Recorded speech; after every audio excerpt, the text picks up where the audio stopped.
681. Frost Descent Probed. The story of me using a huge golden body fragment to exchange for a contract with old ancestor Ingguan? The story was actually not small. Just looking at the matter of breaking the contract, Qin Pingon had used the beheading blade from the ancient dragon-slaying platform. He had used a green talisman paper to carry the fresh blood and extracted a drop of blood from the heart. He also had to separate a wisp of the 3 spiritual souls and 7 physical souls to inject into the signature at the end. The breaking of a contract by an ordinary cultivator didn't need to cause such a huge commotion. If he didn't do this kind of business, Frost Descent felt that he would easily be punished by the heavens. However, Qin Pingon wasn't interested in doing this kind of business. With the longevity Daoist that old ancestor Copper Coin had transformed into, it was very likely that she would become the honorary consecrator of Luapa Mountain and have a treasure bowl at home. Now Qin Pingon felt that he was very indifferent to fame and fortune. He definitely wouldn't be tempted by money. When the official left, Old Deaf followed suit. No matter how many heavenly materials and earthly treasures there were, they couldn't run out of a prison. Qin Pingon had always wanted to ask the old sword Immortal why he didn't empty the place and hand it over to Summer Retreat Palace to manage or move it to a pill workshop.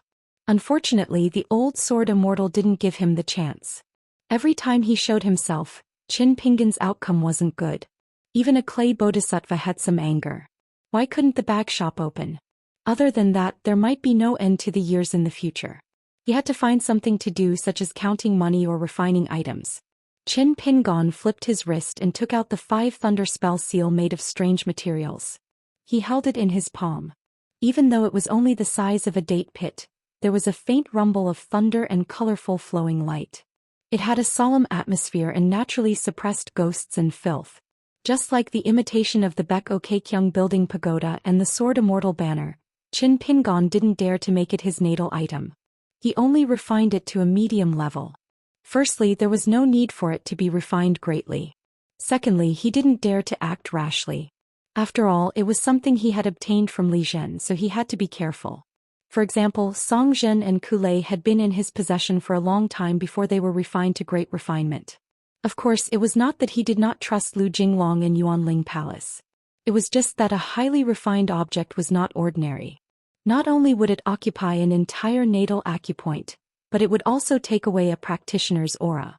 For a Qi cultivator of the lower 5 states who had not established many schools and had not accumulated enough aura, these 2 things were a huge problem. As a cultivator of the 5th stage, Qin Pingon actually had quite a number of Qi dwellings.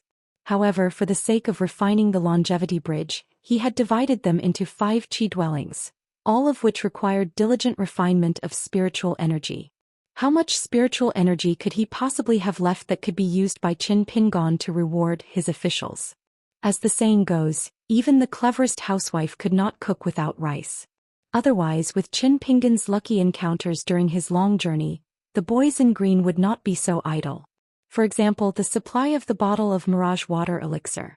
Every time the water dwelling had a good rain after a long drought, the spiritual energy still had to be distributed to the mountain temple, the wooden house and other places.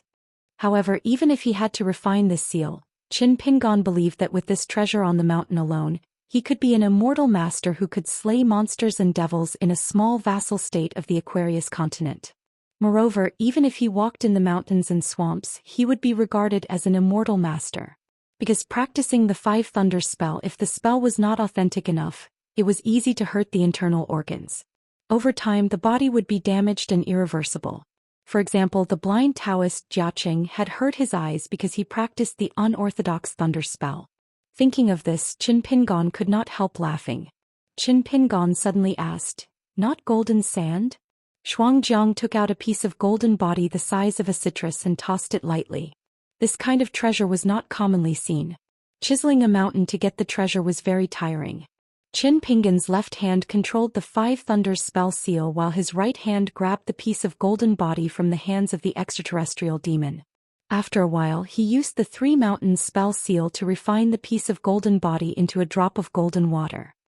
He caught it with his fingers and gently rubbed it on the word, Zon, of the 16 words mantra of the 5 thunders spell seal.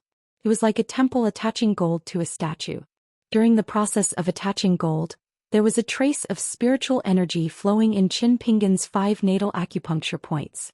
It was as if they had received an imperial order. They flowed to and from the palm of his hand and rose up. They lingered around the 5 thunders spell seal and helped to refine the drop of golden water into the seal. Compared to attaching gold with the celestial spell seal alone, the speed was much faster. This was the advantage of a cultivator's natal item that belonged to the 5 elements. There were all kinds of mysteries that were too wonderful for words. Qin Pingan put away the seal and the piece of golden body and said, "My hometown is Lizhu Cave. When I was young, I happened to wake up from a nightmare in the middle of a snowy night. Then I heard something at the door of my house. I seemed to hear a soft voice. It was windy and snowy that night, so I couldn't hear it clearly. I only felt that it was very scary. In fact, I was very hesitant at that time. I didn't know if I should go out or hide in my bed. I also thought that Song Jisun might have heard it too. He was brave enough to go out before me. So I went out." Speaking of this, Qin Pingan suddenly did not know how to define GQ. Frost Descent was familiar with many of Qin Pingan's thoughts. He said, "There are 2 possibilities why she didn't look for Prince Song Jisun. One is that she chose to enter from the west side of the Mud Bottle Alley. It was difficult to enter the alley even though it was only a door away. She was exhausted and fell in front of your house. She didn't manage to knock on Song Jisun's door. This is the fate of the Great Way. The other possibility is that she walked into the Mud Bottle Alley from Gukan's house and arrived at Song Jisun's house. She changed her mind at the last minute because there were too many restrictions to form a contract with a descendant of the Song clan. Perhaps she could only sign a real master-servant contract. Her life and death were in the hands of others. For the last remnant of the real dragon in the world, it was not a comfortable choice. After she was saved by you, she secretly formed a contract with you. Because your natal porcelain was broken and your spirit was weak, no one knew about the contract. Then she can safely chisel the wall and steal the light." Qin Pingan nodded and said, "That's true. My ancestor hidden official, how can you do business like this?" Frost Descent wrung his wrist and said with regret, "You and the woman with the pseudonym GQ have an equal contract. The more losses you suffer in the beginning, the more benefits you will enjoy in the future. What are you thinking, ancestor hidden official? It's obvious that as long as you endure it and don't write so resolutely in the contract, you will have a good life in the future after suffering. It's like breaking through the realm while lying down. In the book Slip Lake, how can you not know how that bastard Loach who cheated you so much nourished Gukan's body and spirit?" The white-haired boy's saliva splashed everywhere as he spoke and he danced with joy. "No matter how Wang Zhu stole your fate in the early years, the more you achieve the Tao, the more you need to return what you borrow. This is a theorem. Therefore, as long as she can truly transform into a dragon, your merit will be complete. It will be the greatest merit in the world to support a dragon. From now on, you will be able to obtain a small amount of benefits. Every time she breaks through the realm, she will give back to the person she formed the contract with. Forming the golden core and nurturing the nascent soul is not difficult. Just talking about the matter of naturally suppressing the flood dragon and even the water god lake, which cultivator doesn't dream of it?" Qin Pingan stood up and walked slowly. He smiled and said, "I only know that one should not think of doing favors for others. Back then I didn't know about the contract. I only know that I saved her casually. When a monk begged for alms, it was to form a bond. There was also a saying in Taoism that everything was decided by the heavens." Frost Descent said carefully, "Ancestor hidden official, you are a disciple of Confucianism. I can barely understand that a gentleman does not expect to be repaid for his kindness. But she caused you to have bad luck for so many years, and you are still willing to repay her with kindness? Will you be suspected of being a good person?" Qin Pingan shook his head and said, "There is a difference in priority. Firstly, in my heart GQ is just a neighbor. She is not as important as the Aquarius continent. Furthermore, repay her with kindness? You are very clear that this is actually contrary to my fundamental knowledge. There is a difference in priority, there is a difference in severity. Everything has to be explained clearly before we talk about forgiveness." Qin Pingan paused for a moment. His palm was placed on the handle of the dragon beheading execution blade. He smiled and said, "Let's say that everything has been settled. Why don't you let her try standing in front of me now?" Upon hearing the words try, Frost Descent felt a headache. Qin Pingan continued, "If we disregard the right and wrong and do not talk about the schemes, Everything is a separate matter. Just talking about me and Song Jisun and GQ as neighbors, it is actually not as bad as you think. Can even be said that with them living next door I have some extra hope to live on. At least I know about the good lives of the commoners and how they live. I do not lack money and do not have to worry about food and clothing. In the kitchen on the chopping board the sound of a knife cutting fish scales, or under the sun, using a wooden stick to lightly knock on the thick blanket on a bamboo pole. Have you heard of that before? It is all very pleasant to hear. I have never studied before but I have already heard of many of the words in books, and it is all thanks to Song Jisun's boring memorization. At that time when he was young, Qin Pingon was kept in the dark about everything. All he thought about was 2 meals a day.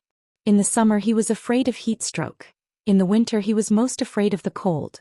In the spring he was afraid of the new year. And in the autumn he was worried about the lack of farmland. When he got along with the master and servant of the neighbor he would help them if he could. For example, when they met on the road he would help GQ carry water, and help to dry the books on the wall between the 2 houses.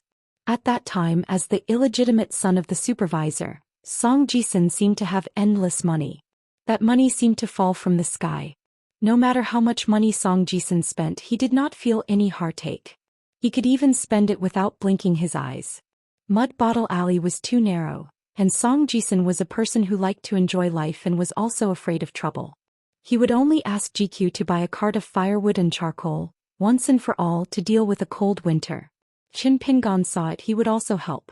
At that time GQ, who seemed to be weak, would also run to the door of the house and ask Qin Pingon to help. Qin Pingon would not refuse. Doing these trivial things was not because he had any ulterior motives. On the contrary, it was precisely because he was well behaved and treated everyone around him the same, taking it for granted. When Qin Pingon did it, his clothes would be stained with mud and charcoal and his heart would be clean. Besides, compared to helping the neighbors, Qin Pingon did more for Gukan's family. Moreover, at that time, the straw sandals young man really knew nothing about the matters between men and women. Therefore, even a narrow-minded person like Song Jisun did not think that Qin Pingon had any thoughts about GQ. He was only sensitive and hostile towards Lu Xianyang and Ma Kushuan. Occasionally, when GQ was picking vegetables in the yard next door, she would try to talk to Qin Pingon. She would say that since he had helped the Gu family so much, he should at least ask for some compensation. Even if it was not copper coins, he was the one who took care of her family's crops, so it was reasonable for him to ask for a few liters of white rice from the harvest. If that vixen's aunt did not agree to this, then there was something wrong with her. She always wanted to take advantage of Qin Pingon. How could a part-time worker in a small town not earn money by helping with weddings and funerals? Qin Pingon once said something when he was drunk while eating hot pot. At that time Qin Pingon did not think much of it. Now he was already 30 years old and Qin Pingon was no longer a teenager. If he chewed it carefully again he could taste a lot of aftertaste. It was like drinking a bowl of old wine. The aftereffect was really strong. After many years the wine still stayed in his heart. When he was young he had a good memory. Every time he was homesick he would remember everything vividly. When he was moved he would be immersed in it as if he was returning home. When he was old his memory was blurred. Every time he was homesick he felt that he was farther away from home. This was probably the reason why life was so helpless. Shuangjiang nodded with a smile. I really know a lot about the trivial things in the marketplace. Qin Pingon joked. As a great cultivator of the Ascendant Realm, you also know these things? According to the life story it told to Qin Pingon before, as a refugee orphan, Xiaoqiao drifted and was killed by frost and snow at any time. Fortunately, it was accepted as a servant by a rich family. Then it was a young master's errand boy. Because of fate, it was chosen by a hidden teacher in the marketplace. It was named Shuangjiang and embarked on the road of cultivation. During this period it should have known a lot of hardships among the people. However, Qin Pingon didn't believe its story at all. Shuangjiang rubbed its cheeks. In the world, it's rare to see an ascendant realm who has such a hard life like me. It's like a pitiful worm who grew up eating mud and eating feces. Qin Pingon nodded. It's a hard life to call a fifth realm chi cultivator ancestor. On the other side of the stairs, the otherworldly demon put its hands on its waist and said righteously, Ancestor Ingguan, I won't allow you to belittle yourself like this. Qin Pingon took out the 5 thunder seal again and said to Shuangjiang, tell Senior Twixen to start working. Help me move this thing to the palm of my hand first. Now I can do it myself, but it's too time-consuming. It will only delay her from taking off the clothes. Xianxia greeted the little girl who was busy taking off the robe. Qin Pingan came to the stairs and gently rolled up his left sleeve. Xianxia squatted at the side and said, "Look, this arm of Ancestor Ingguan is really knowledgeable. Ordinary women may not be able to see the door to the door, but it fits the saying of the subtlety of golden branches and jade leaves. Inside it is full of the true divine radiance, which can make those fairies on the mountain jealous. In the future, when Ancestor Ingguan travels far and wide, you have to wear a few more robes. Otherwise there will be a lot of love affairs. If you ask me, just covering up your arm isn't enough. Just based on your face, figure, style, you have to learn from that torture official. Otherwise the fairies will all fall in love with you. Their hearts will sway and their souls will be distracted. Their hearts will be in a mess and their faces will turn red. Of course, Patriarch Hidden Official won't be tempted. However, it's still a troublesome matter, just like the matter of the contract." Qin Pingan asked, "Is this how old Deaf is annoyed by your nagging?"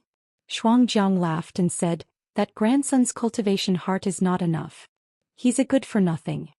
After Xianxia rushed over, she helped Qin Pingan change the cave of the Five Thunders dermic seal from the mountain temple to the peak of a mountain, where the lines on the palm were. When cultivators of equal strength fought, a moment's difference was the difference between life and death. Not only could it allow Qin Pingan to cast this thunder technique faster, but it could also allow Qin Pingan to get used to the connection of the 5 natal items faster. Once he cast it, the 5 thunders would gather and the heavenly power would be vast and mighty, creating a myriad of fortunes. It was not easy for a Qi refinement warrior to change the position of a mid-refinement item. They had to dig a post house at the last minute. Naturally, it would hurt their muscles and bones. However, compared to the true name of the tailor, it was considered a small matter. Qin Pingan not only did not need Xianxia to use the embroidery needle to nail the soul to death, but he could also use his thoughts and words freely. He asked, "What is the material of this 5 Thunders dermic seal?" The material was strange. The lines were like beautiful wood, but the texture was like jasper. Xianxia only recognized that it was a piece of pagoda wood struck by lightning. Pagoda wood struck by lightning was not rare in the vast world. It could be found in the market and countryside. Rich families would even spend a lot of money to buy it. They would go to the Daoist temple to ask a Daoist priest to carve it into a wooden plate for their children to carry with them.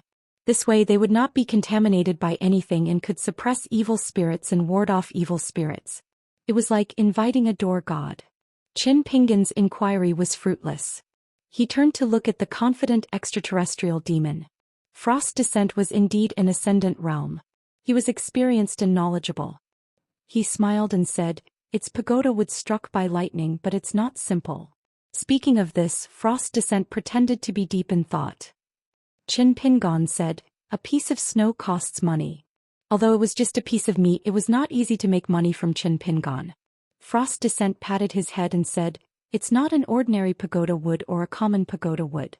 Generally, the pagoda wood is of excellent quality and high quality. This 5 thunders 10,000 arts.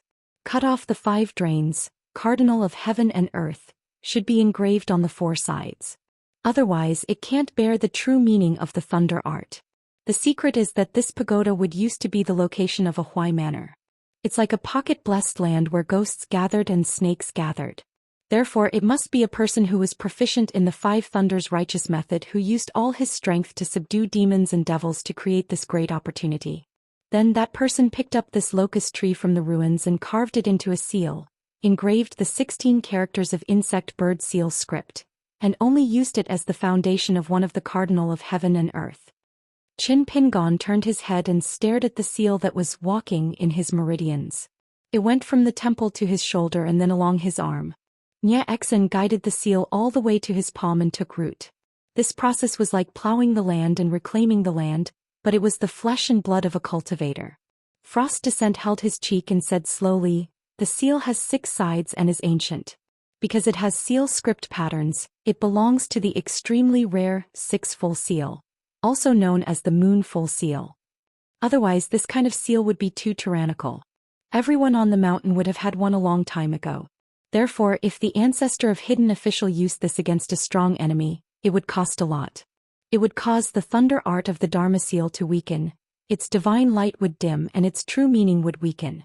Fortunately, it could be repaired after the event, such as the fragments of the golden body of the god of mountains and rivers. Anyway, the ancestor of hidden official doesn't lack this item. It's really fate. Xuanjiang felt that it was too troublesome to focus on the Dharma mudra as it could easily distract the Grand Master of hidden official. Thus he put two of his fingers together and gently twisted them. The Dharma mudra appeared in front of Qin Pingon. It became palm-sized and clear. It gently rotated the seal with its mind and said, "There are a total of 36 pictures of gods on the four sides of the seal. The ancient pictures of the god of thunder and mother of lightning, the count of wind and master of rain, the cloud official, the celestial official and so on are all in the seal. 9 is a big number. This is another excellent proof of the moon full seal. Normal cultivators wouldn't dare to mess around like this. Besides the 16 words at the bottom of the seal, there should be a piece of the heaven style. However, it was cut off for some reason which greatly damaged the appearance. It also caused the power of the 5 thunder seal to decrease. Otherwise, this item would be the object of worship of the celestial ancestral hall. It could suppress mountains and rivers and absorb fate. Could even become a seal." Frost Descent sighed and said, "Without the most important heaven style, the appearance has decreased greatly. It's a pity. It was taboo to be perfect. However, it was the opposite when it came to collecting." Qin Pingon said, "Can you make up for the heaven style yourself? Even if the power doesn't increase at all, it's still possible to scare people. Besides, one day when I'm really out of money, would a complete seal with 6 full seals have different prices?" Frost Descent sighed in his heart. Look, how could people not admire such an old ancestor of the hidden official? How could he not make that long-lived fellow cultivator admire him? With just a thought, he seemed to want to cut off the 5 leeks. The old ancestor of the hidden official was really a cultivator. It was a pity that he wasn't in the Qingming world and didn't meet the old ancestor of the hidden official early. Otherwise, Qin Pingon would have to call him old ancestor. Just thinking about it made him happy. Frost Descent chuckled a few times and wiped his mouth. He quickly turned his head and stretched out his hand to cover his face. He rubbed it hard. When he turned his head again, he looked serious and said respectfully, "Although the old ancestor of the hidden official is proficient in carving seals, he really can't do the heaven-style inscription." Qin Pingon nodded. He wasn't disappointed. He said he was relieved. If one's luck was too good, it would be a big problem. He needed to reflect on the situation he was in. Twisting Heart said, "That's enough." The sewing person came and went in a hurry. He didn't hesitate at all. Now the only thing that could make her stay was that Qin Pingon changed his mind. There was no longer a barrier between men and women with holes in their brains. A cultivator didn't need to guard his body like jade. He was pedantic and old-fashioned like an old pedant. However, Twisting Heart couldn't take off Qin Pingon's clothes by force. Instead, she blamed Frost Descent for not being capable enough. If she could have done more things with Qin Pingon through the 7-tailed fox, maybe she wouldn't be sewing clothes now. But then again, if the young man's heart was bewitched by a fox, he wouldn't be able to walk into prison and become the hidden official of the Great Wall of Sword Qi. Qin Pingon slowly raised his palm and offered the 5 thunder seal. For a moment, the 5 thunder gathered. Around a jade-white palm there seemed to be a small world on the palm. Lightning flashed, thunder roared, clouds rose and water rose. The ethereal figures of 36 gods could be vaguely seen, each with a decree. Qin Pingon turned to look at the extraterrestrial demon. He smiled and waved his hand saying, "Come, come, let me touch your little dog head." Frost Descent sighed and obediently tilted his head. He stretched his neck and said sincerely, "Old ancestor of the hidden official, I'm such a loyal follower who doesn't hesitate to die every day. You should cherish me more." Qin Pingon flipped his wrist and slapped the 5 thunder seal heavily on the head of the extraterrestrial demon. With a loud bang, the extraterrestrial demon disappeared on the spot. Qin Pingon's sleeves fluttered and the strong wind blew at his temples. The extraterrestrial demon reappeared at the bottom of the stairs not far away. There were still remnants of thunder and lightning on his robe, causing his eyes to turn white and his body to twitch. Like a drunkard, he staggered up the stairs with his hands groping in front of him. Qin Pingon knew that he didn't have the ability to do so. He didn't cultivate the 5 Thunder Seal and didn't have the help of the superior Dao formula. He didn't have enough Dao technique in true meaning. How could he make the extraterrestrial demons so miserable? So he asked, what realm can a Qi refinement warrior be killed by a solid hit? Sea Viewing realm? Dragon Gate realm? Frost Descent jogged up the stairs and said, without the protection of the magic treasure, the old ancestor of the hidden official's slap wouldn't hurt him at all. An ordinary Dragon Gate realm would die on the spot. Qin Pingon asked again, what if I don't care about the price? Give up the Dharma Mudra? Frost Descent said, an ordinary nascent soul realm cultivator would lose half of his life. When facing the old ancestor of the hidden official, as long as he loses half of his life, it's equivalent to losing his life. Qin Pingon said softly, ordinary. Frost Descent said helplessly, it's indeed a little regrettable. In the future, when the old ancestor of the hidden official fights, the opponent who has to pay such a huge price will definitely not be an ordinary Qi refinement warrior. Qin Pingon smiled and said, let's make a small deal. Frost Descent was eager to try. He rubbed his hands and said, if the old ancestor of the hidden official chats like this, the sleepy bugs will die out. Qin Pingon said, I have a lot of items on me and I'm about to become an immortal of the middle 5 realms. Help me review and see how I can benefit the most. The focus is on the size of the cave abode, sea viewing and Dragon Gate realms, the combination of the middle refined items and the life item of the great refined items, and the key to the core formation. Frost Descent said, for such a big matter, why don't I accompany the old ancestor of the hidden official up the stairs and ascend to the peak together? Qin Pingon smiled and said, do I need so many tricks? Although he said that, he stood up without hesitation. He would take it as a good omen. In the early years when he left the inverted mountain and traveled the Tongya continent with Lu Tai, the other party had already divulged the heavenly secrets and reminded Qin Pingon that when a cultivator first ascended the mountain, the life item of the great refined was not the more the better. There was no need to deliberately pursue a large number. The life item of the great refined in the world was roughly divided into 3 types: attack, defense, and support. For example, a dew-bearing bowl could help the Qi refinement warrior to absorb the aura faster in a place close to water. A willow tree that was cut from the spring dew garden could also increase the aura in a place with lush vegetation. As for the great refined and middle refined items, they had to ask the Qi refinement warriors for food. Therefore, it was important to have 1 or 2 life item of the great refined and middle refined items to help the Qi refinement warrior to increase the source of energy. Therefore, before a Qi refinement warrior formed his aura's core, the amount of aura accumulated would depend on the number of acupoints opened and the size of each residence. If it was a small house, it would naturally be worlds apart from the rich and powerful mansions with deep courtyards. The so-called cultivation geniuses were those who had both. They opened many mansions and their mansions were big. The so-called immortal master of the flower shelf often had empty mansions on the peak of the mountain. However, there were alleys and shabby rooms everywhere. They were not suitable for the climate. They might be famous for a while, but their achievements were limited in the end. In this lifetime, they could only wander about halfway up the mountain. Many cultivators in the mountains and plains, even if they did not have many life items, painstakingly managed 1 or 2 life acupoints and great refined items. They could then revolve around the foundation of the great Tao and come up with suitable spells. Similarly, they could still have outstanding combat power. She continued to sew and mend along the way.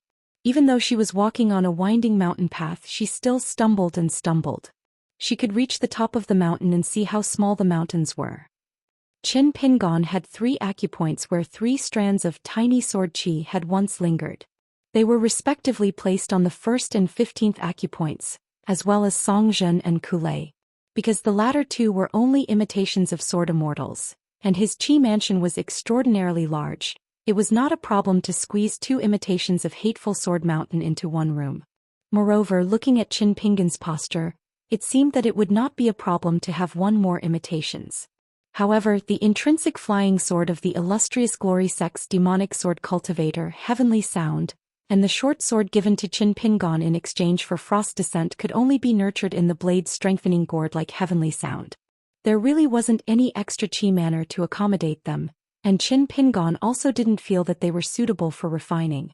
Frost Descends went straight to the point. When qi cultivators open their acupoints, it's like opening a cave. They can take in the Reiki of heaven and earth. This is called the cave realm.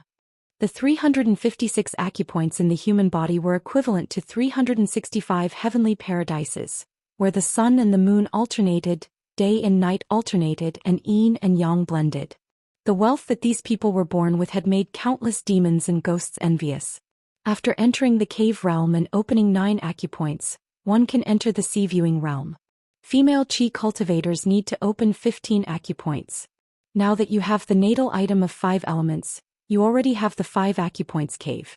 After becoming a sword cultivator, you open 2 new acupoints, Sparrow in the cage and Moon at the bottom of the well. Songzhen and Kulei have 1 acupoint each. Therefore you have opened 10 acupoints. After entering the first cave realm of the middle 5 realms, if you're not careful, you'll end up in a flood disaster. Once the small world of the human body is connected with the big world, the Reiki will be immersed in it like a flood wantonly flowing backward. Your Tao is close to water, and because you're purely a martial artist, your body is tough and tenacious. Moreover, you have the fire dragon to expand your soul, and you also have the water word seal to guard the water manor. You don't have to worry about it. Therefore, entering the cave realm is a piece of cake. Ordinary chi cultivators have to be careful about the right amount of Reiki. You have to do the opposite and absorb as much Reiki as possible. You have to do it in one go. You have to find more water mansions, mountain shrines, and other cave mansions for matchmaking. Just like the 5 sacred mountains in the human world, you should also find a mountain for the crown prince as an auxiliary. However, your Haoran realm doesn't pay much attention to this. In the Qingming realm, not only the mountain lord, but also the water deity will treat the location of the crown prince's place as a top priority. Think about it. You belong to the 5 elements. Each of you has an auxiliary cave mansion. The amount of Reiki accumulated before you form your Aura's core will be very impressive. You don't have to place your natal item to guard it so as to avoid a fierce battle. You can casually hurt the foundation of your great Tao. However, it will allow you to absorb and store Reiki on the path of cultivation, allowing you to achieve twice the result with half the effort. However, there is a key trick to choosing which chi mansions are suitable to be the crown prince of the mountains and rivers. Reiki is a big deal to open a cave mansion. It's like the beginning of the world. Reiki flows backward. Everywhere it passes, there will be many manifestations. If a Tao protector observes carefully, he will be able to find some clues. The subtle signs are fleeting. Therefore, the Tao protector's realm must be high enough. Otherwise, it will be useless even if he knows the trick. At the very least, he has to start from the immortal realm. If a jade, unpolished realm cultivator sees some clues, would he dare to make a move? Of course not. The human world is the beginning of the world. If you barge in casually, are you protecting the Tao or harming others? Qin Pingon had been listening attentively. He did not want to miss a single word. However, he said, "What you said is too shallow." This was the first time in his life that Qin Pingon treated a matter so seriously. The place of the crown prince of the cave mansion mentioned by the otherworldly demon, as well as the beginning of the cave mansion realm, was equivalent to the beginning of the world. This was indeed the first time Qin Pingon heard of it. The two of them slowly ascended. Shuangjiang smiled and said, "In my opinion, the only thing you did was to refine the sword celestial banner. However, to refine the imitation Baek Okekyung building and place it on the peak of the mountain temple together was extremely inappropriate. If Nianxin did not help you change your cave mansion and quickly moved the 5 thunders Dharma seal that was hanging at the door of the wooden house to the center of your palm, it would be a big mistake. Once a cultivator of the upper 5 realms grasped the root of it, he could casually use an exquisite spell to smash it down. Not only would the 5 thunders Dharma seal not be able to protect the wooden door, it would only become a hammer to break the door. Cultivators are most afraid of being gaudy. Elder Ancestor Ingguan must be careful." Without warning, Qin Pingon slapped the head of the otherworldly demon, causing it to disappear on the spot where Shuangjiang was and appear elsewhere in an instant. It ran up the stairs and raised its head with tears in its eyes. "Elder Ancestor Ingguan, why did you kill me without teaching me?" Qin Pingon squinted his eyes and said, "Is that what you said about the things I refined earlier?" Shuangjiang thought about it. He had said too much nonsense and could not remember it clearly. He had to sort it out carefully. In the end, he realized that he was wrong.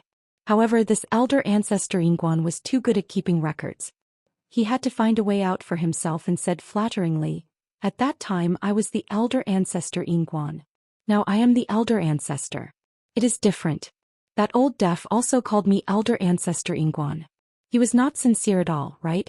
Now elder ancestor Ingguan and I are not only relatives on the ancestral record, but also business partners with sincerity.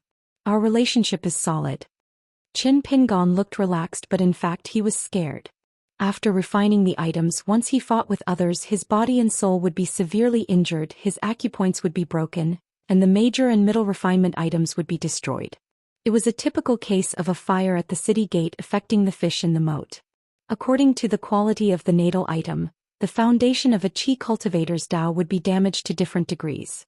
In the world, fortune and misfortune always depended on each other. Previously, when Qin Pingon refined the Five Thunders seal, the meaning of green brick, and the imitation Beko Kekyung building pagoda, although they were only middle refinement, they were used to support the natal items of the five elements. Naturally, the benefits were not small. However, once the natal acupoints were damaged and shattered together with the natal items, the disaster would be even greater. It was very likely that the neighboring qi dwellings would also collapse. Every time Qin Pingon took out the refined items, just like what the otherworldly demon said, once they were connected with the natal items, it was very easy for qi cultivators of the upper five states to find the natal qi dwellings. Moreover, Qin Pingon's attributes of the five elements had a guiding force. If he found one of them, he could easily find all five. Thinking of this, Qin Pingon punched down again. No matter how high the quality of a middle refinement item was, it was not that it could not be placed in the natal acupoints. However, it obviously had to be done carefully. This time the otherworldly demon was prepared. He took the initiative to tiptoe and condensed his figure behind Qin Pingon. He followed the elder ancestor Ingguan and did not forget to praise, "Good punch, good punch. In the future the two of us will travel the Qingming world together." The first thing the elder ancestor Ingguan will do is to smash the heavenly drum with one punch so that the entire Beko Kekyung building and the Qingming world will know that the elder ancestor Ingguan has graced us with his presence. Qin Pingon muttered to himself, "The mentality of some mountain cultivators has to be changed now. Many subtle mentalities would be indispensable help on the road of life. However, at a certain stage it would quietly become a kind of obstruction. It was not a complete denial of the past, but the generation of thoughts, and there was no fixed dharma. In the end, when this fundamental meridian was formed, there was hope to be always in the dharma, and there would be no obstacles in the dharma. For example, the mountain cultivators might refine one item after another, only regretting that there were too few of them. As long as there were enough qi dwellings, it would not be a problem for them to do anything. However, the immortal masters on the big mountain would not be like this. They would only choose carefully. Under the guidance and protection of the elders in the sect, they would choose a few items to refine as their natal items. The rest would be refined at most, either for attacking or protecting, adding flowers to the brocade. Every time one reached a higher level, Reiki would increase by a level and one more natal item would be refined. The selection of qi dwellings and aperture points was also a kind of knowledge. One had to choose a place early as it would be the room for the future core formation. One had to build it early and open up an immortal mansion to wait for the arrival of immortals. Among the pure martial artists, there was a kind of rare martial artist called the top hand style, which could be called the mortal enemy of the cultivators. Every punch of this kind of martial artist could directly hit the alchemy room of a qi trainer. When facing a Jindan cultivator, every punch would point at the Jindan. When facing a qi trainer below the Jindan level, every punch would break the qi dwellings that had the embryonic form of the alchemy room. With one punch, the key aperture points in the small world of the human body would be stirred up by the force of the punch, and the mountains would collapse and the earth would crack. Shuangjiang was counting the items in the mansion for the old ancestor of Ingguan while giving his detailed suggestions and patiently explaining why he should do so. For example, the short sword, carved boat in the past, that he gave to the old ancestor of Ingguan was engraved with the word blasphemy. It was definitely not suitable for great refinement, but it was most suitable for intermediate refinement. It could be placed in the pond of the water mansion. The little flood dragon that was previously manifested by the water essence was fake and weak. It was simply a stain on the old ancestor of Ingguan's mansion. It should not be condensed into the shape of a flood dragon at all. Instead, it should be condensed into a pearl. The stronger the water essence was, the more substantial the pearl would be. Together with the short sword engraved with the word lake, It could create a pattern of two dragons fighting for the pearl. That was the best choice. There was also the sword fairy streamer that should be placed on the top of the mountain temple. It was not something that Qin Pingon could just throw casually at the moment. Qin Pingon listened attentively. As long as this otherworldly demon was willing to preach seriously, it was worthy of its identity as an ascendant realm. Its cultivation could reach the sky and pick the sun and the moon, and its words could build a high house. Qin Pingon benefited a lot. It was a good deal for only one small sum of money. On the way, a nascent soul realm sword cultivator of the demon race came near the sword light fence and asked curiously, "Young man, how do you cultivate? How can you change so quickly every day?" Qin Pingon stopped and asked back, "I heard that as a sword cultivator, you are proficient in the aura observation technique. You can inspect the dragon vein and are good at finding caves and secret realms." The demon race smiled and said, "You want to learn? Call me father and I will consider it." Qin Pingon took out the last piece of golden talisman that he had collected and handed it to Xianxia. "This small sum of money is a bonus for the transaction. It's not money." "As you wish." Xianxia bowed his head and took the talisman with both hands. Then in a flash he went into the cage. After a while he walked out from the body of the nascent soul realm sword cultivator of the demon race. He shook the talisman in his hand. Dense words hung on it, like droplets of water on the lotus leaves swaying slightly. Xianxia blew a breath at the golden talisman. All the words were firmly embedded in the talisman and he handed it to Qin Pingon. The demon race retreated into the fog barrier while cursing. Qin Pingon asked, "You can travel freely in the state of mind of a nascent soul realm earth immortal?" Xianxia shook his head and said, "Because we have been neighbors for many years, I have visited many times. That's why I can walk so leisurely. Otherwise, the Daoist heart of a nascent soul realm earth immortal is as firm as a rock. Without a few years of hard work it would be difficult to succeed." After that Xianxia talked about a few inside stories of the sea-viewing realm, such as the shortcut of the finishing touch of the water mansion. The reason why it was called a shortcut was not because of some unorthodox method, but because Qin Pingon had a good foundation. He had the right time, place and people. He could visit the water god mansions more often and find the gods and water immortals who were on good terms with him. He could exchange pointers with each other and obtain a trace of the true meaning of water art from each other. Then he could add another finishing touch to the painting of the water immortals on the wall. If he did this in the sea-viewing realm he would benefit the most. After he formed his aura's core he could also do it, but the benefits would be less than in the sea-viewing realm. This was the mystery of the Great Way. Therefore, on the path of cultivation, Qi cultivators were often willing to spend years or even decades to slowly grind away at a certain segment. After reaching the top of the stairs, Qin Pingon sat down at the entrance of the prison to rest. Xianxia sat at the side. He was very proud of having obtained a small sum of money. Qin Pingon said, "Next it's time to temper my martial arts fate." Previously Qin Pingon did not accept the gift of martial arts fate. However, at the Great Wall of Sword Qi this time, Qin Pingon felt that he did not have enough martial arts fate. The sword fate and martial arts fate of the Great Wall of Sword Qi had been accumulated for 10,000 years. Of course, the foundation of martial arts fate could not be compared to the sword fate. However, there were many sword cultivators here. The relationship between sword cultivators and sword fate was like there were too many monks and too little porridge. Therefore, no matter how much sword fate there was, it was not enough for everyone. Just like how Qin Pingon nurtured two natal flying swords, there was not much of a worldly phenomenon. On the other hand, pure martial cultivators and martial arts fate did not have much porridge in their bowls. There were even fewer martial cultivators on the Great Wall of Sword Qi. Only a few of them had ever picked up a bowl of porridge. The surplus of martial arts fate was naturally very impressive. Qin Pingon's breakthrough this time was not considered low. He ascended from the golden body to the distant wandering realm. Therefore he obtained a lot of martial arts fate. He even snatched a portion of martial arts fate from the wasteland. This made Qin Pingon very happy. Xianxia turned around and rubbed his eyes hard. He said pitifully, "Patriarch Ingguan, you're so busy. You don't even have a moment of rest. Looking at you I admire and feel sad. I have mixed feelings and tears." Qin Pingon stretched out his hand and placed it on the white-haired boy's head. Although it's fake, it's still comforting to hear it. In the end, Patriarch Ingguan's words came too late. Xianxia had already exploded his own body and transformed into a human elsewhere. Therefore he was extremely embarrassed. He was too embarrassed to run over and sit down. Qin Pingon turned around and looked at him with a playful expression. Xianxia smiled bitterly. Before the punch, the intention came first. You scared me to death. I'm not trying to flatter you.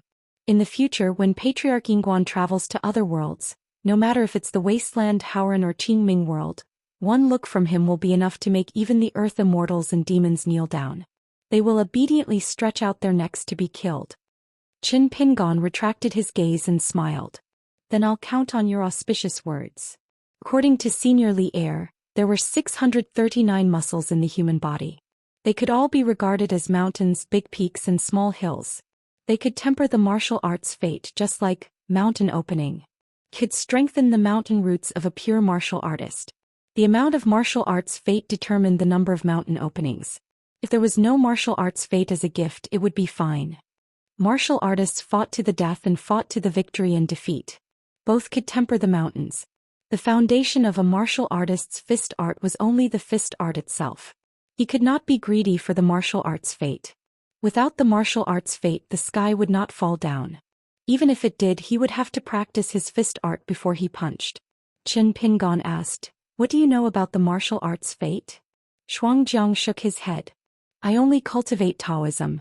I don't know much about martial arts," Qin Pingon suddenly said. "A small sum of money." Xianxia immediately brightened up. "I have something to say. I have something to say." Unexpectedly, Qin Pingon said, "Forget it." Xianxia fell backward. He kicked his hands and feet and rolled around. Qin Pingon asked, "Other than sewing clothes to help temper the martial arts fate, is there any other way to have an immediate effect?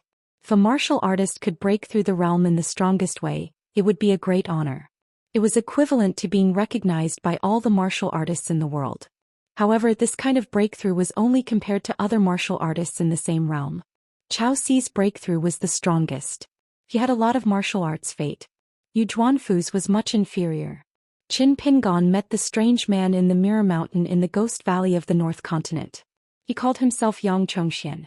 Later Qin Pingon knew his identity. He was actually a disciple of the Yang family in the Yunshao Palace. He was the scholar's elder brother. He had also reached the golden body state as the strongest sixth realm. Thinking about it this way, Qin Pingon felt that it was quite interesting. Chao Ci, Yu Zhuanfu and Yang Xian, the three pure martial artists that he had met, had all been the strongest sixth realm in the world for a period of time. Xianxia sat up and said in a sickly voice, "No. Sewing clothes by twisting the core is very precise. I do have some tempering methods, but it's just too much. I'm very fair when doing business. I won't speak without thinking. I'm blinded by money." Qin Pingon nodded. "You don't have to beat around the bush when you're scolding people." Xianxia jumped up and raised a hand above his head. "The heavens have pity on me. If you accuse me like this, do you believe that I'll slap myself to death to prove my innocence?" Qin Pingon raised a hand and gestured for him to do as he pleased. Xianxia was about to speak when he saw a little brat. He waved his sleeve and grabbed him. He glared at him and said angrily, "Little bastard, how dare you covet the majestic back of our hidden official ancestor? You're not a pretty girl." It was the young man Yu. As Old Deaf had to return to the prison, he didn't take the young man with the title of master with him when he went to the city to fight. Qin Pingon turned his head and said with a smile, Yu, if you're not busy cultivating, let's have a chat." The white-haired boy immediately patted the young man's sleeves and said with a smile, Yu, what are you in a daze for? Quickly go and sit beside old ancestor hidden official. What a great honor. If it was Old Deaf, he would be crying and kneeling on the ground to thank him. Yu sat near Qin Pingon. The young man was a little reserved and not good with words, so he didn't say anything. Furthermore, there was a white-haired boy following the young hidden official. Senior Deaf said that this fellow was an otherworldly devil on the Ascendant Realm, so it was fine to be casual when they met. It didn't matter if they fought or killed since they couldn't defend against anything. Since Senior Deaf had said so, how could the young man be casual? Qin Pingon asked about Yu's matters and the young man answered all of them. Where did he live, who was the preacher, how was his life-bound flying sword, how he didn't kill the demons in the battle earlier so he was only helping the clothing and sword workshop with some small matters. There was nothing to hide since the other party was Lord Hidden Official, so you didn't think of hiding anything. Furthermore, there were simply too many stories about this legendary hidden official. The younger they were, the more they liked to nag at each other. Yu had a friend, and his friend had a beloved girl who was his childhood sweetheart. She liked to ask that friend, "If I'm in the vast world, will you go through all the hardships to find me?" The first time the friend was asked, he replied, "You're also not in the vast world." In the end, she ignored him for a few days. After that, the friend became smarter, but his answer couldn't satisfy her. In the end, the friend grumbled to Yu in private, "I'm not that hidden official, so how can I compare?" After chatting for a while, Yu realized that Lord Hidden Official was actually quite approachable.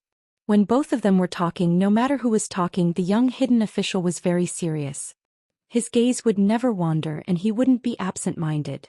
Shuangjiang felt that he was too outstanding, so he quietly got up and sat on the other side of old ancestor hidden official. Without the white-haired boy sitting in the middle, Yu felt more relaxed and told him about her friend's embarrassing story. Qin Pingon couldn't help laughing.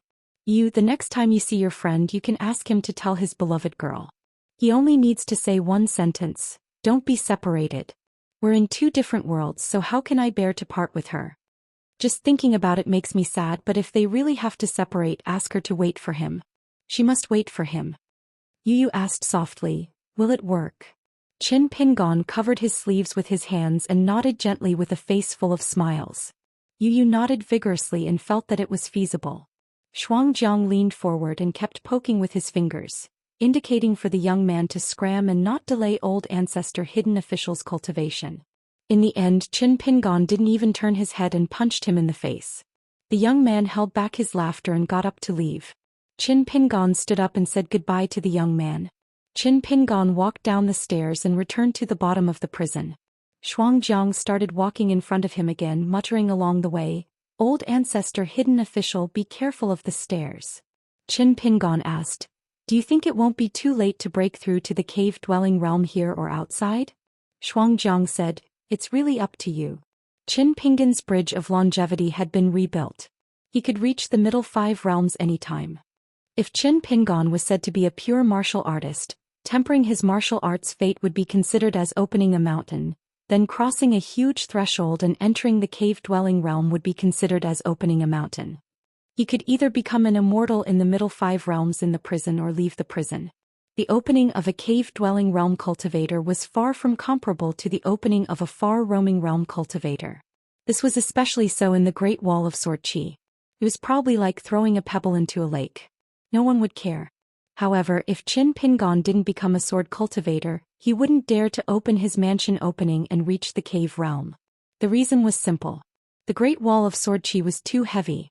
For Qi refinement warriors who weren't sword cultivators, the suppression of the Great Tao was everywhere. It would only make Qi refinement warriors feel overwhelmed. Therefore, Qi refinement warriors who weren't sword cultivators from the countryside often made a fool of themselves when they traveled the city. If they weren't careful, their lives would be in danger. In the eyes of the local sword cultivators, they needed their retinues and consecrators to protect them at all times. Therefore, the world didn't have a good impression of the Great Wall of Sword Qi. It wasn't just the prejudice of the Qi refinement warriors of the world. For those proud sons of the heavens who came from immortal clans, the younger they were, the more accustomed they were to being fawned upon in their hometowns. In the end, the moment they arrived at the Great Wall of Sword Qi, the cold and disdainful gazes from sword immortals and sword cultivators were enough to make them suffer. It would definitely be unforgettable. The Great Wall of Sword Qi was xenophobic. The sword Tao destiny condensed from the sword Qi of heaven and earth and the will of ancient sword immortals were extremely unfriendly to the world. As for the sword cultivators' impression of the world, it was even worse. The hidden official Xiao Chuo Luo Shan and Bamboo Nunnery were the 2 sword immortals in charge of power. The guard sword-hugging man Zhang Lu, and young geniuses like Peng Yuanji and Qi Shou were all hostile to the world. It wasn't as simple as having a good impression of the world. Sword immortals like Sun Jiyuan were very few in number. In the end, they encountered the sword immortal Ku Xia and the group of young sword cultivators from the Central Plains Xiaoyuan dynasty. Very quickly, their impression of the world changed. Among Qin Pingon's disciples, Pei Qian was the most unreasonable. When he arrived at the Great Wall of Sword Qi, he was like a fish in water. Cui Dongshan's realm was high, so he didn't care. In fact, the one who was most uncomfortable was Chao Qinglang, who had already become a qi refinement warrior. However, during his time at the Great Wall of Sword Qi after the young man stepped through the door, he didn't make others feel uncomfortable at all. Therefore, Qin Pingon had always felt that he had 3 things that he rarely met a match for. They were more talented than being a bundle shop, finding a wife, naming, taking in disciples. Qin Pingon suddenly asked, "Will my 2 intrinsic flying swords be more lethal after advancing to the cave abode realm? Especially the small world of the sparrow in the cage. Can it take a big step forward?" Frost Descent looked embarrassed again. In the eyes of an ascendant realm cultivator, such a small increase in realm was completely negligible. As for the small world of the sparrow in the cage, it had nothing to do with Qin Pingon's actual realm. Moreover, Qin Pingon's enemies other than Yun Qing and Qing Qiu were all demons of the upper 5 realms. The rest were all nascent soul sword cultivators and demons. It didn't matter whether he advanced to the middle 5 realms or not. However, since the Patriarch of Hidden Official was so concerned about that little increase, Frost Descent immediately racked his brains and tried to say some touching words to make up for it. Of course it's greater. The difference of 1 realm between the middle 5 realms and the cave abode realm is extraordinary. Moreover, the 2 intrinsic flying swords of the Patriarch of Hidden Official are unprecedented. They complement each other and can both attack and defend. Qin Pingon pondered for a moment and said, "Then let's break through the realm here. Help me pay attention to the traces and find the locations of the 10 chi abodes. Find those below 5 chi abodes, including 5 chi abodes, half a small sum of money. Those above 5 chi abodes will be counted as 1 small sum of money. If you find 10 chi abodes but only tell me 6 chi abodes, it's not a problem. But if you can't find even 1 chi abode, then don't blame me for doing business." Frost Descent patted his chest and said, "If I can't find even 1 chi abode, I won't have the face to see the Patriarch of Hidden Official. At that time I'll bring my own head to see him." Frost Descent suddenly reminded him, "The Patriarch of Hidden Official is amazing, so remember not to break through the realm too quickly. Break through 2 realms at once and directly enter the sea-viewing realm. Otherwise, I'll have come here for nothing." After Qin Pingon made up his mind, he immediately stopped and began to close his eyes to rest. His mind was immersed and his mind moved slightly. The longevity bridge rose and he walked on the arch bridge slowly. After crossing the bridge, in the small world of the human body, more than 300 grotto heavens and blessed lands opened together. Spiritual qi poured in like a flood. Not only that, Qin Pingon's mind returned to the longevity bridge. He looked up and became more focused, paying attention to what Frost Descent said was the beginning of the world. Sure enough, if it wasn't for the reminder of the extraterrestrial demon, Qin Pingon wouldn't have been able to find that clue no matter how careful he was. In a trance, he vaguely saw a line opening in the sky. From then on, the world was different. The sun, the moon, the stars, the earth, mountains and rivers began to confront each other. However, Qin Pingon had some doubts. Logically speaking, the sun and the moon should be far away from the earth when they were hanging in the sky.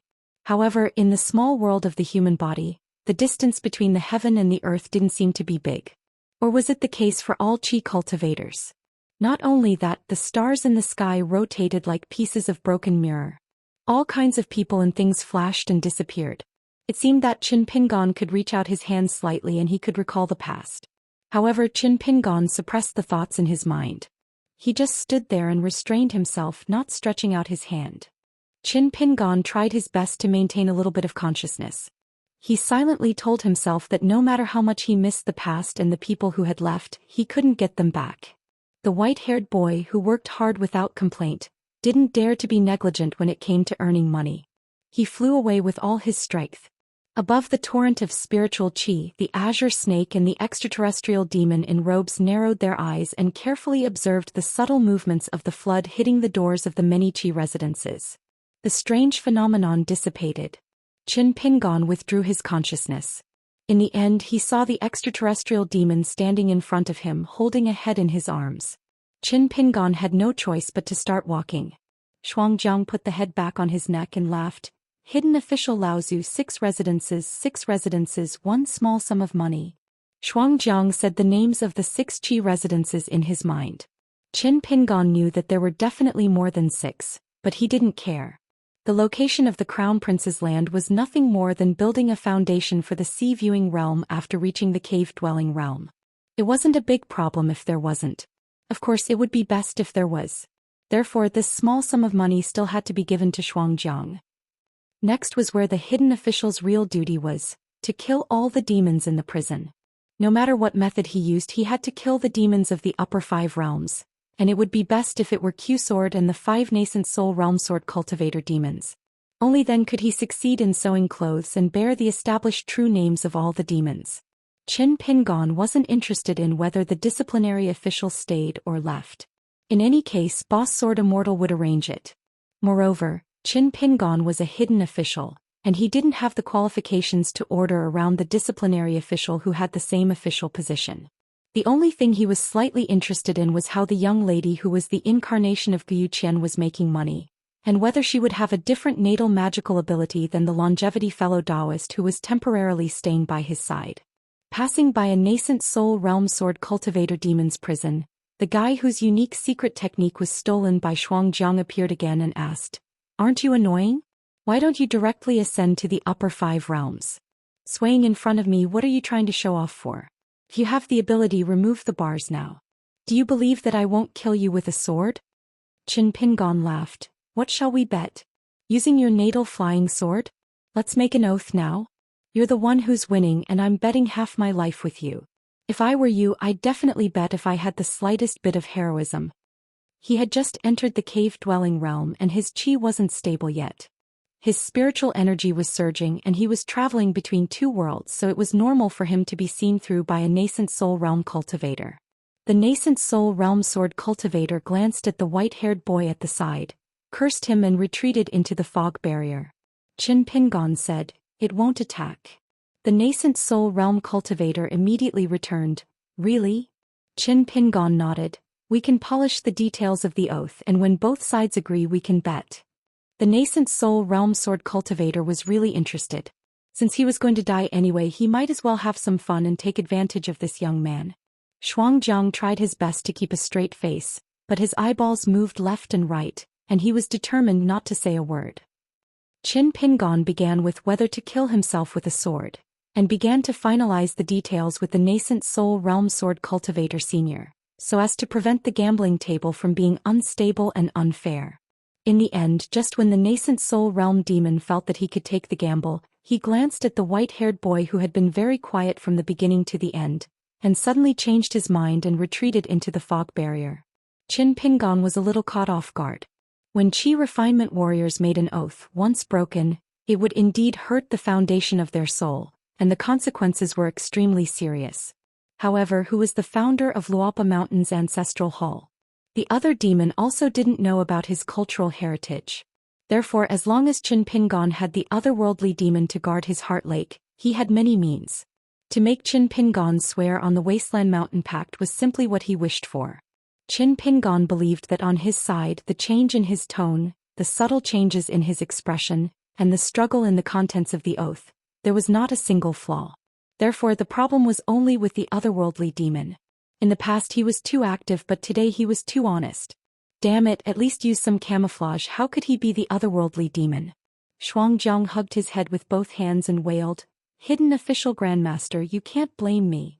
Qin Pingon sneered, "If I was also the otherworldly demon, I could easily trample you to death."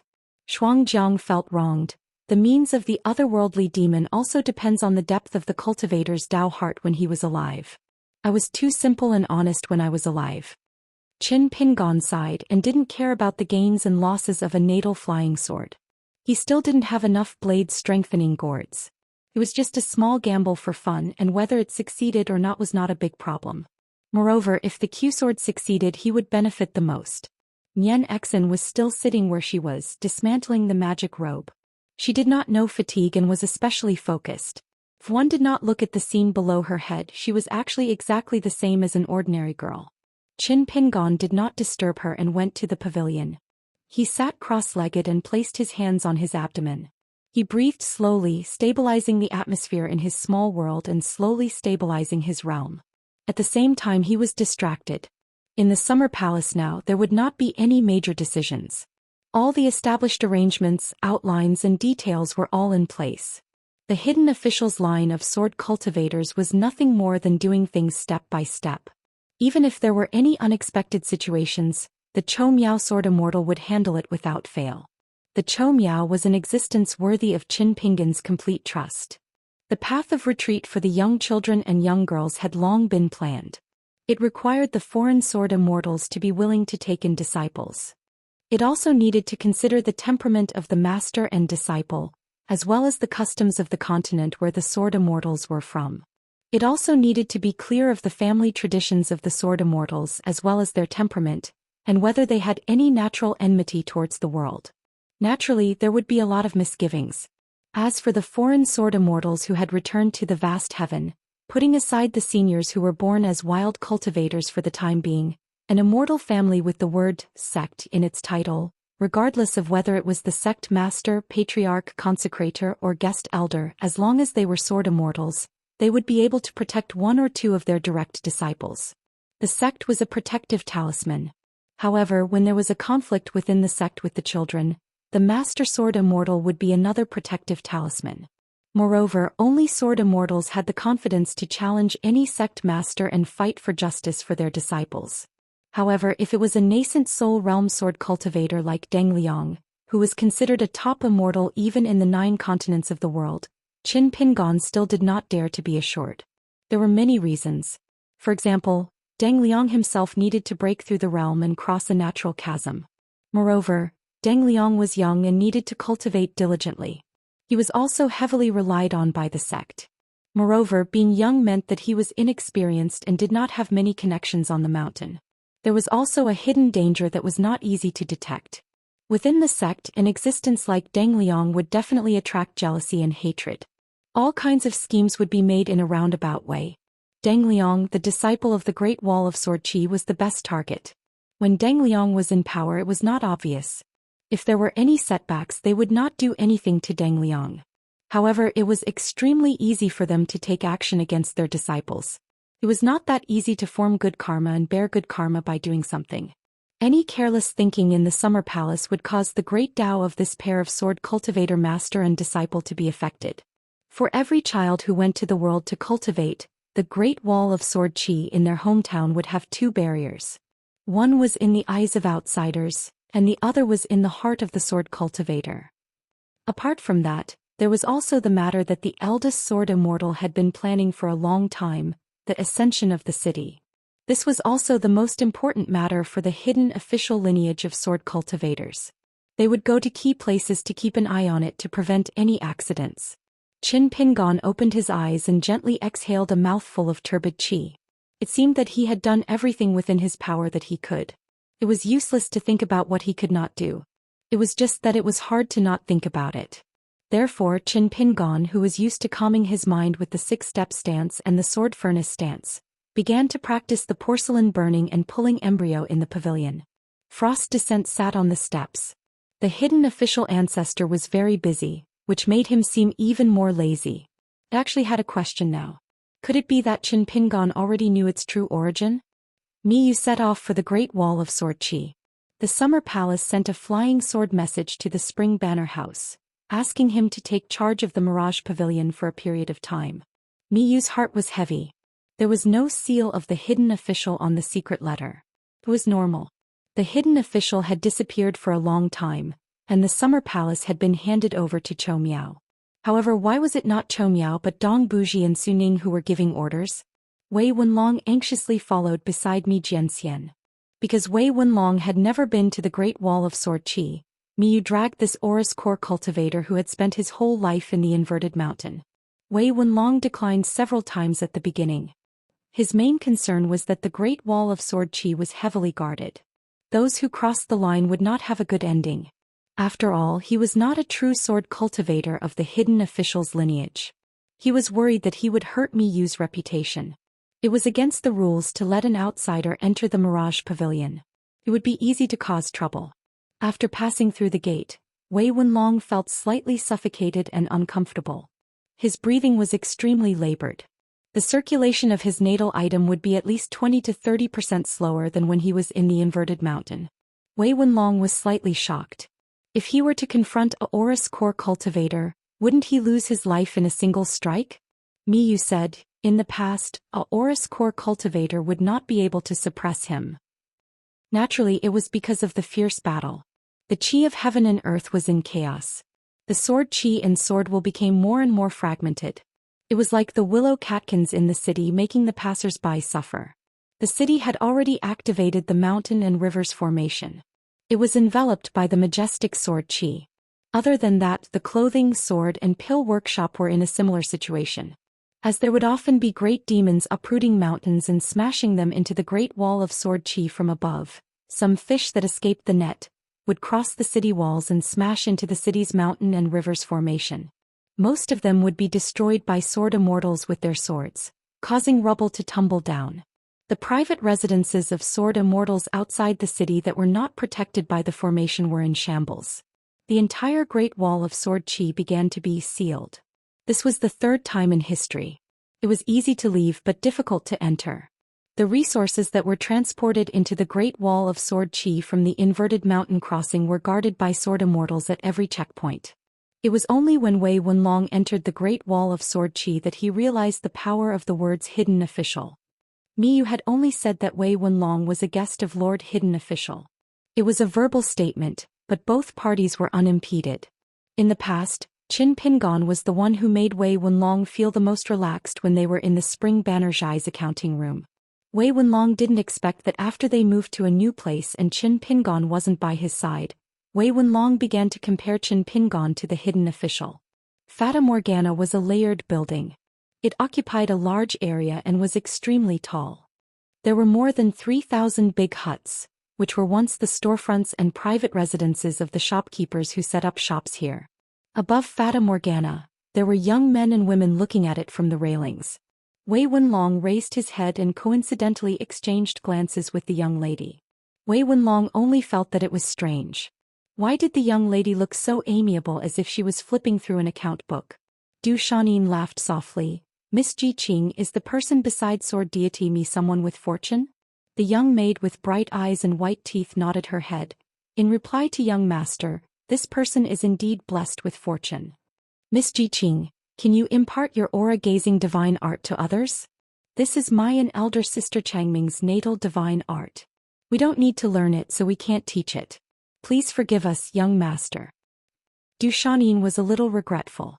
Money could make gods and ghosts push the millstone. This logic was too simple. However, when he thought about his future cultivation path, where he would no longer be limited to the Great Wall of Sword Chi, his state of mind also opened up. Miyu let Wei Wenlong walk around as he rode on his sword alone. When he reached the highest point of Fata Morgana, he saw a white-robed sword deity hovering on his sword and drinking wine. His entire body was shrouded in clouds and his true appearance couldn't be seen. The Summer Palace's flying sword message mentioned this sword deity's identity as a judicial officer. In the history of the Great Wall of Sword Chi, there were 3 ancient official positions. Among them, the hidden officials were similar to hereditary officials. However, it wasn't passed down from one family to another, but between master and disciple. It was only until Shao Chua's betrayal and Qin Pingon's ascension that this rule was broken. Otherwise, when Shao Chua stepped down from her official position, her disciple Pang Yuanji would have the greatest chance. Other than that, there was also the judicial officer and the sacrificial officer. The sacrificial officer's lineage had long been cut off, and the previous judicial officers were all great sword deities. The current judicial officer had retired behind the scenes for a long time. He still had his position but no one knew if he was dead or alive. As time passed, he lost his right to speak in the Great Wall of Sword Chi. There were differing opinions. Some said that he had gone into seclusion in the wilderness, while others said that he had quietly left the Great Wall of Sword Chi. Miyu bowed and said, "Sword cultivator Miyu greets the judicial officer." The judicial officer nodded in return. He didn't say anything and just drank wine. Miyu asked, "Has the judicial officer met the hidden official?" The judicial officer said, "I have." Miyu asked, "Has the hidden official already reached the remote travel realm?" The judicial officer nodded. "Yes." Miyu asked again, "Why hasn't the hidden official returned yet? Why hasn't he returned to the Summer Palace?" The judicial officer said, "I don't know." Miyu was greatly worried. The hidden official doesn't want to miss this battle. But since it's so close, why hasn't he appeared on the city walls even once? The judicial officer couldn't take it anymore. He stopped drinking and said, "You have a lot of questions."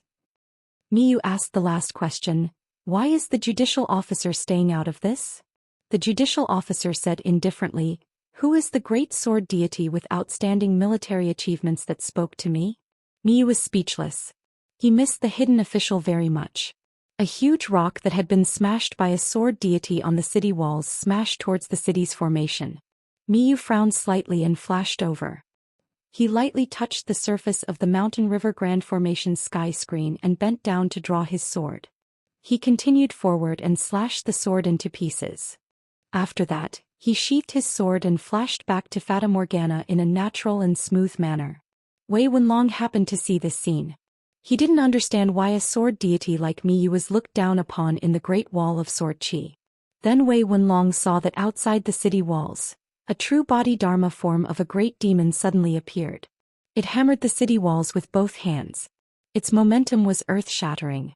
Even Wei Wenlong, who was far away in the mirage, found it difficult to breathe. In the end, it was chopped into two by a female sword deity.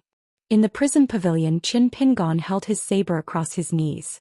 He had stabilized his cave-dwelling realm and his martial arts fate had been tempered. He could try the Q-sword battle now. Qin Pingon stood up slowly.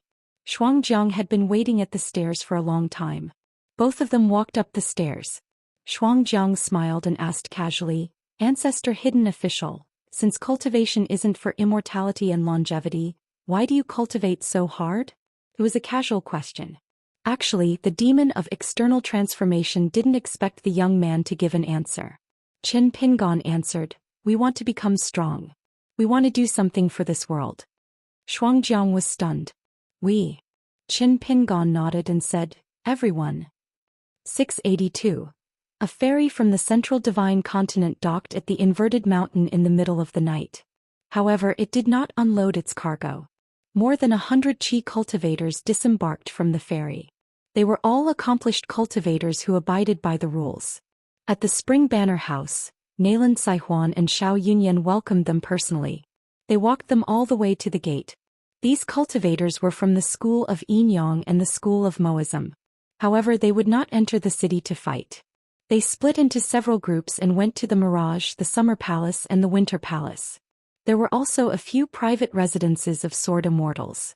One of them was the Immortal Garden. Its foundation was the bright moon-flying fairy poem tablet refined by the sword immortal. Next to it were several residences of sword cultivators dressed in women's clothing. Under the permission of a hidden official who was temporarily acting as a supervisor, they were able to leave the forbidden zone set by their master. The 3 Jindan sword cultivators were just about to ride their swords to the top of the city. They had been imprisoned in the residence by their master for so many years. All they did was practice their swords. They did not even care about their women's clothing and even forgot to ask for a set of robes. They were about to go to the top of the city and kill as many demons as they could. However, they were stopped by the little girl who had an inkstone tied to her waist and a bamboo box on her back. She said that the 3 of them could only go to the Mirage. Otherwise, they would have to return to the residence obediently and continue practicing their swords. The 5 cultivators from the school of Yinyang and the mechanical master from the school of Moism began to crack the restrictions of the private residence one by one after receiving a map from the Summer Palace as well as a detailed annotation. The opening of the door went smoothly. Very soon, a moon-engraved mirror of flowing light appeared in the Sword Immortal's private residence, hovering above the residence. Inside the ancient mirror, 4 auspicious beasts dashed around the mirror's knob. After the formation was activated, the surroundings of the private residence were illuminated vividly. The group of foreign cultivators who were in charge of moving the Immortal Garden Inn and the mansion took a break from their work. They looked at the little girl who was confronting the 3 Oris core sword cultivators. She spoke very quickly as if she was pouring beans out of a bamboo tube. Although the foreign cultivators had learned some of the Great Wall of Sword aura on their way to the inverted mountain, they could only roughly understand. Anyway, her aura alone had completely overwhelmed the 3 earthly immortals. No matter how the 3 Jindan sword cultivators tried to reason with the young lady, it didn't work. One of the Jindan sword cultivators who was really anxious shouted, Guizhujiu, don't think that just because Master Hidden Official is your master, you can treat us like third brother and fourth brother. In any case, we are all golden core cultivators. We are all your seniors on the path of cultivation. In fact, the little girl often came here to climb over the wall, so they were very familiar with each other. Guizhujiu crossed her arms in front of her chest.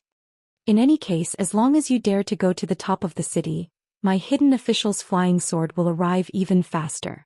Then you will be thrown back here by a sword immortal. You won't even be able to go to Mirage Pavilion, which has a larger territory. A golden core sword cultivator with a relatively stable temperament smiled bitterly.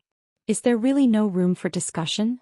Guizhujiu nodded and said, yes. The 3 golden core swordsmen as well as the Qi refinement warriors who were watching the show from afar were caught off guard.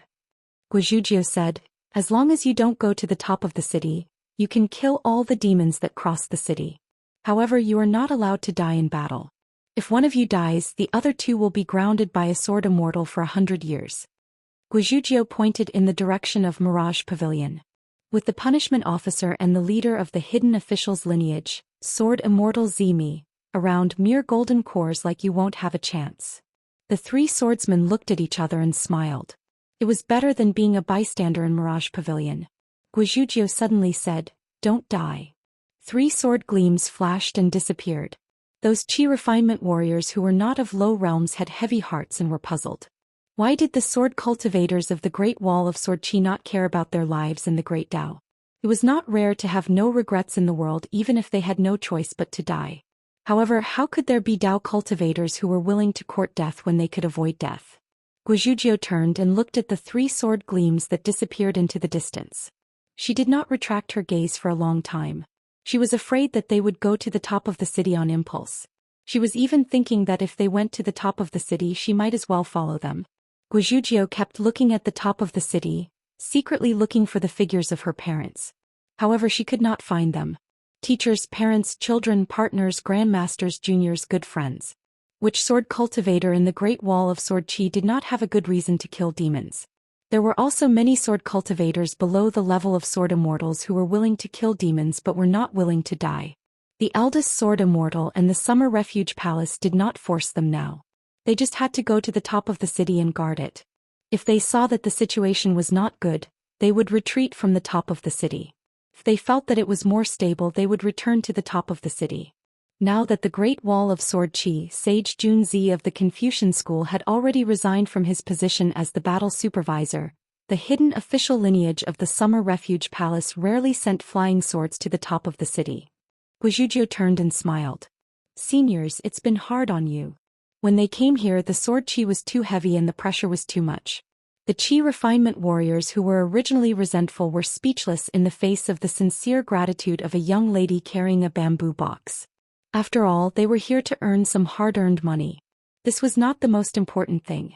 The key was that their actions would be recorded by the Academy and the Academy. They would gain a lot of merit. At the Winter Refuge Palace there was a group of outsiders. There was no one to teach them martial arts. The 10 children were now practicing their martial arts on their own. According to Jiang Yun's words, besides the walking and standing of the pillars, there would be another round of martial arts practice where they would fight each other to death. When the Qi refinement warriors passed by the martial arts practice field, all the children stopped practicing. Most of them looked indifferently at the immortals who were cultivating the Tao. Gu Jianlong, the sword cultivator who was the temporary battle supervisor, did not explain anything to the children. He was lazy and unwilling. Moreover, if he really did say a few words of justice, the 2 groups of people with a huge age gap might fight directly. Gu Jianlong had always thought that the world was vast. Even if he had friends like the hidden official Lin Junbai by Xianxia and the foreign sword cultivators, the world was still vast.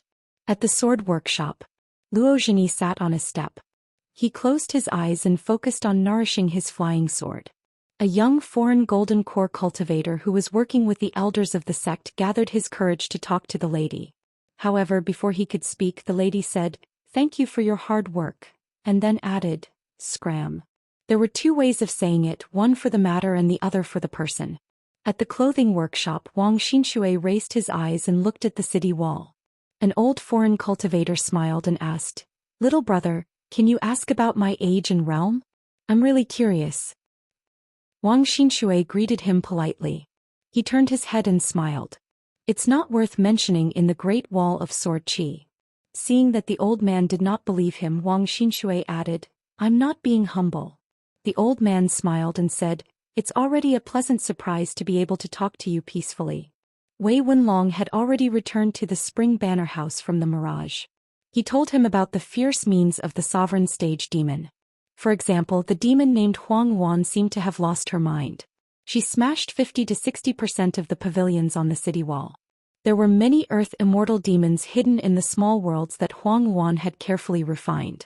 Among them there was the demon sword cultivator who shouted, the one who crossed the city wall first is so-and-so. After a Daoist temple was destroyed, he flew over the city wall with the help of his sword light.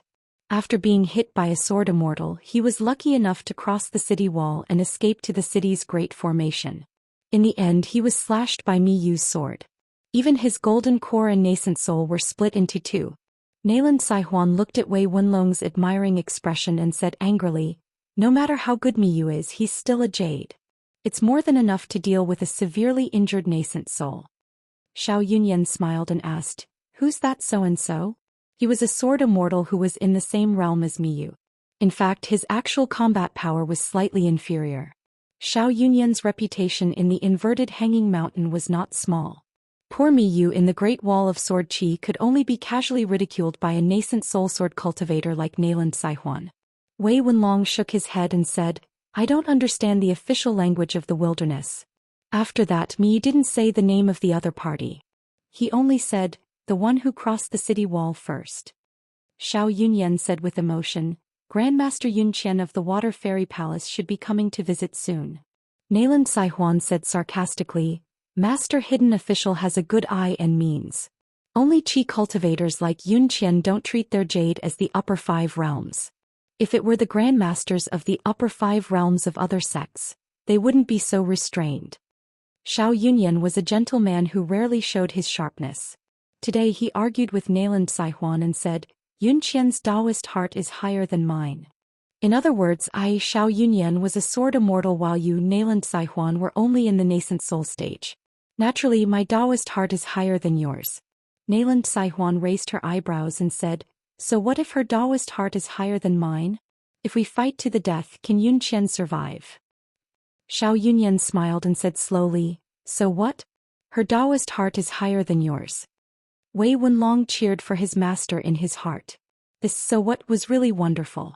Nayland Saihuan sneered and said, Sword Immortal Xiao hasn't spent much time with Master Hidden Official, but you've learned most of the essence of speaking. Xiao Yunyan smiled and said, you flatter me. It was just that other than chatting, when Wei Wenlong looked at the account book on the table, he unconsciously became speechless. The Water Essence Palace, one of the 4 private residences in Inverted Hanging Mountain, was the only one that hadn't been tainted by the Great Wall of Sword Qi. It seemed like there was still an endless quarrel and there was no conclusion. First, the Rain Dragon sect master personally came to the Water Essence Palace, but he still couldn't persuade his junior martial sister to give up on the idea of moving north. As for Yun Qian, she naturally couldn't persuade her senior martial sister. When Yun Qian publicized the matter of moving north to a small circle, the Water Essence Palace was full of contradictions. Moreover, it was obvious that most people had received the secret letter from the Ancestral Hall, which caused Ancestor Yun Qian to hit a soft nail. As an unpolished Jade Realm immortal, Yun Qian returned to the Rain Dragon sect. Unexpectedly, there were many objections among the direct disciples and many secondary disciples. They weren't willing to move north with Yun Qian, especially the direct disciple who had become Fu Ke's Daoist companion. She had already made up her mind and said that she wouldn't leave the Rain Dragon sect. This made Yun Qian even more haggard. Yun Qian could only hide her tracks and secretly visit Spring Banner House. She sat down in the meeting hall and met Sword Immortal Xiao Yunyan and Sword Immortal Nayland Saihuan. Yun Qian was indeed not good at dealing with people. She was worried when she came, but when she sat down she didn't know what to say.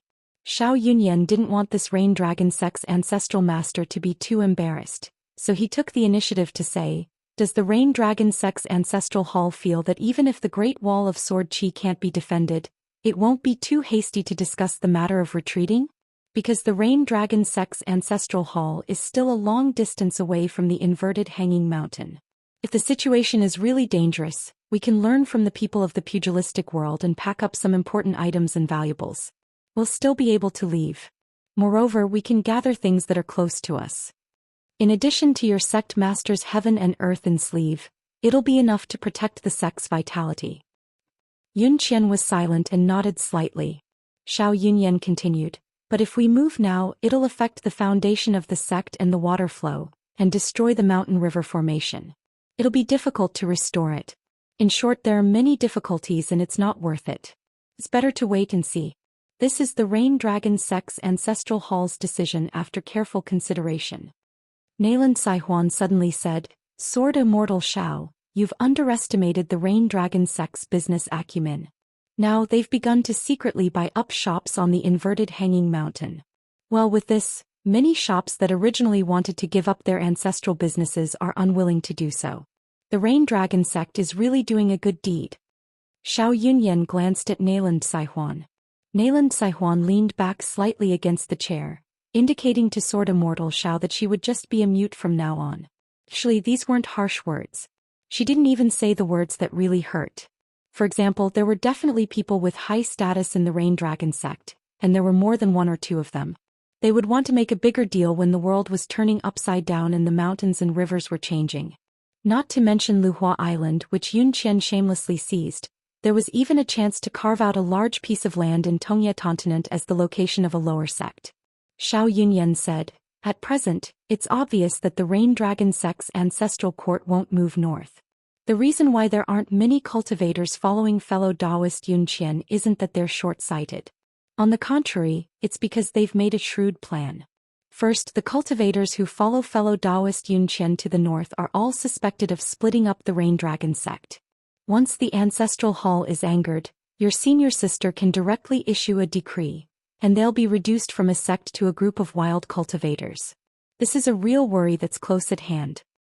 Second, even if they take the risk of moving north, where would they go? Where would they find an immortal island like the Rain Dragon sect's ancestral court that's rich in spiritual qi? Could it be that they're renting territory? Since when would the Rain Dragon sect's cultivators need to live under someone else's roof? If they randomly found a place with thin spiritual qi for cultivation, how many cultivators would their great Dao prospects be delayed in the next 100 or 1,000 years? Taking a step back, even if they found an overseas immortal island that was barely suitable for cultivation, where would they find such a large sum of money to build a mansion, set up a mountain and river formation, and spend the heavenly materials and earthly treasures needed for cultivation? Ancestral Master Yun Qian is famous for being bad at management and having a shallow family background. Moreover, Ancestral Master Yun Qian is pure and has few desires. He has never liked to make friends and has mediocre connections.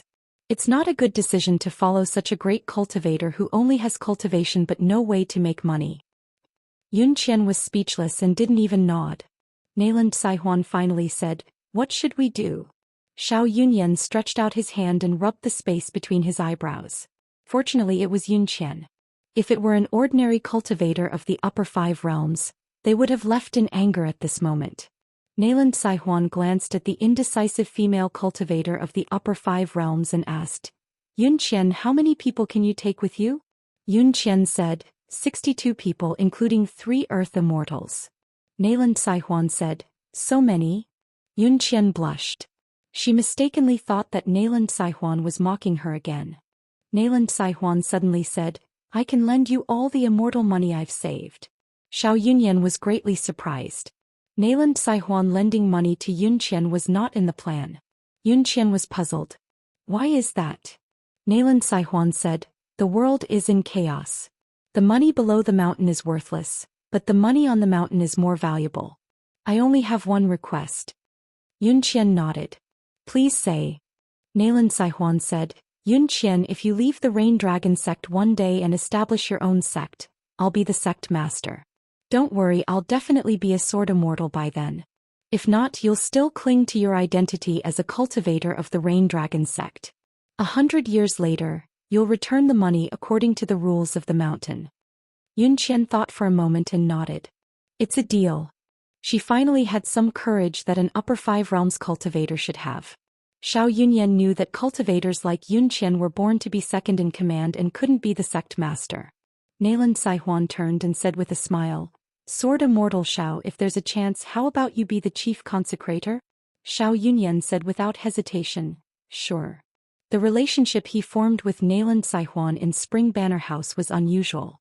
Xiao Yunyan was a sword immortal who had a wide range of friends. Although Nayland Saihuan was too shrewd in doing business and lacked sincerity in the future when they established a sect in the vast world, they really needed someone like her to take charge of the overall situation. Yun Qian made up her mind. Xiao Yunyan's reputation in Inverted Hanging Mountain was extremely good. He couldn't be simply seen as an unpolished jade sword immortal.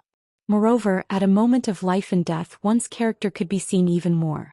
Spring Banner House was willing to be so close to the Great Wall of Sword Qi, so Sword Immortal Xiao's character could be seen at a glance. Compared to Nayland Saihuan, who was good at making money, Yun Qian actually trusted Xiao Yunyan more. Nayland Saihuan said, "My business is done. Brother Yunyan, please continue with the business." Xiao Yunyan didn't care about Nayland Saihuan's change of address and said to Yun Qian, "Master Hidden Official came to Spring Banner House for the last time and said that if fellow Daoist Yun Qian's northward migration was obstructed, there was a compromise. Fellow Daoist Yun Qian could go to Rain Dragon Sect's ancestral hall again and say that you're willing to personally lead a group of disciples on a trip. It would take about 5 years and then ask senior sister for a sum of immortal money to be used to lead the team. Of course, the amount doesn't need to be too large. Other than visiting Flood Dragon Ravine, there are also many immortal mystic realms. For example, you can visit Luhua Island and the Cave of Fortune to search for ancient immortal opportunities. Qi cultivators below the Earth Immortal Realm can follow if they're interested. In addition, you'll also visit places like Dragon Rest Stone." Xiao Yunyan said with a smile.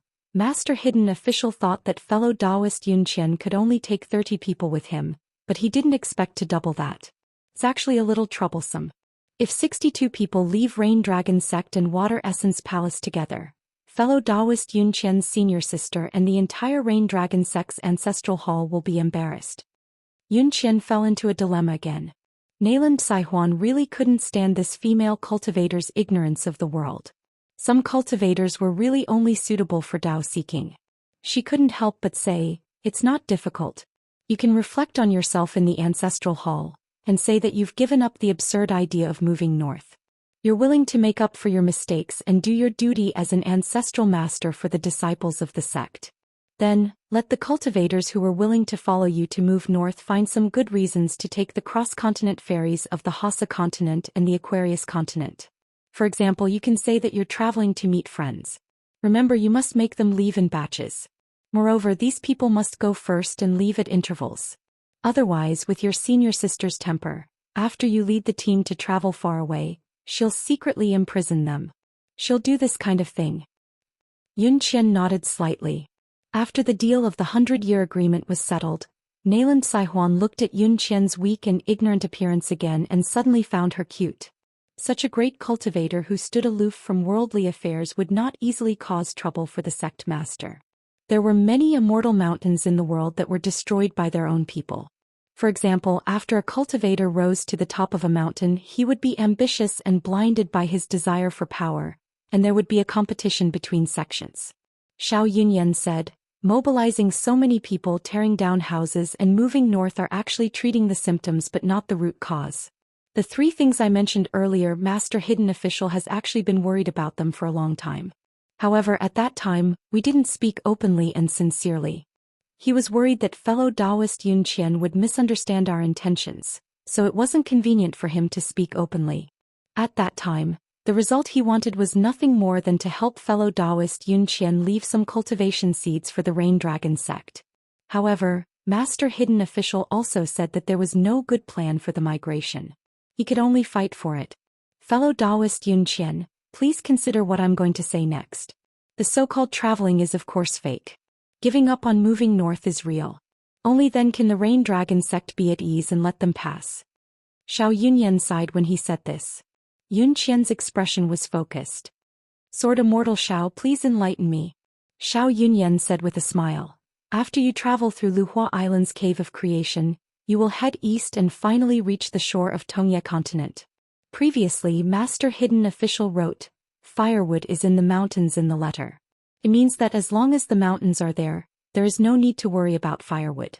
It also means that firewood is in the mountains and not in the water. Then fellow Daoist Zhou Xian and the disciples of your sect will have 3 choices. First, go to the old heavenly lord of Taiping Mountain and say that you are friends with Qin Pingon. Then head north and reach the shore of Old Dragon City. First, go to the Aquarius continent's southern mountain lord Fan Junmao. The Song clan is currently excavating a great blasphemy canal. The Rain Dragon sect's cultivators are proficient in water arts. Not only can they train their Dao, but they can also accumulate some incense offerings. After doing this, you will continue north to the Aquarius continent. From Oxhorn Mountains Ferry, you will take the Hemp Sex Ferry to Skeleton Beach. Then you will take the Spring Dew Gardens Ferry. The destination of this trip is the Dragon Palace Grotto Heaven in the middle of the North Continent. It is shared by the Water Dragon sect, Fuping Sword Lake, and the Yang clan of the Cloudy Palace. Among them, the Great Blasphemy Water Lord Li Yuan and the Southern Sun Water Hall Lady Shen Lin are good friends of Master Hidden Official. You can settle down on one of the islands and cultivate. You can even stay there for 100 years. As for these 3 places, fellow Daoist Cloud Stick, where do you want to settle down? Do you want to rely on Peace Mountain, build a residence by the Aquarius continent's Great Blasphemy Canal, or stay in the Dragon Palace Grotto Heaven that is rich in water fate? It will all depend on your Dao fate. Xiao Yunyan paused for a moment and said in a deep voice, Master Hidden Official once said that this journey is ultimately a journey of wandering from place to place. It will definitely not be smooth sailing. It is inevitable that you will have to act according to the mood of others. Senior Cloud Stick, please pay more attention to the changes in the mental states of your disciples and help them out. Cloud Stick glanced at the chair on the main seat of the discussion hall and asked, I only have one last question. I sincerely ask Sword Immortal Xiao and fellow Daoist Nalan, why is Master Hidden Official willing to do this? Xiao Yunyan smiled knowingly and said, to be honest, I am also curious. Master Hidden Official's impression of the Rain Dragon sect is very ordinary. Nalan Saihuan said bluntly, I dare say that fellow is helping others, but he is also helping himself. A young man without any mortal enemies would definitely not have the achievements he has today and the Dao heart he has today. Xiao Yunyan joked. Fortunately, Wenlong is not someone who likes to complain, and Miyu is someone who is used to being bullied by you. Otherwise, Master Hidden Official would be so narrow-minded, hee. Nalan Saihuan suddenly stared at Cloud Stick. Cloud Stick was confused. Nalan Saihuan suddenly smiled. Your Rain Dragon sect has many female cultivators. Cloud Stick did not know why she said this. Nalan Saihuan smiled and said, it's fine, it's fine. Our Master Hidden Official has always kept a respectful distance from women. The more beautiful they are, the more he avoids them. Xiao Yunyan did not want Nalan Saihuan to continue speaking without thinking. He stood up and cupped his fists.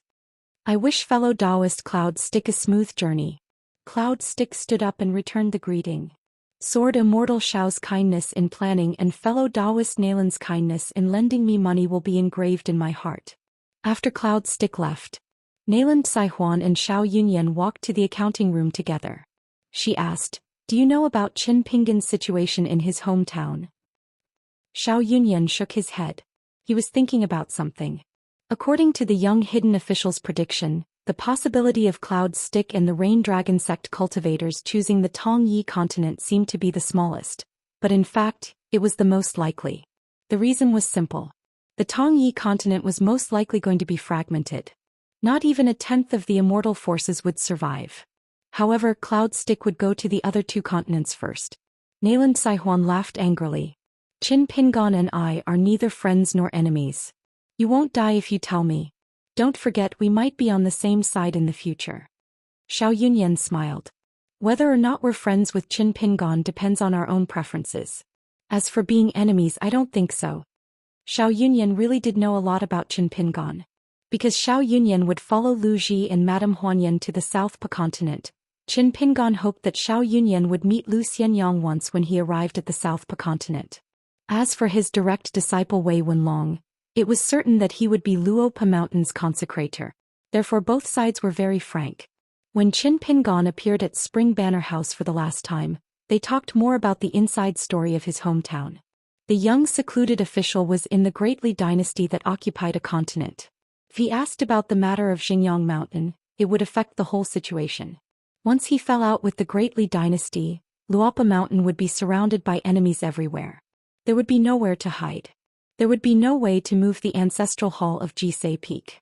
However, once the chessboard was enlarged, the Aquarius continent was located between the North Continent and the Tongyi continent.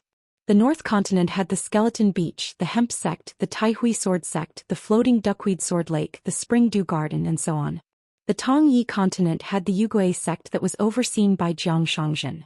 Since the Song clan had been immersed in meritorious deeds and knowledge for more than 100 years, they would naturally calculate the specific gains and losses, and whether it was worth it to act as a protective talisman for Xinjiang Mountain.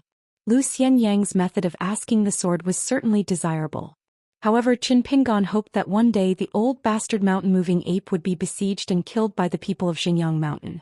When the time came, he would only need to sit in the ancestral hall of Xinjiang Mountain and be pinched by the nose by a group of so-called sword cultivators. He would drink tea and wine as he wished and then watch the mountain-moving ape being abandoned by his friends. Asking the sword was in his heart. Of course, climbing the mountain with Lu Xianyang, asking the sword of Xinjiang Mountain, and throwing the mountain-moving ape's head into the ancestral hall was also a happy thing. I won't lose, you can do whatever you want. When they arrived at the door of the accounting room, Nayland Saihuan suddenly said, "It depends on the arrangement of the cloud contract. Xiao Yunyan, are you afraid?" Xiao Yunyan smiled and said, "Afraid? Of what?" Nayland Saihuan shook her head and said, "Nothing." On the city wall, Lu Ji looked down at the battlefield below where the demons were gathered like an ant's nest. This female great sword immortal was recuperating from her injuries. Half of her face was badly mutilated. The battle was in a stalemate and she couldn't care less. Moreover, Lu Ji never cared about her appearance. Previously, she went too far out of the city and was hit by the great demon Chongguang's natal spell and the flying sword of sword immortal Shouchen. However, at this moment in the largest ant's nest in the world, there was another tide that was advancing towards the south. The flying sword was in front and thousands of sword cultivators were behind. On the line, the flying sword collided with the demons first. Countless demons were instantly sent flying, with broken limbs and bones splattering everywhere. This was the sword formation led by the three great sword immortals, Nayland Xiaowei, Yu Qing, and Mi Hu. Those who were willing to go out of the city to fight were free to attack with their swords. Further away were Alliance, Qin Shi, and Qi Tingji, the three sword immortals who were engraved on the city wall. They each occupied a corner of the battlefield and formed a triangle. After Qi Tingji attacked with all his strength, every time his sword Qi spread out, the area within a radius of 1,000 feet would be emptied and countless demons would swarm over. Other than the great demon Huang Wan Yangji, Bai Ying, and the Golden Armor General who were responsible for disrupting the city wall, every once in a while they would fight Alliance and the other two. Occasionally, other sovereign stage great demons would join in as well. High in the sky, Dong Sangying and the sovereign stage great demon who had refined half of the moon's soul had been fighting for a long time with the moon as their battlefield. Looking up, there was a thin black line that could be clearly seen on the huge full moon. If one were to look at it from afar, they would definitely need to fly on their swords to see the two ends of the sword mark. That was the result of Dong Sangying's previous sword strike. Although Old Deaf was a demon, he was much more straightforward than many sword immortals when it came to killing demons. He superimposed his huge true body and majestic Dharma idol with a unique secret technique and specialized in tearing off the heads and limbs of those huge demons. He would then use them as flying swords and casually throw them to the battlefield in the south. The Daoist robe that the old Daoist was wearing had an ancient picture of the true form of the 5 great mountains, which was far more than just the 5 great mountains. The old Daoist held his natal item, the Immortal's mirror of many treasures, which was above the sea of clouds. It was as big as a huge lake, and wherever the light from the mirror shone on, the land would be scorched. The scholarly sage took out a scroll of the yellow flow giant saliva painting from his sleeve and put 2 fingers together. With a gentle stroke, the long scroll spread out and fell from the city wall, hanging between heaven and earth. The water of the yellow river came from the sky and knocked the demons that were attacking the city back to the ground. They were drowned in the flood, and in an instant, countless bones were piled up. The golden blood of the Buddhist sage who was bathed in blood condensed into 10 golden dragons. The monk broke his own fingers and used them as the spines of the golden dragons. He then used the blood from his broken fingers to add a finishing touch to the dragons. In the end, the monk with all 10 broken fingers gently clasped his palms together and lowered his head slightly, chanting a Buddhist chant. On the battlefield, Li Kai was all alone. She held her sword and went deep into the enemy alone. There were demons all around her and they were all using spells. What should she do if she couldn't kill all of them? Kill again. If I die here today, Jiang Shangzhen, you heartless bastard, remember to squeeze out some tears and put on a show. After thousands of sword cultivators left the city wall, they opened up a formation in a line. As the battlefield continued to advance, the line that was originally straight gradually became thinner and distorted. A young sword cultivator named Qin Li followed the line of sword aura and shuttled freely on the battlefield. He didn't linger in the battle and stabbed those demons that were injured but not dead to death. If he couldn't kill them with one strike, he wouldn't get entangled. The young Qin Li carried a sword called Yi Ming, which was his natal flying sword Yi Ming. That sword was a sword Immortal's relic. Once it overlapped with the flying sword Yi Ming, it could create the embryonic form of a small world. Although he was only in the sea-viewing realm, he was extremely shrewd in fighting on the battlefield. His attacks were calculated, and his control of the battlefield situation was almost instinctive. He also liked to crazily pick up scraps on the battlefield. Before he saw money and treasures, he would wander around. As long as he saw money, he was the kind of person who valued money more than his life. Therefore he earned the nickname of Little Hermit. The young man also once left a bold statement on a nameplate in the wine shop. 100-years-old sword Immortal is at your fingertips. Qin Li chopped a burly demon to death with one strike. As he ran with his sword, he wiped the blood off his face. With a roll, he dodged the flying sword of a hidden demon sword cultivator. At the same time, he rode the flying sword Yi Ming straight away. The other party also dodged the flying sword. Both parties parted ways and didn't have the intention to pursue. An old Jindan sword cultivator of the Great Wall of Sword Aura was surrounded and his arm was almost chopped off by a demon's axe. He didn't expect that it would be blocked by a green-robed swordsman with a dull expression. He casually chopped off the demon's head. The Jindan sword cultivator thanked him. Even if he was hit by the axe, he wouldn't die. However, on the battlefield he could only temporarily retreat. He didn't expect that the sword cultivator would tear off his face and smile. The Jindan sword cultivator was stunned for a moment and then burst into laughter. Damn the second shopkeeper. Then he felt a sharp pain in his heart. The young hermit stabbed his heart with his sword and shattered the old man's Jindan with sword aura. The man covered his face again and disappeared in a flash to another battlefield. Wei Jin of the Temple of Winged Snow, who was recuperating and staring at the battlefield, immediately got up and left on his sword. This person must be killed. Otherwise there would be endless trouble. He was the same as Qin Pingon and Sichen, and he was very extreme. He could protect himself and had enough killing power. Only when he had both, the so-called shrewdness and means would be meaningful. Otherwise he might as well just strike with his sword and attack directly.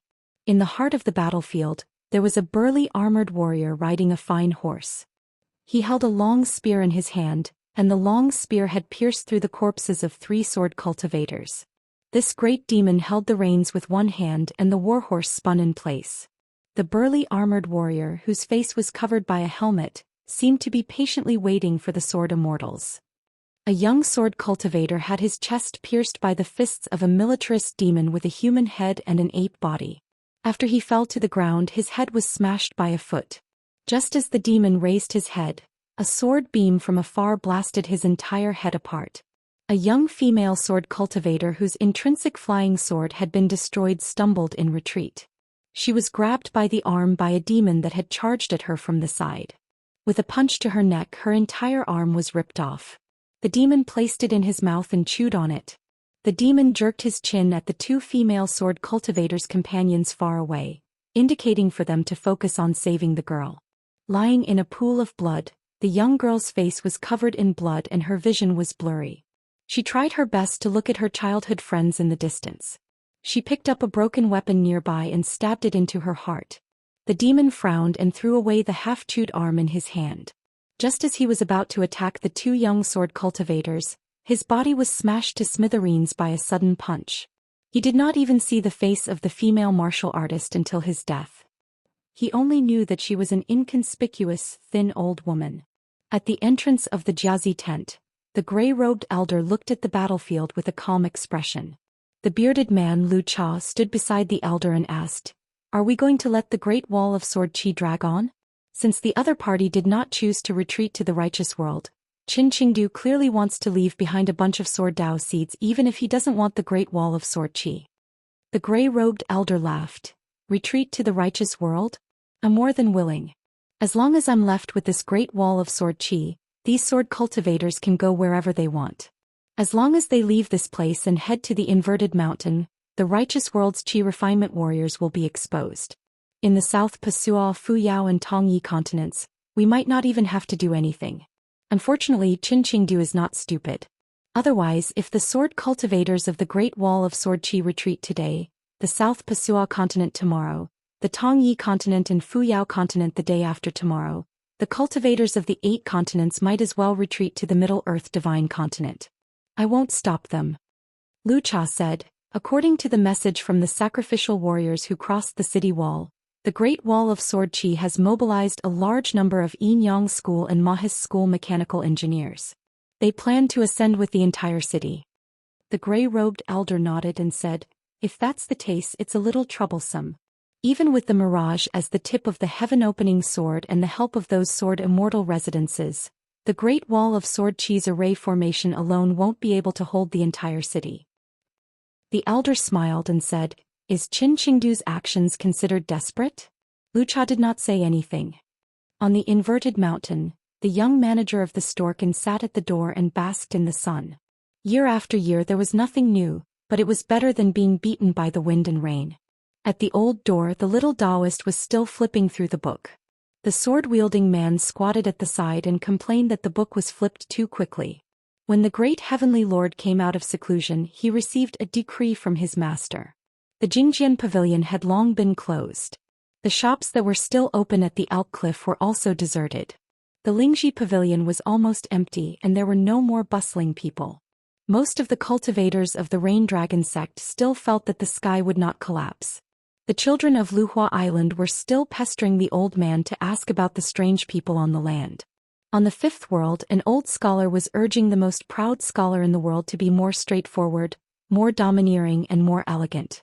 At the highest point of the Baek Okekyung building, a young Daoist who had returned from a long journey was slowly strolling on the railing. He was holding a pile of scrolls in his arms. They were all paintings of immortals that he had plundered from all over the world. Once they were spread out, there would be a spring dream of a beautiful woman in a garden. There was a picture of a small yellow cat curled up on a rock to enjoy the cool air. There was a picture of a lone fisherman fishing in the cold river with a lot of white space. There was a small boat that could be used to fish with a man in a straw hat. There was also a picture of a scholar in a green robe watching a logger on Taiping Mountain. In the ancestral hall of the Jisei Peak in the Baoping continent, ripples moved slightly, and a tall woman in white appeared out of thin air. Wei Pai, who was at the top of the cloud mountain, opened and closed his eyes, pretending not to know. Old Yang, who was in the backyard of the medicine shop in the small town, was smoking. In the prison of the Great Wall of Sword Qi, Qin Pingon put away the innate divine ability of the caged sparrow.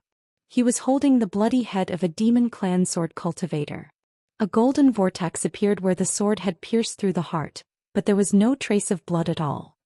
Nye Xian began to prepare to sew clothes. She told him to be careful this time. This time the mending of the real name was different from the past. It was very important. Shuangjiang squatted at the side and asked the young man who was sitting cross-legged with his back exposed. "Since you are a scholar, do you have an innate character?" 683. Wei Jin, the sword whiz of the Wind Snow Temple, had found the trace of the green-robed swordsman. However, a handsome child with a sword-nourishing gourd on his waist suddenly appeared in front of the green-robed swordsman. The child stretched out his palm and blocked all the sword light of Wei Jin's sword. Then he shook his wrist. His palm, which had turned charred, recovered in an instant. This sovereign great demon who was neither high nor low in the ancient well was called Azure Flower. That exquisite face that could bewitch women if one looked carefully, was pieced together from other people's faces. The blade's strengthening gourd contained countless remnant souls and broken flying swords of sword immortals. The great demon Azure Flower smiled at the young swordsman behind her. "Junior brother, have you had enough fun?" The green-robed swordsman nodded. "Be careful." The great demon blocked the sword immortal's sword from afar. Wei Jin's two swords brushed past her. Azure Flower was already hovering above a huge pit. She said with a gentle voice, "Senior brother, what are you being careful for?" "I'm careful enough. I haven't found Qin Qingdou yet." Lu Ji arrived on her sword and said to Wei Jin, "Continue chasing. Leave this sissy to me." Azure Flower smiled at the female great sword immortal with half of her face destroyed. "Is this the beautiful great sword immortal Lu from the Great Wall of Sword Qi?" Lu Ji didn't say anything. She answered with a sword. At the top of the city wall, the monk covered in blood was like a golden Buddha with the Great Wall of Sword Qi as a lotus. The middle-aged Buddhist saint's kasaya fell off by itself. His fingerless palm gently lifted the kasaya into the air. It suddenly became as big as a sea of clouds. Instantly wind and clouds surged. The kasaya grew bigger and bigger. Buddhist light illuminated the world. In the end, the cloud sea kasaya that covered the sky and the sun fell, covering the battlefield outside the city wall. It turned into countless specks of golden light and attached to the sword immortals of the Great Wall of Sword Qi. The monk sat cross-legged. A lotus lamp appeared in front of him. It burned for a stick of incense. Then within the time it took for an incense stick to burn, the injuries of the numerous sword cultivators on the battlefield were all transferred to the monks. There was a seal script on the phantom sword immortal's seal. It was copied by the young hidden official from the Great World. The reincarnation of Dingguang Buddha, the mortal of the Saha world. When the incense stick was about to burn out, the monk put his palms together and looked into the distance with a smile on his face. However, the light in front of him was still there. Not only that, it was even brighter. The sages of the three sects, including the monks, had been fighting from the beginning to the end. For example, this Buddhist sage had sacrificed his life force to change the heavens and the earth, helping the Great Wall of Sword Qi to suppress the wildlands. Together with two other sages, they had worked together to create the Golden River 3 times. They had shaken off their body of lion bugs, cut off their fingers, turned them into golden dragons, and took off their kasaya to protect sword cultivators. There was also the tragic massacre of the siege battle where blood flowed like a river. There was also the scholarly sage's yellow flow great saliva painting. Most importantly, there was the Buddhist divine ability that enveloped the battlefield. Having nurtured the sword for so long, Wu Qingpei felt that it had been too long. Finally, he used all his strength to conjure his intrinsic flying sword, Sweet Rain. This Sweet Rain was one of the top 3 flying swords in the summer abode. On the battlefield outside the city, thousands of demons were shrouded in a curtain of blood that rose from the ground. In an instant, their flesh and blood were being ripped apart. Every raindrop that contained Sweet Rain's sword intent minced their souls. The great demon Bai Ying's throne was the closest to the front. However, it was still some distance away from the 3 battlefields of Alliance, Qinshi and Qitingji. On the throne of bones that was formed by the accumulation of hundreds of thousands of bones, this great demon had no flesh or blood. His white bones were as white as jade, and it was still stepping on the head. When she saw Wu Qingpei conjure his intrinsic flying sword, Bai Ying kicked the head away. She stood up and stared at the curtain of rain that was slowly rising into the sky with great interest. Bai Ying retracted her gaze. On the battlefield, there was a pitiful little unpolished jade realm sword cultivator. He had lost an arm. Not only was he wielding a sword with one hand, but his ankle had also been cut off. However, for some reason he had bypassed the 3 sword formations that Qi Tingji and the others had set up and was heading straight for the throne. The man stopped and faced the throne of bones. He raised his sword, but he was not looking at Bai Ying. Instead, he stared at the head and said, "The sword cultivator of the illumination lineage, Gao Kuei. You have to ask the ancestral master for the last sword." Bai Ying glanced at the head on the ground and laughed. "I think you should forget about it. I'll just slap you to death and let your disciples and grand-disciples keep you company." An empty gray robe with no one inside drifted over and slowly landed on the throne of bones. When it appeared, Bai Ying immediately sat back down and did not dare to say another word. The gray robe stood at the edge of the throne. In the distance was Gao Kuei, who wanted to ask for the last sword of his life. A hoarse voice sounded. Illumination received the sword. The two great demon thrones were next to each other in the air. They were both women. The great demon Xianxia appeared in her true form. She had a human head and a dragon body. She wore an emperor's crown and a black dragon robe. She sat high on the dragon throne with her huge dragon tail dragging on the ground. The sovereign stage great demon named Fei Fei did not reveal her true form. She had a young appearance and a pair of scarlet eyes. Her robe was embroidered with thousands of threads, each of which was a river or stream that she had refined. On her wrist was a bracelet refined from a dragon's natal pearl. On her feet was a pair of embroidered shoes with 2 dolly beads on the tips of the shoes. Xianxia had just retreated from the battlefield and was hit by Qi Tingji's sword. At this moment she had to show her true form to heal her injuries. In the cultivation of the demon race, it was faster to transform into human form. However, when it came to healing, it was still faster to restore the true form. Xianxia's eyes were gloomy. She stared at Qi Tingji, who occupied the vast battlefield with only one sword. The old sword Immortal who carved the words on the Great Wall of Sword Qi was a handsome young man. According to the earliest prediction of the moon-bearing mountain, Qi Tingji was a person with lofty ambitions. He would never be willing to die and leave the Great Wall of Sword Qi along with the hidden officer Xiao Ling. At the crucial moment he would betray the Great Wall of Sword Qi and attack a certain great sword celestial, just like how Xiao Ling punched his left and right back. He did not expect Qi Tingji to change his mind. Logically speaking, this should not be the case. As long as Qi Tingji was willing to leave the Great Wall of Sword Qi, the only one who could kill him was Qin Qingdao. However, once Qin Qingdao chose to attack, the great ancestor of Moon Supporting Mountain who had been watching from the sidelines would also attack. The only explanation was that Qin Qingdao had given Qi Tingji a better path to the Great Dao. Fei Fei floated next to the dragon throne. Compared to the human-headed dragon-bodied Xianxia, Fei Fei seemed extremely insignificant. She glanced at the two youths standing on the armrest of the dragon throne and smiled at one of them. She then used her mind to speak to Xianxia. You did not supervise the battle properly and are guilty. Why don't you say something?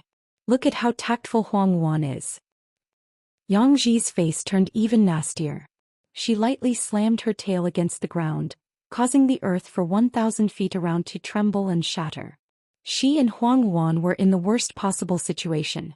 Xianxia had once been the ruler of the Yaoyuo, so she naturally had a conflict with Fei Fei over the Great Dao. However, with Moon Supporting Mountain as witness, Xianxia had given the entire Yaoyuo to Fei Fei. In exchange, Fei Fei needed to help Xianxia become the ruler of the 9 provinces of the vast realm while the vast realm was wantonly seizing water. Xianxia had to become the mistress of all the dynasties and sovereigns of the mortal world.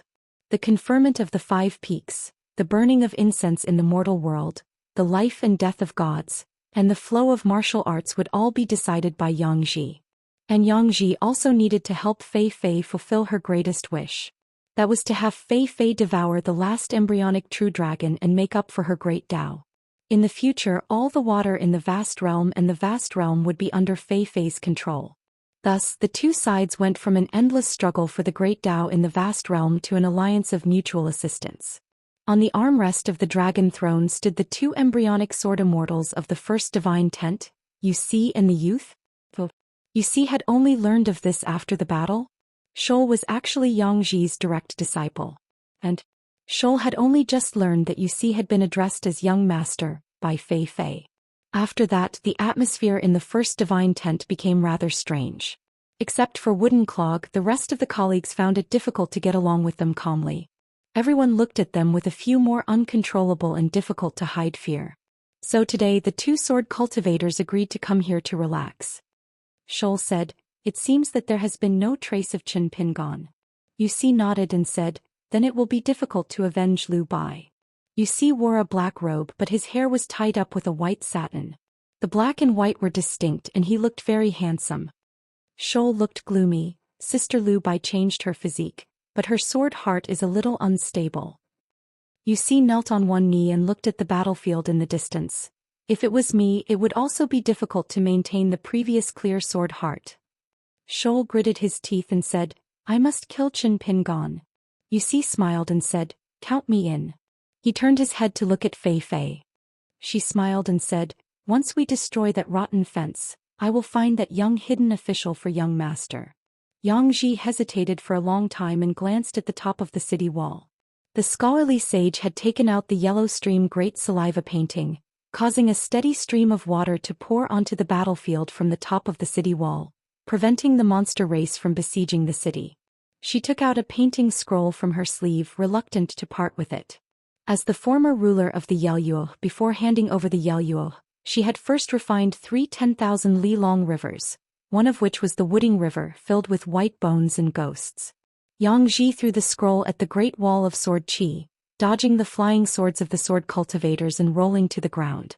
The surging Wooding River collided with the yellow stream great saliva, creating 1,000 ripples.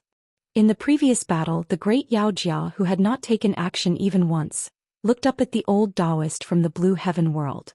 It was said that he was the city lord of the 12 cities on the 5th floor of the Beko Keikyung building. The inverted mountain beneath the great Yao Jia's feet was as smooth as a mirror, dazzling and dazzling. This shattered inverted mountain was not any smaller than the mountain seal that the second Daoist brother had left behind in the righteous world. It was known as the Golden Throne of the World. It was refined from the fragments of countless mountains and rivers in the history of the world.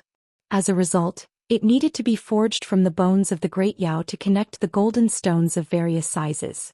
The mirror surface of the platform was like the largest golden coin in the world. The great Yao Jia was wearing a golden robe. Even though he was not using a concealment technique, he was still enveloped in the light of the sun, hiding his true appearance. The great demon obsidian armor was located at the center of the mirror. It controlled the mountain under its feet and rushed to the sky above the battlefield. It used the entire golden throne to block the burning power of the grand sun that was reflected by the myriad treasures mirror.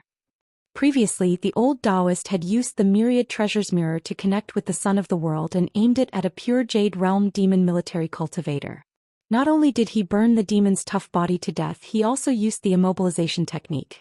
In the end, Yu Qing, one of the 10 great peak sword immortal candidates, chopped off the demon's head with his sword, mighty suppressing the 5 mountains. Then he used his 2 natal flying swords, 100 feet spring, and skylark in the sky, to kill the demon's immortal soul that was trying to escape. Yu Qing won some time to catch his breath. He looked around and saw that there were no demons involved in the battle. He stepped on the demon's head and shook his wrist lightly, scattering the blood on his sword. Delightful. Yu Qing headed south with his sword. This great sword immortal with great killing power had also publicly sneered at the sage of literature's lineage. He had also taken the initiative to find the young secluded official to express his gratitude and apology. Open and above board. The old Daoist nodded slightly. Great sword immortal, you was too courteous. Then he frowned. He changed the angle of the myriad treasures mirror a few times, but the treasure light was still pulled towards the golden throne. The old Daoist sighed in his heart. His cultivation was no longer at the peak. There was nothing he could do. The golden throne beneath the great demon Yao Jia's feet was boiling with lava from the myriad treasures mirror. Golden liquid constantly flowed out of the mirror and sputtered wildly. It was as fast as flying swords. Be it sword immortals or demons, they all died on the spot upon contact. Yao Jia laughed and asked, "Old Daoist, you still have a long life ahead of you, but you're going to die here. Is it fun?" This old Daoist, who was highly respected in the green underworld, had 2 of his most important natal items. The myriad treasures mirror in his hand had many cracks on its surface like a spider web. Every time a tiny crack appeared, a black thread would appear on the old Daoist's golden immortal physique, which could be said to be immaculate. His cultivation base and life were drained away at a speed visible to the naked eye. As for the horsetail whisk, more than half of it was destroyed, leaving only the handle. The old Daoist held the mirror high with one hand and stroked his beard with the other. He laughed and said, "Fun my ass." He said the most vulgar words with the most aged Daoist immortal's manner. It was hard to imagine that this was an elegant Daoist immortal who once said, "When the peach blossoms bloom, if there are orioles on the flowers, it's especially moving. I don't dare to move my eyes, but my soul is moved." It was even harder to imagine that when the old Daoist preached in his own city in the Beko Keikyung building, many Daoist immortals who came from other cities sat on the praying mats and shared his thoughts. Yao Jia didn't mind and didn't say anything else. Both sides were just wasting the fragments of the mountain and water's deity's golden body, while the old Daoist was rapidly depleting his Dao life. I Yao Jia will gladly accept this great merit of killing one of the 3 sages of the Great Wall of Sorqi. According to the contract, Tuyue Mountain promised to take out a continent of the vast world.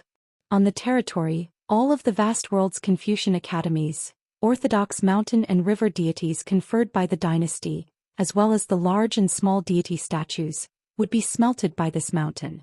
None would survive. In particular, it was said that many ancient deities reincarnated in the vast world, which was the key to Yao Jia's Dao. If it smelted all of them, it would be able to hover in the sky like the grand sun and look down on all living beings like a supreme deity. It would truly become immortal. No matter how the Dao flowed, the so-called heaven's net was wide, but nothing could escape it. Plus, the river of time also had to take a detour to avoid it. The Daoist Immortal reached out and slowly raised his hand. A series of golden inscriptions appeared on the outermost edge of the mirror. The words were huge, and each of them turned into a golden body deity that was more than 100 feet tall. Among them, the words sun, moon, metal, wood, water, fire, earth were like the eye of the array. The deities that appeared were especially majestic and were more than 100 feet tall. Especially the deities that were born from the words sun and moon. Behind them, there was a halo formed from the sun's halo and the moon's essence. Streams of golden lava floated endlessly, like the ribbons of the celestial beings in the murals on land and water. The old Daoist Immortal suddenly stood up and laughed loudly. In the future, if there are sword cultivators who travel the vast world, remember to visit my city. The scenery is great and the fairies are even more beautiful. I've been with all of you for so many years. I'm so happy. After saying that, the old Daoist Immortal's body melted into his soul. In the end, he turned into a dazzling rainbow light and went into the myriad treasure mirror that was hovering in the sky. Then he surged out and crashed into the golden essence throne. Even the Daoist Yao Jia couldn't control the throne to avoid the rainbow light. It could only watch as the old Daoist Immortal's soul and spirit melted into the golden essence throne like snow. Then a crack that the old Daoist Immortal's soul forcefully tore appeared on the surface of the mirror. His last words were only 3 words. Please drop your sword. Great sword immortal me, who slashed with all his strength along the crack and sliced the golden essence throne into 2. After this battle, the Daoist Yao Jia, whose natal item was damaged, could only retreat from the battlefield and try his best to repair the damaged golden essence mountain. At the entrance of the Jiazi tent, the bearded man and the gray-clothed old man stood side by side. Lu Cha said, Xianxia and Xiaowei are both a little off. They shouldn't have fought so hard. They shouldn't have risked their lives like this. The gray-clothed old man nodded. On the other hand, Qi Tingji and Old Deaf were very normal. They looked fierce, but they still left a way out on the battlefield. At most, they would drop by 1 realm. As for Qin Shi and Xiaowei, the 2 patriarchs of Taishang Street, they were rushing to their deaths. As for Dong Senging, the old man raised his head and looked at the round moon that was far away from the sky and not close to the ground. Looking at his posture, Dong Senging didn't plan to return to the city. Not only that, when this person completely fell, there would be a great scene. Although they couldn't differentiate between friend and foe, the gray-clothed old man still felt pity for Dong Senging. He was such a hero. The gray-clothed old man didn't care about the life and death of the Lotus Nunnery's abbess. She went behind the moon-bearing mountain and refined half of the moon without permission. It was an act that deserved death. Now that she was going against Dong Senging, she had the advantage of time and place. However, it was also a cage. Lu Cha asked, according to the latest deduction of the Jiazi tent, the Confucian temple is going to give half of the world to the sword cultivators of the Great Wall of Sword Qi? The gray-clothed old man nodded. That's a big deal. The young hidden official used a utilitarian way of arranging troops and formations to help the Great Wall of Sword Qi. At the same time, he had his hands tied and fought for several years, which made the sword cultivators frustrated. That fellow who descended from the sky went to the Qingming Tian and ran back, dispelling some of the frustration in the hearts of sword cultivators. The Sage of Rites had a saint overseeing this place. The secondary saint had Alliance and mellow scholar Chen Chunan. The Sage of Literature had the great sword Immortal by his side and the hidden official Chen Pingan. These scholars who traveled from afar were using their own methods to reason with the Confucian temple of Howren Heaven. On the battlefield, Li Kai stopped. A sovereign stage great demon with ethereal immortal qi appeared 1,000 feet away. It was Huang Wan. This great demon passed through the demon race army and found Li Kai, who was digging deep into the formation alone.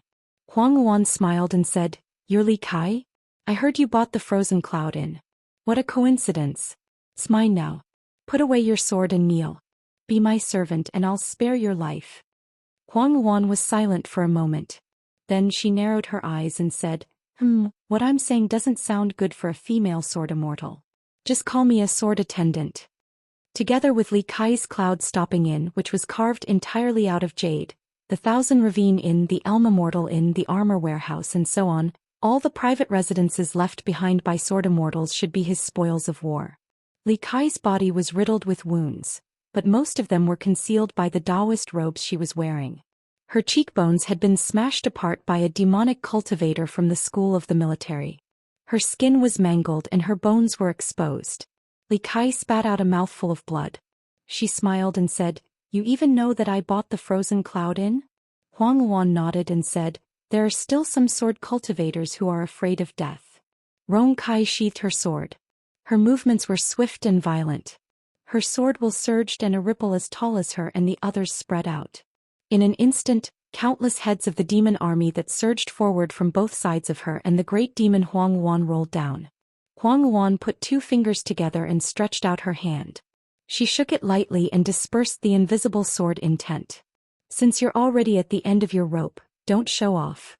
Li Kai asked, "Then do you know that even if you go to the Tongye continent you'll be stabbed to death?" Huang Wan laughed and reminded her, "I'm actually not in a good mood right now." Huang Wan was originally the sovereign great demon abbot of the Wilderness Sword Cultivator formation. She was obviously an existence that the gray-robed elder of Moon-Bearing Mountain placed high hopes on. Firstly, Huang Wan's status in the Wilderness Sword Cultivator was very high. She had never argued with other great demons. Secondly, the item that Huang Wan was looking for in the eyes of the other sovereign great demons was useless. Furthermore, Huang Wan was not very ambitious.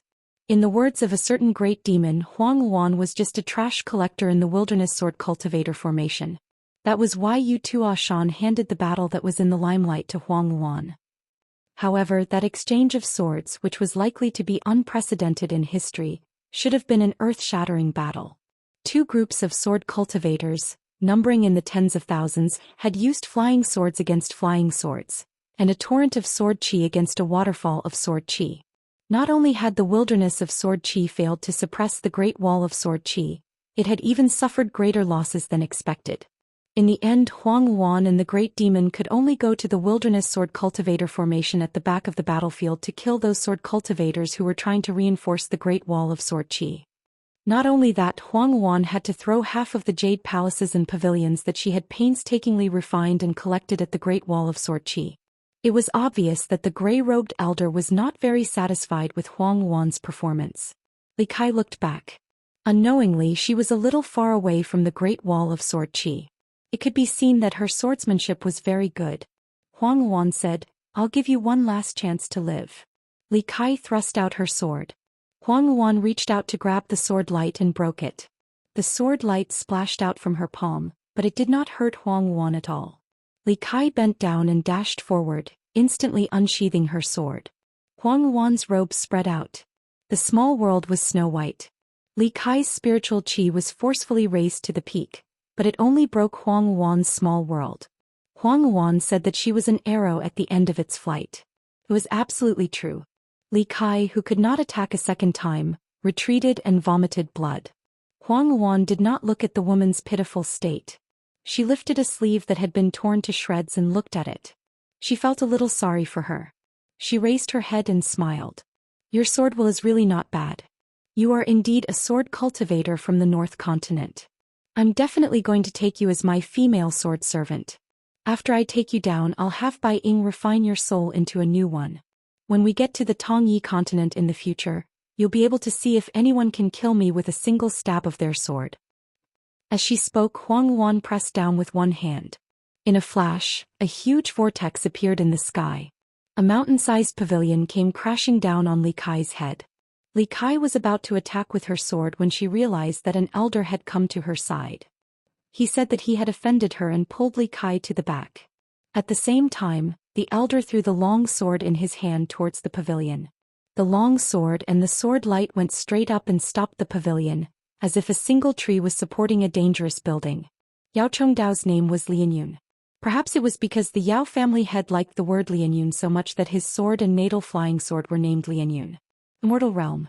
Before coming here, the elder had exchanged swords with the attendant. The demon sword Immortal had already retreated from the battlefield. Huang Luan said helplessly, "I'm really not interested in battle achievements. Why come to me when you are seriously injured? But I can't reject a head that is given to me for free." Above the pavilion, another huge building came crashing down. The sword Lianyun, which was overlaid with sword light, was instantly pressed into a slight arc. Huang Luan was using the wear and tear of an intermediate refinement item in exchange for the wear and tear of Yao Chengdao's great refinement item. There was no need to hesitate. Huang Luan's mind moved slightly and the immortal abodes came crashing down. The tip of the sword Lianyun had already cracked. It was just that the elder's natal flying sword had yet to appear. Huang Luan wanted to see if Yao Chengdao, who was seriously injured, could use the trump card that made her eyes light up. Li Kai was about to return to the battlefield when the elder shouted angrily, "Li Kai! It's not that I look down on women, it's that I look down on your unpolished jade realm. Retreat." Li Kai could only curse and decisively gave up the idea of charging forward. Huang Luan looked up at the dazzling sword light that had already pierced through the entire pavilion. She smiled and said, "I originally thought that sacrificing a long sword was a smokescreen to save someone and yourself. Alright, since you've made up your mind to waste your life with me, I'll let you have your wish. Killing an immortal of the Great Wall of Sword Qi can make up for your mistake." The elder was wearing a robe of the Great Wall of Sword Qi. His sleeves fluttered as he suddenly asked, "You know my grandson-in-law?" Li Kai didn't want to be superfluous and distract Yao Chengdao, but she also didn't want to retreat. She put some distance between them and nurtured her flying sword. After hearing this, she nodded and said, "I know him. We're quite close." Yao Chengdao hesitated for a moment and said, "Then I'll have to trouble Sword Immortally to tell that kid that he doesn't need to come and ask for my hand in marriage. I don't care about his empty head." Li Kai was speechless. It wasn't that this great sword Immortal Yao didn't care, but he couldn't drag that guy by the collar to the Yao family to ask for their hand in marriage. Li Kai wanted to say that she had a direct disciple and was obsessed with that guy.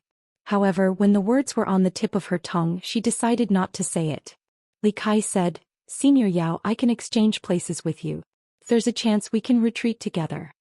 Yao Chengdao was too lazy to expose the true intentions of this North Continent girl. Why would she die here at such a young age? However, the elder smiled and said, "Don't underestimate the trump card of a sovereign stage great demon. You're just a little girl. If you die together with an old man, it'll be like committing suicide for love.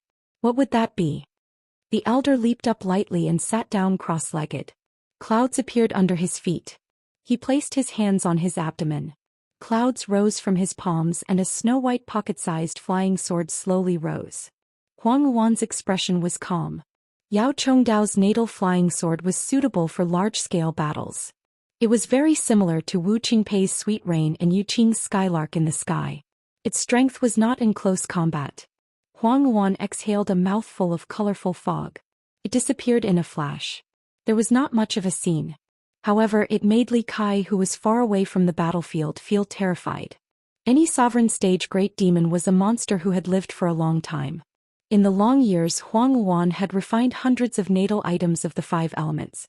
She kept eliminating and replacing them. In the end, she had 2 immortal weapons and 3 half-immortal weapons. As for those magnificent jade palaces, except for 3 of them, the rest were all external objects. She had collected a large number of ancient ruins and immortal caves.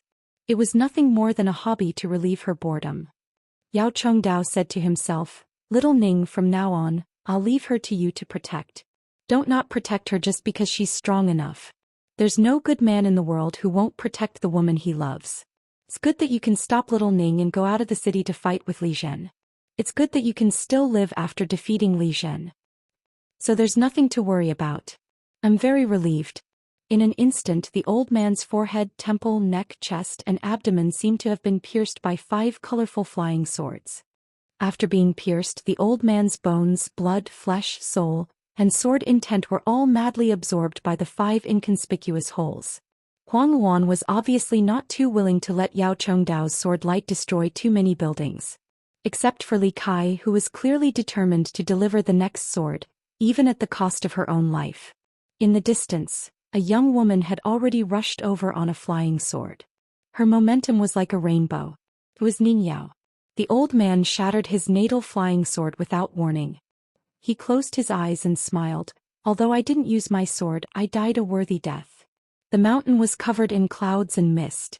Yao Chengdao used his soul, sword, and intrinsic flying sword to create a world of his own. In the next moment, Huang Luan found herself in a vast white mist. An immortal stage sword Immortal, whose flying sword was not a natal ability to create a small world, actually had the means to detain a sovereign stage great demon. What was the point? As a matter of fact, Yao Chengdao was already deader than dead. Who can kill me? Li Kai? Or Ning Yao, who was ultimately only at the nascent soul stage? Far away, a certain B** starred who was ganging up on 2 sovereign stage great demons disappeared into thin air. Moreover, he directly broke through 2 small worlds that had a strict atmosphere. One of them was a burly giant with 3 heads and 6 arms. Wherever he stood, there would always be a golden futon following him. He had once taken the lead to ascend the city wall of the Great Wall of Sword Qi. However, he was slashed down by Qin Qingdu's sword. After that, he purposely left a deep sword mark that was as deep as a ravine. There was also a short old man who rode on a flying sword. His brows and hair were white and he carried a long staff on his shoulder. He came to the giant's shoulder and asked in confusion, "Why is it so strange?" A moment later, on a battlefield, the clouds and mist dispersed, revealing the truth. A man used Yao Chengdao's Lianyun sword to stab the head of a great demon. He raised it high into the air and said indifferently, "The one who killed Huang Luan is Yao Chengdao and Alliance." The large moon that served as the battlefield was already on the verge of collapse. A tall old sword Immortal stood on a huge corpse of a great demon. He laughed loudly and said, "Alliance, what do you think?" Dong Senging was the only one who killed the Lotus Nunnery Master. Although his natal flying sword was destroyed, the old man could still return to the Great Wall of Sword Qi. He exploded his sword intent and enveloped the entire large moon. Then he transformed into a huge Dharma form and dragged the large moon to the ground.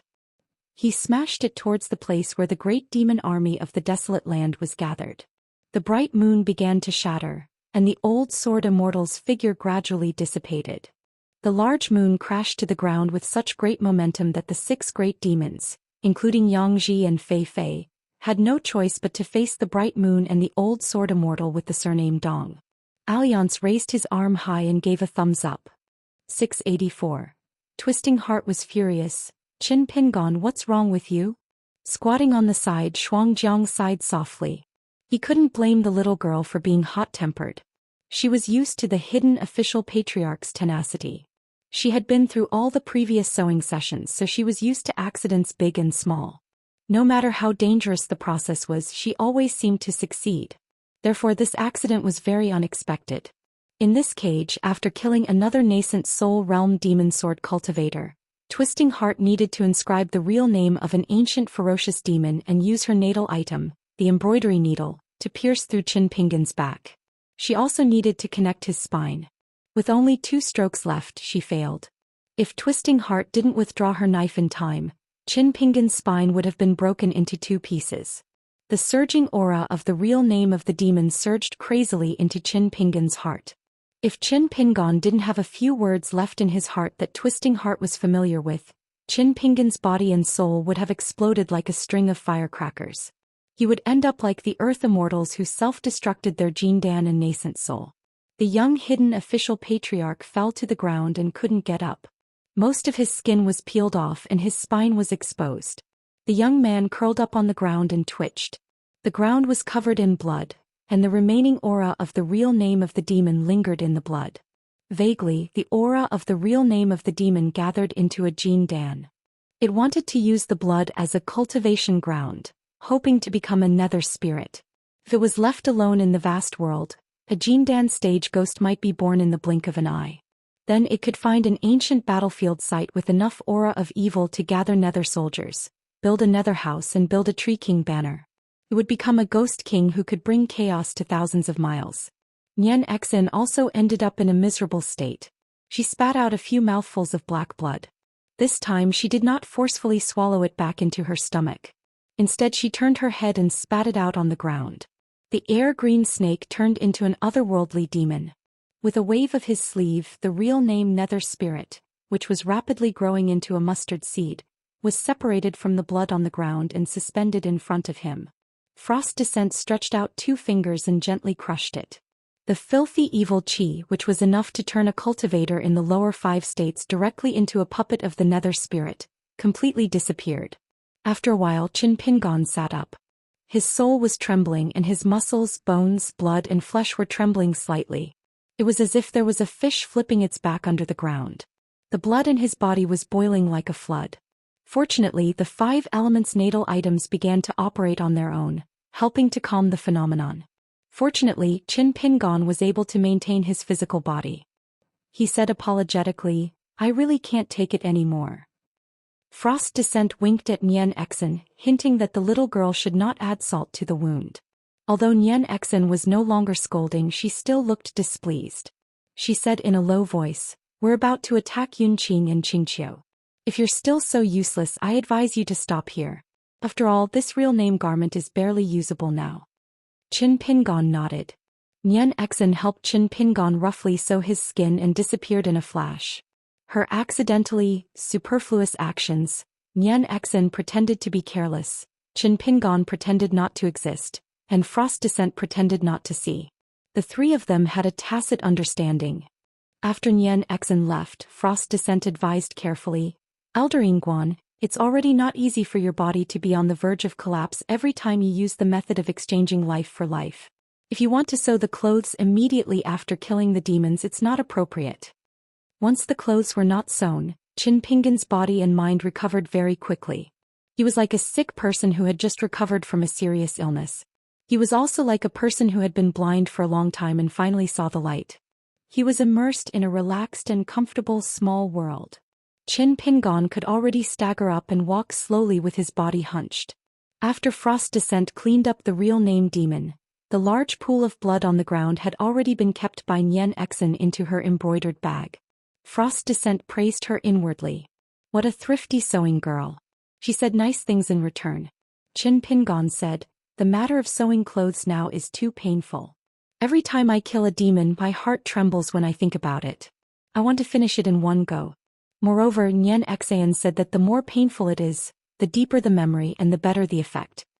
Frost Descent said slowly, "Relying on the suppression of heaven and earth of the caged sparrow, every time you decide to change your life, you secretly create a place of no return. You use all your means and you can kill the nascent soul realm sword cultivators time and time again. Just like that cockroach sword cultivator. So what if he was suppressed by you by more than half of his realm? Didn't he still destroy your heart with one sword strike?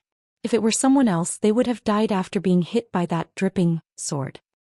How should I kill the rest of the upper 5 realms? Mengpo and Qingqiu are slightly better. Mengpo's natal supernatural power is proficient in illusion techniques, so it won't affect you much. You can just show her a flaw. Qingqiu is naturally suppressed by Xianxia. Zhu Jie's natal scroll is in the small world of the caged sparrow, so it's difficult for Zhu Jie to fully display his supernatural power. If Zhu Jie spreads out the scroll, you can fold mountains and rivers. It's easy to say that there will always be a chance. As for Yunqing, it's hard to say. These 4 are just talking about whether you have the slightest chance. As for the immortal realm Ho Chongjun, you have no chance of winning. Once you open the prison door, you will be courting death. Frost Descent said finally, unless you reach the peak of Wu Fu Mountain and at the same time break through the Sea Watcher and Dragon Gate realms and enter the Jindan realm. The premise is that you don't go and fight with that Ho Chongjun. The gap between the realms is too big, so it's useless even if you use all your tricks. Qin Pingon walked out of the prison and said, "Peak of Wu Fu Mountain forming the Jindan? You make it sound so easy. Don't you know my current situation and plan?" The extraterrestrial demon followed beside him and clenched his fist again and again. His arm rose and fell above his head and he shouted again and again, "Old ancestor, you don't care about big or small things. Thousands of caddies are like goose feathers, thousands of years of worries are like drizzling rain. Old ancestor can turn clouds and rain with one palm. In the end he received a punch from Qin Pingon, who was in a bad mood. The extraterrestrial demon's body broke into pieces, and after it reassembled on the spot, it looked sick and tired and no longer annoyed others. If he was a loyal official who remonstrated with death, he would not be trusted. If he was a treacherous and flattering official, he would be beaten. It was really hard to predict the heavens' will. Being with the emperor was like being with a tiger. Qin Pingon walked all the way to the pavilion below the prison. Q-Sword Huang He and the other 5 nascent soul stage sword cultivators of the demon clan had a rough idea of what Shuangjun had pointed out. Their only goal was to fight for the right time and place to surpass the nascent soul stage sword cultivators. In this way, of course, it was not a pure Q-sword between sword cultivators, but it was not an unfair victory either. As sword cultivators, Huang He and the others also had their own secret techniques and secret techniques. Qin Pingon's biggest reliance was the small heaven and earth of the flying sword caged sparrow. Both of them were in the realm of Qi cultivator, and they were in the realm of Qi cultivator. Then there was the deity drum beating style of the remote traveling martial artist. According to Frost Descent, as long as Qin Pingon reached the Jade Pure realm in the future, the sparrow in the caged sparrow would be well nourished. By then they would both be in the same realm and each of them would be in the same realm. Only then would they be in the same realm. Breaking through the realm and killing enemies would be as easy as picking up money from the ground. However, these were all things that were out of reach. For now he could only think about it and have some fun. When he arrived at the pavilion, Qin Pingon sat with his legs crossed. He placed the narrow saber horizontally on his knees and began to breathe to temper the remaining martial arts fate. At the same time he was thinking about the deal with Frost Descent. He was doing 3 things at the same time, cultivating 2 things at the same time. After reaching the cave-dwelling realm, Qin Pingon was used to being a cultivator in the lower 5 realms, regardless of how Frost Descent, an ascendant realm cultivator, treated it as a lower 5 realms cultivator. This was the first time he cultivated as an immortal in the middle 5 realms. When he was breathing leisurely, the aperture acupoints on Qin Pingon's face were filled with white fog. Reiki was pure, like slender but eye-catching snow-white serpents hanging upside down on the cliff. Especially in the middle of Qin Pingon's eyebrows, there was a spot of divine light that flickered. And in the eyelids, there was a faint golden light. His eyes were like 2 caves with 2 bright lights shining through the bamboo curtain at the door. This was the land immortal appearance of Tao, that Qi trainers below the earth immortal dreamed of. After fighting with 5 nascent soul realm cultivators for 5 rounds, regardless of whether it was practicing martial arts, forcefully tempering the martial arts fate into the root of the mountain, or checking the flaws through the injuries, or refining the flaws of the natal item, it could be said that he had gained a lot. Frost Descent abided by the rules and did not step into the pavilion. He was like a lonely ghost floating outside. Qin Pingon's deal with the extraterrestrial demon with 1 grain of grain rain money was almost coming to an end. 1 grain of grain rain money was divided into 10 grains of small heat money, all of which were used to buy Frost Descent's life. Frost Descent received the first grain of small heat money as a gift of the ancient dragon-slaying platform's execution item, the narrow saber Zhang. The string of inscriptions in the crystal heart could help Qin Pingon to forget himself faster and immerse his mind more deeply when he was meditating.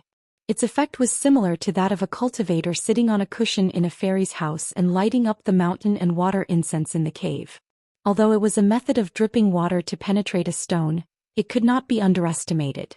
Cultivators in the lower 5 states absorbed the aura of heaven and earth like holding water with both hands. It was very difficult. After entering the middle 5 states, it was like having a bucket to draw water into an ancient well. Of course, it would be faster.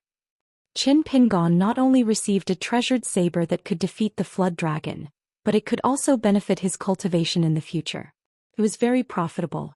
For the 2nd grain of small heat money, Qin Pingon asked Frost Descent to explain in detail the cultivation tips of the Cave Realm, Sea Watching Realm and Dragon Gate Realm, as well as the combination of all the major and middle refining natal items. Qin Pingon decided to enter the Cave Realm in the prison. At that time the aura of heaven and earth was flowing backward. Frost Descent said with certainty that this was a matter of chance. He took the opportunity to wander around and helped to find the 6 mountains of the Crown Prince who had opened 10 natal acupoints. He successfully obtained the 3rd grain of small heat money. Apart from Frost Descent's imparting of Taoism, Dispelling doubts and earning money, Frost Descent also made an additional deal with Qin Pingon. Frost Descent only said that the sword fairy banner that was refined by Zhong needed to be erected at the top of the mountain temple with a secret technique. He did not mention the details at that time.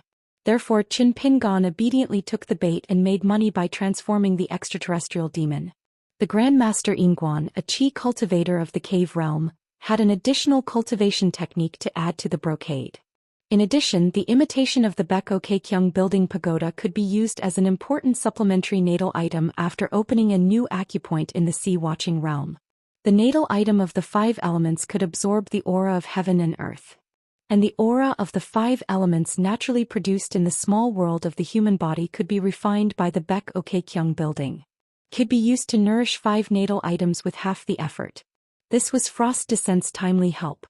In addition, how to add the finishing touch to the murals in the Water Mansion. 3 kinds of celestial secret methods that Frost Descent imparted to the ancestor of the hidden official only cost Qin Pingon 1 grain of small heat money. Frost Descent had already obtained 4 grains of small heat money. The 2 short swords that Frost Descent seemed to be casual and only said, carving the boat in the past. Frost Descent deliberately said it vaguely because he didn't want to reveal the real origin. The 2 short swords were respectively inscribed with the words, desecration, and lake. The former one was already in Qin Pingon's blade nourishing gourd and was not in the category of business. However, the short sword with the word lake inscribed with the word, ancestor of the hidden official, Frost Descent offered 1 grain of small heat money and Qin Pingon also agreed. Unknowingly, the otherworldly demon had already earned 5 grains of small heat money. After Qin Pingon entered the Dragon Gate realm, he could start refining the 2 ancient swords into 2 flood dragons in the Dragon Chiu pond of the Water Mansion. As for the flood dragon of water that was originally condensed from the water core, he could refine it into a pearl of water. In the future, on the path of cultivation, the stronger the water fate, the higher the grade of the pearl. First, he gave away the short sword with the word, desecration, for free. Then he talked about the benefits of refining the short sword with the word lake, the sword Immortal banner, and the imitation Baek Kekyung building. In fact, the otherworldly demon was fishing. He gave half of the bait and kept the other half. Qin Pingon didn't mind Frost Descent's business methods. After all, it was a fair trade. It couldn't be considered a forced trade. Other than that, Frost Descent continuously used the celestial cave robe that was both real and fake, the 2 green snakes beside his ears, and all the golden sand and golden body fragments that he obtained from the Longevity Fellow, to make a deal with Qin Pingon for 4 grains of small heat money. Only 1 grain of small heat money was left.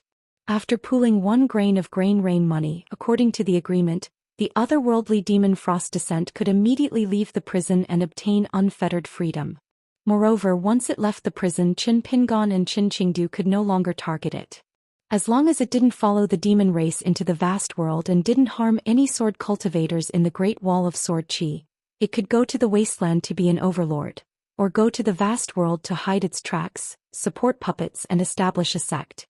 It was all up to it. During this period, Frost Descent was once willing to buy a small story of a contract with Qin Pingon with a piece of snow money on credit. In the end, Qin Pingon quickly used a piece of snow money to exchange with Frost Descent for the real material of the 5 Thunder Seal. Frost Descent suddenly said, I originally thought that the inconspicuous piece of snow money would become the winner of our deal. I didn't expect you to take the initiative to eliminate the doubts in my heart so quickly. Once Frost Descent had 9 grains of small heat money and some scattered snow money, but even if it was only 1 grain of grain rain money and only 1 grain of snow money, the deal still couldn't be completed. In this deal, the awkward part of the otherworldly demon Frost Descent was that it was only 1 grain of small heat money and it would die. Even if it was only 1 grain of snow money, it would still die. Qin Pingon still had his eyes closed and said frankly, at first I thought of tampering with this snow money, but I changed my mind later. Frost Descent stopped and asked worriedly, you haven't made up your mind not to give me the last grain of small heat money, have you? Ancestor Yinguan, please don't do business like this, it's too damaging to your moral standing.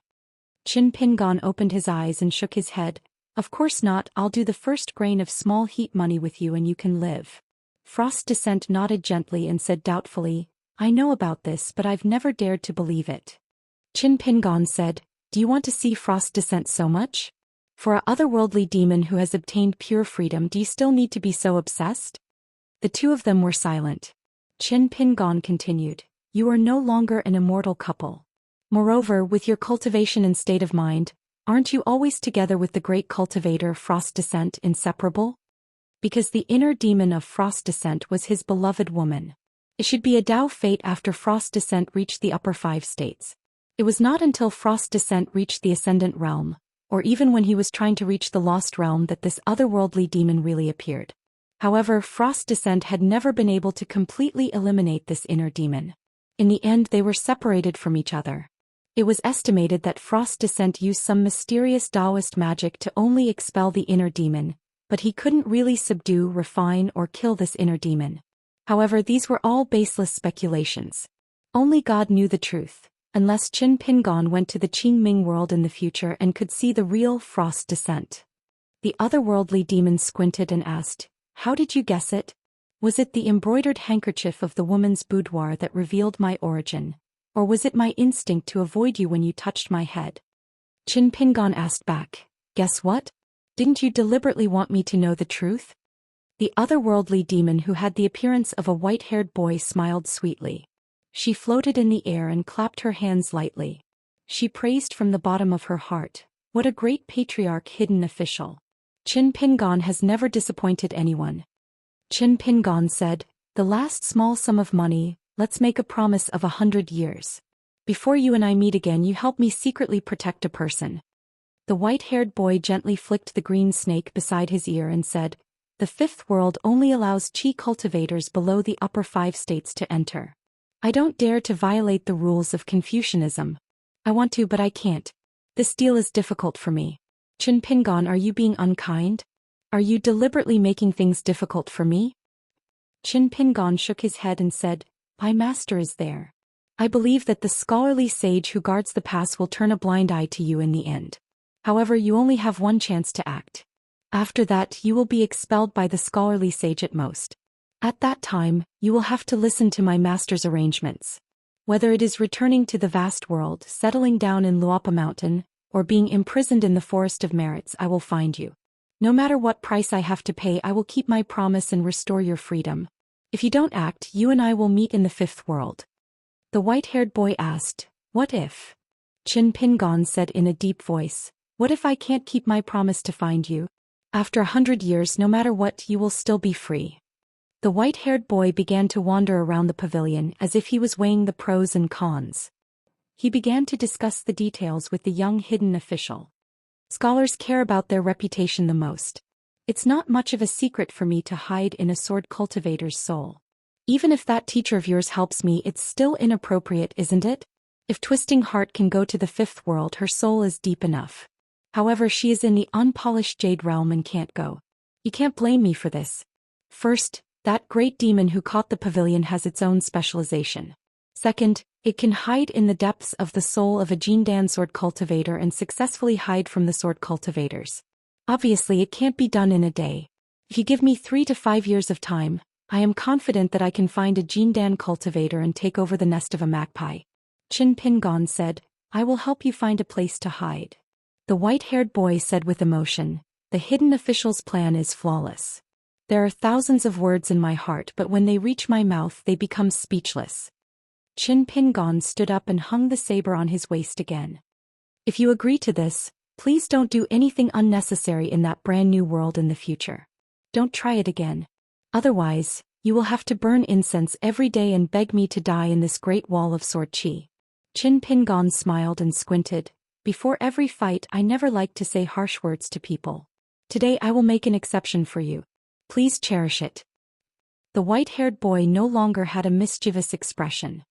He bowed respectfully. "I will follow the ancestors' decree.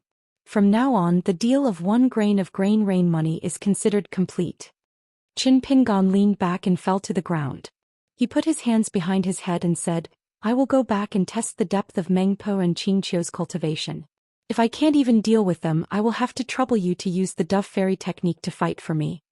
Qin Pingon closed his eyes and said, "Maybe you purposely let me know the identity of the woman and mistakenly thought that you were the inner demon of the woman Shuangjiang admired. In fact, it was all a trick. It doesn't matter. You have won. I didn't lose anything anyway. The white-haired boy said with a sad expression, the hero is not free. The ancestor's heroic look is really distressing. Qin Pingon unsheathed his blade. He didn't even look at the otherworldly demon. He quickly slashed his blade. The otherworldly demon quickly condensed and jumped towards the pavilion. It gave a thumbs up and clapped its hands again and again. You are not a hero who can turn the world upside down. You are also a hero who can destroy mountains and rivers. Oh, what a good blade technique. Twisting Heart sat on the steps in the distance. She looked at the otherworldly demon and the green-robed man in the pavilion. They were about to leave. It was very likely that they would go to different places. She suddenly felt reluctant to part with them. As a sewing person, she had never been so lively in her life of cultivation. Yet it was stable. She didn't have to worry about the unpredictable schemes on the mountain. No one looked at her as if she was a ghost. A group of 3 people walked on a lonely street. Li Kai was dressed in a snow-white robe. A slender snow-white sword Shuangjiao was tied to her waist. The sword in the scabbard had already been broken into 2. Other than the female leader of the Fuping sword sect, there was also a young man, Qin Li, and a young girl, Gao Yuqing. They would follow Li Kai to the North Continent and become her direct disciples. Li Kai admitted that she wasn't as heroic as Lu Ji. Her appearance had already recovered. The scar on her cheek wasn't obvious, but her face was pale. It was obvious that she hadn't fully recovered. The real hidden danger was that Li Kai's natal flying sword, Snowflake, was severely damaged. She probably wouldn't be able to reach the immortal realm for the rest of her life. Li Kai didn't care. When a woman's realm was high, it was easy for her to not get married. It didn't matter how good her temper was. This female sword deity had been fighting non-stop since she arrived at the Great Wall of Sword Qi. She led the charge every time. A few years ago there were many rules in the Summer Palace. The hidden officials' messenger flying swords were the most annoying and restricted sword deities. Among the sword deities, the one who scolded the young hidden officials the most was definitely Li Kai. She was far better than the local sword deities. After Li Kai retreated from the city with serious injuries, she gave up all her battle achievements. She only asked for a sword and a robe from the Great Wall of Sword Qi. He had a close friend, Taixia progenitor Liu. They had agreed to go to the Great Wall of Sword Qi together to kill demons. When they arrived at the wine shop, Li Kai looked at the uninvolved plaque. In the end, she only pulled one off the wall and held it in her hand. She wasn't in a hurry to return to the North Continent. She wanted to travel to the South Sa continent. For example, she wanted to visit the mountain where the sword deity Yuan Qingshu lived. Li Kai had a broken blade strengthening gourd with her. It was Yuan Qingshu's relic and should be returned to his sect. In the past, Yuan Qingshu had joked with the local sword deity, Gao Kuei, about using the blade's strengthening gourd to store wine and the name of a great demon to accompany the wine. In the end, both of them died. Li Kai turned to look at the 2 small heads at the door of the shop. She smiled and said, "Tell the second shopkeeper that this uninvolved plaque has been taken away." Feng Kangol said, "It doesn't matter. Just take it away." The second shopkeeper wouldn't even dare to fart when he sees such a beautiful girl. Not only did she go to another shop to spend money to drink, but she also made a big fuss and embarrassed her own shop. The peach board had a good memory. She remembered all the customers who came to the wine shop to buy and drink. She asked, "Sister Zhao, why hasn't our second shopkeeper shown himself yet? Is he wearing a woman's skin again and making himself look pretty? Is he secretly killing demons?" Li Kai laughed. "Sister Zhao? Did the second shopkeeper teach you that?" The peach board nodded. Feng Kangol complained, "Why are you nodding like an idiot? You're not sincere at all." Li Kai stopped smiling and said, "Give me a pot of each type of wine. I want to bring them to the South Sa continent." Gao Yuqing was carving words on the uninvolved plaque with his flying sword. Qin Li rolled his eyes and said, "What's so good about that Pang Yuanji?" Gao Yuqing turned around and hid the uninvolved plaque. She said angrily, "It's none of your business." Li Kai stood at the door of the shop and looked at the top of the city. She came here to fight to her heart's content. She didn't think that her swordsmanship was far from enough. In the end, she owed sword deity Yao a huge favor. The problem was, how was she going to repay him in the future? How was she going to repay him? The youth looked lonely.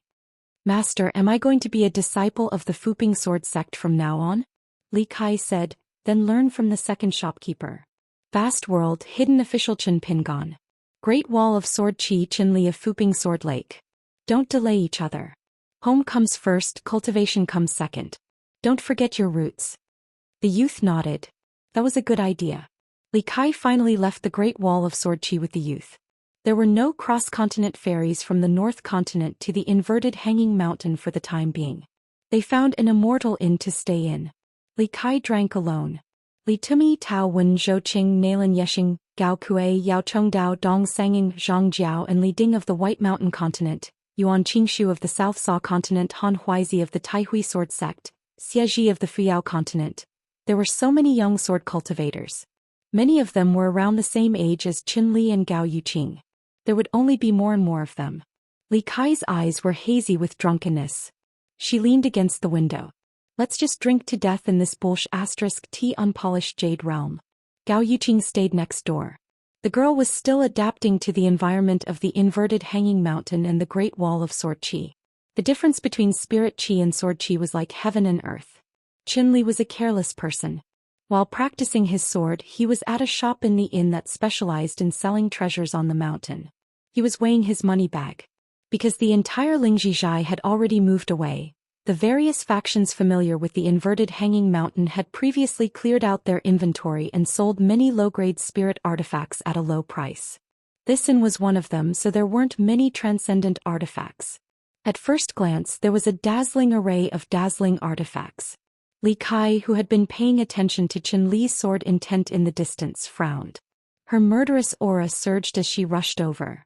Li Kai reached out and grabbed the youth's natal flying sword. Blood flowed from her palm and dripped to the ground. She was unaware of it. She said to Qin Li, "So many sword cultivators died. I didn't ask you to come to the vast world to die. If you really want to die, you can wait until you become a sword immortal. If a sword cultivator in the sea-viewing realm dies, who will remember who you are? If you can't hold it in any longer, you might as well become a mountain cultivator. You will die quickly. Otherwise, when you cultivate in the future, you will be killed first and I will be angered to death by you. I won't know how to avenge you." The person targeted by Qin Li's flying sword was a flustered shopkeeper. When he saw Li Kai, he bowed and apologized to the female sword immortal. Anyway, there were many reasons, such as being blind and not worthy of death. Of course, there was no need to kill. In the end, Qin Li's sword heart was unstable. His murderous intent was too strong. He had already left the battlefield, but his sword heart was still reverberating there. This was a good thing. However, if Li Kai didn't do anything, even if Qin Li reached the North Continent, he would die as soon as he left the mountain. Li Kai opened her hand and the youth immediately kept his flying sword. Qin Li said guiltily, "I don't have any complaints towards Master, nor towards the North Continent." Li Kai smiled. "Master doesn't care about this. I only care if you practice your sword well and if there is a sword immortal in Fuping Sword Lake." Qin Li said honestly, "It is still a little difficult to become a sword immortal within 60 years. Li Kai patted the youth's shoulder and wiped the blood from her palm. "You are a man. Show some courage. You are my direct disciple. Even if you are only a sword cultivator of the middle 5 realms, when you talk to others, especially when you yell about killing, you have to have the tone of a sword immortal of the upper 5 realms." Upon hearing the words century-old sword immortal and sword immortal of 60 years, the shopkeeper in charge of the inn's shop felt his eyelids twitch. He regretted it and quickly thought of a way to remedy the situation. Li Kai and the youth spoke telepathically, and the youth reluctantly bought the spirit artifact that he liked at a high price. When they returned to their residence, Li Kai asked telepathically, "Do you remember that guy? Get back at him yourself in the future." Qin Li beamed from ear to ear and nodded vigorously. Li Kai knocked on Gao Youqing's door and grabbed the girl's cheek, pinching it hard. Qin Li needs to control his temper. "Gao Youqing, what's wrong with you? Was he too timid and afraid of trouble? If Qin Li attacks, Master will stop him, but she will be happy. You, on the other hand, are just watching from afar. You don't have the slightest intention to attack? Master is very unhappy." Gao Youqing, whose cheek was pinched, said timidly, "Master, my brother wants me to endure when I reach the vast world. I must not cause trouble." Li Kai spat. "No wonder Marquis Gao Yi is still a rotten nascent soul. Gao Youqing's eyes immediately turned red. Not only did he miss his brother who he had depended on since childhood, he was also worried that the separation between them was not as simple as life. He was worried that it was actually a silent farewell. Li Kai immediately let go and said softly, all right. If you want to endure, then endure. However, Master can teach the two of you a trick. If you are bullied, then endure. But if your fellow disciples are bullied, then chop them to death. Motherf kill those who should be killed. Don't chop those who shouldn't be killed. Just chop them until they are half dead. Our floating duckweed sword lake still has some money. We can afford the medical fees. This way you and Qinli will endure what you need to endure and vent your anger. If you really can't beat them, you can go back home and call Master to help you. At the beginning, the young man and woman were quite happy when they heard it, but when they heard, go back home, they became silent and sad. Li Kai sighed softly and waved her hand. She went to drink and left a sentence for her disciples, go practice your swords. Old Deaf finally returned to the prison. Yu and Chongming followed him to the pavilion for the first time. Dream Granny's prison was already empty. Old Deaf came to the stairs and glanced at the pavilion. There was a young hidden official who was wearing an unfamiliar robe. The robe was huge and the sleeves dragged on the ground. Qin Pingon seemed to be in meditation. He did not notice Old Deaf's arrival. Old Deaf stretched out his hand and grabbed the jasper hairpin that Qin Pingon had pinned in his hair bun. He pulled it in front of him and said solemnly, Boss Sword Immortal wants to borrow this item. I'll return it to you soon. Qin Pingon remained indifferent. Old Deaf glanced at Twisted Heart, who was sitting at the bottom of the stairs and carefully kept the jasper hairpin in his sleeve. The old man did not trust that otherworldly demon, but this one-track-minded young lady was more reliable. Twisted Heart sensed Old Deaf's scrutinizing gaze and said, it's fine. He asked for it. It has nothing to do with Wu Shuangjiang. The woman who appeared from the gold essence copper coin frowned slightly. Shuangjiang chuckled, Dao friend Chongming, there's no such thing as taking all the advantages in the world. Getting 9 for 1 is the right thing to do. You should learn more from my ancestor. The woman nodded gently.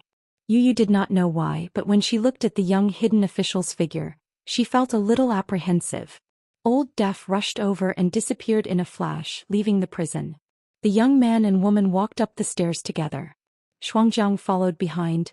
Dao friend Chongming, shall we continue to plunder the land? The woman smiled. I've been waiting for a long time. Gao Kuei's final sword was to ask Ancestor Dragon Sovereign. After Dragon Sovereign received the sword, he personally killed the last sword immortal of his lineage. Not far away from the gray-robed man, Withered Bones Bai Ying was sitting on the throne. Seeing this scene, she felt that the minds of these sword cultivators were really strange. Fortunately, in the future there would no longer be such an existence in the vast world. Other than Qin Chunan from the South Sa continent, who was more troublesome to deal with, the rest of the cultivators from the Fuyao continent and the Tongye continent, especially the group of cultivators who were said to have achieved the Tao at the peak of the mountain, as well as most of the cultivators from the Immortal Mountains, were well aware of their moral conduct. They knew who was on the genealogy records, how they were passed down in an orderly manner, what the ancestors and Earth Immortal cultivators had done for thousands of years, what their temperaments were like and what their disciples sought. The most elegant sword immortal on the Great Wall of Sword Chi used to drink wine from a wine cup. He liked to lean against a smoking cage in the corridor and watch beauties perform swords. He made dozens of scented sachets, all of which were popular in the boudoirs of the Great Wall of Sword Chi. Sun Jiyuan's hair was disheveled and he was barefoot. With the sword immortal as the center of the battlefield, there were broken limbs and broken bones of the demon army. He held a broken long sword in his hand and his robe was covered in blood. The sword immortal's vision was blurry as he looked around. Was this a dream? Life was a great drunkard. A sword immortal from the Central Plains who was born with a bitter face finally got the best of both worlds on the battlefield. There was also a young demon cultivator who cut off the head of an old sword cultivator from the Great Wall of Sword Chi. With tears in his eyes, he raised it high and shouted, I have avenged my master. Then he threw away the head in his hand and rushed forward to meet his death. Since he was on the battlefield and had to die, he could only try his best to win more merits for his sect and tribe. In the wasteland, those big demons and earth immortals were all fighting for territory in the vast world. The big demons of the upper 5 realms all had their own ways to go. The earth immortals might want to enter the upper 5 realms, or seize more feng shui treasures and natural treasures. However, the demon race, which was the largest in number, was only driven to this place. The whole wasteland was divided into 20 parts by the moon-bearing mountain. On the 20 routes to the battlefield of the Great Wall of Sword Qi and constantly gathering, there were piles of bones of those who died before reaching the battlefield. The big demon Zhongguang twisted off the head of a sword immortal, who seemed to be surnamed Zhao. He didn't care anyway, there would be a military tent to record this merit. The reason why this Ascendant Realm big demon in a bright red robe was willing to take the initiative to return to the battlefield was different from the pitiful Huang Wan who needed to make up for her mistakes. Zhongguang saw the complete reversal of the situation on the battlefield.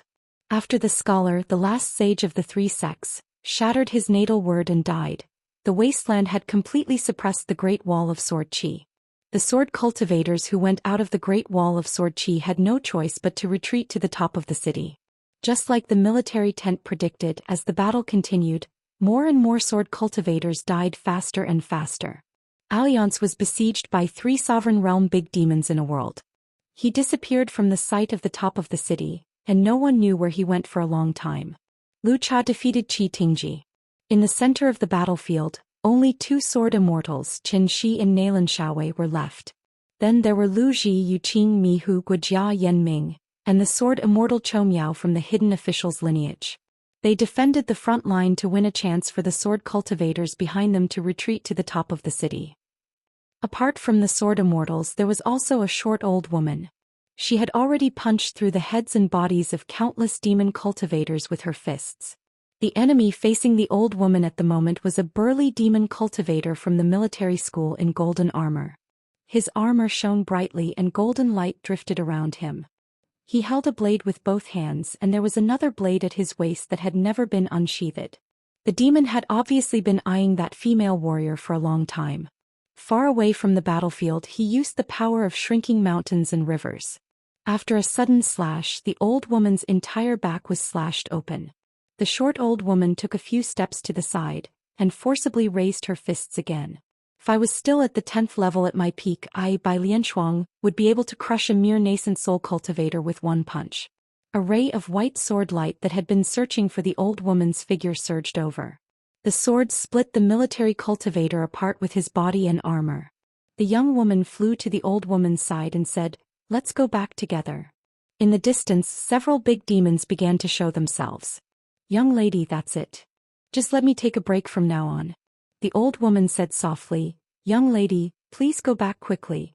If you don't agree, how can I fight with peace of mind? In the Yao family and the Ning family, I've never slacked off. Today, young lady, let me be selfish for once." The old woman stepped in front of Ning Yao and faced the battlefield in the south. Her back was to her hometown. She smiled and said, "Young lady, take care of yourself in the future and take good care of young master. Young master is such a good man. If you meet him, don't let him go. Even old dog Nalan and I won't agree, let alone master and madam." The old woman said angrily, "Ning Yao, don't wait for me. Wait for Qin Pingon. 100 years, 1,000 years, it's worth it." By Lianshuang, the 9th level martial cultivator, used his fists to open a path. Just like that, he and his fists went far away. On this trip, the old woman felt guilty, reluctant, and relieved. Qin Shi, who was at the forefront of the battlefield, slashed open the small world of a sovereign realm big demon. He turned the tip of his sword and directly found the big demon Zhongguang on the battlefield. In the Battle of the 13 and the Siege of the City, this Ascendant Realm big demon was the leader of the demons in the savage land. The big demon Zhongguang was dumbfounded. He didn't know what was wrong with Qin Shi. He was willing to sacrifice his life and cultivation just to kill Zhongguang. If Qin Shi only chased after him, Zhongguang wouldn't be afraid. He had countless methods to avoid Qin Shi's attack. At most, he would have to sacrifice his 100 years of cultivation and 1 or 2 defensive treasures. The sovereign realm big demon who fought with Qin Shi threw the lightning spear in his hand toward old sword immortal Qin Shi's back. Elsewhere, Nalan Xiaowei blocked the spear for his old friend Qin Shi at all costs. He allowed himself to be surrounded by 2 sovereign realm big demons and watched Qin Shi leave with his sword. The old man who carved the word Qin on the wall of the Great Wall of Sword Energy had his life and sword intent in this sword. Zhongguang, the big demon, was an Ascendant Realm big demon. How could he not die? Nalan Xiaowei laughed loudly. Why don't we have another sovereign realm beast? The group of Yinyang cultivators and Mahist mechanical engineers had left. Xianxia and Xianxia walked together. It was the first time they came to the Great Wall of Sword Energy. They took a cross-continent ferry called Coral Jade in the central Divine Continent. After crossing the gate, Xianxia looked back. Xianxia said, "When we reach the central Divine Continent, we can wait for the door to open once every 100 years." The two found the Stork Inn. In the narrow alley of the inn, the young innkeeper sat at the door and basked in the sun. When he saw the white-robed man and the one-armed woman, he stood up and greeted them with a smile. "Esteemed guests, please come in." After crossing the threshold, Xianxia said, "Qin Pingon once said that if you were still in the inverted hanging mountain, I should ask you if you were a cultivator." Xianxia smiled. Qin Pingon also said that he didn't have any other intentions. He was just curious. The young innkeeper leaned on the counter and laughed. "I'm just a small businessman. I can barely protect my ancestral property. How can I be considered a cultivator?" Xianxia nodded and didn't ask any more questions. The young innkeeper looked up and glanced at the table of lazy people in the hall. He was angry. They were open for business, but each of them was more arrogant than him. The Stork Inn had little business, so the servants had nothing to do. An old man was in charge of closing the door and opening the door, a middle-aged chef who wasn't good at cooking, a strong woman who cleaned the courtyard and the house, and a young girl who didn't treat people well. The four of them had the surname Nian. Nian Hong, Nian Dofeng, Nian Chuantiao and Nian Fenghua. They were gathered at a table. The man and woman sat on a bench. The old man and the young girl sat opposite each other. The young girl was lying on the table and yawning. An old man with a brandy nose stood on the bench. He was drinking wine. Every time he took a sip he would close his eyes and shiver. A pot of wine could last half a day. The man seemed to be in a trance, but his hand under the table reached for the woman's leg. The woman slapped his hand away. After a while he tried again. His perseverance was commendable. The woman was busy gossiping with the young girl. She told the young girl that the rumors around inverted hanging mountain were all lewd. Otherwise there wouldn't be anything to talk about. The reason why Immortal Master Cloud Sign of the Water Essence Palace wanted to leave the inverted hanging mountain was because a handsome junior of hers in the Water Essence Palace didn't care about seniority and was infatuated with her. Immortal Master Cloud Sign couldn't scold him, let alone agree to it. Thus she could only leave in embarrassment. At Elk Cliff, a female cultivator who was a tourist was ruthlessly pinched in the buttocks again. It was really strange. Every time she went there for a stroll she didn't encounter such a vicious attack. The woman even asked the young girl if she had heard about the Lingji Zhai that moved away not long ago. Although there were many immortals in there and it was actually very messy. There were quite a few foxes who were really shameless. How did the returning customers come? Wasn't it because of the Immortal Master's banquet, all of them exposing their white breasts and calling out brother and sister in bed? The young shopkeeper brought 2 dishes to go with the wine. He walked around the counter and sat on the only empty bench. He placed the 2 dishes of soybeans and vinegar peanuts on the table. Then he scolded the talkative woman with a smile. "Can you please stop? I don't know who pretended to be a fox immortal and knocked on the door earlier. She was even called ugly." The young girl pressed her cheek against the table and asked softly, "Shopkeeper, are you talking about Xianxia and Xianxia?" The young shopkeeper nodded. He picked up a peanut and put it in his mouth. They're both very powerful young people. It's just that the killing intent in their hearts is a bit heavy. The old man took another sip of wine. The wine in his cup was not even a bit shallow. He drank until his whole body curled up. "Xianxia, you seem to have quite a lot of sword and literary luck. You're a talent. As for that young girl, it doesn't matter if she's missing an arm. I can tell at a glance that she's going to bring good fortune to her husband." "Oh, shopkeeper, our wine and soybeans are really amazing." The man muttered, "You're the only one who can make wine that smells of horse urine taste like the best immortal wine." The young shopkeeper said helplessly, "In any case, it's wine brewed in our own shop. Please say something nice and be a bit more polite." The young girl took out a small and exquisite rattle drum from her sleeve. The drum's surface was painted and sewn with dragon skin. It had a peachwood handle and a colored glass bead hanging from it. The old man frowned and said, "Put away the window flower." The young shopkeeper said with a smile, It doesn't matter. Looking at the 4 people in front of him, the young shopkeeper said, "It's been so many years. You've worked hard." The woman sighed sadly. She took out a bamboo hairpin from her sleeve and placed it on the table. She fiddled with it gently. The man took advantage of the woman's distraction and slapped her buttocks. The sound was crisp and pleasing to the ear. The trembling sound was pleasing to the eye. It's not hard, it's not hard. There are no rules here. It's very comfortable. I don't even want to go back. The woman fiercely slapped the man's face, causing him to spin in a circle before falling to the ground. The man covered his face and sat back down on the bench. The woman raised her leg and kicked him to the farthest corner of the bench. The young girl named Nian Guanhua asked softly, "Shopkeeper, why did Madame Gui go back on her words? If she goes to our place, won't she really have peace?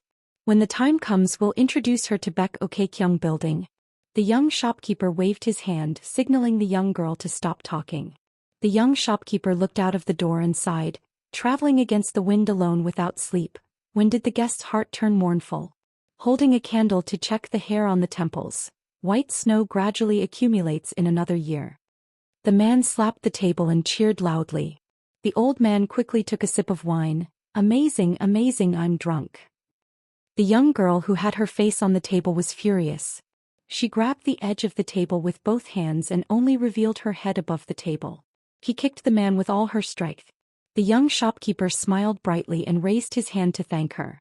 The woman looked at the shopkeeper opposite her and smiled knowingly. The shopkeeper in front of her was much cuter and more amiable than the deputy palace master in her hometown. The young shopkeeper picked up an old vinegar peanut and gently threw it back to the plate. He said slowly, "The little grass before the lamp writes the peach talisman." The other 4 people at the table stopped fooling around and sat upright. The young shopkeeper said, "If there's no other way, I can only go to the Great Wall of Sword Qi. Even if there's suspicion of taking advantage of others. As for the rest of you, you don't have to follow me. If I want to go back to my hometown, it's not difficult." The 4 of them had no objections. Under the heavens, it was the same as Xuandu Temple. The palace master's words were the most effective, but he had been in seclusion for too many years. Therefore, the best fighter was the young shopkeeper, the guardian of the Lunar New Year. Nian Hong, Daoist name Dragon in Cave, real name Zhang Yunhua. Nian Dofang, Daoist name Mountain Lord Yucho. The woman who changed her name to Nian Chuantiao and Yucho were actually Daoist companions. The young girl called Nian Chuanhua, Daoist name Deng Zhu, was the daughter of the palace master of Suichu Palace. Every year on New Year's Eve, Suichu Palace had the custom of burning lanterns and candles, as well as the tradition of beating drums to chase away the plague ghosts.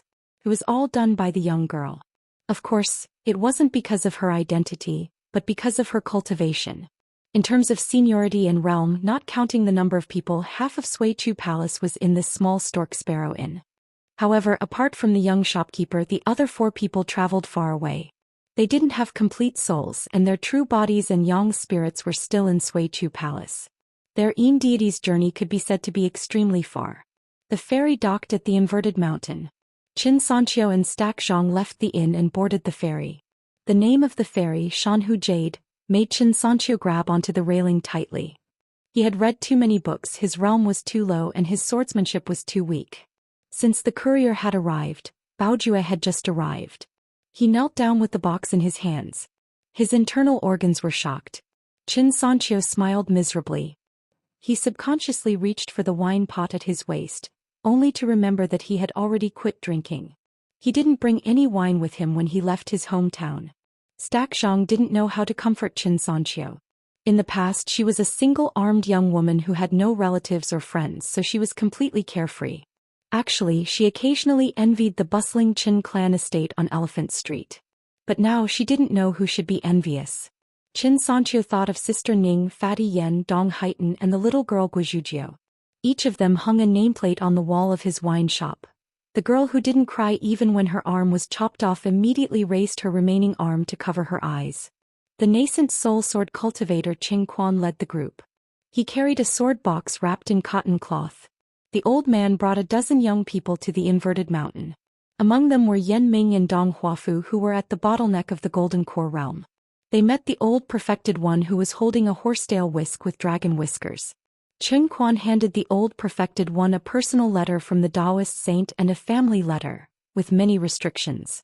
He hoped that the great heavenly lord would bring it back to the Qingming world in the future. The old perfected one caught a glimpse of a young sword cultivator. The young man took out a wooden handle with the tail of a sword. The old perfected one sighed. Keep it for yourself. It should be an immortal opportunity for you. Under the lead of the old perfected one, the group climbed up the lonely mountain in the middle of the inverted mountain. They were personally arranged in a mansion halfway up the mountain by the old perfected one. Chen Quan found Xianxia and gave him an item that had been set up by the Daoist saint. He said that the young recluse had asked Alliance to hand it to the Daoist saint and then asked the Daoist saint to pass it to him. In the future, when he reached the Qingming world, he could bring this item and travel to the great mystic temple. Chen Quan said, Qin Pingon must have his reasons for going through so much trouble. Xianxia nodded and put away the item. Xianxia's expression was dull. Dong Huafu only sat quietly by the side. Chen Quan looked at the two young people and could only say that no matter how difficult the days were, they had to pass them. Outside the small courtyard, the ancient pine trees on the mountain were like snow. Wei Jin and Mi Yu, two sword immortals at the bottleneck of the Jade Pure Realm, and a golden core cultivator, Wei Wenlong, who was easily ashamed of his inferiority.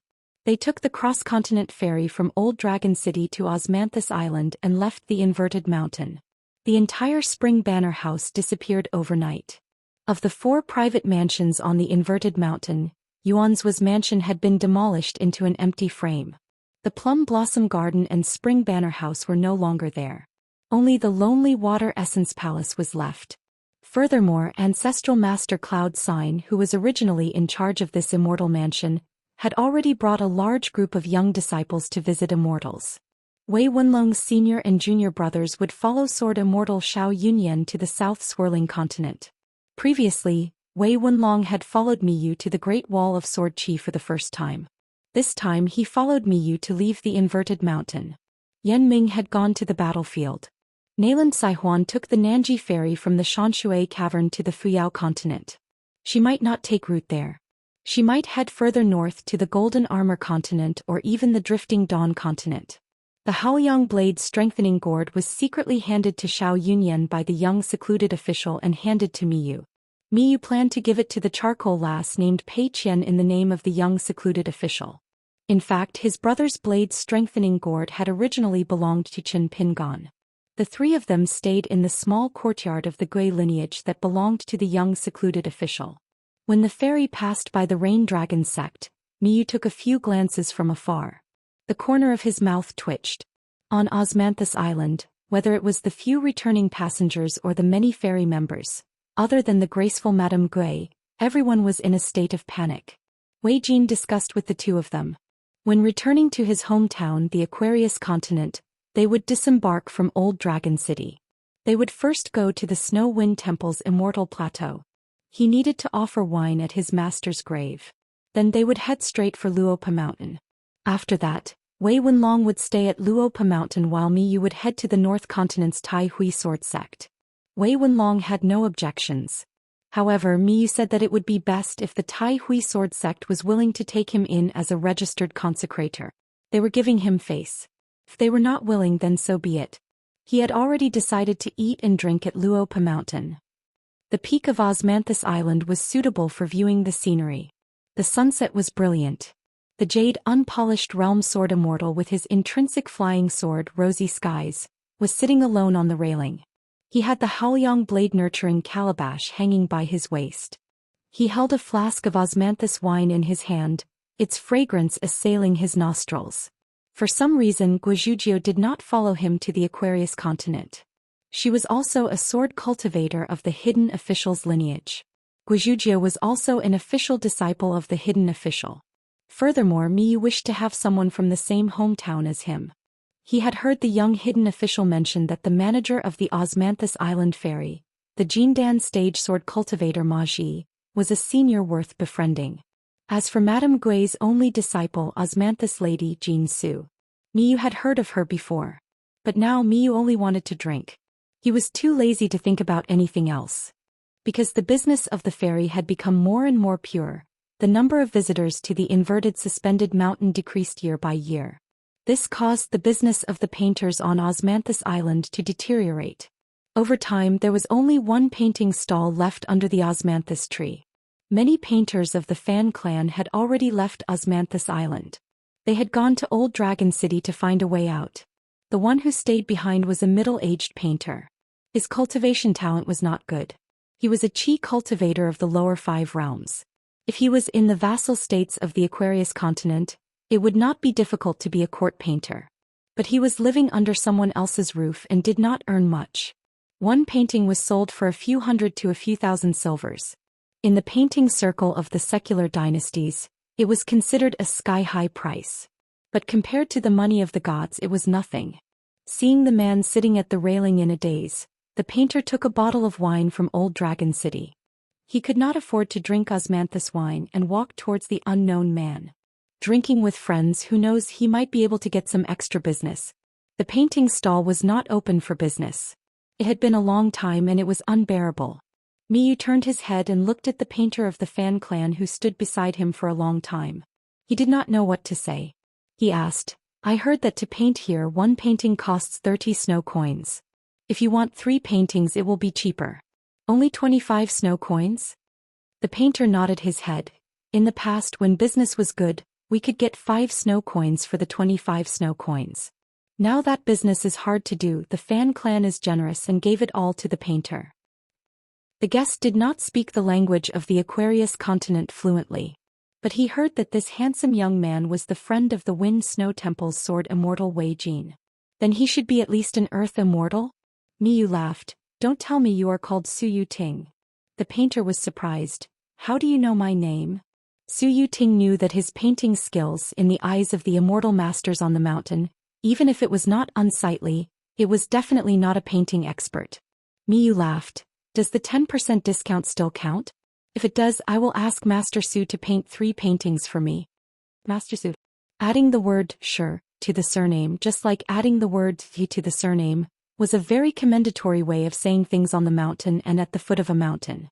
Su Ting was startled at first, then suddenly realized. He extended a finger and shook it lightly. He racked his brains as though he remembered who it was, but he could not remember clearly. Miyu reminded, "It's a young man with a sword sheath and straw sandals." Su Ting hit his palm with his fist and laughed. I remember.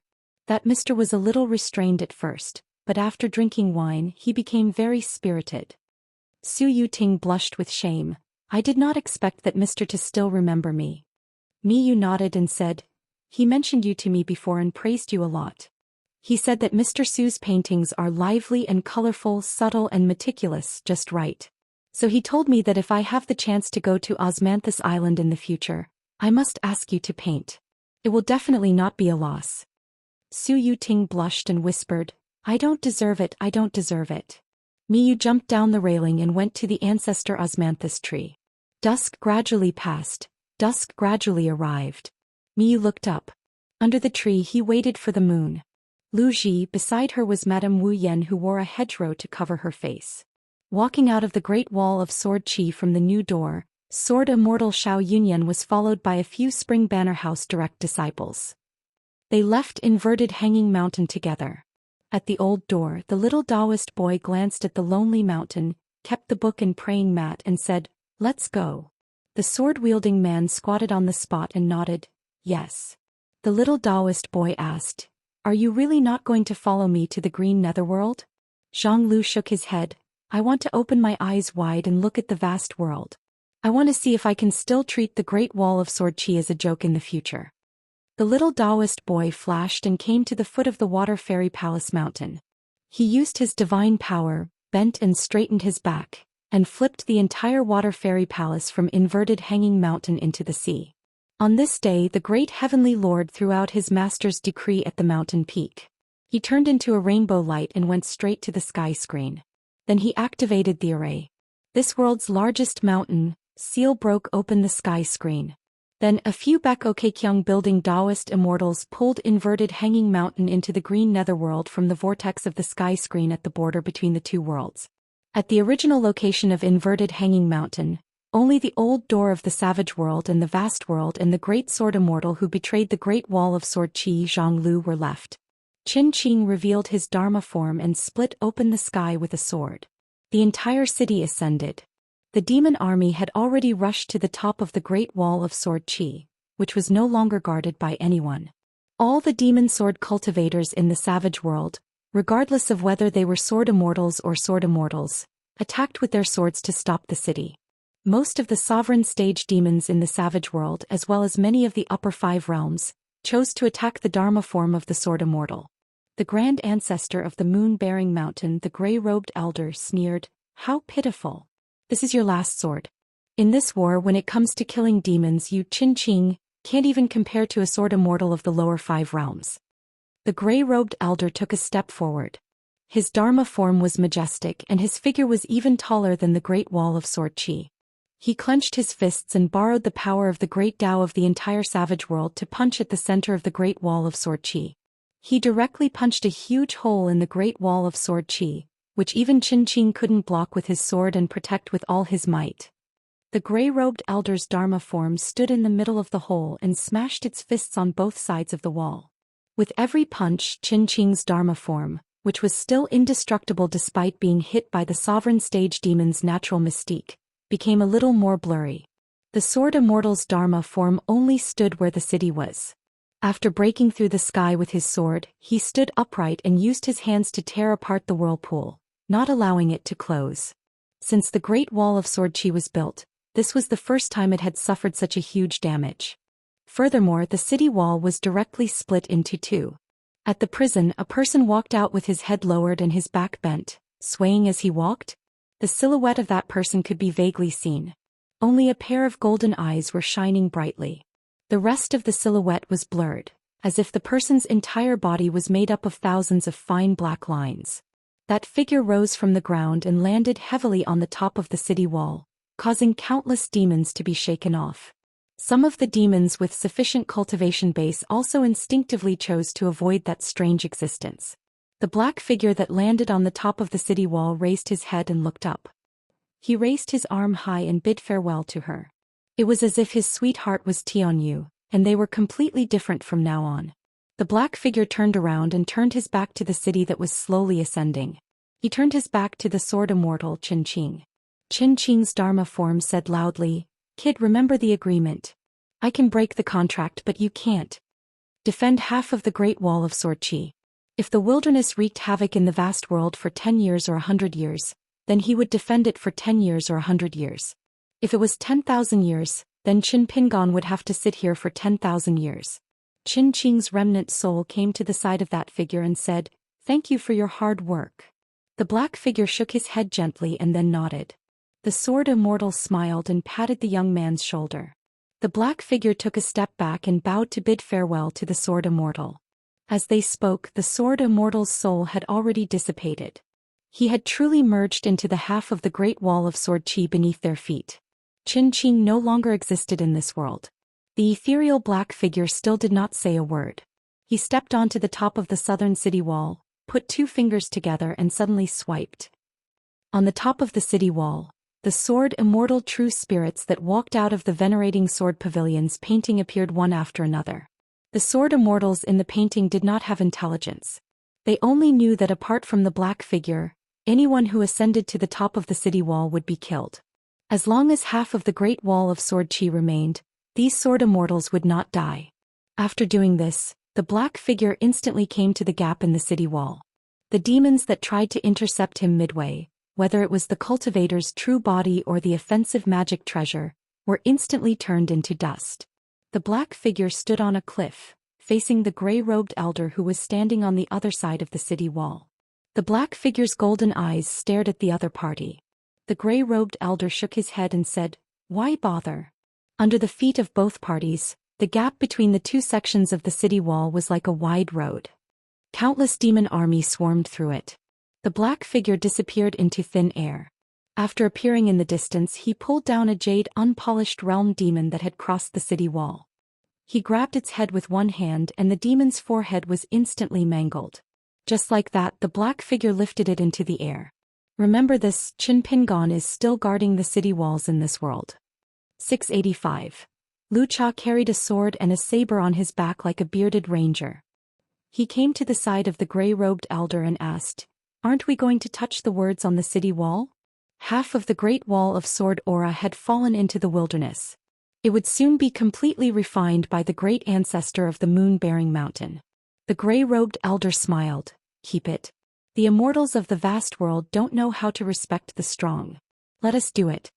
Sword Immortal Zhou Xian arrived on his sword and said respectfully, "The 100 sword immortals of the moon-bearing mountain have been arranged."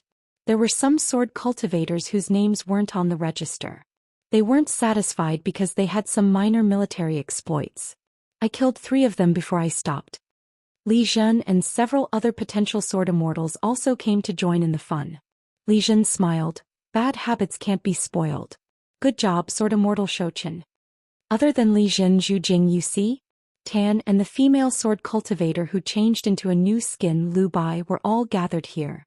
On the city wall that belonged to the wilderness, this group of talented sword cultivators found a place to nurture their flying swords. They tried their best to obtain the essence of the ancient sword immortals to increase their sword luck. The untraceable sword immortals Will and Qi were the purest. Later generations of sword cultivators would get lucky if they were compatible with their swordsmanship. For tens of thousands of years, foreign sword cultivators who came here could get it. The demon sword cultivators in the wilderness could also get it on the battlefield. In order to help the 100 sword immortals of the moon-bearing mountain, the great demon had begun to clean up the battlefield to prevent it from being contaminated with sword luck and hindering the future of the great Tao of the group of geniuses. What's more, the ruins of the battlefield under the city wall were still useful. They could be moved to the old site of the inverted mountain to change the time of the vast world. Li Zhen suggested, "If anyone kills an ascendant realm in the vast world, he can carve a word on the north side of the city wall. What do you think?" The gray-robed elder nodded. "Okay." Lu Cha smiled. "It will be ugly." Li Zhen gently stomped his feet. "Even the ancestor can only refine it, but he can't keep it in his pocket?" It was rumored that back then, the Dao ancestor had even ridden an ox to pass through this pass and traveled all over the world. The gray-robed elder shook his head with a smile. "If Qin Qing can't do it, I can't do it either. The great wall of sword qi can be broken, but it can't be kept in one's sleeve. It's just like sword immortals can die, but they can't be humiliated." Of course, there were many old stories. In any case, if it weren't for the fact that Qin Qingdo wanted to use his sword to split the heavens and send the sword cultivators away, even if I went all out against Qin Qingdo and the great wall of sword energy, I would have crippled many of the mountains, rivers, and destiny of the wildlands. That wouldn't be worth it. It's not what I want. Li Zhen held the back of his head with both hands and looked at the opposite city wall. It was just that that guy was already far away, otherwise he would have greeted the hidden official properly and tried to establish a friendship. "It's all right. We'll practice our swordsmanship here and break through one by one. Then we'll go to the vast world to ask for swords." Xichen said, "That inverted mountain has also ascended and left. It's just that the second brother's decree opened the way, and the 3 city lords of the Beko Keikyung building personally came to receive it. The Confucian temple also didn't stop it, so it went very smoothly." Lu Cha said in a low voice, "Qin Qingdo's sword also didn't land on the battlefield. Otherwise, even if the Grand Ancestor came out, our losses would still be huge." Li Zhen sighed. "Senior, you're just boosting the morale of others and diminishing our own." Lu Cha couldn't be bothered to talk to such trash.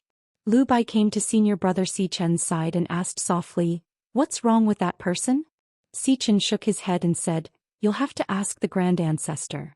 The gray-robed elder looked at Lu Bai and smiled. "Hidden official, the great wall of sword energy has merged with the Tao. He also used the art of sewing and carried many of the true names at the front of the mountain search painting. Therefore he was able to suppress the wildlands. His current situation is quite pitiful. After that he didn't have any Yin spirit traveling out of his body or Yang spirit outside his body. The 3 had been completely merged into one. In short, he had spent half of his life. As the last disciple of the sage of literature, the Confucian natal character had also become an extravagant hope. As for why he looked like this now, it was because Qin Qingdo wanted him to forcefully merge with the Tao. His physique couldn't withstand it, but it wasn't a big problem. After reaching the peak of the mountain, there was hope for him to recover his original appearance. In addition, Qin Pingon himself should have received some kind of recognition from the Great Wall of Sword Energy. It wasn't as simple as carrying the true names. Ordinary sword immortals only have the realm and can't merge with the Tao. Xichen calmed down slightly. This grand ancestor was clearly in a good mood. Otherwise he wouldn't have said so much today. Tan was speechless for a moment. Such a pitiful guy, why didn't it seem like they didn't need to take revenge? The youth carefully glanced at Sister Lu Bai. Lu Bai's expression was complicated. She asked softly, "Can we kill him?" Lu Cha shook his head. "We can't kill him, we can't kill him. Because the enemy is no longer Qin Pingon, but half of the Great Wall of Sword Energy." Xichen glanced at the scene of the black shadow dragging down the pure Jade Realm demon. He was puzzled. Immortal Realm? Lu Cha shook his head. After merging with the Tao, it's a fake pure Jade Realm. He took half of the Great Wall of Sword Energy by himself, taking advantage of the right time, place and people. A gray robe came to the edge of the cliff. It was the dragon god. He, Qin Qingdou and Guanzhao once asked about the moon-supporting sword mountain. The dragon god said hoarsely, "As long as we finish plundering the sword fate here, that half of the Great Wall of Sword Energy will have a chance to be destroyed." The gray-robed elder nodded. "It's like a fishbone stuck in the throat and it's an eyesore." A little girl with a ponytail jumped from the ground to the top of the city and came to the side of the dragon god. The little girl dragged an extremely long rope in her hand. It tied two big demon heads with strong evil aura. So in the process of climbing the city, the heads kept knocking on the city wall, like the beating of a drum. The two sword immortals of the old hidden officials, Luo Shan and Zhuan, followed behind on their swords and landed. Li Jin grinned and said, "Are we watching a monkey show? That Qin Pingon is not here." Just as the young man finished speaking, the black shadow flashed. Xiao Chua punched out, shattering the black shadow on the spot. The next moment the black shadow condensed on the spot. Although its face could not be seen clearly, it vaguely revealed a mocking intent. The power of each of Xiao Chua's punches was far greater than the full power of an ordinary sword immortal's flying sword. Even the sword immortal embryo of Shendang's sword immortal had to retreat, away from the famous lunatic with an astonishing aura.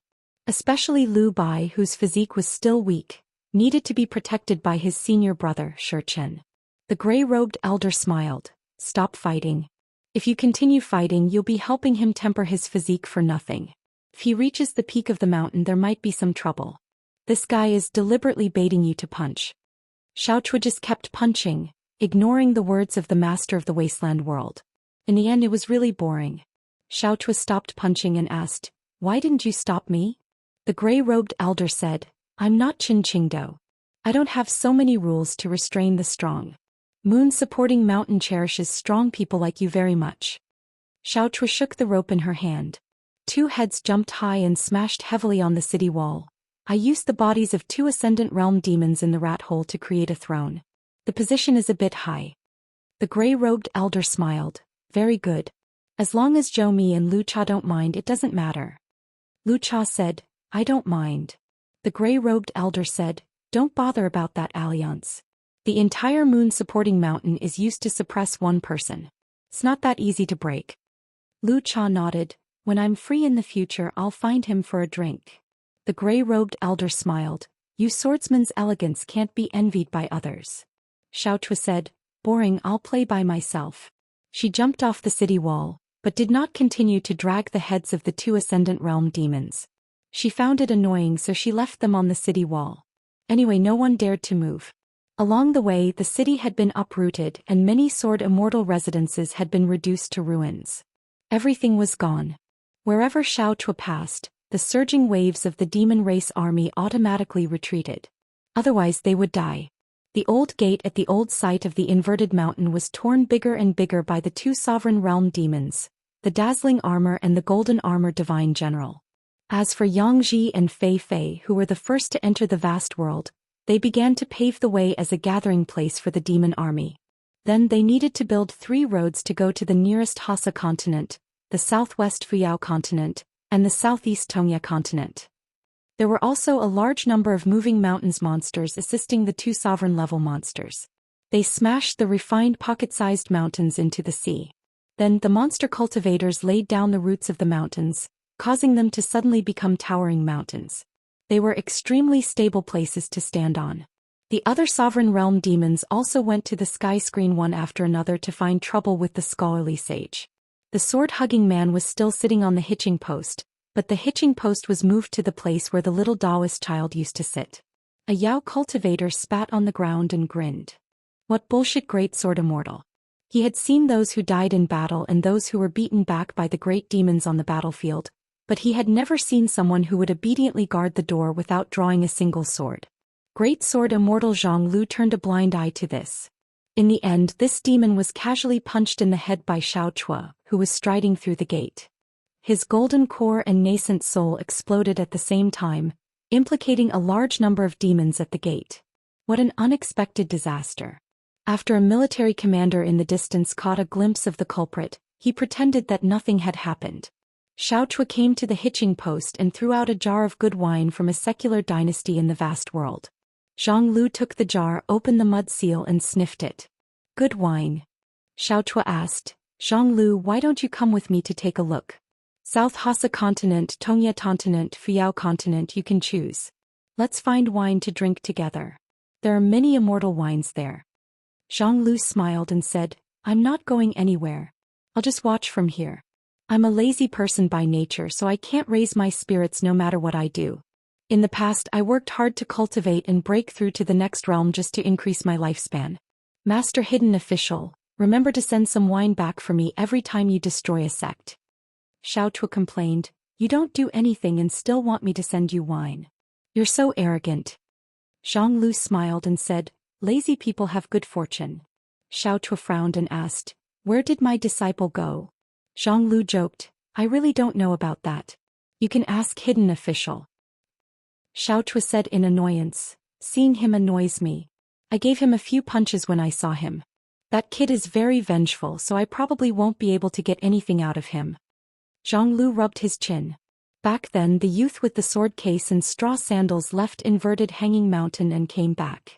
Then he became a hidden official. After that, Qin Pingon did not travel between the Great Wall of Sword Chi and Inverted Hanging Mountain's Spring Banner House through his old gate. He was not stupid and neither was Zhang Lu.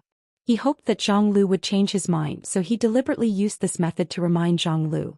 Zhang Lu pretending to know nothing was also a kind of reminder. This gate was the same with or without Zhang Lu. The Great Wall of Sword Chi and Savage World were the same with or without Zhang Lu, the Great Sword Immortal. In the end, the Sword Immortal of Spring Banner House, Xiao Yunyan, came and had a drink with him. After confirming Zhang Lu's thoughts, he left with Lu Ji. Xiao Yunyan and Lu Ji did not ask Zhang Lu. Back then Zhang Lu lost the Battle of the 13. His skills were inferior, but Zhang Lu did not have any grievances. On the battlefield of the Great Wall of Sword Chi, Zhang Lu did not care about life and death. In the end, Zhang Lu was put in charge of guarding the gate as a criminal. He did have some grievances against Vast World. From the moment he volunteered to guard the gate, Zhang Lu had already foreseen today's situation. Xiao Chua asked, is the sect closest to here the Rain Dragon sect? Zhang Lu smiled. It's too late. A sovereign great demon has beaten us to it. Xiao Chua frowned. That sissy who likes to skin people? Zhang Lu nodded. There are more female cultivators in the Rain Dragon sect. Xiao Chua said, forget it. When Qin Chunan leaves the south swirling continent to seek death, I'll send him on his way. Zhang Lu drank a mouthful of wine and said regretfully, the one who killed Qin Chunan is the world's wrath. A handsome man with a blade-strengthening gourd on his waist landed on top of a statue of the Rain Dragon sect. He twirled a strand of hair on his temples with 2 fingers and smiled. I'm going to be dazzled. 10,000 years later, the gray-robed old man revisited the old place and came to Vast World again. He floated in the sky and laughed loudly. In Vast World, all ascendant realms, immortal realms, and all cultivators who have attained the Tao, listen up. You walk too slowly and have never had great freedom. Since you're already at the peak of the mountain, you should be unrestrained by heaven and earth. Otherwise, wouldn't it be a huge joke to cultivate to the peak? What Tao is there to cultivate? What truth is there to seek? What immortality is there? For example, that strong young man is bound by rules. Day after day, year after year, he staggers through the world like old men and women. In the future there will only be one world. Regardless of whether it's human or demon cultivators, They will have freedom of speech, freedom of cultivation, freedom of killing, freedom of life and death, freedom of the great Tao. Zhang Lu sighed. Chaotic times have really come. Xiaochua sneered. The world of the strong and free has come. About 2 years ago, Vast World was still the same vast world that had been peaceful for tens of thousands of years. The three of them left the territory of the old Dali dynasty of the Aquarius continent. They were already thousands of miles away from the Middle Earth continent. They were Guqin, Lu Qiqing, and that brother Longbo who was addicted to falling in cultivation, Chai Bofu. The pitiful nascent soul was only a sea-viewing cultivator now. Actually, when they first arrived at the Huaihuang county town of the old site of the Dragon Pearl Grotto Heaven, Chai Bofu was still a Qi refinement warrior who was slapped to the Dragon Gate realm by Lu Qiqing. Later he was glanced at by that person and for some reason he inexplicably fell to the cave-dwelling realm. During this long journey, Chai Bofu gritted his teeth and cultivated bitterly. It was not easy for him to climb back to the sea-viewing realm. After breaking through, Chai Bofu did not feel the slightest bit of joy. Instead, if he was not careful, he would return it. No one was willing to give him a slightly better reason. If they did not take the Immortal ferry and just relied on cultivators to travel across continents, not to mention the consumption of spiritual qi, the key was that it was too risky. There were many ferocious creatures in the sea. If they were not careful, they would die without even having the chance to collect their corpses. The treasure-swallowing whale could even swallow islands and ferries. Moreover, it was born with the ability to refine. Eating a few cultivators was nothing.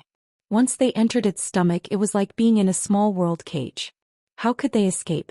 Moreover, in the vast expanse of the ocean, killing and robbing people of their wealth and treasures would be done stealthily. It was far more stable than on land. This kind of business was a classic example of not opening for 3 years, but opening for 3 years. Therefore, even golden core and nascent soul cultivators, the so-called immortals of the land in the eyes of ordinary teachers, were not willing to do such a strenuous and thankless job. Of course, it was a different story if they wanted to make money. In the vast world, the sea area was vast, even larger than the land area of the 9 continents. In addition to the Immortal Islands, there were also many ways to make money. Therefore, cultivators had to take risks. For example, the pearl divers on Luhua Island collected clam pearls, which were particularly precious. Moreover, the emperors, generals, ministers, dukes, and marquises on the land had a great demand for dragon saliva. It was always a priceless commodity. The dragons and their descendants were all considered dragon saliva, which could be refined into incense. However, they were divided into different grades and prices. In addition to dragon saliva, there were many precious pearls in the abdomens of dragon fish. This kind of pearl was born to absorb the moonlight, so it was often as bright as the moon. It could be used in a candlelight room or in a place full of evil spirits. It could also be refined into immortal treasures such as water-repelling pearl, dust-repelling pearl, and so on. It was an excellent auxiliary item for cultivators when they were in closed-door training. It could be used to purify the Reiki of the world and help them to concentrate and clear the mind. The real opportunities were the relics of the many secret pavilions in the overseas Immortal Mountains. Once they were obtained by Qi trainers, they would be as rich as gold and silver. Moreover, compared with the Immortal mansions on land, there were fewer fights and not too many forces entangled in them. If the Immortal mansions were difficult to open and there were many restrictions, at most 2 or 3 forces who knew each other well would form an alliance and quietly take the treasures in them. Gu Kan, who had been silent all the way, suddenly said, "Master hasn't shown up for a long time." Compared with Gu Kan, who was exhausted after flying in the wind, Lu Qiqing, who was wearing a dazzling pink Daoist robe, looked very elegant and relaxed. However, the one who suffered the most was Brother Longbo. It was just that Lu Qiqing did not care and Gu Kan did not care, so no one pitied him. Chai Bofu was also happy that the 2 of them ignored him. One was heartless and the other was ruthless. If they were willing to pretend that he did not exist, he would be grateful. Lu Qiqing smiled and said, "That senior of mine is from heaven. It is normal that you don't see him. In the White Emperor City, it is not strange that your senior brothers and sisters do not see their master for 100 years. If they see him several times in 100 years, they will be worried. They will be worried that they are no longer themselves." When Chai Bofu thought of that person, he felt that this little bit of hardship on the path of cultivation was nothing. As long as he could become a registered disciple of the White Emperor City, Even if he had to be the personal disciple of Gukan, he would accept it. The issue of Gukan's seniority in the White Emperor city had always been a mystery. Gukan had always greeted that person as a disciple. However, that person and Lu Qiqing seemed to treat Gukan as their junior brother and did not give a clear explanation. Lu Qiqing also often called him junior brother and junior nephew. Gukan's expression was indifferent as he asked casually, "Is master visiting friends at sea?"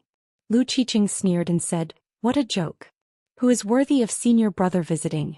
Visiting immortals at sea? Visiting immortals my ass. Senior brother is the person with the most immortal aura in the world. The number of immortals who visit the White Emperor city are as many as carps crossing the river every year. They can only obediently stand by the river and look up at the sky. How many of them can go to the colored clouds and stay for a while? Not to mention the White Emperor city where senior brother lives alone." Gukan asked doubtfully, "Martial uncles and senior brothers and sisters are not cultivating in the White Emperor city?" Lu Qiqing suddenly realized that he had forgotten to tell Gukan about the situation in the White Emperor city. Therefore he slapped Brother Longbow's forehead, causing the latter to fall into the water. Lu Qiqing explained with a smile, "In such a big White Emperor city, other than senior brother, there are only some puppets who serve as attendants. They are neither immortals nor humans nor ghosts. As for us junior brothers and sisters as well as the other direct disciples, they all have their own cultivation abodes above the colored clouds. For example, I have the world-famous colored glass pavilion. Therefore, in the real White Emperor city, there has always been only one person who cultivates, and that is your master, my senior brother. Everyone else is a burden to senior brother." Gukan nodded and said, "Impressive." Lu Qiqing laughed loudly and said, "Not at all. Senior brother is recognized as a person of the demonic path. How can a White Emperor city stand tall in the central divine continent?" A drenched chicken flew back into the sky, not daring to be angry or say anything. Lu Qiqing lightly slapped the forehead of Chai Bofu, who had a youthful appearance, and praised, "Such a big forehead, it can be used as a sunning ground." Lu Qiqing suddenly made a sound of surprise and said with a concerned expression, "Brother Longbow, why are your ears and nose bleeding?" Chai Bofu wiped away the bloodstains and forced a smile to the culprit who was playing dumb. He said, "It's fine." The three of them settled down in a sea area that was dotted with islands. The spiritual energy here was thin and the mountains and rivers were dry. It was not suitable to build a mountain and cultivate. Gukan floated to the ground and let out a breath of turbid air. He asked, "If the islands are big enough, will there be a local god overseeing them?" Lu Qiqing shook his two big sleeves and rolled his eyes. "No. Even if there is, they will starve to death. Once the gods of mountains and rivers lose the incense offerings of good men and women, the so-called immortal golden body will be a joke." Gukan looked around and asked, "In this sea will there be existences like the river gods that are close to water?" "Of course, it will be the gods of the obscene temples who can dominate the sea. For example, the Flood Dragon Ravine near the inverted mountain has many flood dragons gathered there. It is better than a sect." It was said that if one could look down at the Flood Dragon Ravine, the water was clear and the flood dragons were like silk threads floating in the air. Lu Qiqing shook his head and said, "Gukan, since you have become a direct disciple of White Emperor City, you don't have to worry about these boring things. If you can beat them, you can kill them. If you can't, you can just tell them your name." Gukan said, "It is a habit." Before Gukan left home, Zhou Xian found the Gu mansion in the capital. He was holding a charcoal cage and said that he was returning it to its owner. Gukan hesitated for a moment but still took the charcoal cage. At that time, the ghost Ma Di, who was a talisman in fox skin, and Xing Yi, who cultivated the secret arts of the ghost Dao, were guests at Gukan's home. At that time, Zhou Xian smiled and said something strange. He said that he would be happy to go down the mountain, but there were many trivial matters in the mountain, so he would not disturb young Master Gu. Because the mountain master said that when Gukan returned to his hometown, he would return it to him. The premise was that Gukan had Xing Yi and Ma Di with him. If he did not, the charcoal cage would be left at Luapa Mountain. In the future he would pretend that it never happened. Gukan carried the charcoal cage and accompanied the stooped old man for a while until he reached the corner of the street. Later, when Gukan returned to the study at home, his master appeared and pulled out a small loach that seemed to have not gained sentience from the charcoal cage. He sneered and threw it back into the charcoal cage. Gukan was expressionless at that time. Later, when Guken left his hometown, he did not take the charcoal cage with him. He only asked Ma Duyi and Tsing Yi to send it to a mountain god residence located north of Dali's capital. His mother persuaded Guken to go to the north personally, saying that his father was now a very high-ranking mountain god prefect.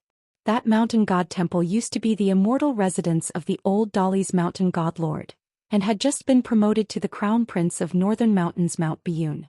It was equivalent to a promotion in the officialdom. In the Dali imperial court he should be an assistant minister.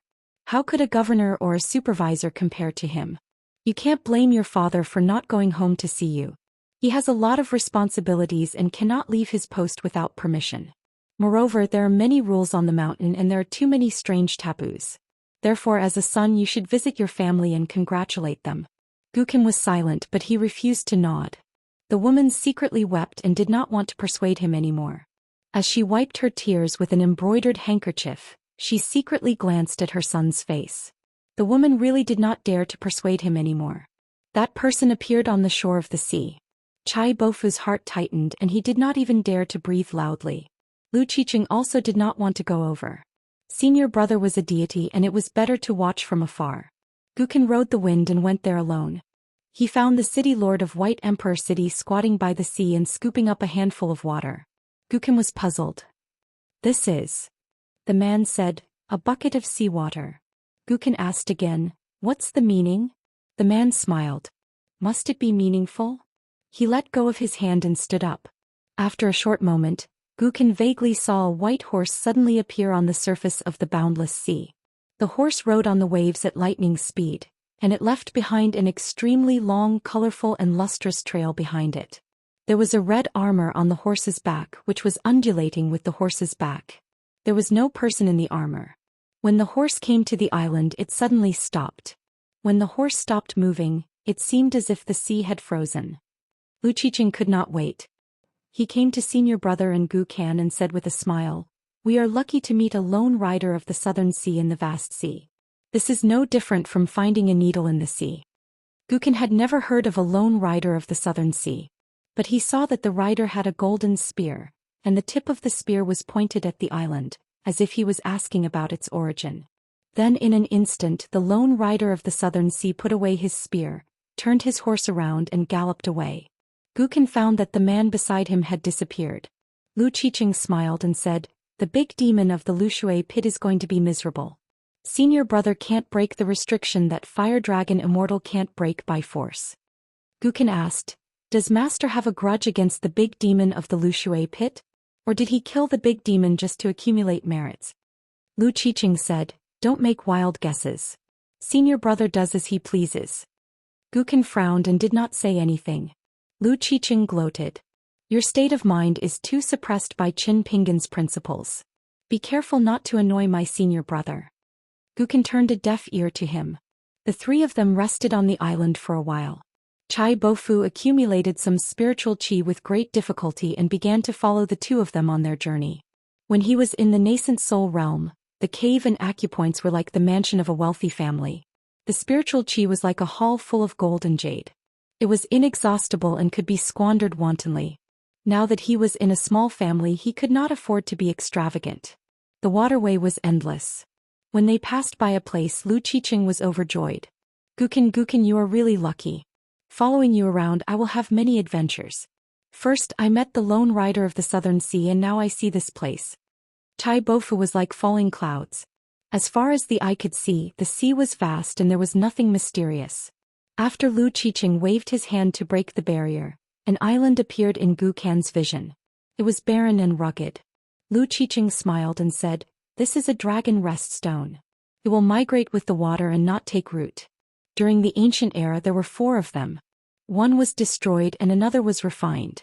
Outside of the Sparrow Stork Tower in the Xian underworld, there was another one in the middle of a large river. It was stabilized with a secret technique and now this was the only one left in the vast world. It was too big and heavy. Even the immortals could not move it. However, they could order the mountain moving stone to move it bit by bit. However, no one dared to do so. After all, it had an owner. This place was the exclusive property of the person in the Lushui pit. That person was not easy to deal with. He could fight with venerable fire dragon who was proficient in water and fire. However, he was slightly inferior. That was why he retreated to his lair at the bottom of the sea. If it was me, I could only wait to be killed if I were to fight against venerable fire dragon. However, there were some immortal cultivators who would follow behind the dragon rest stone. If they were lucky, they could pick up some rare dragon saliva that rolled down the cliff into the sea. It was a huge windfall. There was an ancient saying, "Dragon hides in the Lushui pit. Fire helps the Sun Palace." The Lushui pit, which used to be one of the summer palaces of the ancient water god, was still there. However, the Sun Palace was missing. It was said that it was completely destroyed. Gukin looked at the dragon rest stone with rapt attention.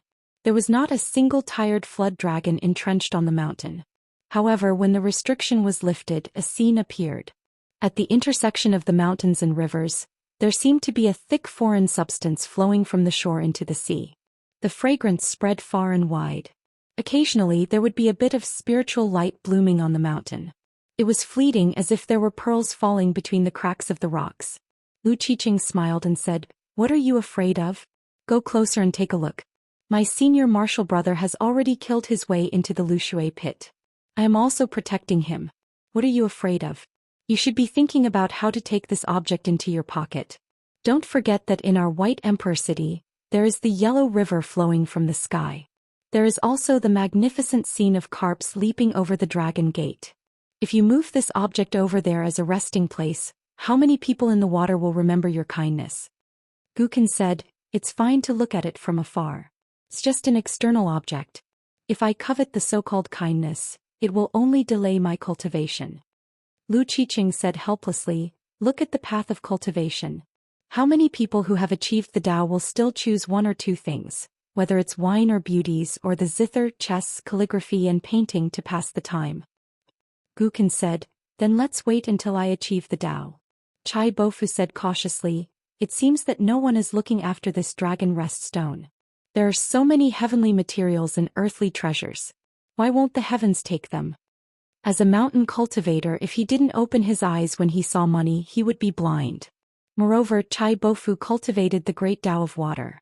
The white jade belt with dragon patterns on it, as well as the long string of jade pendants and jars hanging from it, were all substitutes for the Dragon King basket that he did not have the opportunity to obtain. Lu Qiqing gave Chai Bofu a push and said with a smile, "Brother Longbow, you go. I open the door with all my strength and you can easily pick up the treasures. Gukin has the final say on how to split the loot. We're all old friends.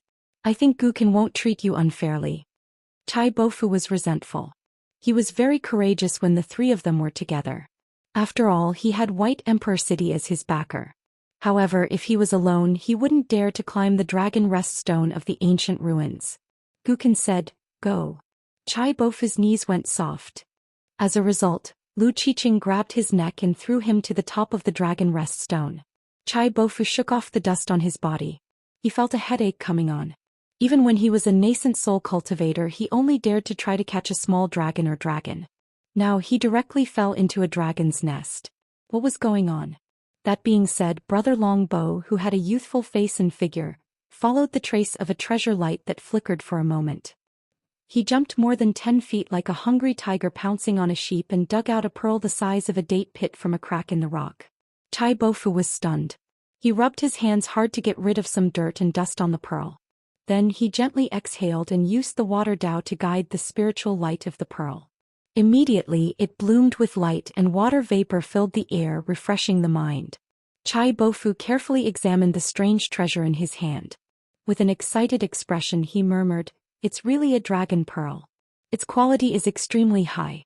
If it was sold to an emperor as a crown, it would be worth at least 1 grain rain. If it was used as the finishing touch for the dragon fairy dress and water lake skirt, female cultivators would most likely be willing to pay 2 grains rain. If there were more than 10 grains, it would be used to make the water Tao treasure pearl of the palm bracelet. I heard that it is most favored by female immortals in the upper 5 realms." In the distance, Lu Qiqing clicked his tongue and said, "What a good move. It's just that it's a bit disgusting." Chai Bofu began to wantonly plunder the treasures in the mountain.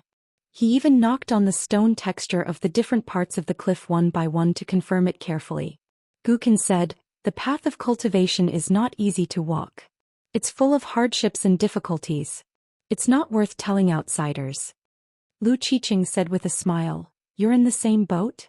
Gukan shook his head and said, "I'm just telling the truth." Lu Qiqing asked, "When we're done, will we give more to Brother Longbow?" Gukan still shook his head. "Not a bit." Lu Qiqing laughed loudly. Gukan asked, "Since there are immortal masters on the sea who can use the secret technique on the mountain to find the dragon rest stone for a windfall, now that the restriction has been lifted, will there be people coming soon?" Lu Qiqing said with a smile, "Most likely." After hearing this, Gukan rode the wind and went to the dragon rest stone. Lu Qiqing swam side by side with him. More than 3,000 years ago, the flood dragons were illustrious existences who were in charge of controlling the wind and rain. They would go to the mainland and spread the clouds and rain. When they returned, they would be exhausted and would often rest halfway to get rid of the heat and recuperate their spirit. There would be thousands of weary dragons coiling up on it. Anyway, I haven't seen it with my own eyes. Senior Marshal Brother has seen it before. Gukan said, "The Daoist school has a book called the Taishang Dongyuan Sutra. It once recorded the names of 116 dragon kings in detail, as well as their respective duties and magical powers." Lu Qiqing nodded and said, "On the 6th day of the 6th month, the common people in the market and the dragon palace will also dry their dragon robes. The dragon ladies in the various underwater residences in the world will often choose to go ashore on this day to choose their lovers. Most of them are short-lived marriages. The lucky men can even marry into the dragon palace. It's a pity that the world doesn't have such luck anymore." Gukan asked, "Will the dragon rest stone open and allow outsiders to take what they want?" Lu Qiqing shook his head and said, "Of course not. The Lu Shui pit will specially send a fishing immortal to guard this place. His cultivation is in the Jade Roar realm and he is close to the water. His combat power is not bad. However, with me here, the other party won't dare to act rashly. Moreover, the Lu Shui pit really doesn't care about these pearls and dragon saliva. Maybe they are not as good as some of the spiritual items on the shore. Every 100 years, the Lu Shui pit will hold a summer banquet. These things in the water have probably been piled up like a mountain. After a long time, they will be discarded again." The two landed on the top of a cliff at the dragon rest stone. Gukan squatted down and touched the rock to familiarize himself with the terrain. Lu Qiqing said with emotion, "You think too simply of the world. The human heart and human nature are as thin as a piece of white paper. But if you think too much, you are asking for trouble. Knowledge is endless and there is a limit to the limit. You can learn from anyone, but you just have to learn from Qin Pingon." Gukan said, "In this world, 1 Lu Qiqing, 10 Lu Qiqing and 100 Lu Qiqing are all the same.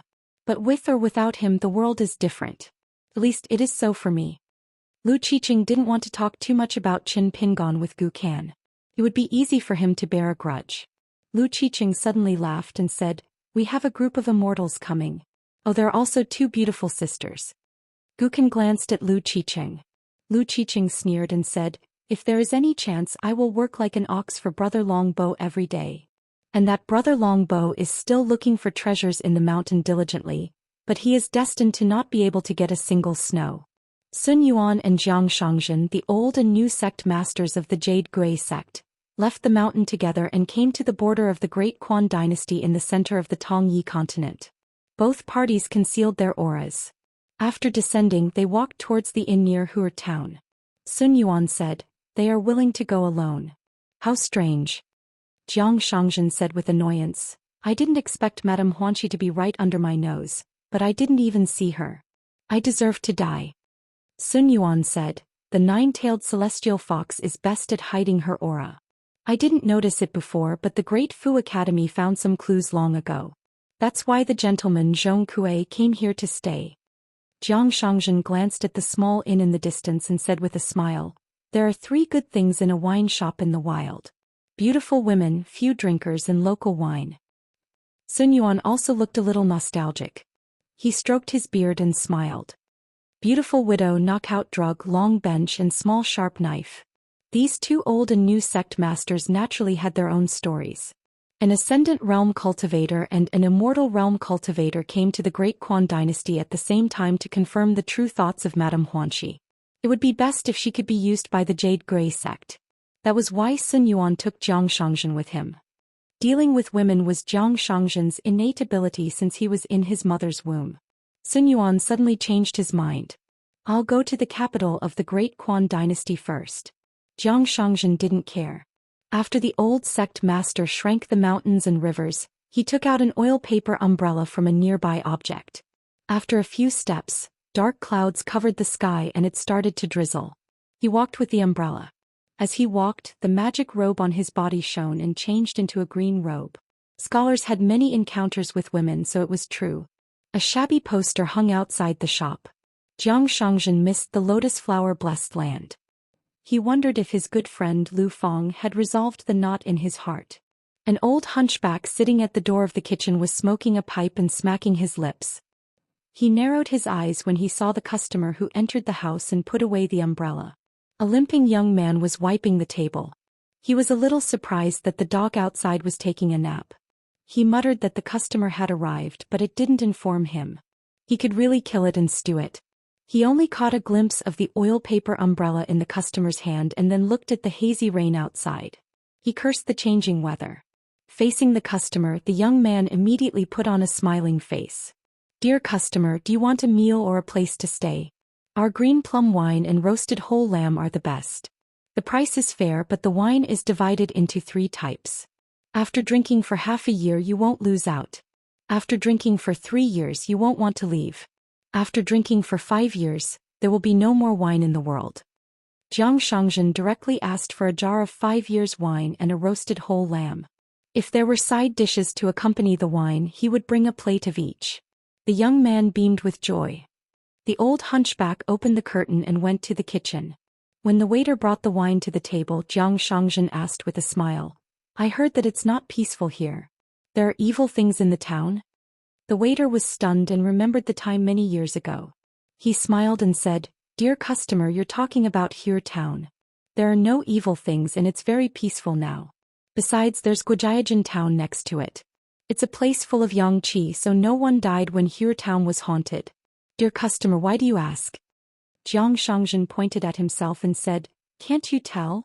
The young man asked tentatively, "You're not short of money?" Zhou Xian smiled and said, "I'm a cultivator on the mountain. I go wherever there are demons." The young man's eyes lit up. "A cultivator? You know the magic of immortals? Do you know how to pass through walls? Why don't you try it now?" Zhou Xian touched his forehead and said, "The magic of immortals shouldn't be revealed. It's not easy to pass it on." The young man immediately lost interest. A bunch of **T, which was equivalent to saying nothing. Besides, the young man had never seen an immortal who would flatter himself. This guy could talk nonsense, but if he dared not pay he would kill him. Zhou Xian asked, "Where's the innkeeper?" The more the young man looked at this guy, the more he looked like a swindler. He had already begun to calculate how much he could pawn off his clothes. He said, "The lady boss went to Hue town this morning and hasn't returned yet. There's a temple fair there and it's very lively. But in this terrible weather I think the lady boss will return early today. If you stay here you'll definitely see her." After eating and drinking to his heart's content, Zhou Xian burped and patted his stomach lightly. He turned his head to look. There was a beautiful woman at the door. She had borrowed an oil paper umbrella from Hue town and was running back. She wore a yellow button-down shirt and a pair of embroidered shoes. She was scraping the mud off the bottom of her shoes on the doorsill. Zhou Xian waved and said, Junyang, sit here." The woman was puzzled. "Do we know each other? I remember all the customers who have drunk wine and are as good-looking as you."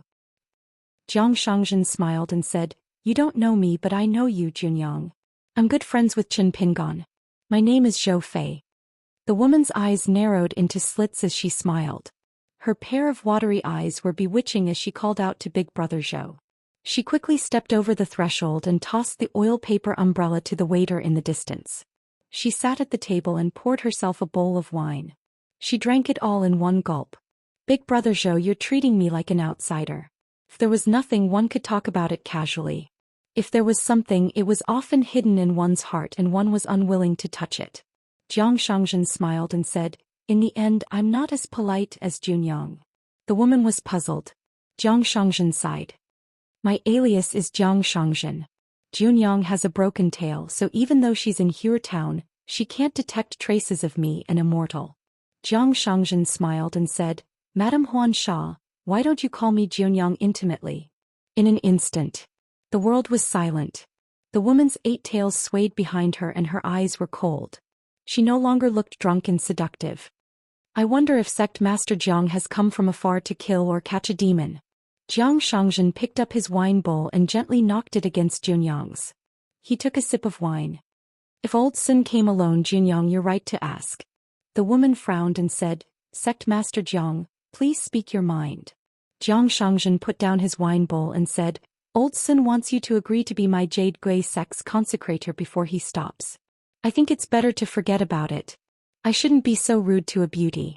Junyang can be my Jade Gui sect's guest. When the world is truly peaceful and suitable for the host to sell wine and the guests to drink, Junyang might as well return here to do business. I can guarantee that when Junyang leaves Jade Gui sect, no one will stop her. It's even better if she's willing to stay, cultivate and return to the Heavenly Fox. The 9-tailed Heavenly Fox or Madame Huan Sha sneered and said, And if I don't agree? Jiang Shangzhen said, You'll die. Her face blurred and then became clear again, but it was no longer Junyang's face. Jiang Shangzhen didn't shift his gaze and just stared at her face. He shook his head and said with a smile, Your fox charm is useless against me and Qin Pingan. She slowly returned to her Junyang appearance and said, Jiang Shangzhen, I can go to Jade Gui sect with you, but you have to promise me 3 things. First, hide my identity. Other than you and Sun Yuan, no one in Jade Gui sect is allowed to know my background. Of course. Second, third master and little cripple must be settled, but not in Jade Gui sect. Jade Gui sect's lower sect, Xinjing sect, is in Aquarius continent. You can go sightseeing. As for Great Springs capital, don't go. Finally, I want to go to Great Springs capital. I'm more than happy to. I have an old acquaintance there. The sharpener Lu Zong. She asked, How can I trust you? Jiang Shangzhen said confidently, I'm Qin Pingan's friend. On this day, Junyang closed the inn and went to Great Springs capital with Jiang Shangzhen. In the Great Spring dynasty in the imperial palace of the capital, a woman leaned against a pillar and cried. She did not seduce others, nor did she seduce others. It was just that the entire literary circle of the Great Spring dynasty was unwilling to let her go. Despite repeated prohibitions, the private engravings of erotic books on the streets were even more unsightly. Did these well-read men only know how to bully a woman? It was around the time when the young hidden official was thrown into prison and met the tailor for the first time. Pei Qian was going to travel. And it was the kind where his master was not by his side. He would be thousands of miles away from home. Early in the morning, Qin Wanshu and Zhou Mili began to help Pei Qian pack up his belongings. Zhou Mili carried a small golden pole and asked if they wanted to take it together. When they were in urgent need of silver, they could mortgage it to the pawn shop and redeem it when they had the money. However, the black-clothed girl did not forget to remind Pei Qian that there was a premium for exchanging gold for silver. He could not be fooled by the pawnshop owner. Pei Qian praised her verbally and pinched little Mili's cheeks. However, Pei Qian did not agree. He said that he had enough money on him. It was not appropriate to carry a golden pole in the pugilistic world. It would be easy to attract jealousy. This time, Pei Qian was going to travel with Li Huai to the North Continent. They agreed to meet at the Yang family shop in the small town. Then they would go to the Oxhorn Mountain Ferry and take the cross-continent ferry of the Hemp sect. It was a pity that their dragon boat, the Tumbling Ink Ferry, could not go as far as the North Continent. Old Chef took out a small piece of summer money from the treasury of the ancestral hall and gave it to Pei Qian. Pei Qian was shocked and only accepted a few pieces of snow money. After all, it was the property of his master and Luopa Mountain. It was not good to borrow too much. Old Chef said that it was not a loan but a gift. Every time a disciple of Luopa Mountain went on a long journey, they would have a sum of divine money in their pocket. According to the young master, it could attract fortune. Pei Qian said that she was the first disciple of Luopa Mountain. How could it be the same?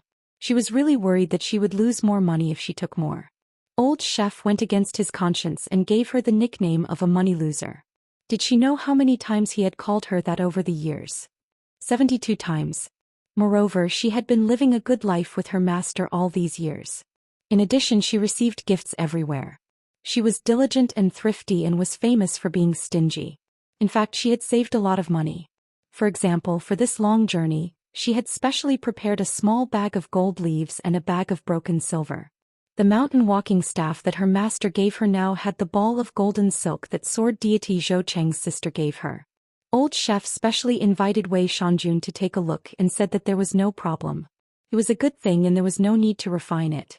She just needed to practice a few more sets of the crazy demon sword technique. There was also a small bamboo box made by the big white goose as well as a bamboo blade and a bamboo sword. However, Pei Qian did not dare to hang them on her waist. After all, she was not on her own mountain, and her master and little senior brother were not by her side. She was not brave enough and was worried that she would be mistaken as a real Jianghu person. If there was an unnecessary conflict, other people might see that she was young and forget about it. However, if they saw her bamboo blade and bamboo sword, they would definitely want to fight with her. What was she going to do? What was she going to do about it? Pei Qian went to the mountain deity temple at the peak of the mountain and said goodbye to the mountain deity. Qin Wanshu and Zhou Mili were her attendants. Now that Pei Qian had grown so fast, it made them look more like little girls. The mountain deity's name was Song Yuzhang. It was written in the county records of Huaihuang County. However, it was not long and only recorded that Song Yuzhang had been a kiln supervisor for many years. Strictly speaking, when her master was a kiln worker's apprentice at the Dragon Kiln, Supervisor Song had been in charge of her master for many years. Pei Qian knew that mountain deity Song had always been on bad terms with Luopa Mountain. Moreover, his relationship with old chef and Wei Shanjun was very strained. However, her master had once told her that mountain deity Song was a loyal Confucian minister when he was alive.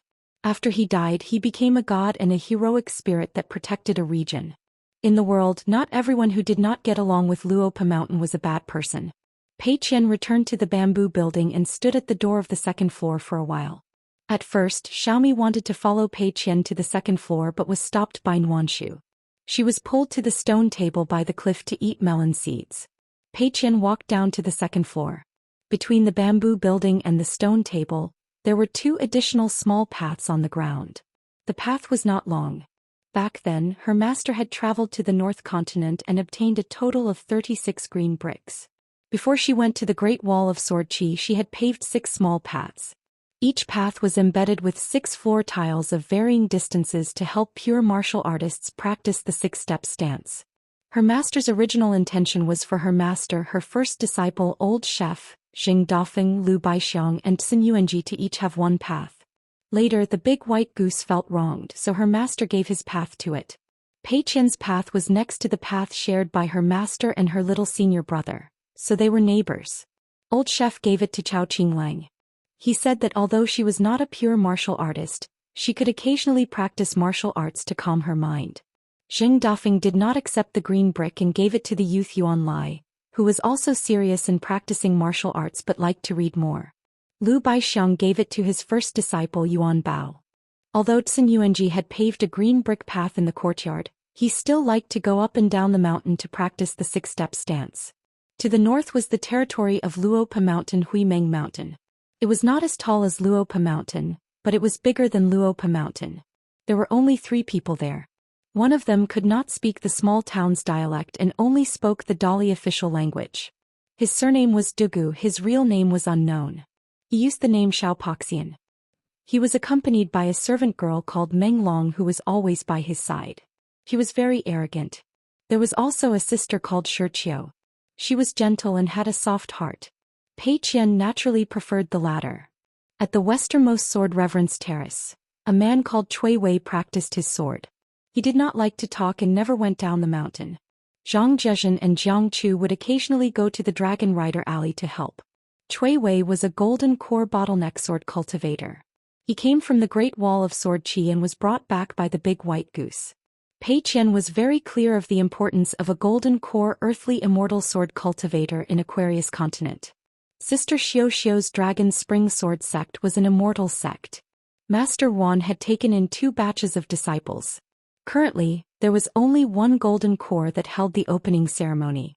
And that Donggu was not a sword cultivator. Of course, this was because Sister Xiu did not like to be in the limelight.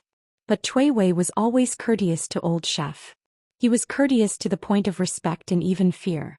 It was a strange thing. Did old chef put arsenic or laxatives in Cui Wei's rice bowl or wine jar?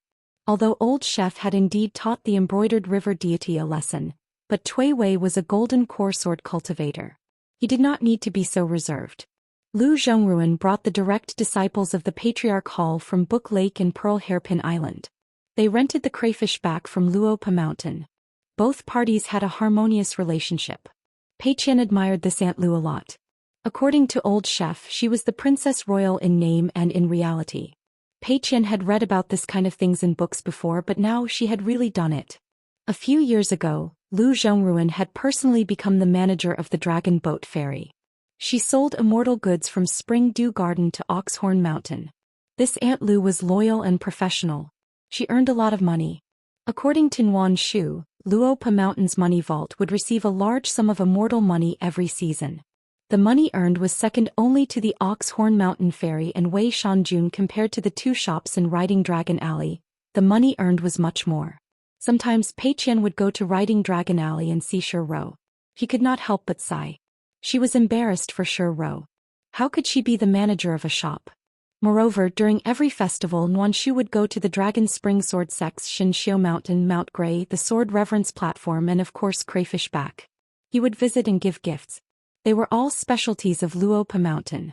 The gifts were light, but the feelings were heavy. The sisters of Crayfish Back would also return the gifts. Pei Qian would always follow Nguyen Shu. In the past, Xiaomi would also join in the fun, but now her guts were smaller than the eye of a needle. She loved to stay on Luopa Mountain and refused to leave.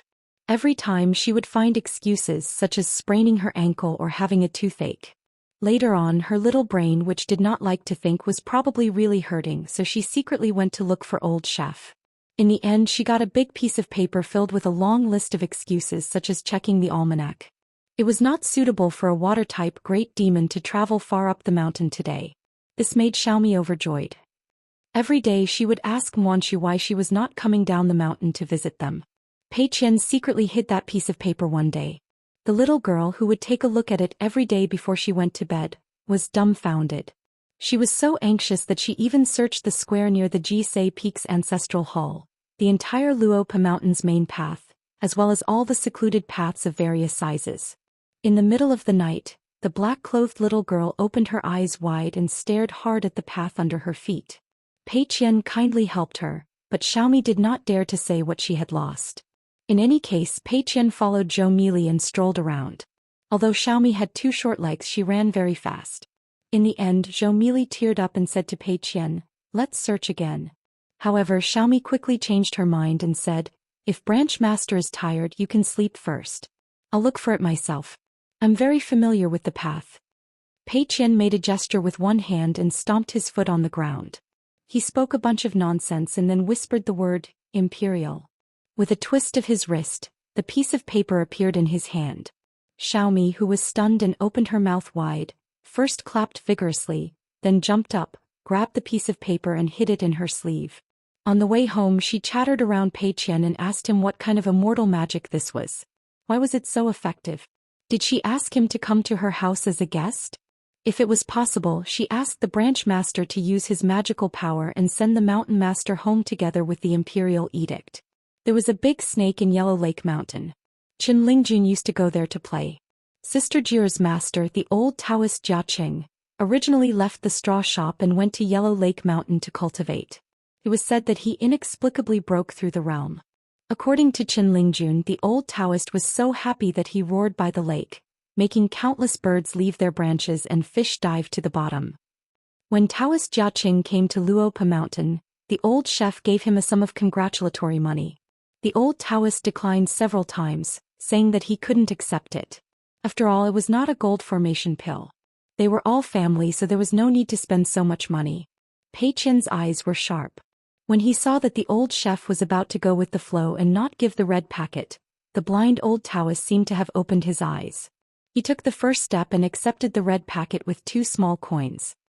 He stroked his beard and smiled, muttering that it was difficult to refuse such kindness. Pei Qian took a deep breath and said to his 2 good friends, "You don't have to send me off." Pei Qian held the mountain walking stick in one hand and the rope of the bamboo box in the other. He ran all the way, jumped high and jumped off the cliff. The mountain wind whistled in his ears. During the falling process, Pei Qian thought about when he could cross from Luopa Mountain to Mount Gray in the north. The girl yawned. She bent her knees slightly and landed heavily on the ground, causing dust to fly. The girl squatted on the ground and gently pressed her 5 fingers against the ground. The dust that had just been shaken up immediately returned to the ground. Practice makes perfect. It was not worth mentioning. Zhou Xian came to the stone table. Wei Pai appeared after him. Little Mealy waved her hand vigorously at the cliff. She did not care if Pei Qian at the foot of the mountain could see her farewell. Chen Wanxu was worried about whether the bags of dried fish, melon seeds and pastries in the box would be enough for Pei Qian to eat on the way. Zhou Xian rubbed his chin and said, "It's really hard to be at ease when you're only a 6th realm martial artist. Your route is also different from Qin Lingjuan's." Wei Pai said helplessly, "Only?" Zhou Xian laughed. Qin Wanxu and Zhou Meili bowed to Wei Shanjun. Wei Pai smiled and nodded. Zhou Meili lowered her head and dug into her sleeves for a long time. She could only give Wei Shanjun a small handful of melon seeds. She was a little embarrassed. She did not treat her guest well. She was the right protector of Luopa Mountain, the deputy chief, the mute lake monster, the protector of Dragon Rider Alley in the past, and the self-proclaimed 5th shopkeeper of the New Year shop. Zhou Meili was. Wei Pai held back his laughter. He waved his hand and said, "Forget it." Chen Wanxu took his leave and continued to busy himself. There were still many trivial matters on Luopa Mountain. Zhou Meili carried the little golden shoulder pole and 8 melon seeds along the way. Although she was worried about the chief's journey as the deputy chief, there was nothing she could do. After the 2 little girls walked away, Wei Pai continued the previous topic. With Li Huai around, it's not a big problem. Besides, Pei Qian might reach the golden body realm as he walks. Let's worry about those blind martial artists and demons of the Jianghu, right? Anyway, I don't understand Pei Qian's martial arts training. It's completely unreasonable. Zhu Lian said, when the younger generation of the family travels far away, the elders always have to worry about not having enough food to eat and clothes to wear. However, you don't know how difficult it is until you've experienced it. It's time for Pei Qian to walk the Jianghu by himself. Wei Pai said, if you're so worried, why don't you follow him? I'll help you take care of Luopa Mountain. Zhu Lian rubbed his hands and said, forget it. Brother Wei, you should focus on organizing the night banquet. It's not easy to find a mountain for the crown prince. There's no reason not to hold one. Look at Jin Qing, the lord of Zhongyue. Isn't he doing very well? Wei Pai felt tired at the thought of this. He asked, other than the gods of the mountains and rivers in Beiyue, which Qi refinement warrior is willing to come? Now, on the mountains of the Dali dynasty, there was a widely spread saying that the Beiyue region was full of the sounds of selling iron pots and pans.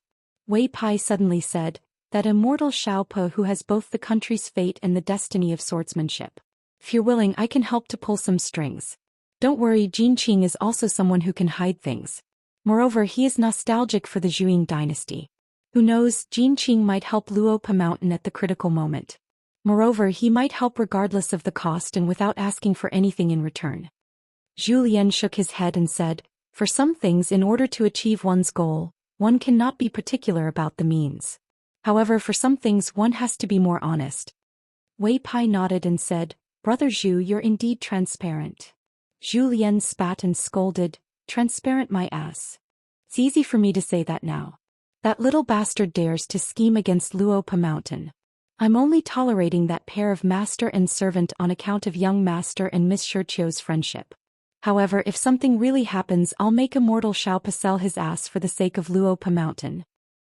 Wei Pai pretended that he did not hear anything. Zhu Lian stretched out 2 fingers and rubbed the sides of his mouth. If there was really a careless person who dashed out, after all, distant water could not quench the present thirst. It was not that the sword worship platform's golden core bottleneck sword cultivator Cui Wei could not be used at the critical moment. However, before Cui Wei reached the nascent soul realm, it was better for him to be quiet and not move. As for the remnant of the Zhuang dynasty, the sword cultivator who changed his name to Immortal Xiaope, it was even more unsuitable for him to appear in public. Otherwise, it would be equivalent to Luopa Mountain slapping the Song clan in the face. Lu Baixiang, Sui Yiyu and Wei Xian, these 3 pure martial artists, Each had their own path to walk. The Feng Feng brothers were no longer on the mountain. Xin Yuanji, Yuan Bao, and Yuan Lai, these three martial artists were too young. They still had a long way to go.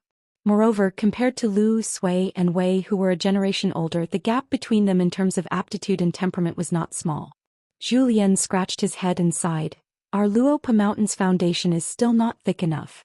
For the sake of this lotus root-blessed land, we're even more stretched. When I think of Nuanshu secretly returning the money for the 3 red packets for the new year to me, the 3 of them only left a red packet envelope. My heart aches, my heart aches. You don't know, but even that stingy Pei Qian has started to quietly bring Nuanshu and Xiaomi back to the family. Those that can be moved to Luopa Mountain's warehouse, and those that can be moved later have all been sorted out. Zhou Xian stomped his feet and said, I've let young master down. I don't have the face to go to Jisei Peak's ancestral hall to offer incense. Wei Pai put his hand to his forehead and said, all right, I'll hold another King night banquet, all right? I, the Mountain Lord, am determined to be shameless, all right? Zhou Xian grabbed Wei Pai's arm. Brother Wei is righteous. Wei Pai said helplessly, it's easy to get on a pirate ship, but it's not easy to get off. Wei Pai suddenly frowned and said, Clear Wind City's spy. Little slug. Mountain quaking fist? Zhou Xian asked, did someone burn incense and pray with you, the Mountain Lord? Wei Pai nodded and said, 3 incense sticks. The first 2 incense sticks were ordinary things, so I ignored them. The last incense stick was top-grade mountain incense, and there were these 3 sayings, so I took it seriously. Zhou Xian smiled and said, it's most likely a chess piece that Gukin buried for many years. He felt that the time was right, so he came to pay his respects. What a coincidence, I was just about to go to Clear Wind City's Su family to try my luck. It's not good to be disgusted by people all the time. It's my turn to disgust others. Wei Pai said, no hurry, I'll go meet this person first. Zhou Xian smiled and said, thank you. I'll help you ask Nuanshu for melon seeds later. Wei Pai turned into a gust of wind and disappeared in the blink of an eye. Zhou Xian looked at the sky at the scene of snow and muttered, Xianxia hasn't recited a poem in a long time on the back of a donkey in the wind and snow. Xianxia has always been there, wind and snow often, but there's no donkey. Even if there is, it should be Pei Qian leading it to the pugilistic world. Zhou Xian smiled knowingly. The next time the young master returned home, he would probably be even more unwilling to feed Pei Qian. Li Huai packed up his belongings. It was very simple. He carried a large bamboo box, bottles, dry food, and salted vegetables. He did not bring any of his treasures. In the pugilistic world, crooks were mixed in with the honest folk. It was better to keep a low profile. He went to the medicine shop to say goodbye to the old man.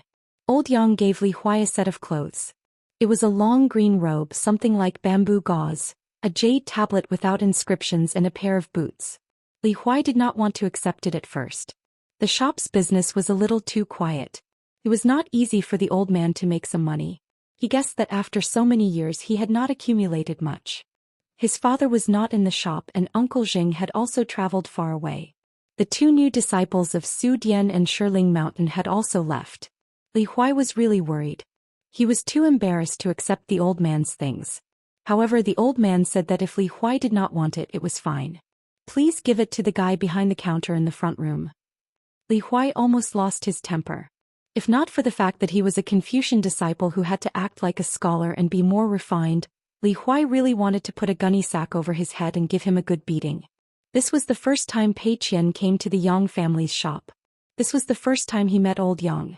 The young girl sat on the bench opposite him respectfully. Her posture had already started to become slender. She was slightly thin and her skin was slightly dark. She was indeed not a very good-looking girl. When Pei Qian entered the backyard, he saw the old man sitting on the steps. Li Huai squatted beside him and stretched out his hand to strangle the old man's neck. He did not know what Li Huai was muttering. Pei Qian remembered his master's teachings. If it was not necessary, he was not allowed to peek into other people's minds. Old Yang looked at the young girl and said slowly, Qi Jingchun sat on this bench before. Your master also sat on it before. Pei Qian, who was sitting upright, nodded slightly. However, Li Huai slapped the old man's head and imitated Zhou Mili's words. Hey. Acting all mysterious. So what if you're older? You're scaring my friend. Pei Qian glared at Li Huai. Li Huai immediately touched the old man's head and smoothed his hair. The old man was already used to it and did not take it seriously. Of course, Li Huai was the only exception. What if it was Heavenly Lord Xieshur or Sword Immortal Chaoshi? The old man said, "You can go now." Li Huai and Pei Qian walked to the bamboo curtain together. Li Huai turned around and said, "Old man, I bought a big bag of high-quality charcoal and put it in the side room. It's winter. Don't be so reluctant. It's not your money." The old man nodded. Pei Qian bowed slightly and cupped his fists. The old man nodded again. "This year, this month, this day." In the night, on the top half of the Great Wall of Sword Qi, the black shadow's body gradually became clearer. Its golden eyes were still the most eye-catching. It was wearing a bright red robe and had a narrow saber hanging from its waist. There were no more demons who wanted to die trying to climb on this half of the Great Wall of Sword Qi. So, those sword immortals in the paintings had temporarily hidden. The black shadow had been wandering on the top of the city wall, coming and going suddenly without leaving a trace. At this moment the black shadow took off his saber and came to the cliff of the city wall. He stood with his saber and looked down at the ground. There were still countless demons under his feet rushing north. He looked away and looked up. There are only 2 moons left in the savage wilderness. I'm fine, but I don't know if those wanderers are safe. If you like swords, please collect them. Swords update the fastest. 686. Osmanthus Island finally returned to Old Dragon City. They slowly docked at the island outside the city. The journey back was considered smooth sailing, which made them feel relieved. The 3 of them left the Gui lineage courtyard. Wei Jin carried his sword on his back, Miyu carried his sword and a wine gourd was tied around his waist. Wei Wenlong on the other hand was empty-handed. There was a sea road between the island and Old Dragon City. Osmanthus maiden Jin Su sent the 3 of them off under the instructions of her master, Madame Gui. She brought them to another ferry port in Old Dragon City. They would change boats there and follow the dragon path to the center of the Aquarius continent. Between the sea and land crossings in Old Dragon City, there was a long street that belonged to the Sun family's ancestral land. The Fan family's chief consecrator, Ma Ji, who was originally in charge of Osmanthus Island, wanted to call for a carriage but was rejected by Wei Jin. Jin Su admired the young sword immortal of the Wind Snow Temple's immortal platform from the bottom of her heart. She first asked for his help before rushing to the Great Wall of Sword Qi to kill demons. Sword Immortal Wei was the youngest immortal of the upper 5 realms in the history of the Aquarius continent. Jin Su was certain that once Wei Jin returned to the Wind Snow Temple from his trip to the Great Wall of Sword Qi, the Wind Snow Temple would definitely gain a great reputation. According to some rumors that had spread in the early years, no one knew if they were true or false, but the rumors were very exaggerated. It was said that Wei Jin was able to cultivate at the top of the Great Wall of Sword Qi. He was able to focus on nurturing his sword and he received unique treatment. He was neighbors with the strongest swordsman at the Great Wall of Sword Qi, an old immortal. They had 2 thatched cottages, big and small. It was said that Wei Jin would often be taught swordsmanship by the old immortal. This had won a lot of gossip for the Qi cultivators of the Aquarius continent. Every time they talked about it, they would feel honored. Nowadays, whenever the continent's cultivators talked about sword cultivators, they would inevitably talk about Wind Snow Temple's Wei Jin.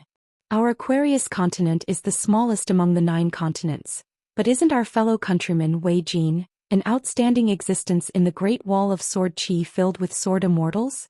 Some immortal masters even began to think that once Qi Zhen, the heavenly lord of the Divine Bulletin sect, ascended or went into seclusion for a long time and stopped caring about worldly affairs, then the next leader of the immortal families would most likely be Wei Jin. Once Wei Jin became an immortal, he would become the first great sword immortal in the history of Aquarius continent. By then, the power of the heavens and earth would be on his side, and his attainments in the great Tao would be immeasurable. As for the 2 unknown friends of Wei and Jin, Jin Su could only treat them with courtesy. It was said that they were both Daoists who were only 1 step away from becoming earth immortals of Gold Core realm. In the courtyard of the Gui lineage, Jin Su would occasionally accompany Lady Gui and the 3 of them to brew tea and discuss the Tao, and notice some slight differences. The guest with the surname Wei was more reserved and was not good with words, but was extremely interested in the local conditions and customs of the Aquarius continent, and rarely took the initiative to ask, All of them asked about the business direction of the few big families in Old Dragon City, and how to earn money as though they were disciples of the Shang family. On the other hand, young Master Mi, who looked like an immortal in a book, did not seem to care about anything. On both sides of the road, the cultivators on the mountain had created a lotus-like landscape. Therefore the road was bustling with people and tourists. Miyu walked among them as though he was an immortal who walked from the heavens to the mortal world. Even though Jinsu's heart already belonged to someone else and was even more infatuated with Sun Jiashu, she had to admit that in terms of looks, this young Master Mi was really an immortal among immortals. There were many women on the road, and they could not help but take a few more glances at Miyu. Unknowingly, they looked less at the lotus-like landscape and more at the elegant young master. Where are the immortals? Burn the elixir beside the well, test the ink in the pool. 10 miles of lotuses, the cool breeze discerning the water, the bright moon in the sky. Miyu muttered these 2 sentences that he read from a book on the fan of the Yen family's shop. The scholars in the vast world were indeed talented in literature. And in this vast world, if one did not talk about the people and only talked about the scenery, it was indeed much better than the Great Wall of Sorchi. They had not even reached Old Dragon City, and there was already such a scene. At this moment as they walked, Wei Wenlong sighed in his heart. This is the hometown of hidden official and sword immortal Wei. There was no need for Wei Jin to remind him. The 2 words hidden official were taboo and should not be mentioned constantly. Even if Wei Wenlong could not help but mention it, he could only say it in his heart. Wei Jin laughed. If not for traveling to other continents, it would be hard to talk about hometown in such a big continent. And not only did Wei Jin not care about the Aquarius continent, he did not even have a sense of belonging to the Wind Snow Temple. Jin Su pointed to the sky above Old Dragon City and introduced it to the 2 foreigners. In the past, our Old Dragon City had a sea of clouds, and it was rumored that it was at least a half-immortal weapon, a relic left behind by the ancient immortals. Riding on the clouds, one could see it from a bird's-eye view, but in the city one could not see it. But for some reason the sea of clouds suddenly disappeared a few years ago, and now it has become a legend on the mountain. Many Qi cultivators on the mountain specially came to verify the authenticity of the news. Wei Wenlong subconsciously started to calculate the value of a half-immortal weapon in the Aquarius continent. Miyu's expression was calm and said to Wei Jin telepathically, "Does your Aquarius continent have so many people who have nothing better to do?" Wei Jin's impression of Miyu was not bad, and he was good friends with great sword immortal Mi Hu and Yu Qing. Hence Wei Jin did not treat Miyu as an outsider and replied, "This kind of words, any sword immortal in the Great Wall of Sword Chi can say, but only you Miyu have no right to be eccentric, to lie drunk in the clouds, to pretend to be an immortal, to fool foreign female cultivators and to have a lot of love debts." Miyu laughed. "You have to mention it, you deserve to be a bachelor, sword immortal Wei. How many sword immortals are there in the Aquarius continent? As a sword immortal you are still so young, yet you don't have many female friends. I really don't know if the fairies in the Aquarius continent have bad eyesight, or you Wei Jin are not enlightened. Don't tell me that every time you walk up and down the mountain, you will stick a note on your forehead with the words 'I don't love women' written on it. Come, sword immortal Wei, don't be shy, we are all family, quickly take out that note and let me and brother Wei broaden our horizons." Wei Jin laughed. "I really don't have such a note, sorry to disappoint sword immortal me." Jin Su only knew that the 3 of them were conversing telepathically, but she did not know what they were talking about that made them so happy. A carriage stopped in the middle of the road, and after it stopped at the shore of Osmanthus Island, a young laurel man walked down with a jade pendant that said, "Old Dragon Brings Rain," hanging on his waist. It was the young city lord of Old Dragon City, Fu Nanhua. After seeing Wei Jin and the rest, he lowered his head and cupped his fists. "Junior Fu Nanhua greets sword immortal Wei." Wei Jin nodded. "I won't be visiting the city, I have to hurry." If not for Osmanthus Island's Jin Su standing beside him, Wei Jin might not have spoken a word. In the pugilistic world, Wei Jin could chat happily with the boors of the pugilistic world, but he could not be bothered to get close to the people on the mountain. Fu Nanhua stepped to the side and gave way and smiled. "I dare not disturb sword immortal Wei. This junior has come because of your reputation, it is actually very rude of me." After walking out of the sea road, the group of them rode the wind and headed to the next ferry. Miyu clicked his tongue. "Wei Jin, you have so much face in Aquarius continent?" Wei Jin laughed. "Scolding people? At the ferry, someone recognized Wind Snow Temple's sword Immortal, and there was an uproar. When Wei Jin landed, the passers-by gave way to this sword Immortal. In Aquarius continent, where there were not many sword cultivators, an Earth Immortal sword cultivator was enough to be hailed as so-and-so sword Immortal, let alone Wei Jin, who was a true upper five realms sword Immortal. So the passers-by in the distance were pointing and whispering. Those who were closer to Wei Jin took the initiative to bow. Miyu said again, "There are quite a lot of people scolding you."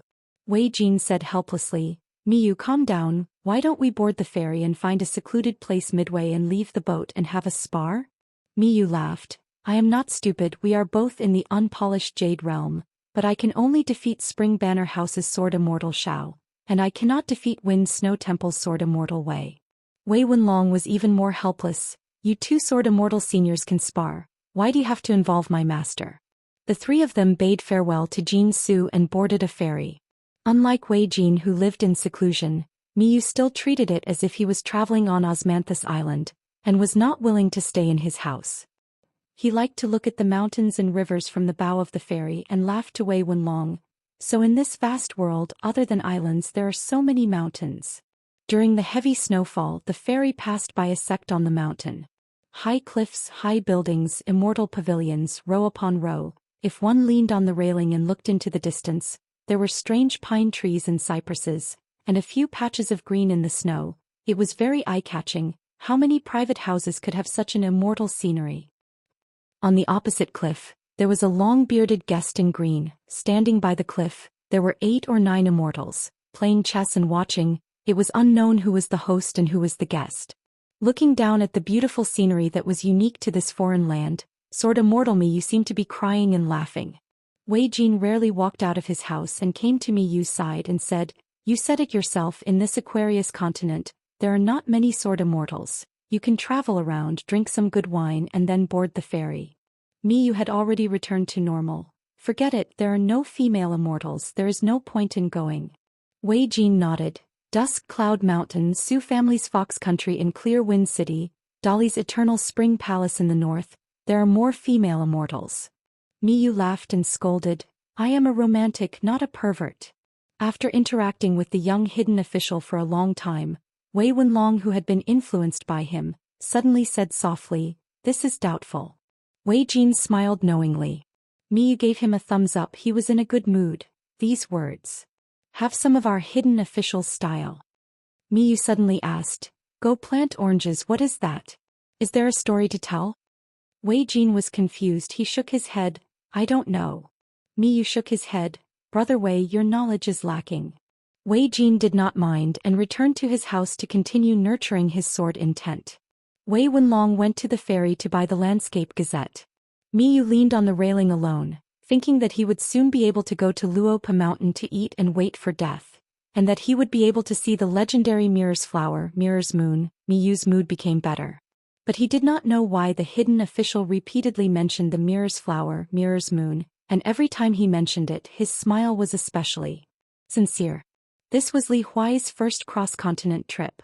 Previously, he boarded the ferry at Oxhorn Mountain, and the heroic spirit puppets dragged the ferry through the sea of clouds, moving as fast as lightning. Every time there was a rainstorm, lightning flashed and thunder roared. The heroic spirit puppets refined by the linen sect were like golden armor, shining in front of the ferry as if the sun and moon were pulling the big boat forward. Li Huai would never get tired of looking at it. Because there was no viewing platform in his residence, Li Huai often went to the bow to admire the scenery, and every time he was surprised. Pei Qian lived next door and did not like to go out. At most she would lie by the window and look at the strange phenomenon in the sky. Li Huai persuaded her several times to go to the bow with him, but Boss Pei said that she had been through thousands of mountains and rivers, and had seen all kinds of strange things. Instead, she solemnly reminded Li Huai to be careful when he went out alone, and not to take the initiative to cause trouble. However, he did not have to be afraid of trouble coming to him. If there was an accident, she would help to inform Steward Su. Li Huai looked at the old and wise helm leader Pei, who was practicing martial arts in the slightly narrow room while speaking in the old and experienced Jianghu language. He was greatly impressed, so he sincerely said some good words.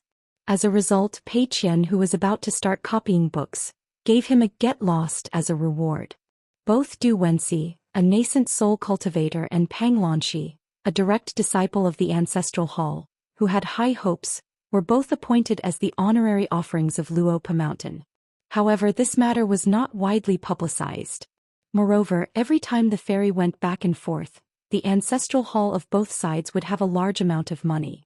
After all, the entire Skeleton Beach and Spring Dew Garden's first line of business almost included the entire southeast of the North Continent. Many of the big and small Immortal Mountains were secretly related to Luopa Mountain. Luopa Mountain sat on half of the Oxhorn Mountains ferry. Every time the cross-continent ferry went back and forth between the Skeleton Beach and Old Dragon City, close to 10% of the profits would fall into Luopa Mountain's pocket once a year. This was a very reasonable amount of sharing. The Linen Sect, Spring Dew Garden, and their allies and vassal mountains that needed to contribute people, energy, and materials took 80% of the profits. Wei Pai, the Lord of Mount Beiyu, took the last 10% of the profits. Therefore, Luopa Mountain and the Linen Sect, which was located at the southernmost tip of the North Continent, could be said to have a gentleman's friendship. However, there was also a bondage of interests between the two sides. If the friendship could be recorded in the account book and both sides could earn money, and as the business grew, the friendship would be very solid. The steward of the ferry, an old man surnamed Su, specially took out 2 first-class rooms to entertain the 2 guests. In the end, when the girl surnamed Pei asked about the price, she refused to stay no matter what. She said that 2 ordinary cabins would be enough. She even asked the old steward if it would be troublesome to change cabins at the last minute. Not only would the first-class rooms be empty, but she would also cause the ferry to lose 2 cabins. The old manager was used to doing business, and he had already trained a pair of discerning eyes. Seeing that she was sincere and not being polite, he did not mince his words. The immortal masters who came to the Aquarius continent to do business had a long journey. As long as they had a good house to stay in, they would not lack the immortal money. This was especially so for the immortal disciples near the capital of Dali. Nowadays they all loved to travel to the North Continent. Each one of them was more generous than the other. Therefore they did not have to worry about the expensive cabins being empty. However, the Linen Sect really did not care about earning this kind of money. After that, the young girl added that she really appreciated the senior's good intentions, but the difference was too great. If they occupied 2 of the best rooms, it would cause the Hemp Sect to earn less money. He came out to suffer hardships, not to enjoy life. If her master found out, she would definitely be punished. Therefore it was reasonable for them to move. The old man smiled and gave the girl a wooden token that read Little Summer. He said that with this token she could use it to buy an item worth 1 little summer at the Immortal shop on the ferry, Void Hatred Lane. The old man did not give Pei Qian a chance to refuse. He took advantage of his seniority and said that if she did not accept it, it would hurt their relationship. The girl said that she did not dare to refuse an elder's gift. She took the wooden token with both hands and bowed to the old nascent soul cultivator who was of high seniority in the Linen Sect. The ferry manager's surname was Su, and his name was Shi. He was an old nascent soul cultivator from the Linen Sect. The shopkeeper of Void Hatred Lane was surnamed Huang, and his name was Xinyu. They were old friends who had been neighbors for almost 300 years. In fact, not long after Pei Qian and Li Huai boarded the ferry, the 2 friends who had nothing to do started talking about the 2 children. The old nascent soul cultivator said that compared to the previous Chen Lingjun, the girl was young but she was much more experienced. However, he did not know how Pei Qian would use the wooden token that was worth 1 little summer. Shopkeeper Huang was overjoyed. A customer who earned a little summer from the ferry as soon as they boarded the ferry, and more importantly he could earn a favor. It was rare. At the same time he spoke a few good words for Chen Lingjun. He felt that the kid was not bad.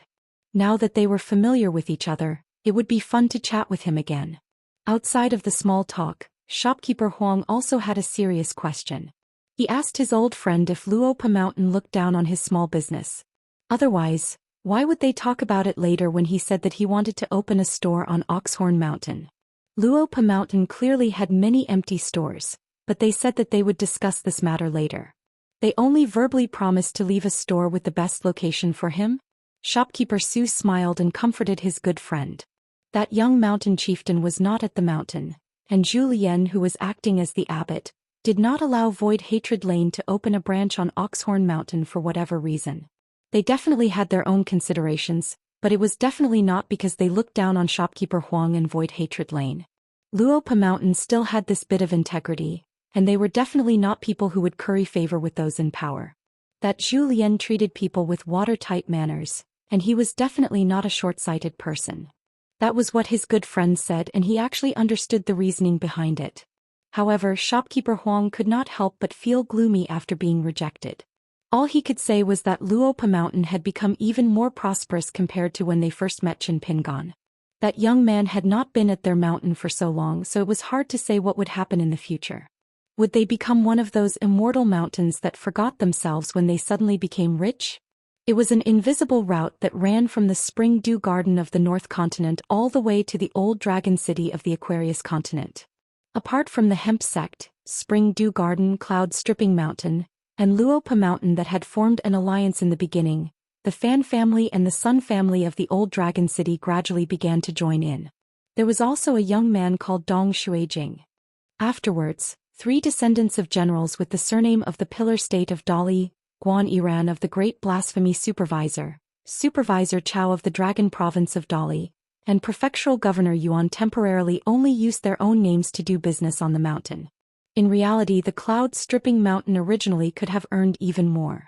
It was just that Lord Wei of the Great Mountains had given it to Luopa Mountain.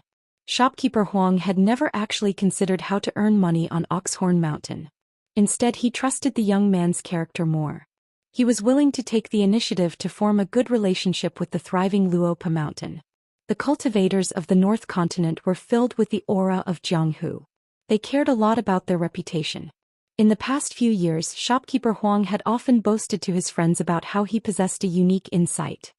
He was the first person in the entire North Continent to discover that the young mountain lord was anything but ordinary. Even sect master Zhu Quan paled in comparison to him in this aspect. As a result, the more this was the case, the more dejected the old shopkeeper felt. The divine money that could not be brought with him when he was born and could not be taken with him when he died was just like a passing guest living in someone else's purse. To a golden core cultivator who had no hopes of becoming a great cultivator, earning more or less was a trivial matter. He might not be able to drink and boast with others, but was there anything more important than that? There was none. One day the two of them began to drink again. A woman who managed the specific business matters of the Void Hatred Workshop came over to talk to the two of them. After Sushi heard everything, he joked, "Are those 2 kids collecting trash? Why aren't you stopping them? Is the Void Hatred Workshop so black-hearted to earn money? It's a good thing that I only gave them a small wooden token. Otherwise, after this incident, your Void Hatred Workshop can forget about opening a shop on Oxhorn Mountain in the future." Shopkeeper Huang said helplessly, "I didn't mention this to Water Caltrip because I didn't want to complicate matters. It's mainly because the workshop happened to be clearing out the inventory once every 60 years and found a large pile of old items. Many of them were actually muddled accounts. Old friends couldn't repay their debts, so they used items to repay their debts. Many of the items that were only worth 50 snow coins were accepted by the Void Hatred Workshop as a small sum of money." The woman in charge of the Void Hatred Workshop, who was nicknamed Water Caltrip by the shopkeeper, immediately understood the severity of the situation. She already had a way to remedy the situation. Just as she was about to speak, the highly respected Elder Su smiled and said, "You don't have to do anything deliberately. Isn't this good enough? Later, get your shopkeeper Huang to use his status as an elder and claim to be Qin Pingan's best friend. Give him an item worth a small sum of money. Otherwise, that little girl named Pei Qian won't accept it." At this point, the old man and Water Caltrip casually asked, "They bought a large pile of junk. Is there any possibility of picking up a bargain?" The woman smiled bitterly and shook her head. "We have a new shop assistant in our workshop. When he earns money, he doesn't even recognize his own family. He dares to sell anything and dares to ask for any price. The eyesight of the appraisers in our workshop isn't bad. Those 2 children also picked the cheapest ones. I reckon that if we continue to buy like this, by the time they get off the boat, it'll be difficult to buy 10 snowflakes with money. At that time, I'm afraid that our Void Hatred Workshop will be scolded as a black shop." Shopkeeper Huang had a strange expression. The woman smiled. Knowing the relationship between the 2 elders, she wasn't afraid of revealing the heavenly secret. That new shop assistant was praised by our shopkeeper Huang as a good seedling. He wanted me to cultivate him well. As it turned out, Pei Qian was in high spirits today. Holding the small heat wooden tablet, he brought Li Huai to the Void Hatred workshop. Li Huai was even more excited. Coincidentally, he looked through the almanac. Today was a good day to buy and sell. Let me do it, let me do it. The two of them first went to look at the pair of magic swords that their master had mentioned. It was a feast for the eyes. In any case, they definitely couldn't afford to buy them. Falling Rain and Chiming Lantern were two swords left behind by an ancient Immortal's Dao companion. They were severely damaged. If they wanted to repair them to their original state, it would cost too much money. It wasn't worth it. When their master was on the ferry, they were already one of the treasures of the shop. Even now, they still couldn't be sold. There were especially many items in the Void Hatred workshop today. Pei Qian's eyes were dazzled. However, the prices weren't cheap. As expected on the Immortal's ferry, money wasn't money. Li Huai said with certainty that he would only buy the cheap ones. Pei Qian, who was originally a little hesitant, simply handed the wooden tablet to Li Huai and let him try his luck. Li Huai clasped his hands together and raised them high. He rubbed his palms together and muttered, "Heavenly Spirit, Earth Spirit, God of Fortune is visiting my house today." Pei Qian was more at ease. An Immortal's Celadone's brush washer. 10 snowflakes cost money. He looked like an immortal. Her porcelain burning skills were obviously very good. He was not bad at all. Where was Li Huai's hometown? How could he not know the quality of a porcelain body? Li Huai saw Pei Qian sneering from the corner of his eye. He was worried that she would think that he was careless in spending money. He even tapped lightly with his fingers. The tinkling sounds were crisp and pleasing to the ear. He looked, tapped and listened. He used his eyes, hands and ears at the same time. He nodded repeatedly, indicating that this item was neither bad nor bad. The young shop assistant at the side also nodded gently, indicating that this buyer couldn't judge a book by its cover. It was an old and tattered scroll. After it was opened, it was painted with a fox worshipping the moon. 5 snowflakes cost money. In this house of Void Hatred, such a cheap item was rarely seen. The young shop assistant lamented at the side. If nothing unexpected happened, the customer should have picked up a bargain again. Take a look at this dusty painting. Although it didn't have the slightest bit of spiritual energy, just based on the painting technique, the fine details, and the strokes that were enough to show the fox demon's roots and hair, was already worth 5 snowflakes. A red sandalwood writing box inlaid with gold and silver threads. It came with a pair of small and exquisite 3-colored lions. 15 snowflakes cost money. It was rare for Pei Qian to feel that this transaction wasn't a loss. The writing box was similar to a treasure box. After it was opened, it was big and small. It won by quantity.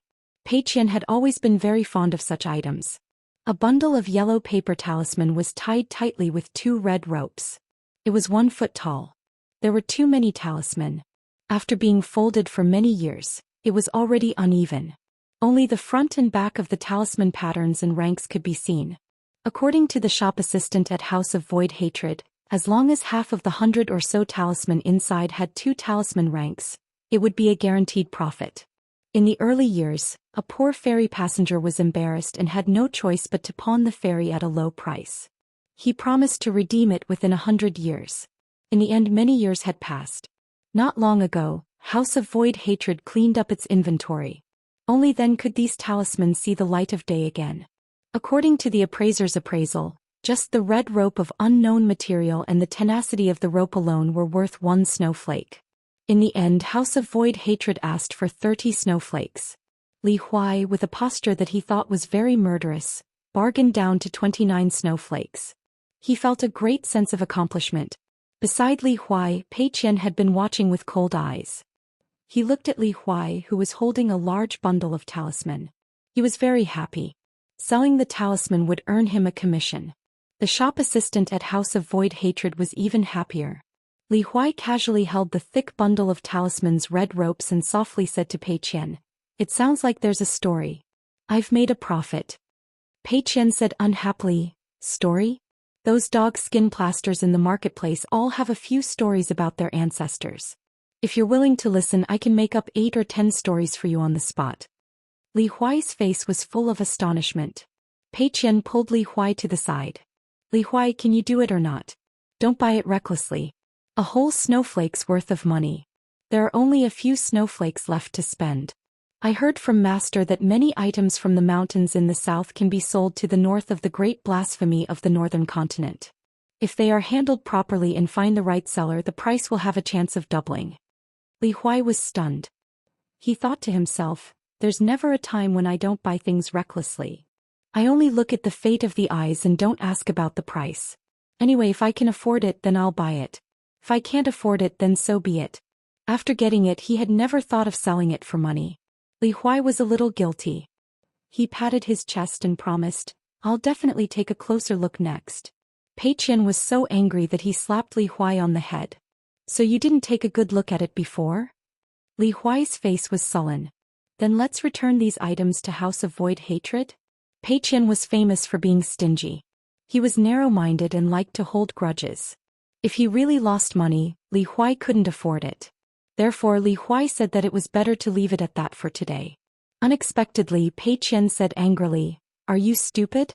Today we came to House of Void Hatred to buy and sell, relying on our own judgment and ability to earn money.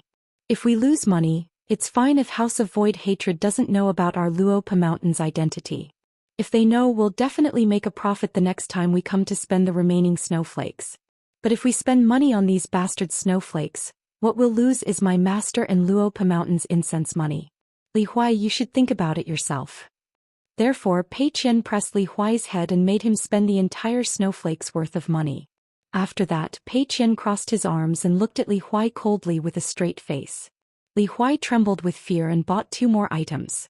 Returning to Pei Qian's house, Li Huai carefully placed all the items on the table. Pei Qian opened a brand new account book and slapped the table. Li Huai, open your dog eyes wide and look carefully. What price did you use to buy those useless items? I will record them down clearly. If when we return home they all fall into our hands, you can do as you see fit. Li Huai anxiously scratched his head with both hands. Pei Qian gave him a sidelong glance. Li Huai immediately put down his hands and silently told himself that he must not make a fool of himself. Otherwise, if he bought the real thing, Pei Qian would think it was fake. He had just left for this long trip, so he couldn't keep being bullied by Pei Qian. Therefore Li Huai sat on a chair and gently blew on the celadone brush washer. He carefully rubbed it and whispered to the immortal Xianxia on the brush washer, Brother, work hard, you must work hard. You cannot make money, but you must not lose money. Once Pei Qian lost money, your uncle Li Huai would be finished. Fated to meet 1,000 miles away, we can cross the same boat after 100 years of cultivation. The rest of the brothers and sisters, let's talk about the brotherhood of the Jianghu. Let's part on good terms, let's start and finish well, harmony brings wealth. Li Huai raised the brush washer high. The bottom was very strange. It was not engraved with the country's name, but with an ancient seal poem. Xianxia received the immortal guests and they came to the side of the 3 stars. Li Huai said, I have never seen this poem in a book. Pei Qian said while recording, How many books have you read? Li Huai was speechless. Pei Qian put down the brush and said clearly, If you make a loss, it's not all your fault. I have to take half of it. Li Huai felt as if a heavy burden had been lifted from his shoulders. Pei Qian thought for a while and took the bundle of talismans. She began to untie the dead knot of the red rope. Unexpectedly, it was a little difficult. She spent a long time to untie the knot and put aside the red rope that was more than 10 feet long. Pei Qian was familiar with the material of the talisman. She first took out the first and the last 2 pieces of yellow paper. They were the most common talisman paper, not the yellow seal paper used by the immortal master to carry the talisman into the mountains and rivers. However, it was true that the talisman was made by the Qi cultivator. Otherwise, just this bundle of yellow seal paper, not to mention the complete talisman that produced the talisman gall and a little spiritual light, was already very valuable. She might not even be able to buy a few small pieces of it. In the end, after Pei Qian took out the 2 pieces of talisman paper, she suddenly wiped the bundle of talisman. Then she began to be stunned. A bolt from the blue struck Li Huai's head. It was a great grievance that he died before he succeeded. A bundle of talisman. Except for the 4 pieces of talisman paper, the rest were worthless blank talisman paper. Pei Qian whispered, Sure enough, the mountain business is the same as the market business in the streets of Nanyuan Kingdom's capital. Pei Qian rubbed her face hard for a moment and finally sighed. Forget it, we agreed to take half. The cost of these 35 pieces of snow will all be on my account. She opened the account book again. Although she picked up the brush to write, Pei Qian kept turning her head and staring at Li Huai. Li Huai asked carefully, "Go to the Shuhan Square to curse?" Pei Qian gritted her teeth and said, "They didn't force you to buy or sell." "Curse for what?" Pei Qian closed the account book and leaned back on the chair. She swayed along with the chair and said to herself, "There's no such thing as a free lunch." When Pei Qian mentioned a free lunch, Li Huai was a little sad. This was because she missed the pork and cabbage dumplings at home. The shepherd's purse dumplings were delicious even without meat. Li Huai felt even sadder when he thought about how he had already shouldered a huge debt of half a summer's worth of money before he even reached the North Continent on this trip. Pei Qian said, all right. That small piece of money fell from the sky. These things look okay. Otherwise, I wouldn't have let you buy them. As usual, we'll divide them equally." There was a celestial celadone brush washer, a painting of a fox worshipping the moon, an old sandalwood study box with a pair of tricolored lions as a gift, a paperweight in the style of a guqin in the Wuxia style, a drunken inkstone of an immortal holding the moon, and a secretly engraved green glaze bowl with a pearl and dragon pattern. To be honest, it was not easy to buy so many immortal artifacts in a cross-continent fairy shop with only one small piece of snow. Pei Qian leaned on the table and looked at the guqin paperweight. Li Huai looked at the painting of a fox worshipping the moon. The two of them looked up at each other at the same time and then grinned together. The items on the table might not be very valuable. Of course, not to mention the bundle of talismans that Pei Qian had thrown into the book box. They actually liked them very much.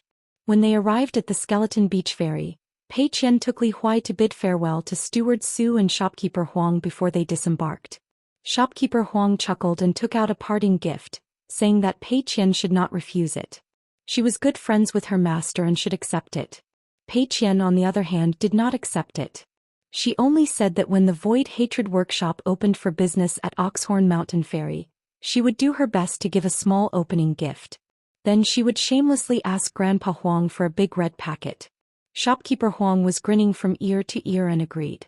Not only that, Pei Qian also took out the gift prepared by Sister Nuanshu. It was an exquisite bookmark made from the leaves of the green bamboo planted by Wei Shanjun of the cloud-splitting mountain. She gave it to the two old seniors on the ferry. There were some poems written on the bamboo leaves. If it was not written by the big white goose, it was written by the old chef. Pei Qian felt that even if they were added together, they would not be as good as her master's handwriting. Fortunately, the two old men accepted the gifts with a smile. They were the same kind of people who took a few more glances after glancing at the gifts. Pei Qian was originally quite worried that he would accept the gifts and throw them away, but it seemed that he wouldn't. When going up the mountain or into the water, one had to first pray to the gods and burn incense. Her master did not remind Pei Qian, but she had followed her master through the pugilistic world and did not need to be taught. Therefore Pei Qian did not go to the Mural City first, but directly brought Li Huai to the Mui Mountain. The person who received the guests was still the god of wealth of the hemp sect, Wei Yusong. Zhu Quan happened to be on the mountain this time, so he came to meet Qin Pingan's first disciple. He was also carrying a bamboo box and holding a mountain walking stick. The green-clothed little boy called Qin Lingjun from before looked sneaky. Although he was not annoying, he was not too likable. However, the slightly tanned and thin young girl in front of him was very pleasing to Zhu Quan's eyes. It did not matter if she was a girl or a little girl. Why did she look so good? This young girl called Pei Qian was not bad. Zhu Quan asked Pei Qian and Li Huai about their travel route in detail. According to the young girl, it was similar to Qin Lingjuan's early days. They both went from the skeletal beach to the southeast. After reaching the Spring Dew Garden at the mouth of the Great Blasphemy Sea, it was completely different. Qin Lingjun went upstream along the Great Blasphemy Sea, while Pei Qian and the rest went north directly. They did not go to the northernmost point, but turned left midway and changed their route. As for the journey to the Spring Dew Garden, Pei Qian and Li Huai would not take the Immortal Ferry. They would only go on foot. However, the skeletal beach near the Mui Mountain was very beautiful, so the two of them still wanted to take a look around. Li Huai did not have any opinions about this.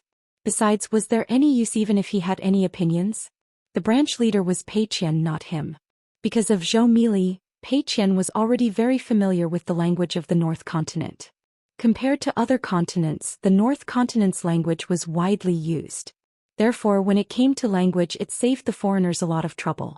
However, there were some customs in the North Continent that made the foreigners worry a lot. Pei Qian was also very familiar with the official language of the few small countries around Mute Lake. When it came to learning things seriously, Pei Qian had always been very fast. However, when she was by her master's side, she had to do everything slower. She had to copy books slower, walk slower, and grow slower. It was rare for Zhu Quan to be so patient as to listen to a young girl's words. Even when she was discussing matters in the ancestral hall, she did not seem to be so attentive. Most of the time she would sit cross-legged on the chair, resting her chin on one hand and yawn continuously. Regardless of whether she understood or heard, she would nod from time to time. The patriarch of the discipline Yen Su, the god of wealth Wei Yusong, Du Wenxi, and the other ancestral hall members were all used to this. A few years ago, after completing a long-term business deal with the Aquarius continent, Zhu Quan's confidence soared. She probably realized that she was a genius in doing business. Therefore, every time the ancestral hall discussed matters, she would change her bad habits and be full of fighting spirit. She would insist on getting involved in the details. In the end, she was suppressed by Yen Su and Wei Yusong. Especially Wei Yusong, who directly scolded her and told her to stop giving orders. He then chased her to Qinglu town in the Ghost Valley. Before going down the mountain, Zhu Quan had to give Pei Qian a gift.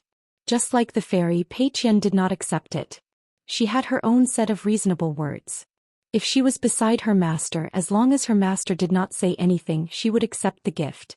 But when her master was not around, Pei Qian felt that she could not be so casual. Zhu Quan recognized Pei Qian as his goddaughter. Without giving Pei Qian a chance to reject, he immediately rode the wind to the skeleton beach. Pei Qian and Li Huai looked at each other in dismay. The two of them went down the mountain and went to the mural city at the foot of the mountain. After the blessings of the 8 goddess portraits were all gone, only lifeless and lifeless portraits were left. Thus, the city of murals became a place where people of all sizes gathered. It became more and more chaotic. Over here, Pei Qian still remembered a little story that her master had told her. That year there was a woman who was charging towards him. In the end, she did not hit him, so she had to break an authentic flowing cloud vase that was worth 3 small coins. But this time Pei Qian did not meet that woman. Actually, when she heard her master talking about this back then, Pei Qian had been acting dumb. At that time she was too embarrassed to tell her master that she had also done this when she was young. She was much more experienced than that woman. However, she could not be alone. She had to be in a group. The big one had to dress like a dog and wear clean clothes. They had to look like they were from a well-off family. The small one had to be in the middle of winter. It was the simplest. At most, his hands would be covered with frostbite and blood. The big one would grab onto a passerby and not let them go. The small one would immediately squat on the ground and reach out his hands to scratch randomly. There was blood here and there. He would then wipe the blood on his face. His actions would be very fast. He would then scream at the top of his lungs as if his parents had died. Just by looking at it, he would be able to scare people. He would then shout that this was an ancestral item, that he had sold it at a pawn shop with his father, and that it was the money to save his mother's life. Then he would cry and kowtow. If he was clever, he would kowtow in the snow. There would be less blood on his face and he would not be afraid. He would just wipe his face with the back of his hand. Going back and forth, it was more effective. If it was not winter, he would have to suffer a little. Pei Qian had suffered once at that time, so she did not agree to do that work again. She ran elsewhere to make a living. The reason was very simple. At that time she really could not bear the pain of broken porcelain cutting her hands. Besides, if it was not winter, there would be no snow. Wouldn't it hurt to kowtow? After Pei Qian ran away, there was an old master who was in charge of the salted porcelain business. After Pei Qian ran away, he felt that it was a pity. This was because later on he met Pei Qian and said that she was actually a good person. When she cried, she was more sincere, as if she was crying at a funeral. Her eyes were big, and after crying her face was full of fake tears. Mixed with the blood on the back of her hand from the frostbite on her face, that small face seemed to be only left with those big eyes. However, the last time Pei Qian met the old master who had crippled many of Pei Qian's peers, it was in a shabby alley in the capital of Nanyuan Kingdom. In the middle of winter, it was unknown whether he had been beaten to death or frozen to death. It was also possible that he had been beaten half to death and then frozen to death. Who knew? In any case, he did not have a single copper coin left on him. Pei Qian had secretly searched his body before the patrolman in the capital collected the corpse. He knew. She remembered that back then she had scolded that even if he became a ghost he would still be a poor ghost. Li Huai asked, "What are you thinking about?" Pei Qian shook her head and said with a smile, "Nothing." He just missed her master. She missed the master who had made Pei Qian the way she was today. 687. Walking into the mountains of the Wind Snow Temple on a snowy night, the scenery was absolutely beautiful. Deep in the night the snow was heavy, and the sound of pine and cypress branches breaking and bamboo snapping could be heard. From the beginning to the end, Wei Jin did not send a flying sword message to the ancestral master hall of the Wind Snow Temple. As for the immortal platform of the Wind Snow Temple, it was even more unnecessary because Wei Jin was the only descendant of the immortal platform. The old mansion buildings in the mountains were only set up a symbolic layer of mountain and water restriction. They only hoped that it would not collapse and there would be no outsiders to clean it. There was no need to gather spiritual aura, nor to hide wind and water. Previously, even when he arrived at the boundary of the Wind Snow Temple, Wei Jin still did not intend to greet his master and went straight to the tombs on the mountain. After toasting at the immortal platform, Wei Jin would leave immediately. Naturally, he did not want to go to the ancestral master hall. The scenery of the Wind Snow Temple was excellent, and the immortal platform was the best in the Wind Snow Temple. It was a famous place in the continent. There were many ancient pines and cypresses that were thousands of years old in the mountain. Tonight the mountain was covered with snow, and there were several eminent cultivators sleeping under the pines. They should be cultivators from other mountains of the Wind Snow Temple. They came here to enjoy the snow and did not want to leave, so they simply began to cultivate on the spot. Encountering Wei Jin, the snow-white Matsushita Ishur did not say anything, but just stood up and saluted from afar. Wei Jin turned a blind eye.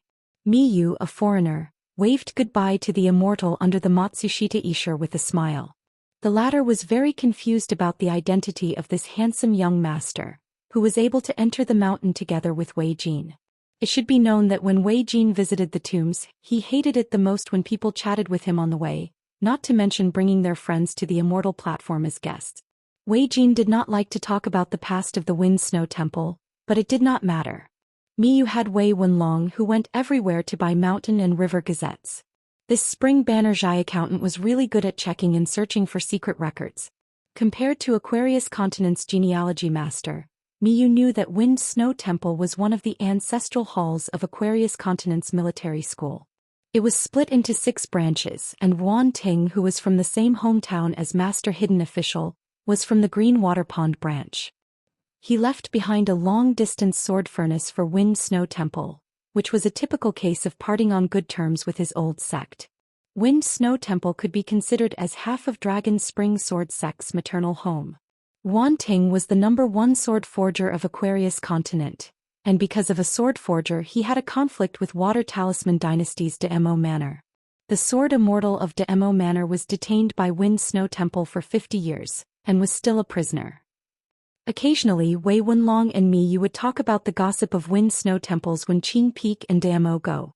For example, the old ancestor of Demo Go and a certain Grand Elder of Eternal Spring Palace had traveled the Jianghu together when they were young. It was a great story, but unfortunately they did not become immortal companions. Wei Jin could not help but ask casually, was there really such a thing? Wei Wenlong said reasonably, which few mountain and river gazettes in history could prove each other. Moreover, each time the Eternal Spring Palace opened or had a breakthrough ceremony, the other branches of Wind Snow Temple would usually send their direct disciples to Dali to congratulate. When did the old ancestor of Demo Go not go there personally? Wei Jin was speechless. He had never spoken a word with that so-called immortal cultivator of Demo Go. How could he know these things? What was even stranger was that Wei Wenlong flipped through the mountain and river gazettes from hundreds of years ago every day. He did not get tired of it and even took some notes. He often asserted which mountain heads were puffing themselves up at their own cost. Each time they held a banquet they had to bite the bullet and cut off a layer of their family's wealth. He also said which mountain heads liked to hide their strength and bide their time, secretly making a fortune to strengthen their family's wealth. On the mountain, There were also a few groups of Wenqin Peak boys and girls carrying immortal porcelain bowls. They had received their master's order and came to the Immortal Plateau. They used secret techniques and treasures to pick snowflakes, brew cold crisp wine and carve flowers. The former was used to entertain guests and the latter was used as a gift. There was a great deal of attention to the matter of picking snowflakes. They had to pick the ancient pine branches by the cliff and place them in bottles and jars. At different times, there would be different places to pick snowflakes. To the ordinary teachers, the matters of the immortals on the mountain were indeed a matter of heaven. When these children saw Wei Jin, who had an extremely high seniority in Wind Snow Temple, they did not greet him. It was not because they were unwilling but because they did not dare to. However, everyone was happy. The famous sword Immortal Wei, founding Master Wei, had finally returned to the mountain. Wei Jin seemed to have looked down on the earth immortal under the pine tree. However, when he met the children of Wind Snow Temple, he would say something similar. The general meaning was nothing more than to remember not to send messages to their elders. There were many cliffs and precipitous cliffs on the Immortal Plateau.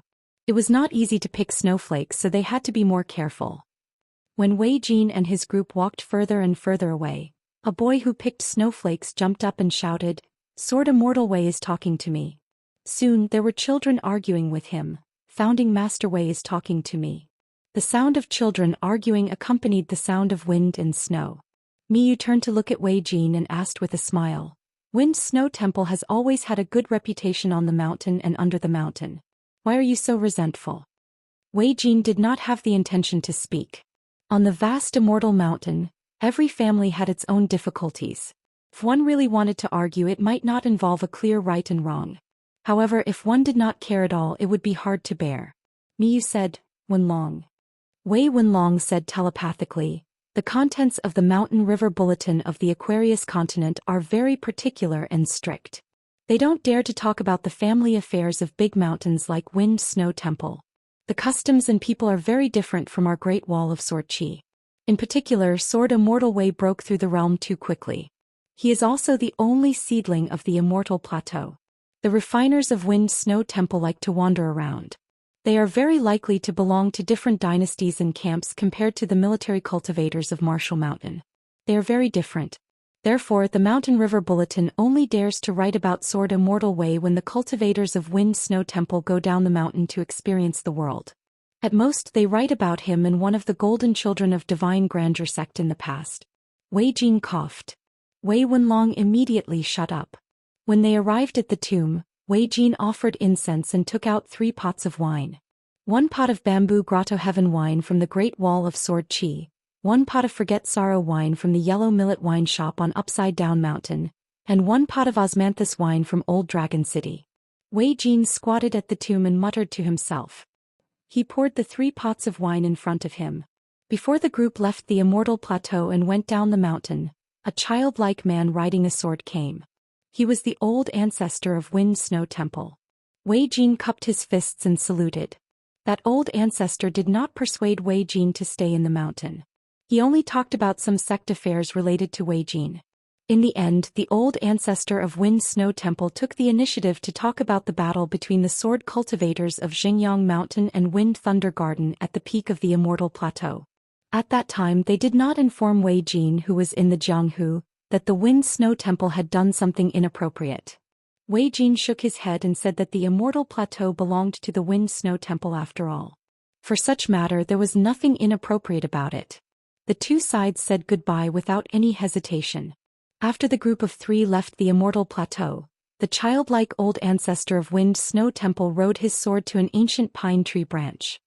He put away his long sword and looked into the distance. He seemed to be worried.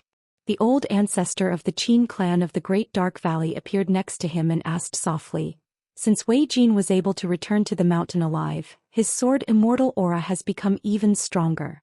It's almost impossible to hide it. This is a great auspicious sign. Why are you worried instead of happy?" The boy raised his chin. "Can you see the depth of the 2 people next to Wei Jin?" The Great Dark Valley elder said, "That one with an ordinary appearance is an earth immortal of the Gold Core stage, right?" The boy nodded. The elder said, "As for that one who looks much better than Wei Jin, forgive my poor eyesight, but I can't see through him." The boy said, "Previously you were far away. When the other party saw me flying over on my sword, he instantly revealed a trace of hostility. At that time, the other party's sword intent was extremely shocking. However, he restrained it very quickly and naturally. This is even more reason not to underestimate him. The elder said with confusion, "You are a sword immortal in name and in reality. You are not those nascent soul stage immortals of Xingyang Mountain who hide their heads and tails. Do you need to be afraid of them at your own mountain?"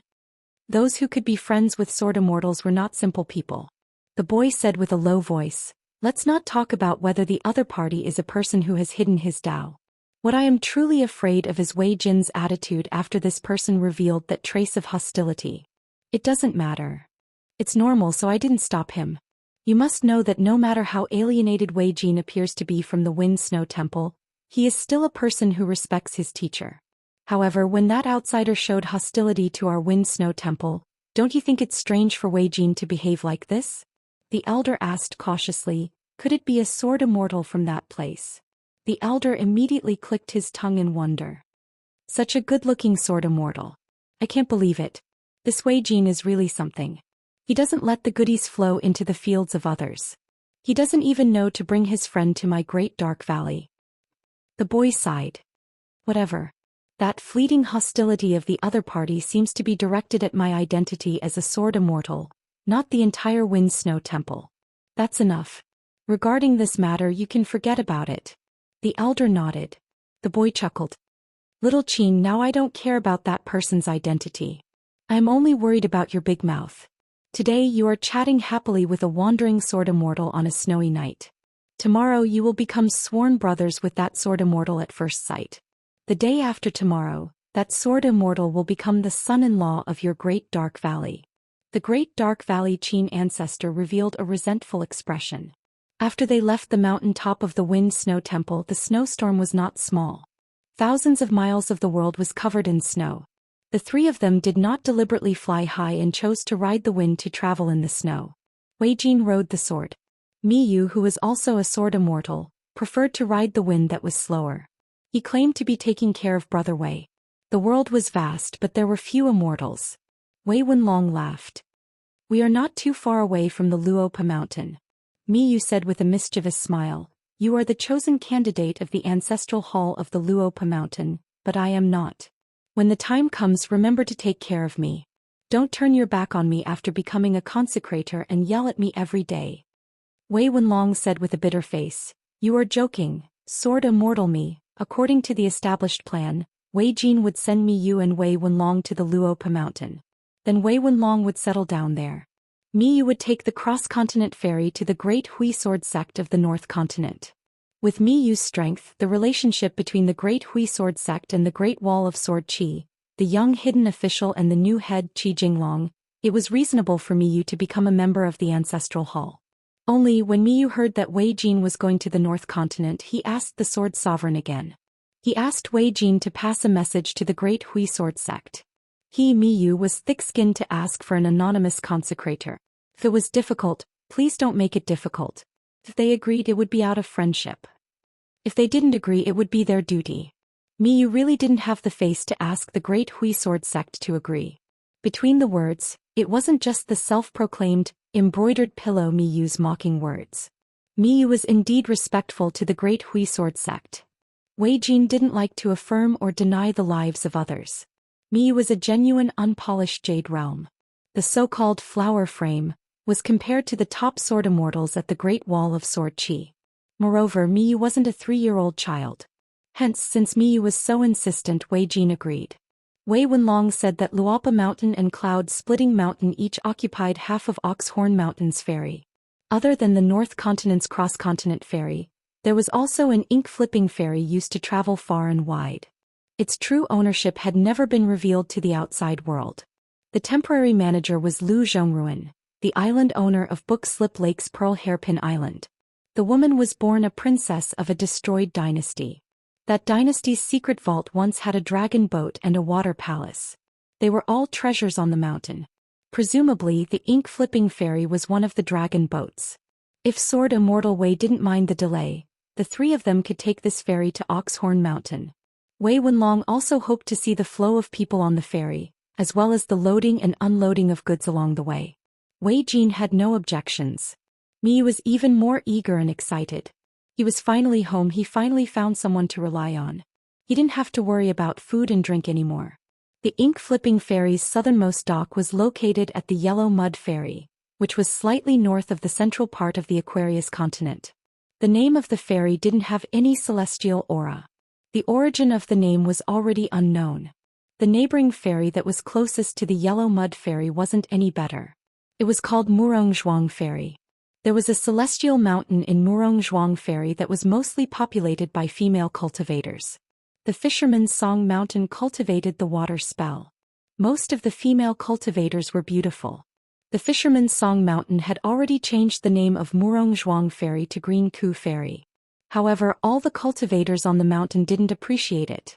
Therefore, the village girls of Fisherman's Song Mountain went out for training, and the celestial disciples of the invincible Divine Fist sect went out for training. Both sides were filled with grief and indignation.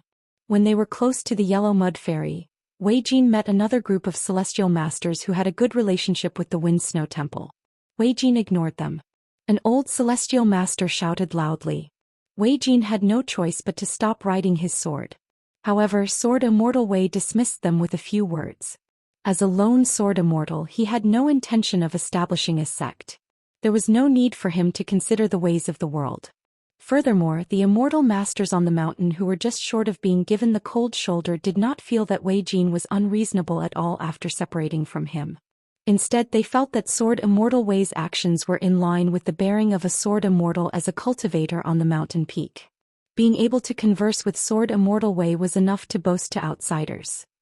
Naturally, Miyu would tease Sword Immortal Wei about his wide network of connections, reputation, and prestige. He also brought out Sword Immortal Xiao from Spring Banner House to bask in the sun. More and more records of Wei Jin's homecoming were recorded in the various mountain and river court reports. Wei Jin parted ways with Miyu and the rest at the Yellow Mud Ferry. Wei Jin didn't take the Black Ink Ferry, nor did he board the Hemp Sex Cross-Continent Ferry. He went straight to the North Continent and chose to ride his sword across the continent. Who could stop him from riding his sword? There was no need for pleasantries. When he boarded the Black Ink Ferry, the celestial sisters on the ferry were all very young. Perhaps their realms weren't high, but their smiling faces were beautiful.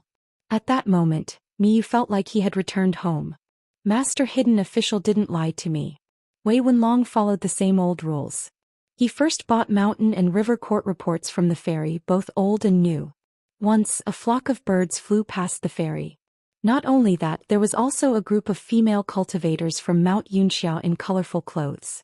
They rode on various celestial birds and traveled with the ferry for more than 100 miles. Wei Wenlong was no stranger to Mount Yunxia. There were many records of cloud root stones transported from the mountain to Old Dragon City and then to Inverted Hanging Mountain in Spring Banner House's account books. Wei Wenlong then left the most common cabin. It must have been hard on me, Xianxia. It was the same room as his, but it was not shabby. Although it was not luxurious, it was simple and elegant. There were many calligraphy and painting treasures in the room that decorated the door. It was obvious that the person who flipped the ink ferry had put in a lot of effort. Everything was delicate and meticulous. It was like a woman holding a silk fan to cover half of her face, standing under a tree gracefully. She was not a lady from a big family, but a pretty girl from a small family had a different kind of charm. Wei Wenlong came to the front of the ferry where the passengers gathered. He listened to the onlookers talking about the masters and states of the ferries from Mount Yunxia.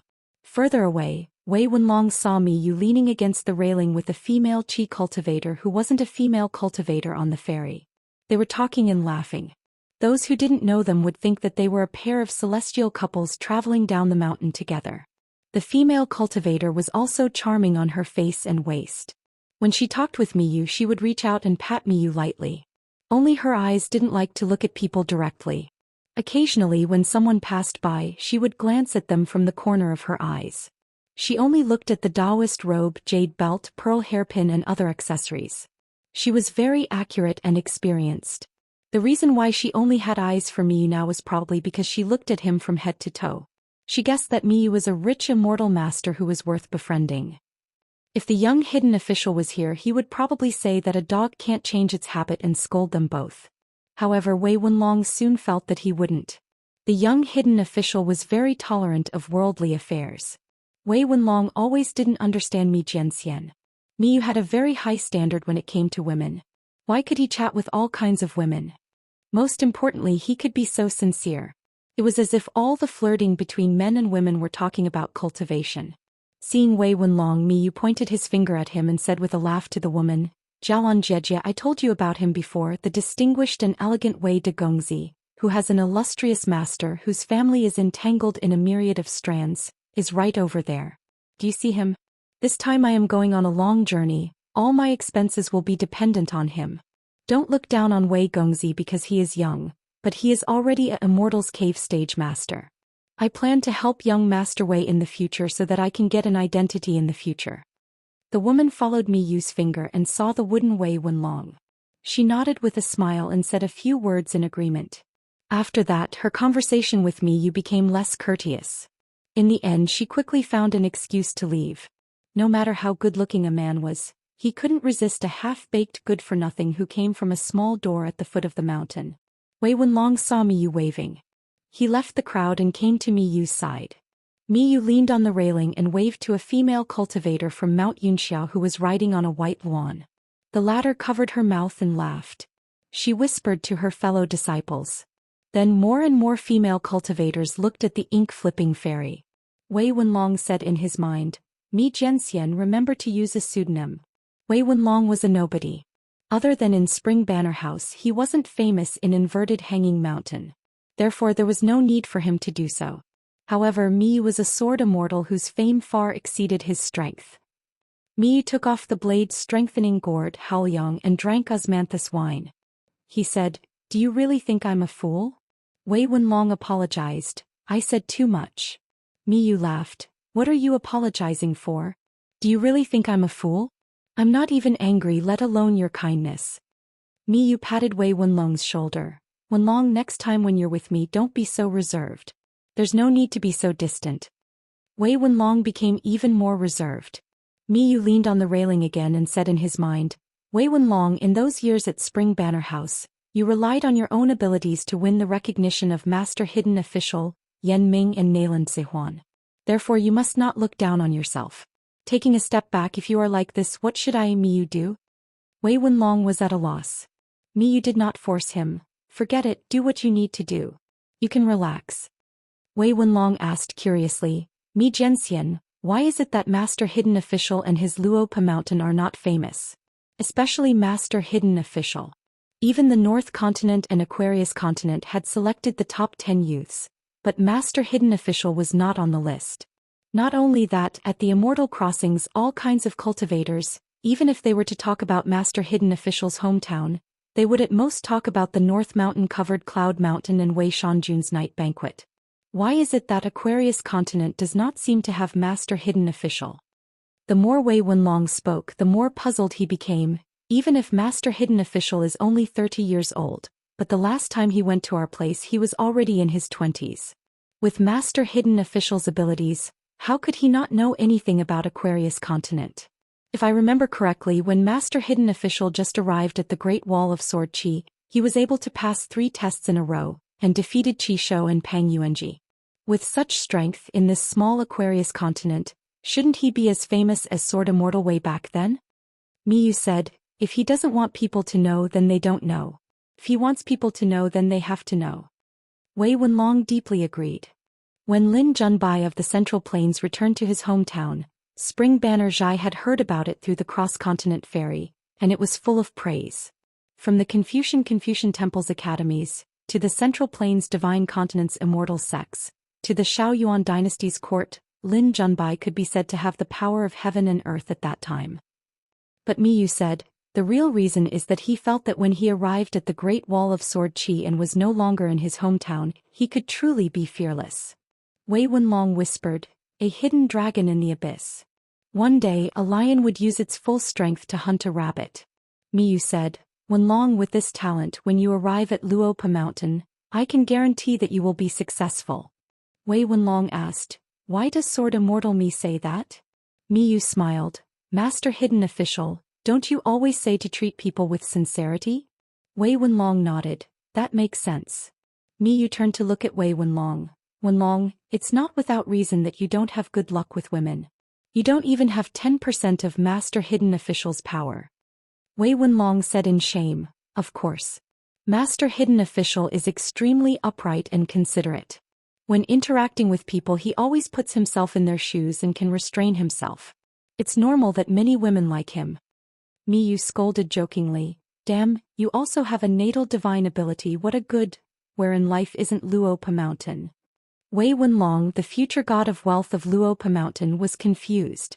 After the dragon boat ferry docked at the Oxhorn Mountain, Miyu found Lu Zhongruan and said with a smile in the language of the Aquarius continent, Steward Lu, my real name is not worth mentioning. My nickname in the Jianghu is No Rice.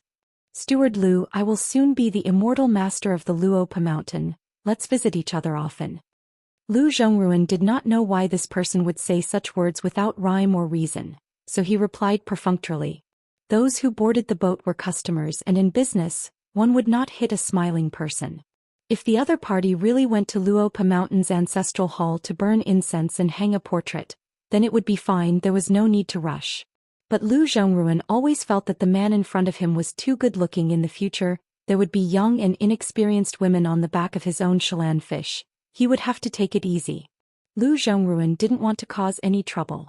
Just because of this man in front of her, the disciples who should be cultivating diligently were worried about another man like a woman in her room or quarreling endlessly like a jealous shrew.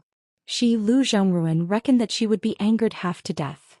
Wei Wenlong stood at the side. He was puzzled. Along the way, Miyu seemed to be estranged from the female cultivators on the boat. He did not strike up any conversation. Even if the female cultivators took the initiative to talk to him, Miyu would stay away. Miyu and Wei Wenlong followed the local customs and walked to Luopa Mountain. They took a detour to the main entrance, and when they passed by the foot of the cliff, Miyu stopped and laughed. Interesting.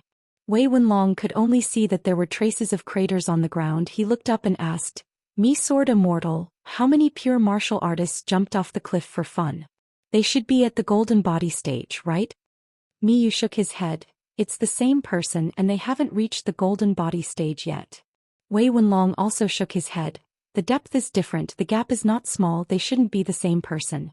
If it's the same person, the craters should not be so obvious after a long time. They can't have broken through in such a short time.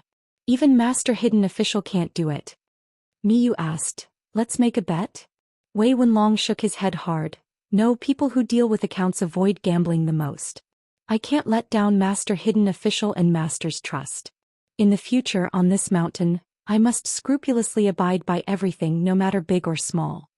Miyu did not care. As for why Wei Wenlong thought wrong, it was very simple. His realm was not enough. Miyu's Jade Roar realm was still Jade Roar realm, it was not fake.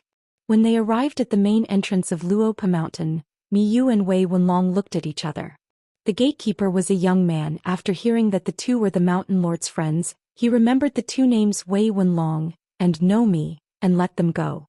Then Miyu and Wei Wenlong had just climbed a few steps when they saw a finger-sized little guy running up the steps, sighing, but it did not delay its movements. Wei Wenlong and Mi Sword Immortal explained softly that this was a little person with incense in the world. Not all rich families and temples would have it, it was relatively rare. The little guy climbed the steps again and again. It was very difficult, it was no different from climbing over mountains. But there was no other way. The branch master was not at the top of the mountain, the rules were still there, so every time it came to Luopa Mountain as a guest, it could only enter from the main entrance. When it passed by the two guests, it did not even raise its head. Only when it was over a dozen steps above them did it turn around and stand still. It placed its hands on its hips and asked, "Do you know who I am?" Probably because it felt like it had been rude, it quickly lowered its hands and bowed. Only then did it raise its head and announce itself. It said it was the incense master of the Dragon Province's City God's Pavilion, ranked second, as well as the right protector of the Dragon Rider Alley. It had no idea what rank it was, but there was still a chair for it to sit on anyway. It was just that it had come to do the roll call today. Then the little incense stick figure solemnly repeated the previous question. Wei Wenlong had no idea how to answer it. It seemed like a rather mischievous little guy. Was this the jargon of the Jianghu that Sir Hidden Official referred to as paying respects to the Mountain Lord? Miyu took a few steps and crouched down. He smiled. I've heard of you. Why wouldn't I? I'm the follower of the Lord of Luopa Mountain. I've heard him mention the right protector of the Dragon Rider Alley. I'm hardworking and extremely competent. The little incense master of the Dragon Province's City God's Pavilion was shocked. He said with great envy, "You actually know the Lord of our Luopa Mountain? I haven't even met him yet." The former Dragon Rider Alley's right protector, the current Luopa Mountain's right protector, Zhou Mili's branch leader Lord Pei and her master Lord Mountain, are many ranks apart. I've even specially asked Branch Master Pei whether I can take the initiative to greet him if I'm fortunate enough to run into him on the way. Branch Master Pei said that I have to do the roll call 100 times at the mountain gate before I can do it. Spilling the beans from a bamboo tube, the little guy reported a string of official titles without even taking a breather. Miyu's smile was resplendent. Look, this is the unique style of his Luopa Mountain. Go to the King North Continent. Afterwards, a girl came down from the mountain practicing her martial arts. She did not greet the two of them when she saw them, only focusing on her martial arts as she made her way to the mountain gate. Wei Wenlong felt like the Luopa Mountain was filled with mysteries. It really was the place of cultivation of Sir Hidden Official. There were huge pits created by people jumping off cliffs, a young man guarding the gate, a little incense master climbing the steps, and a girl practicing her martial arts without a care in the world. Miyu extended his hand. "Stand on my shoulder. I'll give you a lift." The little incense master shook his head. "Don't. If I'm not sincere, it'll be easy for Branch Master Pei to remember. Mili is very impartial." The little guy continued to climb the mountain. Miyu and Wei Wenlong climbed the mountain slowly afterwards. Very soon 2 girls ran over. One was in a pink dress while the other was in black. The latter carried a small, golden pole. Wei Wenlong was rather impressed. Qin Wanshu ran down the steps with Zhou Mili, standing on the same step as Miyu and Wei Wenlong. Afterwards Qin Wanshu bowed. "Welcome, esteemed guest." Sword Immortal Wei of the Wind Snow Temple passed by earlier and mentioned this to Wei Shanjun. The house on the mountain has already been tidied up. Wei Pai appeared to one side and smiled mentally. "Wanshu Mili, don't worry about it. I'll be in charge of receiving the guests." The 2 girls did not regard Wei Shanjun as an outsider and bade farewell. Wei Pai said. Sword Immortal Wei only said that 2 esteemed guests would be visiting, but he did not elaborate on their identities. "I wonder if you can tell me?" Miyu laughed. Great Wall of Sword Chimu. Inverted Suspended Mountain Spring Banner Houses Xiao Yunyan's direct disciple, Wei Wenlong. According to Master Hidden Official's intentions, we can become Luopa Mountain's official residence anytime. Regarding Shanjun and Wei Pai, the young Hidden Official did not speak much, but his words carried a lot of weight. "You can be at ease." Thus, Wei Wenlong followed closely behind and took out a secret letter from his family and handed it over to the Aquarius Continent's Beiyu Mountain Lord. Wei Pai opened the letter. After reading it, he placed it back into the envelope with a strange expression. After hesitating for a moment, he laughed. "Sword Immortal Me," Qin Pingon said in the letter, "that you will most likely shamelessly stay in Luopa Mountain." Miyu knew that the situation was not good and was about to spout nonsense, but if it did not work he could only throw a tantrum. Wei Pai continued. "The letter said that if you are willing to stay, then stay. First, you will be a consecrator that will not be announced to the public. Great Sword Immortal Me will have to suffer a little." Miyu heaved a sigh of relief and laughed. "Miyu and Mountain Lord Wei Shanjun have good karma. Once I climb the mountain, it is a great piece of news." Wei Pai laughed and nodded, but he was actually extremely shocked. Qin Pingon's description of Miyu in the letter was very simple. Great Wall of Sword Chi Sword Cultivator, Jade Unpolished Realm Bottleneck Trustworthy. A Jade Unpolished Realm Sword Immortal. Wei Pai turned his head and smiled at Wei Wenlong. "Wei Wenlong, from today onwards, you will be the person in charge of Luopa Mountain's finances. Afterwards, Nuanshu will hand over all the accounts to you." At this point, Wei Pai paused for a moment and said, "I have a presumptuous request. Even if I hand over the accounts, I hope that you will not stop Nuanshu from reading the accounts in the future. It is not that I do not trust you, but on Luopa Mountain, it has always been Nuanshu who manages the large and small financial transactions, and there has never been the slightest mistake. It is just that now that the business has expanded, Luopa Mountain should indeed have someone who specializes in managing the finances and accounts. After all, Nuanshu has a lot of work to do. Of course, these are not the words in Qin Pingan's letter. If you have a grudge because of this, then Qin Pingan has misjudged you. When he returns to Luopa Mountain in the future, it will be him who will blame himself. Wei Pai finally said, "We are all family, so I will not speak of two different families." Wei Wenlong said with a smile, "Managing the accounts, the most important thing is to be clear. How can one person monopolize the accounts and not see the light of day? Wei Shanjun does not need to think too much." Wei Pai smiled knowingly and nodded. "You are indeed worthy of being the person that Qin Pingan has high hopes for. Not to mention other things, when it comes to making money, Qin Pingan's vision and ability are indeed excellent. Someone who can make him sincerely admire is definitely not bad. In the future I will have to trouble you." Wei Wenlong cupped his fists and nodded. From this day on, Mi Yu and Wei Wenlong could be considered to have taken root in Luopa Mountain. Wei Wenlong's residence became Luopa Mountain's accountant. After Qin Nuanshu handed over all the accounts, she no longer cared about money. At most, every time she needed to spend money, she would ask Mr. Wei for approval. Every time she would bring a piece of paper to record in detail the reason for each expenditure and where it went. Not only that, she was probably worried that if she visited too many times, it would delay Mr. Wei's important matters.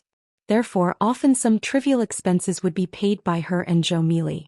They would put together a piece of paper and then reconcile it with Mr. Wei.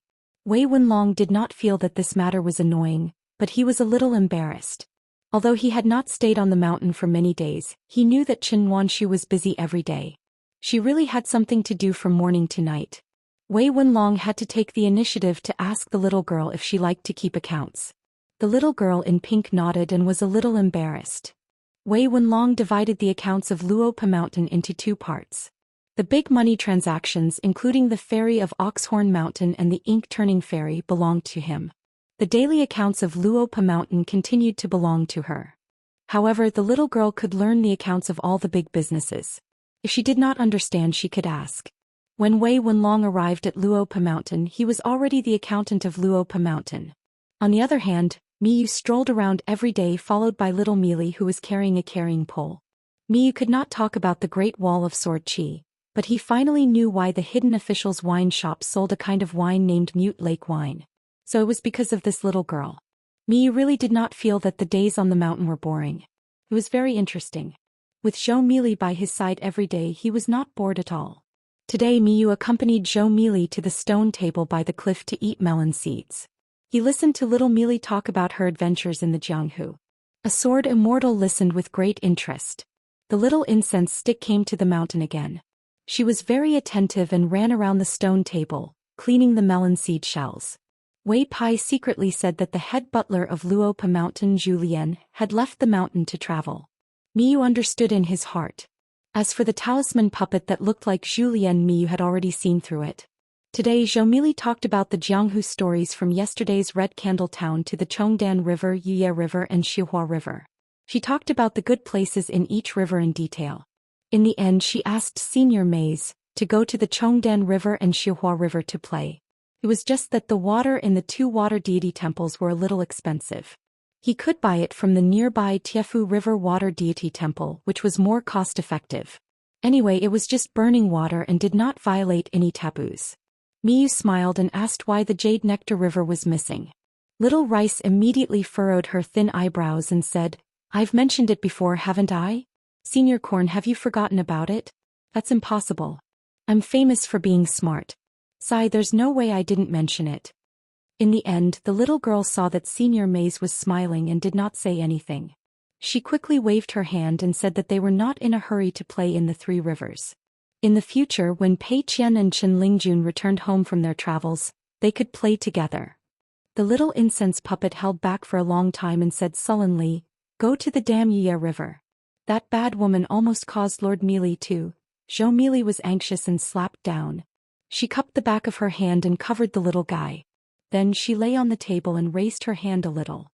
Looking at the little incense puppet, she frowned and lowered her head. She lowered her voice and reminded him, "Don't talk behind my back." Then the little girl raised her head and laughed. She covered her mouth and said vaguely, "Senior Maze, I'll look at the almanac tomorrow. If it's time to go out, I'll take you to Mount Huimeng next door. I'm very familiar with it." Miyu smiled and dismissed it. He only remembered the Yuya River. He turned around and saw an uninvited guest. She was neither unfamiliar nor familiar. It was said that this person was now cultivating at the sword worship platform. What golden core or nascent soul sword cultivator? If she wasn't a beautiful woman, Miyu wouldn't even bother to look at her in the Great Wall of Sword Chi. After all, Miyu was criticized for his swordsmanship among sword immortals. It was his brother Mi who had a brother who squandered his talent and didn't know how to make progress. It wasn't even because of his achievements in killing demons. In fact, before ascending to the upper 5 realms, Miyu was a well-deserved senior to Nayland Saihuan and Qi Shou, whether it was fighting on the city wall or fighting outside the city. An Chui Wei, a golden core sword cultivator from the Great Wall of Sword Chi, had run away to the vast world. What qualifications did he have to be looked at by Miyu? So before Chui Wei spoke, Miyu said, "Go away." Zhou Mili was a little flustered and whispered, "Senior Maze, don't be like this. Senior Chui is one of us. He's very good." Miyu smiled and nodded. Then he turned to the silent Chui Wei and said, "Then please go away." Zhou Mili crossed her arms and was a little angry. "You can't talk like this on Luapa Mountain." Miyu had to raise his hands and said with a smile, "Okay, Brother Chui, please sit down and eat melon seeds." Chui Wei sat down silently and asked in his heart, "Sword Immortal Mi, what about my master?" Miyu said, "You have the face to ask, but I don't have the face to say." Chui Wei nodded, got up and left quietly. Miyu stood up, took off the Haoyang sword strengthening gourd from his waist, stood on the edge of the cliff and slowly drank. Should he take advantage of the fact that he wasn't the official immortal master of Luapa Mountain to kill a few Jade Pure Realm cultivators who didn't get along with Luapa Mountain? Not to mention the power of the sword with all his strength, Miyu was actually quite good at hiding his traces and attacking with flying swords. Although he couldn't be compared with Master Hidden Official and that official, Miyu didn't think he was inferior to ordinary sword immortals. Miyu looked down with a smile. It turned out that Zhou Mili was tugging at his sleeve. She stood on tiptoe, took out a handful of melon seeds and raised it high. Miyu squatted down, took the melon seeds and said softly with a smile, "Little Mili, in my hometown many people have heard the story of the Mute Lake Monster. It's a pity that many people are no longer in this world. And that Senior Chui is not even as good as me, so I'm angry with him." Zhou Mili frowned hard, and then nodded hard to show that she definitely didn't pretend to know something. In the end, the little girl sat beside the cliff with the sword immortal who called himself Corn. The little girl thought that his name was really good, and that it had the same character as her. It was fate. Therefore Zhou Mili gave all the melon seeds to Miyu. Her little head and shoulders shook and she said with a smile, "Let me tell you a little secret. I've been waiting for a good person to come back. For example, when I went to squat at the mountain gate, I said that I was watching Xin Yuanji practice boxing. When I went to stand on the railing at the top of the mountain, I said that I was going to chat with the mountain god. Also, when I sat here, I said that I was watching the birds in the sea of clouds pass by the door. So Pei Qian and Sister Wanshu still don't know about this." Miyu nodded. "So that's how it is. If you didn't tell me, I definitely wouldn't have known." The little girl was a little worried. "Why hasn't he come home yet? No matter how good your hometown is, it's not his hometown." Miyu said, "Yeah, who knows? I recommend a work, Ming Bandit. It's not a friendly recommendation, but it's really well written and makes people's eyes light up." 688. Wei Pai invited Miyu to the great mountain lord's estate at the top of Cloud Pole Mountain. It truly was a place of great feng shui, worthy of being called an immortal's dwelling. It took up a great amount of space like a garden. There were no cultivators nor were there any mortals. Snow-crushed pine trees and deer, making the water immortal mountain much more spirited. In the end, Wei Pai brought Miyu to a high platform that had been concealed. It was called the Luster Platform. Wei Pai usually liked to sit there by himself, drinking and admiring the scenery. He could see everything around him. There were only a few snow-white cushions on the Luster Platform. There was nothing else. The moon had just risen and the snow and moonlight competed for beauty. Beyond the mountains he could vaguely make out the lanterns of the Dragon Province City, Huaihuang County City, and Red Candle Town in different directions. 3 lanterns of different sizes were placed on the snowy ground. Even the immortals in their estates on the mountain could not bear to breathe, afraid of blowing out the lanterns under the moon. Miyu picked up the Haoyang sword fostering gourd that he did not have the opportunity to give away for now.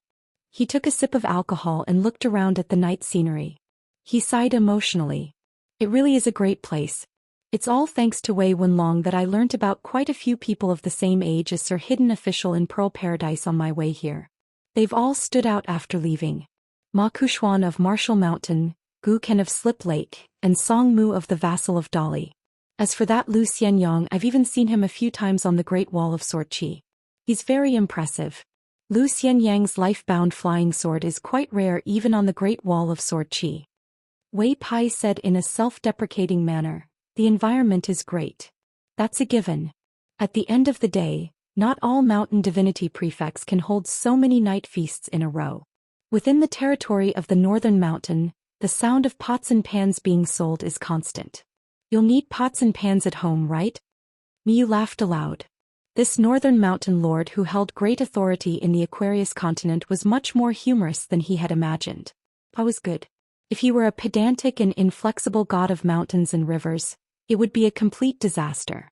After drinking a big mouthful of wine, Miyu stopped smiling and said, Hidden Official said that if it weren't for Wei Shanjun's protection, Luopa Mountain wouldn't have today's business.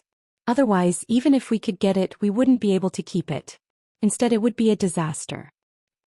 Wei Pai said, similarly, if it weren't for Qin Pingon, I, Wei Pai, would not have become Mountain Lord Du. Luopa Mountain borrowed the power of Mount Taiyun, and Mount Taiyun also needed to borrow the power of Luopa Mountain. It's just that one is in the light and the other is in the dark. One could confide in him without worry while the other could be trusted. Therefore, the following conversation between the two was very frank. Wei Pai talked to the Sword Immortal about Luopa Mountain's recent troubles and future plans in detail. Miyu told Shanjun about the situation at the Great Wall of Sword Qi. As for the Hidden Official, Miyu did not say much. After some deliberation, Wei Pai told Miyu some of the inside stories that he shouldn't talk about in private. In the end, Miyu said helplessly, it's a mess. It doesn't seem to be a matter of killing someone with a sword or two.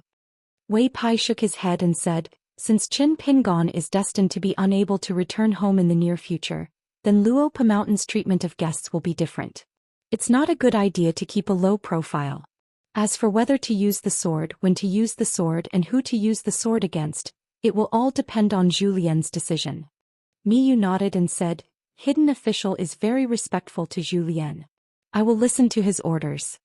As for Zhou Lian, he had never seen him before, but he had heard of his name. Wei Pai could not help but ask, Sword Immortal may I ask why you are so respectful to Qin Pingon? Miyu corrected, it's reverence. I'm a lazy person who doesn't want to use my brain. I've always been afraid of dealing with people who are smart to a certain extent. To be honest, in this vast world of yours, I'd rather be the enemy of an entire continent's cultivators than the Hidden Official.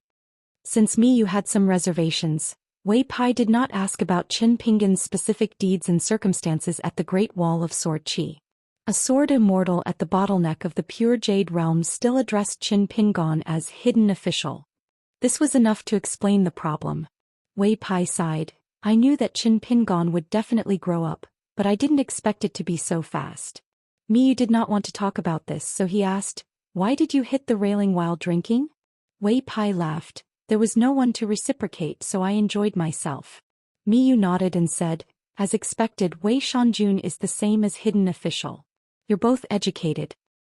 On a good night in a year, the moon could be seen for thousands of miles. Wei Ba said, Me Sword Immortal, I have a favor to ask of you. If you agree, it might take you a year or so of time. As for Luopa Mountain, I'll keep an eye on it. Miyu said, just say it. Wei Pai said, Eternal Spring Palace will soon send a group of immortal masters to travel to the south. They will soon pass by Red Candle Town. Among the 5 of them, the highest realm is only at the Dragon Gate realm. But now in the central region of Aquarius continent, there are still many cultivators who hate Dali. Eternal Spring Palace was especially generous during the night banquets, so I want to return the favor. They are traveling far this time, so they need to leave Northern Mountain. Instead of owing Middle Mountain Lord Jin Qing a favor, I might as well ask Sword Immortal me to go out as a friend. Miyu joked, I want to familiarize myself with the local customs of Aquarius continent. When I accompanied Wei Jin to the north, there were bootlickers everywhere. It was hard to even drink wine in peace. Wei Pai explained the general situation of this Dao protector, and then handed over a prepared document. Miyu opened it and saw that it was Yumi Dali Longquan County. Miyu smiled. Yumi, a good name. Other than that, Wei Pai also gave Miyu a tree branch and a few green leaves. Wei Pai said, "This is one of the intertwined branches. If there is an emergency that even I can't handle, I will burn the other half. The intertwined branches in Mi sword Immortal Mi's hand will wither. Once we return to Northern Mountain, burn the intertwined branches and I will immediately appear and send Miyu back to Luopa Mountain." Mi sword Immortal Mi kept it in his universe inside sleeve. Wei Pai wanted to say something but stopped. Miyu laughed and said, "Don't worry, Miyu will not be a womanizer." After all, Wei Jin once said that Eternal Spring Palace was an immortal sect where female cultivators gathered. And in Luopa Mountain there was already a secret vault. Although Eternal Spring Palace did not have many secret records, far less than Jingyang Mountain and Qingfeng City, but Miyu was still very diligent in reading them. After Wei Wenlong entered Luopa Mountain, because he brought along a gift from his teacher, Sword Immortal Xiao Yunyan. Inside it was all about the history of the various countries in Aquarius Continent literature and history files, as well as excerpts from the Mountain Palace Bulletin. The number of secret records in Luopa Mountain's secret vault doubled overnight. Wei Pai said helplessly, "Qin Pingon said in the letter that I do not need to worry about Miyu's character, I only need to worry about Miyu's face." Miyu sighed, "You know me well. I am not a bad person, the only thing that can cause trouble is actually my face." Wei Pai held back his laughter. He did not want to continue the conversation and said, "If Sword Immortal Mi does not find it troublesome, Luopa Mountain has a few face skins that Zhou Xian has meticulously sewn for Sword Immortal Mi to choose from." Miyu was a true Sword Immortal, not to mention that he came from the Great Wall of Sword Qi. Regardless of the relationship between Miyu and Qin Pingon, regardless of how harmonious Miyu and Luopa Mountain were, Wei Pai was willing and needed to treat him with respect. Miyu nodded, "It's a small matter." On the following day, 5 cultivators from Eternal Spring Palace arrived at the Oxhorn Mountain Ferry on the Hempsex Cross-Continent Ferry. One of them was a young female cultivator from Red Candle Town. Her nickname was Shirt and her real name was Yishan. Due to her lowly birth, she had abandoned her surname and changed it to Zhongnan in the Eternal Spring Palace's ancestral hall. It was rumored that the reason why she did not choose her surname and did not follow her teacher's surname was because when she became a Jindan guest, Dali's Empress Dowager would personally bestow her with the imperial surname Song. She was now in the cave realm. Her realm was not high, but her seniority was the highest among the group. This was because her teacher was the Taishang Elder of Eternal Spring Palace, and Eternal Spring Palace was once the Dali's Empress Dowager's summer residence. Therefore, in the Dali dynasty, although Eternal Spring Palace was not a clan of immortals, it had a good reputation on Ijo Mountain. The leading sea-viewing female cultivator had to call her martial aunt. The other 3 female cultivators were not old, and their seniority was even lower than Zhongnan's. The Oxhorn Mountain Ferry used to be a series of immortal buildings built by the Baozhai. Later it was transferred to Cloud Paul Mountain and Luopa Mountain along with the ferry. Eternal Spring Palace then asked for 2 shops to sell some immortal items unique to Eternal Spring Palace. It was similar to Sparrow Mansion in North Continent, which mainly sold robes and accessories suitable for female cultivators. The shopkeeper was a middle-aged woman. She personally welcomed her junior sister Zhongnan. Beside her stood a handsome middle-aged man with an outstanding bearing and a smile on his face. The shopkeeper smiled and introduced Yumi as one of the nominal guests of Cloud Paul Mountain. Her family's ancestor and Wei Shanjun were old friends. The woman then used telepathy to communicate with her fellow disciples. Yumi had only cultivated for 60 years, but he was already in the sea-viewing realm. He was a refiner similar to a sword master. He was proficient in sword talisman, so his combat power was not bad. More importantly, Yumi had met Sword Immortal Wei by chance in the early years of her life in the world of wanderers, and she was fortunate enough to drink with him at the same table. Even though they did not have a good relationship and could not be considered to be Sword Immortal Wei's close friend, when they came to Wine Snow Temple she could still speak up for him. This time Yumi was also traveling south to visit immortals so they could go together.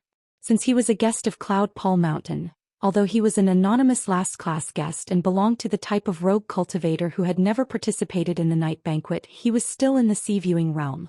Moreover, how many guests of Cloud Paul Mountain were there now? The lower Yumi's state was, the more it could prove that his family had a close relationship with Wei Pai. Yumi was acquainted with Sword Fairy Wei, and his family had a deep relationship with Cloud Paul Mountain. When he went out, he was qualified to talk about taking care of each other. The old woman of Dragon Gate thought so and agreed. However, to be careful, she still asked the shopkeeper to send a message to Eternal Spring Palace by flying sword to explain the matter in detail. Indeed, Junior Marshal Aunt Zhongnan was too special in Eternal Spring Palace.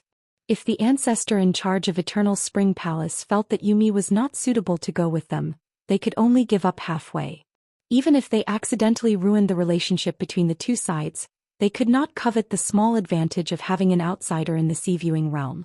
Thinking of this, the old woman felt helpless. Now all the Earth Immortals in Eternal Spring Palace had left the mountain quietly, as if they had heavy responsibilities. However, every Earth Immortal, whether it was the ancestor of the Ancestral Hall, the consecrators of Eternal Spring Palace, the guest of Eternal Spring Palace, or their Daoist companions or direct disciples, did not leak a word to the outside world. Where they were going and what they were doing were all secrets. As a result, when Zhongnan and the other three descended the mountain for the first time, they could only have her, a Dragon Gate cultivator, act as their protector. Otherwise, there should have been a Golden Core Earth Immortal leading the way at the very least. If they did not want their disciples to relax too much and be unable to temper their minds, they should have escorted them secretly. After chatting for a while, Yumi followed the group south, heading to Red Candle Town. The sword talismans forged by the Dragon Spring Sword Sect could allow Qi practitioners to travel through the Dragon Province, but they were rare items that were priceless.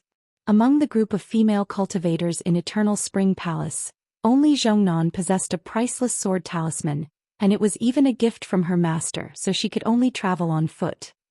The Tiefu River's Water God Temple in Dali of the highest grade and Wei Shanjuan's Place of Prosperity, Chess Block Mountain, could all be visited, let alone cultivators. This little bit of travel was nothing difficult. Due to the Tiefu River's excellent soil and water, the two banks were still sunny and windy even during winter. Trees and flowers bloomed, making for a pleasant sight. As a result, tourists were everywhere. There was an endless stream of pilgrims who went to the Water God Temple to offer incense, pray for blessings and make wishes. Coupled with the fact that the Dragon Province had already become a tourist attraction, and there was also the Ox Horn Mountain where immortals passed by. In particular, many immortals had visited the mountain frequently over the past decade or so, so the commoners and wealthy clans who came to burn incense were not particularly curious about the group of immortals from the Eternal Spring Palace. Only a few children pointed at them, calling them immortals and big sister immortals. Many of the elders in their clans were afraid of offending the female immortals who cultivated on the mountain, but all they saw was gentle smiles on the young immortals' faces. Two of them even waved at the children. They only told the children to keep their voices down and not to make too much noise, but they did not stop the children from chattering either. Miyu actually knew Wei Shanjuan's intentions. Protecting the woman was real, and letting him experience the local customs of the Aquarius continent as a sword immortal was even more real. Miyu appreciated Wei Pai's good intentions very much, and the reclusive official had always advocated doing as the Romans did. He was just learning from them. Miyu believed he could still do that. The only thing he was not used to was this foreign land. There was too little sword chi, too few sword cultivators and even fewer sword immortals.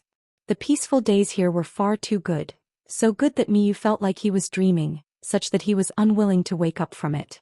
As a result, Miyu removed the blade's strengthening gourd and took a swig of the rice wine stored in Luapa Mountain. Immediately Miyu's face was quite handsome.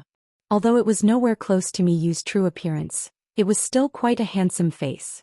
As a result, he had only met the female cultivators from Eternal Spring Palace for a short while. They had only walked from the mountains to the banks of the river, but Mi Sword Immortal could already sense the gazes of two young women that wanted to devour him. At dusk, at the Dragon Riding Alley's fortune shop, the blind Daoist whose but seemed to be nailed to a wooden stool finally finished talking about how difficult it was for him to break through the realm, how his Five Thunders execution had improved a bit, how the business of the grass shop was not bad, and how his two disciples were still considered filial. Seeing that Brother Shi was speechless, the old Taoist Jiaqing went next door to enjoy himself. Shi Ro went to close the shop. Yesterday it was like this, today it was like this, and tomorrow it would be the same. Ro did not understand why an old Taoist who had stumbled his way to the sea-viewing realm wanted to compete with her. If you're really capable, why don't you go to Luopa Mountain and find someone to show off? Find your good brother Chen Lingjun? Or find Pei Qian? Ro went to the wing room residence. No one lived in the main room, but Ro's room was still empty. She closed the door and secretly opened the drawer.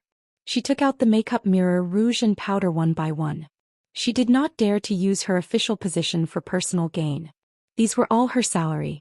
Moreover, Luopa Mountain would give her a few pieces of snow to spend on festivals. It might not be much on the mountain, but it was not a small amount in the marketplace. Therefore, Ro bought all the things on the table with her own money. As a female ghost wearing an immortal's shed skin, Ro actually did not need to sleep. However, in this small town, Ro did not dare to cultivate diligently under the cover of night.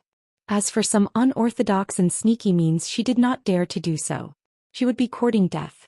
At that time, even without the Dali spy or the Dragon Spring Sword sect, her own Luopa Mountain would make her suffer. Moreover, Ro herself did not have such thoughts. Ro was indifferent to the current time. Day after day it seemed that every tomorrow was like yesterday. Except for occasionally feeling a little bored, Ro was actually quite satisfied. The business of the shop was really ordinary. It was far less prosperous than the business of the shop next door. Ro actually felt a little guilty. Ro made a gesture and said silently in her heart. Then she took off her clothes and turned into the true body of the female ghost. The shed skin was still sitting on the chair, motionless, as if the spirit of the dead had left the body and traveled far away. After Ro regained her true appearance, she was wearing a colorful dress with a long skirt and big sleeves. Her figure was graceful, just like when she was detained by Fairy Luli. The credit for being able to travel far away was also due to Pei Qian. It was her who asked the big white goose for this little technique to leave the house for Ro. However, Pei Qian reminded her that it would take at most an incense stick to burn. If it was too long, she might not be able to return. At that time she would not care anymore. As long as the big white goose was not there, there was nothing she could do. The young man in white added with a smile. If she could not return, she would first slap her half dead. Didn't she like to look in the mirror? After that, she would lock her soul in the mirror and look as much as she wanted. Although Cui Dongshan was reprimanded by Pei Qian at that time, Ro did not dare to not take it seriously. Ro gently picked up a comb and groomed herself in front of the mirror. The her in the mirror now looked a little unfamiliar. This female ghost was softly humming an ancient ballad. Shaped like a skeleton, heart like dead ashes. Knowing the truth, not concealing it. The medium is obscure, unintentional but not conspiring. Who is she? After the Longquan commandery was elevated to the Dragon Province, it governed the 4 commanderies of Xianxia, Baoshi, Sanjiang and Burning Incense. The provincial governor in charge of the commandery was Wei Li, a provincial governor from the Huangting Kingdom. The descendant of the Yuan family of the Pillar Kingdom, Yuan Jingding, was the governor of Qingxi Commandery. Fu Yu, the former assistant to the first magistrate of Huaihuang County in the history of Lizhu Grotto Heaven, had already been promoted to governor of Baoshi Commandery. The other 2 governors were both from the Frigid clan and the capital. It was said that they had no contact with Yuan Jingding and Fu Yu, the 2 descendants of mighty clans aside from government affairs.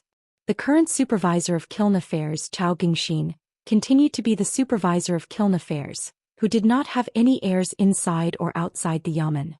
Every day if he wasn't drinking, he was on the way to buy wine. He still played with the children, was teased by the women and called the men brothers. The civil and military temples of Huaihuang County worshipped the 2 ancestors of Governor Yuan and Supervisor Chao's clans respectively. That was not all. At least half of the Aquarius continent now had door gods plastered on their doors.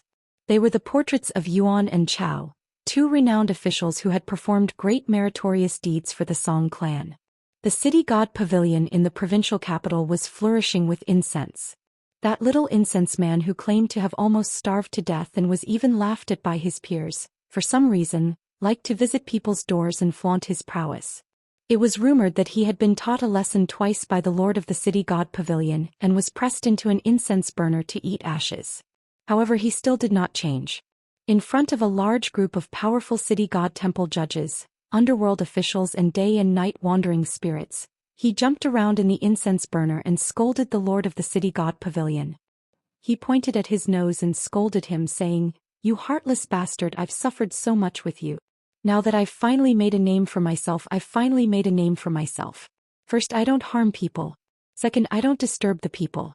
I still have to carefully and conscientiously help you patrol your territory and help you record all the wandering ghosts that are not recorded. Why do you care? Why do you care? You idiot with water in your head. If you keep nagging, I'll run away from home. Let's see who else is willing to reprimand you." The little guy, who was rumored to have been thrown out of the city god pavilion along with the incense burner, after he secretly carried the incense burner back to the city god pavilion, he still liked to gather a large group of lackeys. They formed a group and roamed around day and night with the two sworn brothers, giving orders to visit the city god temples of all the counties in the province, or roaming around the ancestral halls in the streets and alleys at night. However, it was unknown why he suddenly changed. Not only did he dismiss those lackeys, he also liked to leave the city god pavilion in the provincial capital regularly and go to a certain place in the mountains. In reality, he was bitterly going there. To outsiders, he only said that he was looking for family and friends, regardless of rain or shine. Today it was drizzling. A little incense burner, who did not mind working hard, holding a small umbrella, ran all the way to the entrance of Luopa Mountain. The little guy ran to Yuan Lai and said like an old man, "Yuan Lai, in the past half a month have you been diligent in studying and practicing?" The young man, who had been sitting under the eaves and reading, nodded and smiled. "It's okay." There were very few visitors in Luopa Mountain. When Yuan Lai was tired from reading, he would walk. When he was tired from walking, he would flip the book. Occasionally, he would look at Mistson, who was practicing and walking past the mountain gate. A day's time would pass very quickly. At most, he would occasionally be complained by his sister. The little guy smiled and said, "On the way up the mountain, if I see Mistson, do you want me to help you ask?" Yuan Lai helplessly said, "I don't dare to trouble the right protector." The little guy casually threw away the leaf umbrella. With his hands behind his back, he walked in circles on the muddy ground. He frowned and sighed. Remember, I'm only the right protector of the Riding Dragon Alley. In the officialdom, the title can't be used carelessly. If Protector Zhou was present, wouldn't you have offended two important officials? If you're in a real official cultivation, you'll get people killed if you still call him that. Yuan Lai, you're still too young. You must be careful in the future. As the person temporarily helping Brother Feng guard the mountain gate, although he has no official rank, he's still the face of Luopa Mountain. There's a lot of knowledge in dealing with people. How can you just read books? After patiently listening to the little guy's nagging, Yuan Lai smiled and said, "I'll remember." Knowledge was not only in books. The words of the incense stick little guy were also reasonable. Even if the speaker didn't mean it, it was enough as long as the listener took it seriously. Senior Feng had told him to carefully observe other people's words and actions. It was the best cultivation on the mountain. Don't be deaf and blind, wasting the feng shui of Luopa Mountain. The little guy began to climb the mountain as he deserved. When he reached the cliff near the bamboo building, he saw the right protector of Luopa Mountain sitting on the cliff in a daze. The little guy told Zhou Mili about the roll call and not forget to let Sister Nuanshu record it in the account book. Then he asked curiously, "Where's my corn brother?" Zhou Mili held her cheeks and said, "He went down the mountain to do business." The little guy said angrily, "How can you be a brother? You don't even know to say goodbye to me before going out. You're heartless. I wouldn't want such a bastard brother even if you gave me a basket." Zhou Mili reached out to block the wind and rain for the little guy and said with a smile, "Why don't you grow taller?" The little guy said seriously, "Protector's teachings are right. When I go back to the yamen, I'll eat more incense." The little girl lowered her head and bent down. She reached out her hand to her mouth and said in a low voice, "Pei Qian said that flattery is the worst. Our Luopa Mountain has never done this. This is the family style that has existed since his master." The little guy suddenly understood and nodded vigorously. Mountain Master is far-sighted. The branch leader's martial arts are unparalleled. The right protector is also not bad. Any casual words of yours are priceless advice. As expected of someone who carries a golden shoulder pole every day. If there is a jade pendant, then it would be amazing. You can even be a gentleman of the academy. Right protector, when Mountain Master or branch leader Pei returns home, I will definitely be a loyal minister. I will be firm and unyielding and ask for a jade pendant for the right protector. The little girl tilted her head and furrowed her eyebrows. She felt that something was wrong. Then she understood and laughed. The incense-burning little guy also knew that he had made a mistake. Firm and unyielding was a taboo in Luopa Mountain. Zhou covered her mouth with both hands and laughed. The little guy also laughed happily. Our right protector was a virtuous lady. Beautiful Clothes Nation Yanji County. A young man and woman who traveled south to the Aquarius continent paid a visit to Mr. Fisherman and left. Wu Xian, whose Daoist name was Mr. Fisherman, had just returned from Old Dragon City and New Southern Peak with his 2 disciples, Zhou Xian and Zhao Wan. Otherwise, the 2 guests who came from afar would have missed their chance to visit him. A light rain had just stopped. The young lady was wearing a veil hat and the young man was carrying a bamboo hat. After bidding farewell to the old monk, they left the small alley. It was Yulu. Thank you. Among their friends from the academy, only the 2 of them were not studying at the Cliff Academy in the capital of the Great Sui Kingdom. Lin Shui had also left early, saying that he was going to visit the Great Blasphemy Excavation. Li Huai and Pei Qian had traveled to the North Continent. Even Li Baoping, after returning from the capital of Dali, followed the Maoshan Mountain Master to the Li Ji Learning Palace in the Central Divine Continent with dozens of other students. Therefore, among those who traveled to the Great Sui Kingdom with them, including Cui Dongshan, who was the first to leave the academy, no one was in the capital of the Great Sui Kingdom now. The Maoshan Mountain Master consulted Yu Lu and Xianxia about the trip to the Li Ji Learning Palace in the Central Divine Continent. Xianxia received a letter from Cui Dongshan and turned down the old master. Xianxia was really afraid of the young man in white. Any order from Cui Dongshan to her was like a decree. Yu Lu also did not have any thoughts about the Confucian Temple and the Li Ji Learning Palace in the Central Divine Continent. Therefore he decided to accompany Xianxia to the south, in case something happened to her when she went out alone. In Yu Lu's opinion, Xiaxia's temperament was still suitable for cultivation in the mountains for the time being. It was not suitable for her to travel alone. Therefore, in the end, among their companions in the past, it seemed that only Li Baoping had gone to the Central Divine Continent. He and Xianxia, a martial artist in the Golden Body realm and a qi cultivator in the Dragon Gate realm, were both at the bottleneck. Yu Lu was not able to break through the bottleneck of the Golden Body realm because he rarely fought with others and honed his martial arts. Even though he had become a martial artist in the 7th realm long ago, he had not been able to break through the bottleneck of the Golden Body realm. Previously at Luopa Mountain, Yu Lu had privately consulted with Mr. Zhu and learned a lot. Therefore he decided to go on this trip and visit the few ancient battlefields in the Aquarius continent. Xianxia had been restrained by the dragon trapping nail for many years and to a certain extent, her Dao foundation had been damaged.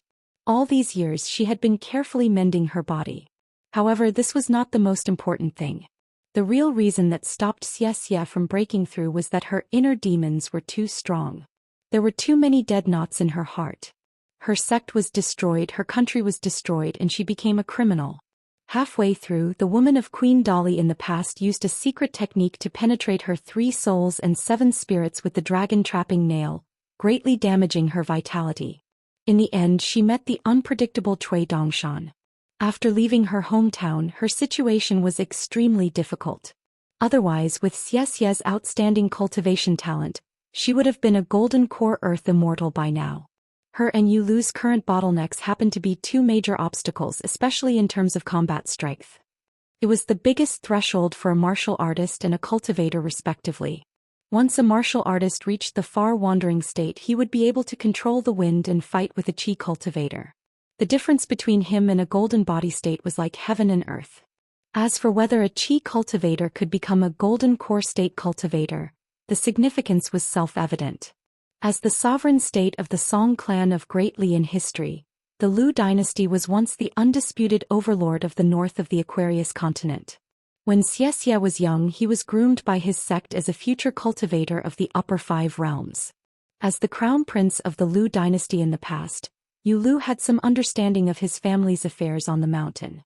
There had always been a saying about Xianxia. Compared to He Xiaoyang of the Divine Grandeur sect, she only lacked luck. But now the 2 of them seemed to be worlds apart. He Xiaoyang was the leader of a sect in the North Continent. She was in the pure jade state and had a bright future. The great sword deity of the North Continent, Bai Shang, had once said that he would make sure that he Xiaoyang would never be able to reach the ascendant state in this lifetime. In other words, this great sword deity would use his sword to stop her. Otherwise, the leader of the Qingliang sect, He Xiaoyang, was destined to become an ascendant state cultivator. On the other hand, Xianxia was not even a golden core cultivator now. Yulu was a casual person. He was not too anxious about his martial arts path, but Xianxia was the most competitive. One could imagine how she felt all these years. At the corner of the street, Xianxia looked back at the alley and whispered, "Is that Zhao Wan?" Yulu smiled and said, "Don't ask me. I don't know anything. I can't see anything." Xianxia stared at the crown prince of a fallen country who had half of the country's martial arts fate. Other than pretending to be stupid, what else can you do? Yulu laughed and said, "I won't." Xianxia said, "That Zhao Wan's cultivation talent is too good." Mr. Wu's worried expression is not without reason. He should help Zhao Wan plan for an identity. Mr. Wu does not lack magnanimity. He will not let Zhao Wan squander her time at the foot of the mountain just because they are master and disciple. Since Zhao Wan is now in the cave realm, it is not difficult for her to become an immortal master. The difficult part is to become a direct disciple of a big immortal sect such as... At this point, Xianxia stared at Yulu. She had to admit that Yulu was better at thinking things through. Yulu continued, Yunxiu Mountain, Chongqun Palace, or the ancestral hall of the chiseled fish-back Pearl Island. As for Lu Zhongruan, even if it's you and I, we can still discuss it. It won't be difficult to get it done, but we're afraid that it will delay Zhao Wan's cultivation achievements. After all, Lu Zhongruan is only a golden core cultivator. In this case, it's better to rely on yourself. You're only half a golden core cultivator, and it seems that it's enough for you to personally teach Zhao Wan. Unfortunately, you're afraid of trouble, and you're even more afraid of adding more feet to a snake. In the end, you'll be more of a hindrance and you'll definitely make Mr. Cui unhappy. Xianxia said angrily, "After going around in circles, you didn't say anything?" Yulu smiled and said, "At least you know and don't do anything." "I didn't say anything and you didn't listen for nothing." Xianxia stopped talking. It was boring to argue with Yulu. Compared to Xianxia, who was focused on the beautiful and talented Zhao Wan, Yulu paid more attention to Zhao Xuxia, who was focused on practicing. Xianxia said, Zhao Xuxia said that he and Qin Pingon had an agreement of 500,000 punches. Now he is still short of 180,000 punches. You are a martial artist. Can you see how many punches Zhao Xuxia has? Yulu said, "Not many." Xianxia frowned and said, "Does that mean he killed himself?" Yulu shook his head and said, "You can't say that." Xianxia was puzzled and said, "Since Qin Pingon came here and taught Zhao Xuxia his punches, did he really just give him a training post and leave him alone? It doesn't seem like his style." Yulu smiled and said, "Don't worry. Qin Pingon must have his own plans." Xianxia said, "Is he going to Luopa Mountain?" Yulu shook his head and said, "Not necessarily." After that, Yulu took Xianxia to a dilapidated ancient temple at the border of Colorful Clothes Country and Shushui Country to rest. Xianxia took off his veiled hat and looked around. He asked, "Is this the place Qin Pingon told you that if you stay here at night, there will be a beautiful ghost?" Yulu lit a bonfire and said with a smile, "If you want to say that all men are bad, just say it. I will accept it on behalf of Qin Pingon." Therefore, the words that Xianxia had prepared were all useless. Yulu put his mountain staff on his knees and began to read a scholar's book. Xianxia hugged his knees and stared at the bonfire. "If I remember correctly, when you first studied abroad, you and Qin Pingon seemed to like watching the night?" Yulu laughed softly and said, "I don't know what Qin Pingon is thinking. Just talking about myself, I don't really like it, but I don't see it as a hard job. The only annoying thing is that Li Huai in the middle of the night. Can you tell me?" Xianxia said, "You can tell me. I will forget after hearing it." Yulu said, "Li Huai is timid and I am not very familiar with him. If I am on night watch, he will take me to a place far away. He will say that he is going easy on me. It's okay because it's a quick battle. If he is fertilizing, he doesn't want me to get too close, but he is also afraid that I will be too far away. He will ask me from time to time if I am here. If I answer, he will continue to do his work. One time I was really annoyed by him and didn't answer. In the end, he was holding his pants and crying for me. When he saw me standing in the same place, he held his pants and went back to cursing. The scene is unbearable to look back on. Fortunately, Li Huai was still a child at that time. Xianxia said straightforwardly, disgusting. Yu Lu threw a dry branch into the bonfire and laughed.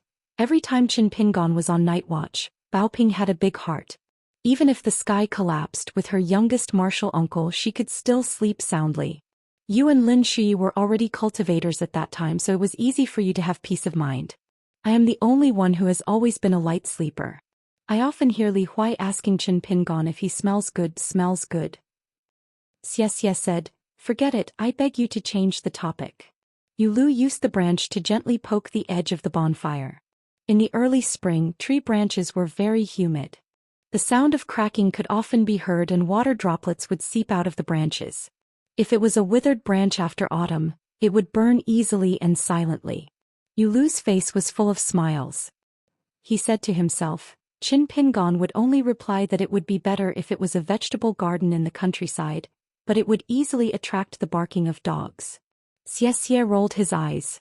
Yu Lu raised his head and looked at Xianxia. He said with a smile, I think that's not the only interesting thing. During that study tour it was always this trivial. So don't blame Li Huai for being the closest to Qin Pingon.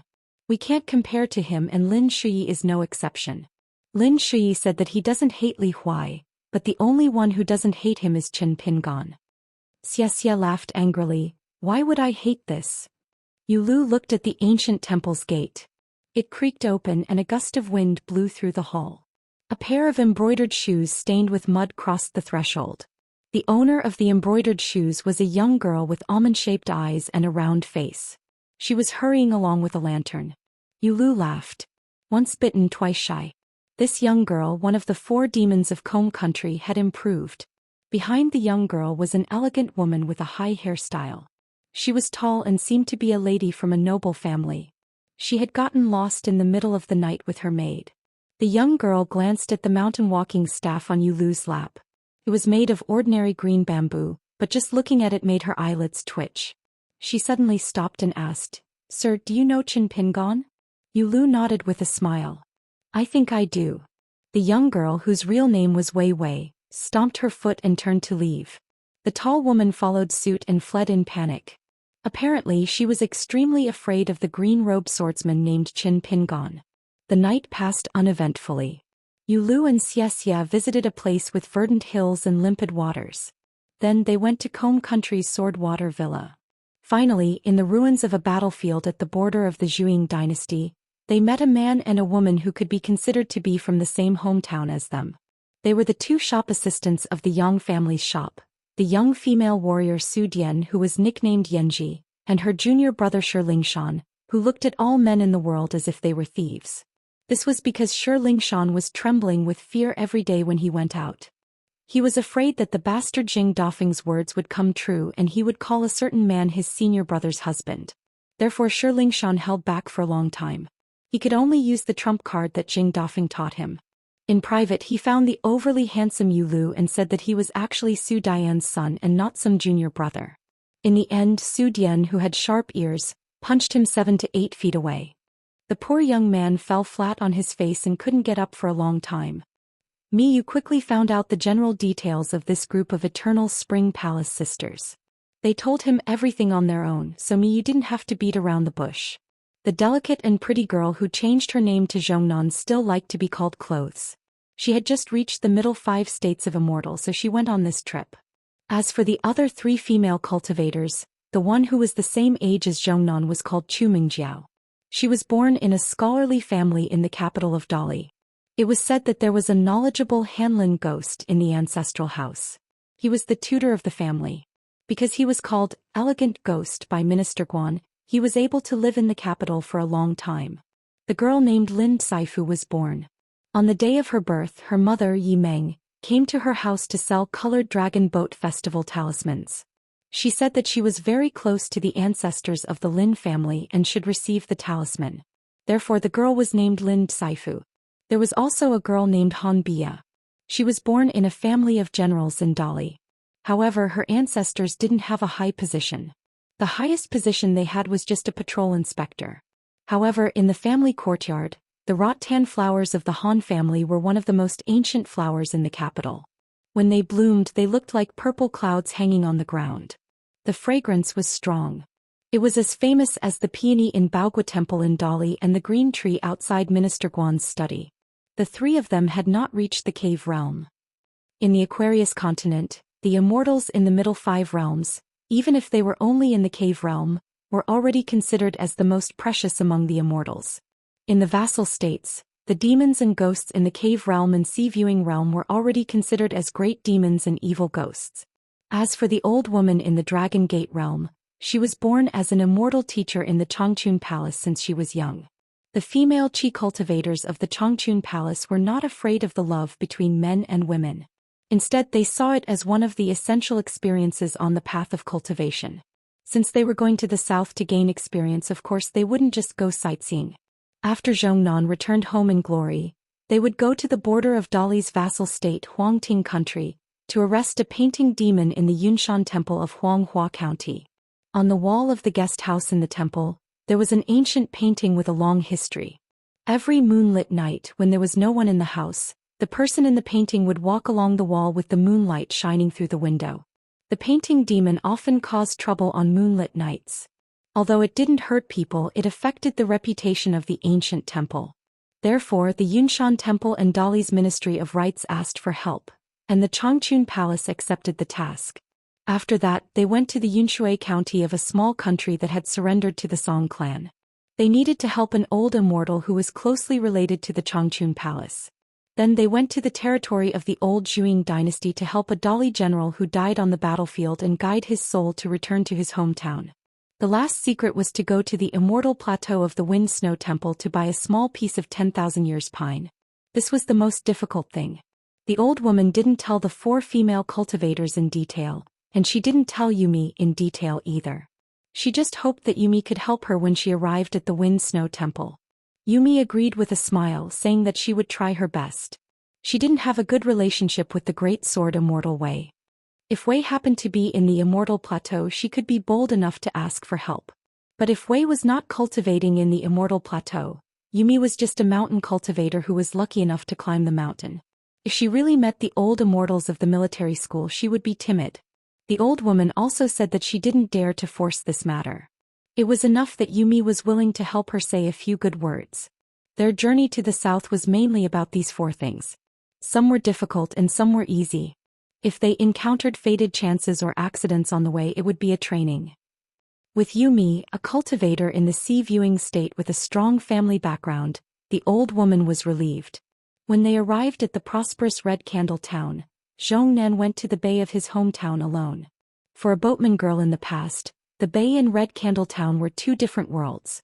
A boatman girl from a lowly family couldn't even set foot on the shore road of Red Candle town. Once she violated the rule, she would be punished even more.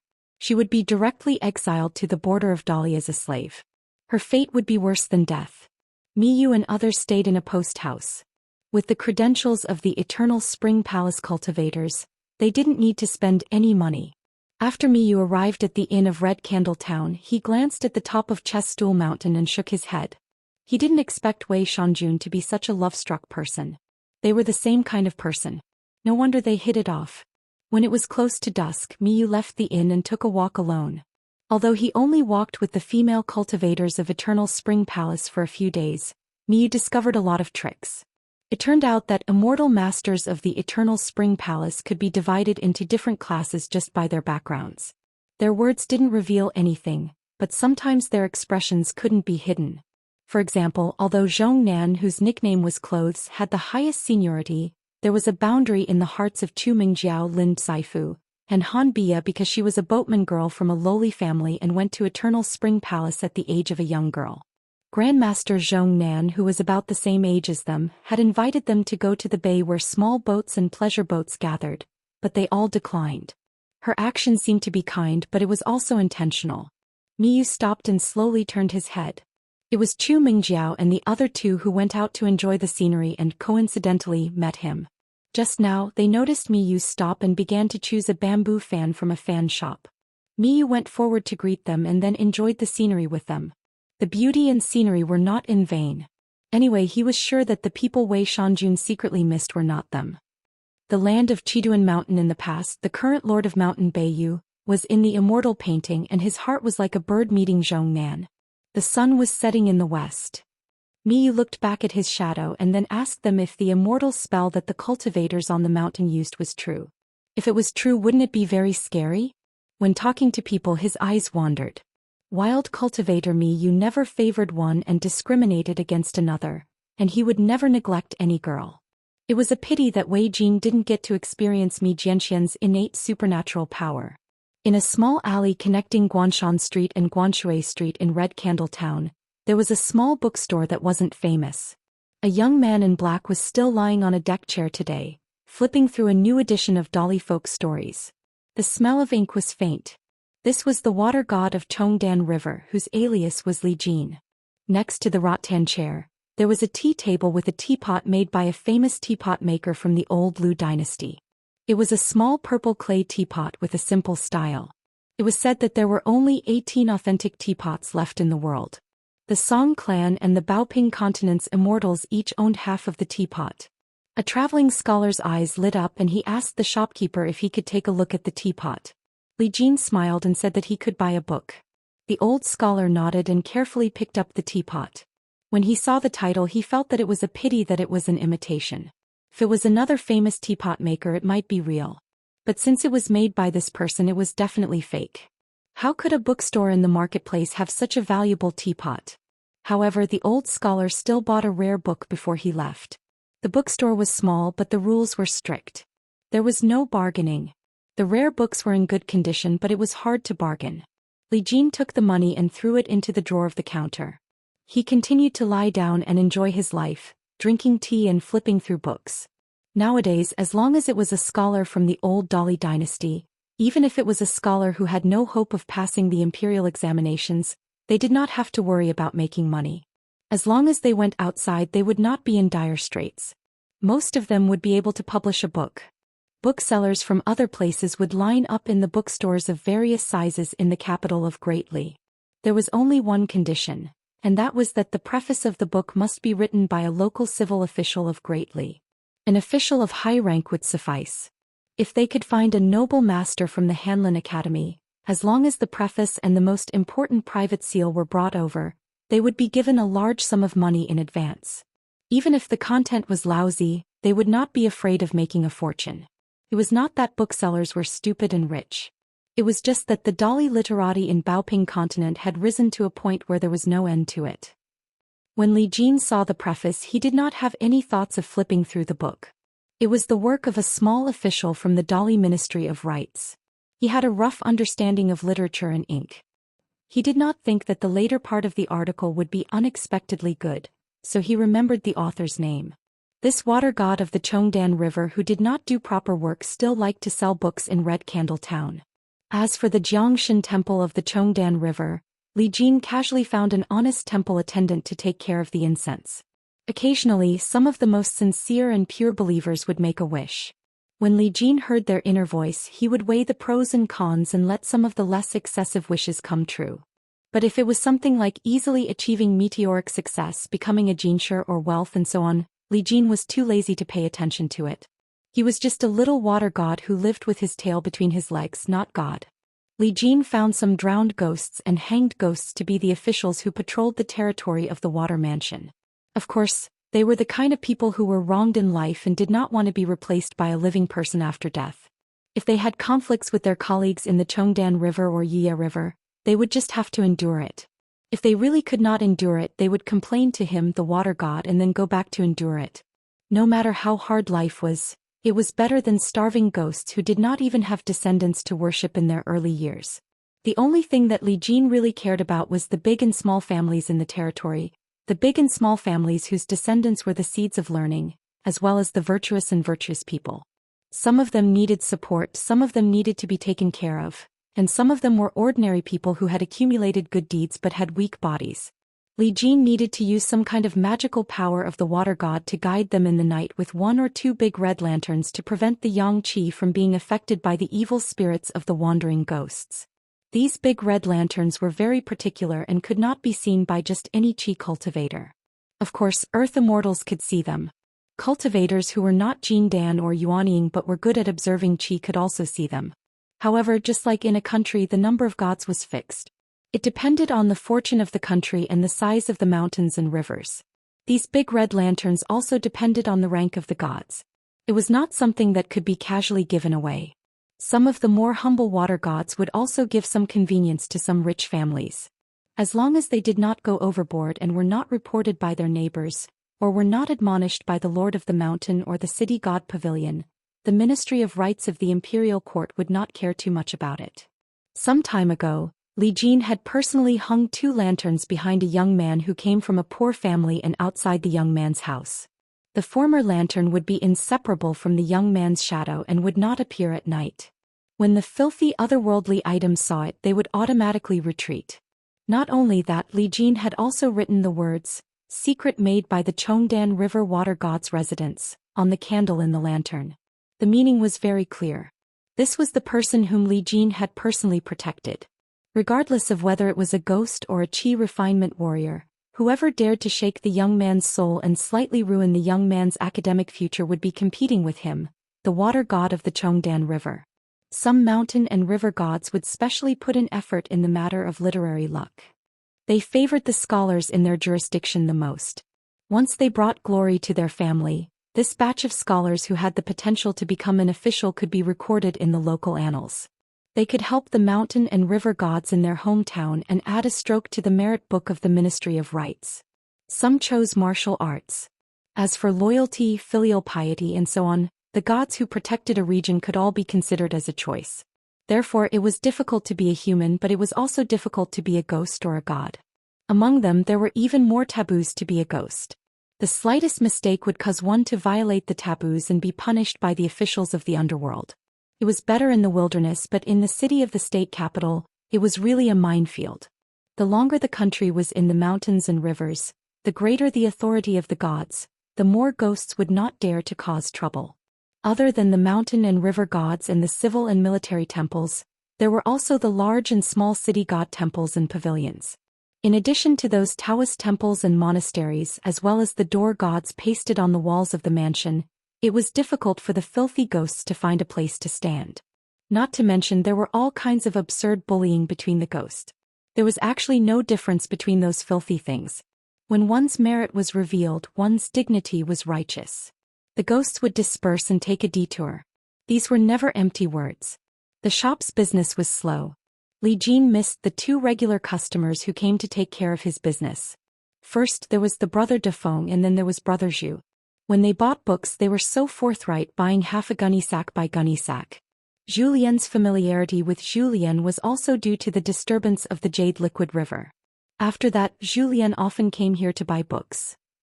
Although the Jade Liquid River goddess was not held accountable by Dali's Ministry of Rights after the incident, it was obvious that there was a record in the Bureau of Rights of Dali.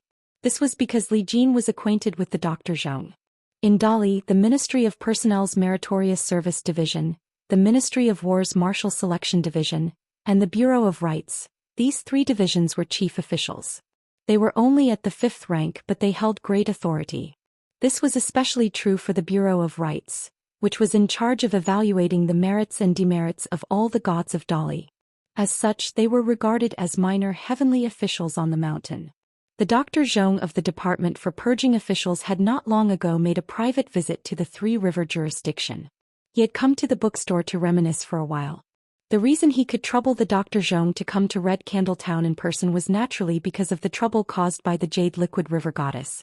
As a colleague of the Jade Liquid River goddess, Li Jin could not be said to be rejoicing in her misfortune. On the contrary, he felt a bit of sympathy for her. Even if he had become a righteous god of the river, the great Tao was unpredictable and he was always busy. Of course, because Li Jin's dream had come true and he had successfully become a righteous god of the river, he did not have much ambition and could be considered leisurely. If Li Jin wanted to go one step further and raise the level of the Chongdan River to the level of the Tiefu River, and become a first-class water god like Yanghua, he would be very busy. Li Jin closed the book, casually tossed it to his chest and began to close his eyes to rest. He somewhat missed the conversation he had with that brother Zhu.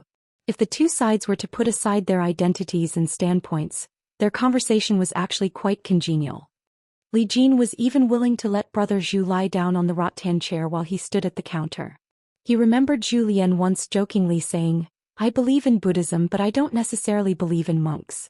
I believe in Daoism but I don't necessarily believe in Confucianism. I believe in the principles of the sage but I don't necessarily believe in the sage."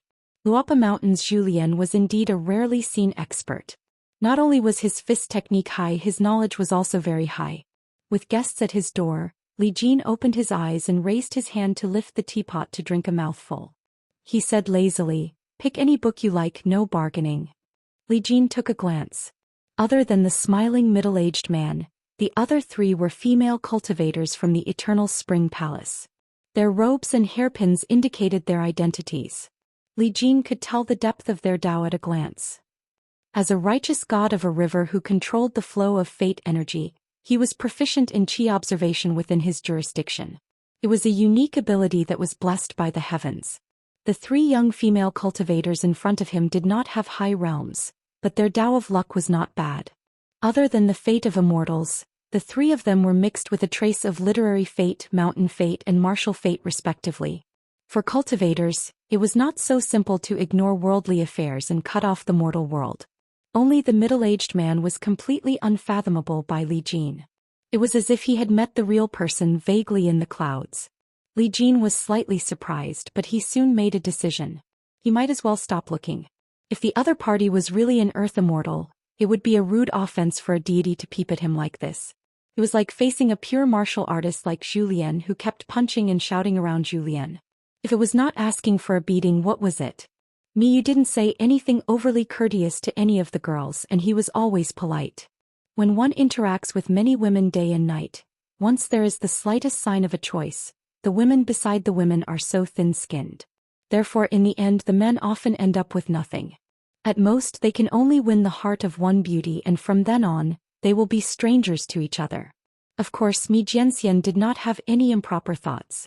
He came out this time to do proper business. In the Yellow Flower County at the border of the Huangting country, the female cultivators of the Eternal Spring Palace could easily impeach the Yunshan Temple's demon painting. The woman in the mural was only a female ghost of the cave-dwelling realm. She would also go to the Eternal Spring Palace. Miyu looked at her from the side, and the Yunshan Temple was very grateful. The local government had established a relationship with the Eternal Spring Palace, and everyone was happy. In the small place called Yunshui County, in a stone chamber in the wild forest, the old Immortal, who was at the bottleneck of the Dragon Gate realm, opened Miyu's eyes. There were actually cultivators in the world who cultivated themselves into a soul prison. The old cultivator was trapped in the stone wall for dozens of years. His long hair dragged on the ground like vines, and his skin was no different from wood and stone. Such a pitiful end was very rare.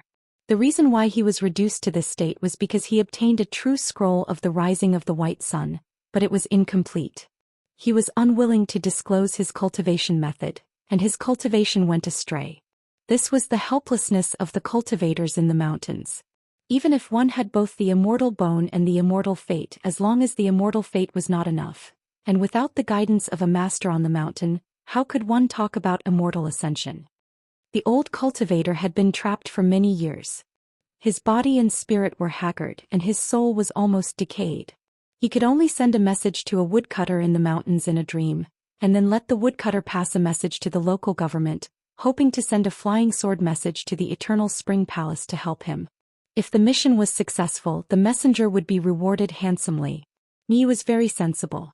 After all, he was an outsider, so he did not go near the stone wall. He said that he would wait at the foot of the mountain. After all, the old cultivator of the Golden Core realm was said by the old Immortal to be, as long as one is lucky enough to complete it, the cultivator can directly reach the 5 states. It was the immortal Taoism that many earthly immortals dreamed of. The reason why he knew about these secrets was, of course, because Miyu had used the supernatural power of mountain and river observation. If he coveted this little bit of opportunity, it would be too humiliating for Miyu. The old woman of the Eternal Spring Palace was already prepared. She carefully took out a magic treasure-grade short sword from the wooden box, and then used the Eternal Spring Palace's secret method to kill the old immortal with her own hands. She then kept the old immortal's soul in a celestial treasure. It was a jade carving of a dragon that was used as a decoration weapon. It was an item from the emperor's tomb of the ancient Shu kingdom. It was taken by a Grand Master of the Eternal Spring Palace during an exploration of the ruins of the Immortal Mansion. This item was the best for nourishing the soul. The so-called reincarnation by killing was, of course, an excuse. How could reincarnation and cultivation be so simple? A mere Dragon Gate cultivator was not worthy of such treatment from the Eternal Spring Palace.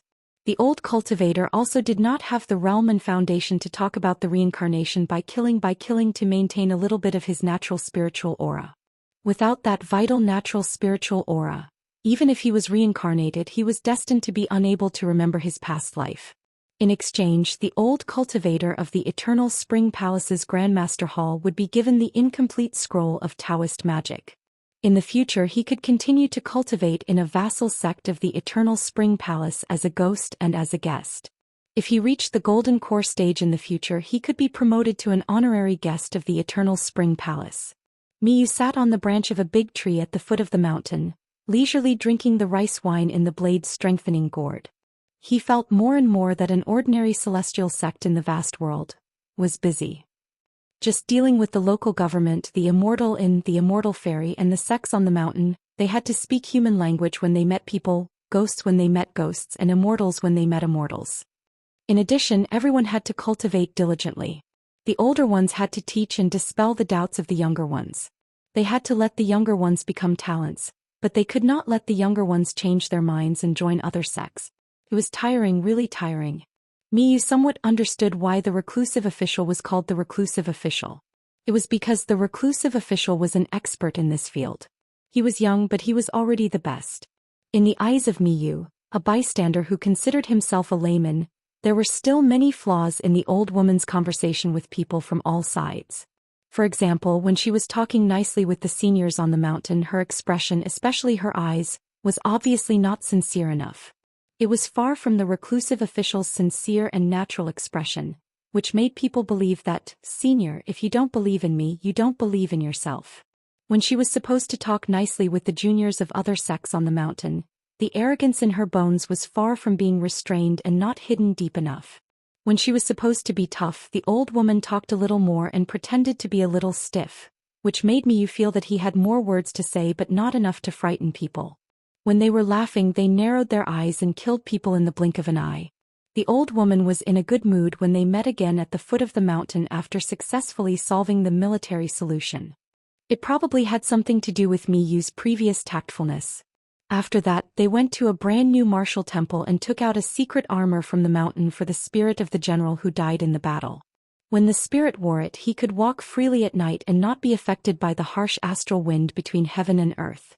During the day, the spirit of the general would turn into a puff of green smoke and hide in a double-eared burner of inner altar Xianxia, written by a gentleman of the academy, hidden by the old woman. Then Zhongnan would personally light an incense stick. When crossing the mountain, he would burn incense. When crossing the water, he would always hold the incense burner in his hand and rarely ride the wind. At most, he would light a stick of Xianxia Mountain's secret Xianxia incense when riding on a ferry. Even when the spirit was rushing at night, he was still silent. In the eyes of these young female cultivators, Miyu also seemed to be less talkative. Since ancient times, valiant generals and tough people could not be dispelled after death and could be called a spirit of the hero. This time, the cultivators of Changchun Palace were guiding the spirit to Tonglu County in Dali's capital. The spirit would first serve as a social official. If he passed the examination of the Ministry of Rights, he could fill the vacancy of a county god in a few years. During this journey, there were only 2 small accidents. One was in a county city where they encountered ghosts. 3 hunters were haunted by nightmares one after another. They were muddle-headed all day long.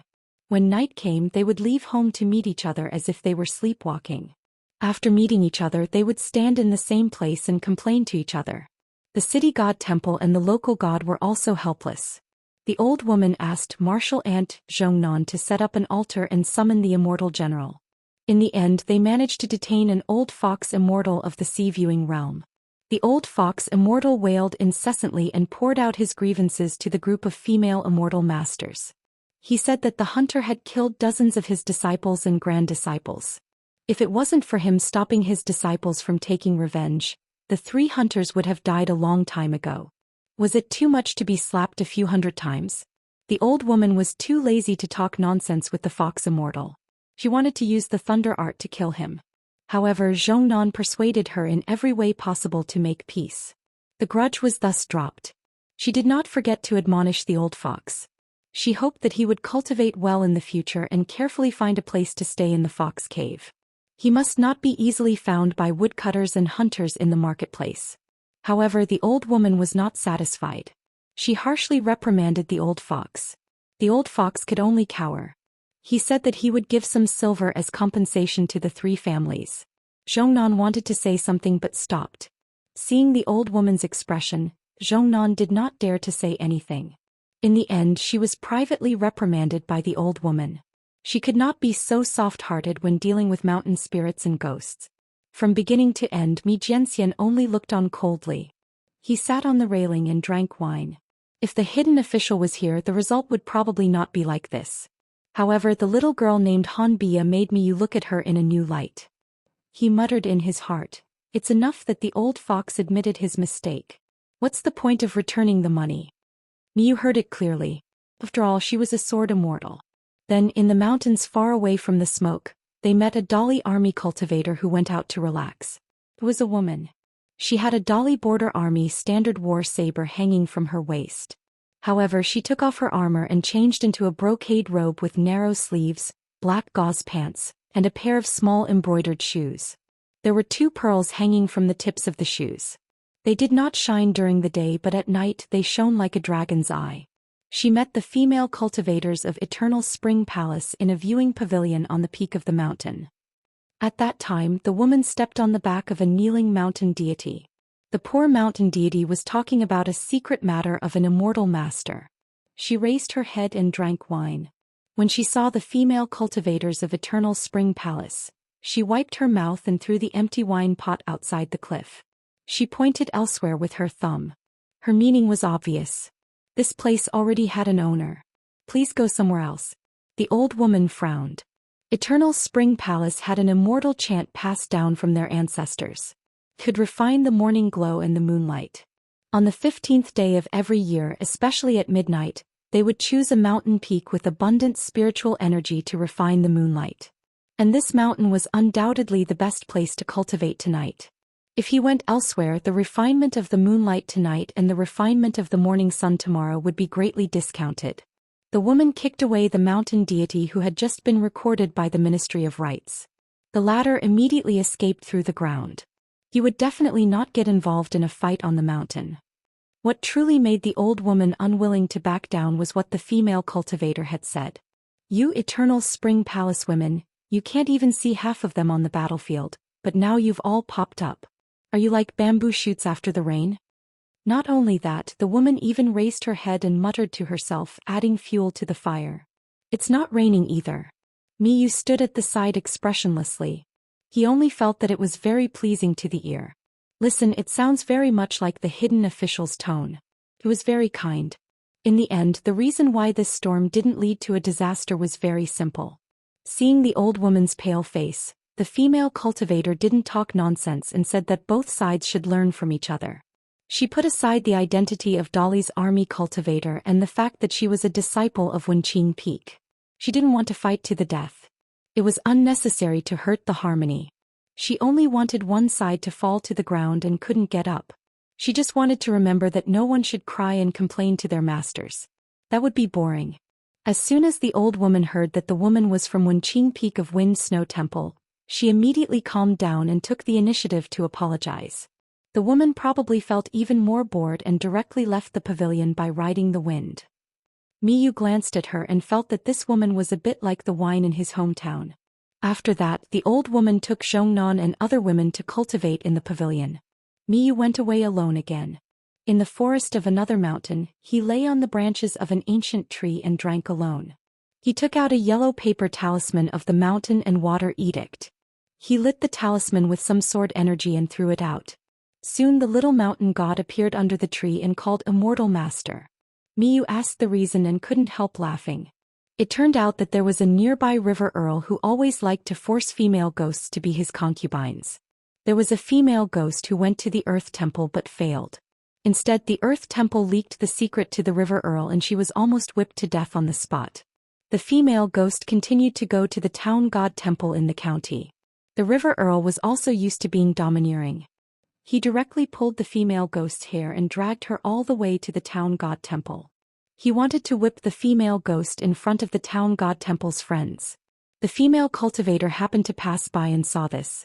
Perhaps she was limited by the mountain and water law set by Dolly, so she could only report this matter to the Ministry of Rights.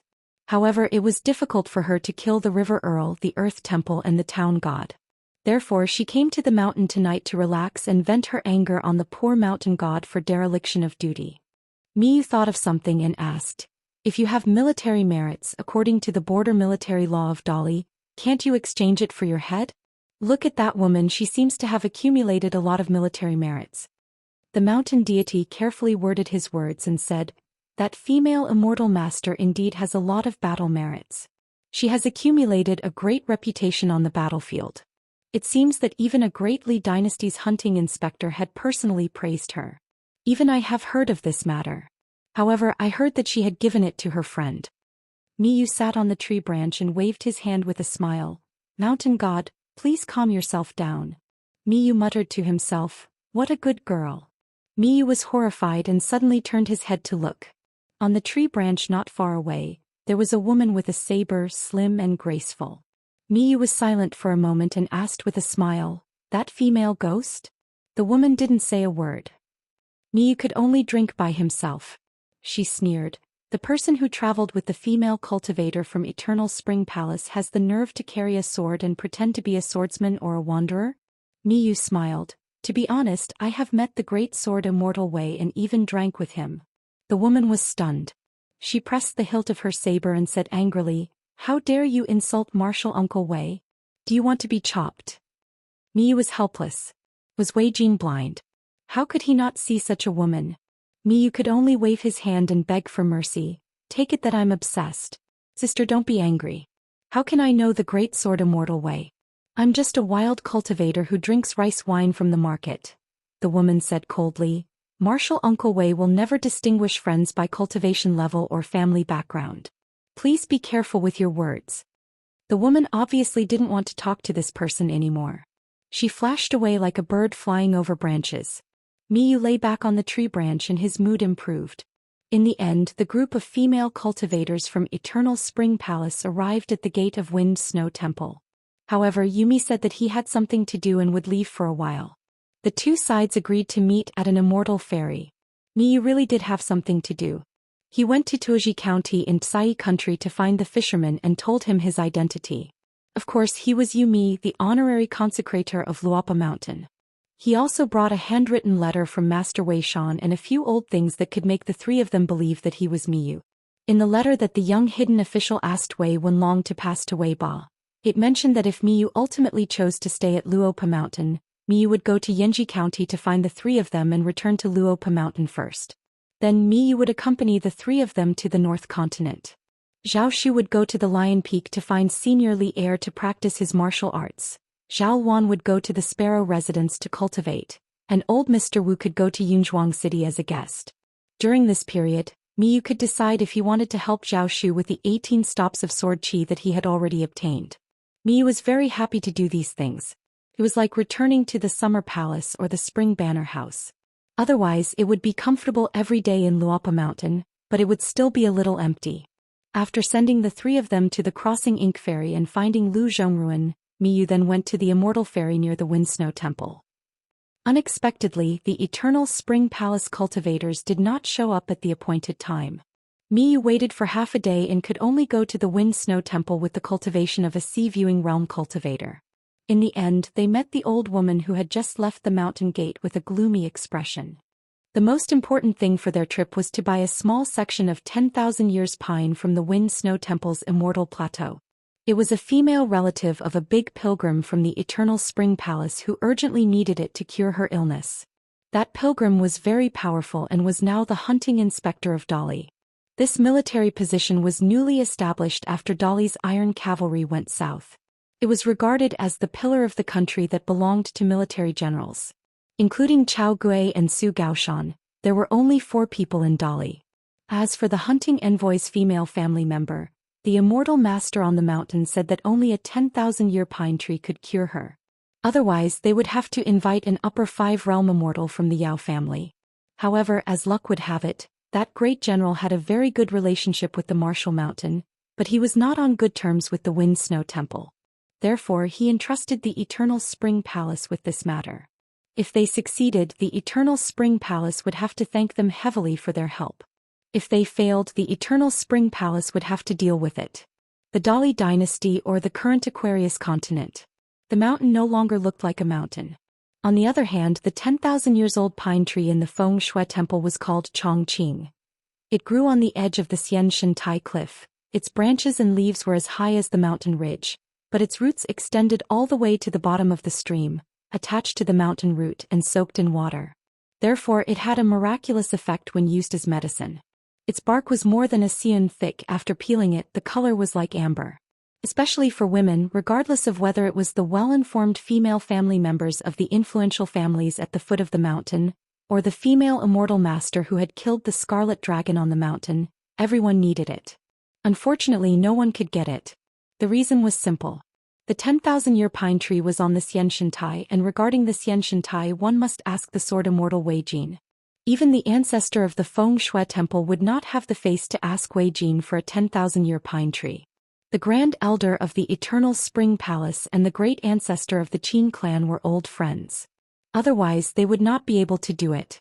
It was not a matter that could be solved by money. Initially, the old woman thought that this matter would be difficult, but at least there was room to maneuver. Unexpectedly, the great ancestor of the Qin clan of the Feng Shui temple changed his expression immediately when he heard about this matter. His attitude was extremely firm and resolutely said that this matter would not work. He advised the old woman to stop her wishful thinking. After me, you met with those female martial artists of the Eternal Spring Palace. He only said that he would try his luck at the Feng Shui temple. Of course, it was not for the Eternal Spring Palace. Instead, he felt that since that 10,000-year pine tree was so valuable as a member of the Luopa Mountain, he would not feel embarrassed to go home if he did not chop off a huge chunk of it. Anyway, when he passed by that 10,000-year pine tree with Wei Jin mentioned that if this tree grew on the Clear Wind Peak or the Green Pond, it would save him a lot of trouble. When Miyu arrived at the Immortal Terrace with familiarity, he started to break the branches. He broke one branch and said that good things came in pairs. Then he broke 2 branches and said that he had 3 talents. Just when Miyu was talking about the gathering of the 4 symbols, a girl hurried over with the wind. Both parties could be considered acquaintances. The girl who had just returned to her sect slashed at the side of Miyu with her blade. Only she did not expect that the self-proclaimed wild mountain martial artist to have a guilty conscience as he bumped into the light of the blade.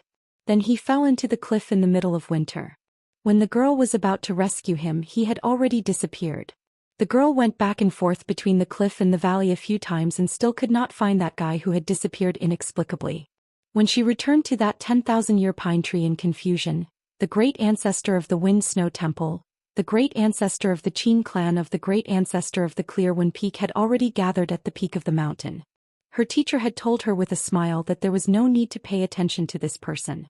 The girl could not help but ask, did that person really know Junior Master Wei?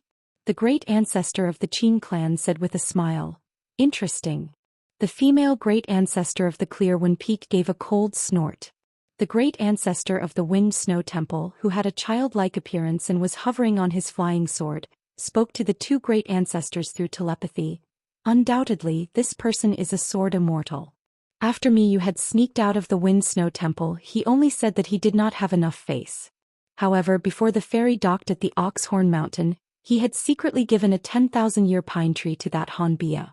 He said that he had picked it up on the road and that it was free. Perhaps it was that 10,000-year pine tree. The little girl said, you are lying, right? However, that ancient pine tree in her hand was extremely heavy. Miyu said with a smile, are you lying, or is the 10,000-year pine tree a liar? The little girl liked to talk, but she did not like to smile. Because she had a pair of small canine teeth, she always felt that she did not look good when she smiled. When she parted with Senior Yumi, she only smiled secretly when she looked at the back of that confident and at ease departing figure. In the middle of the Aquarius continent, at the bank of the Blasphemy River that had yet to be completely excavated, a young man in white rode on a child. Next to him was Lin Shui, who had rushed over from the Bookslip Lake. Cui Dongshan jumped to the ground and took the 24 bamboo slips from Lin Shui's hand. He looked around and muttered, "You've worked hard." Before this he had already obtained a few Qi characters. And a letter of cancellation of the contract had also arrived at the Aquarius continent from the Great Wall of Sword Qi. Cui Dongshan shouted at the top of his lungs, "You've worked hard." He had once ridiculed the reunion of Lu Qingfeng and Li Baozhen. After all, it was the Jianghu.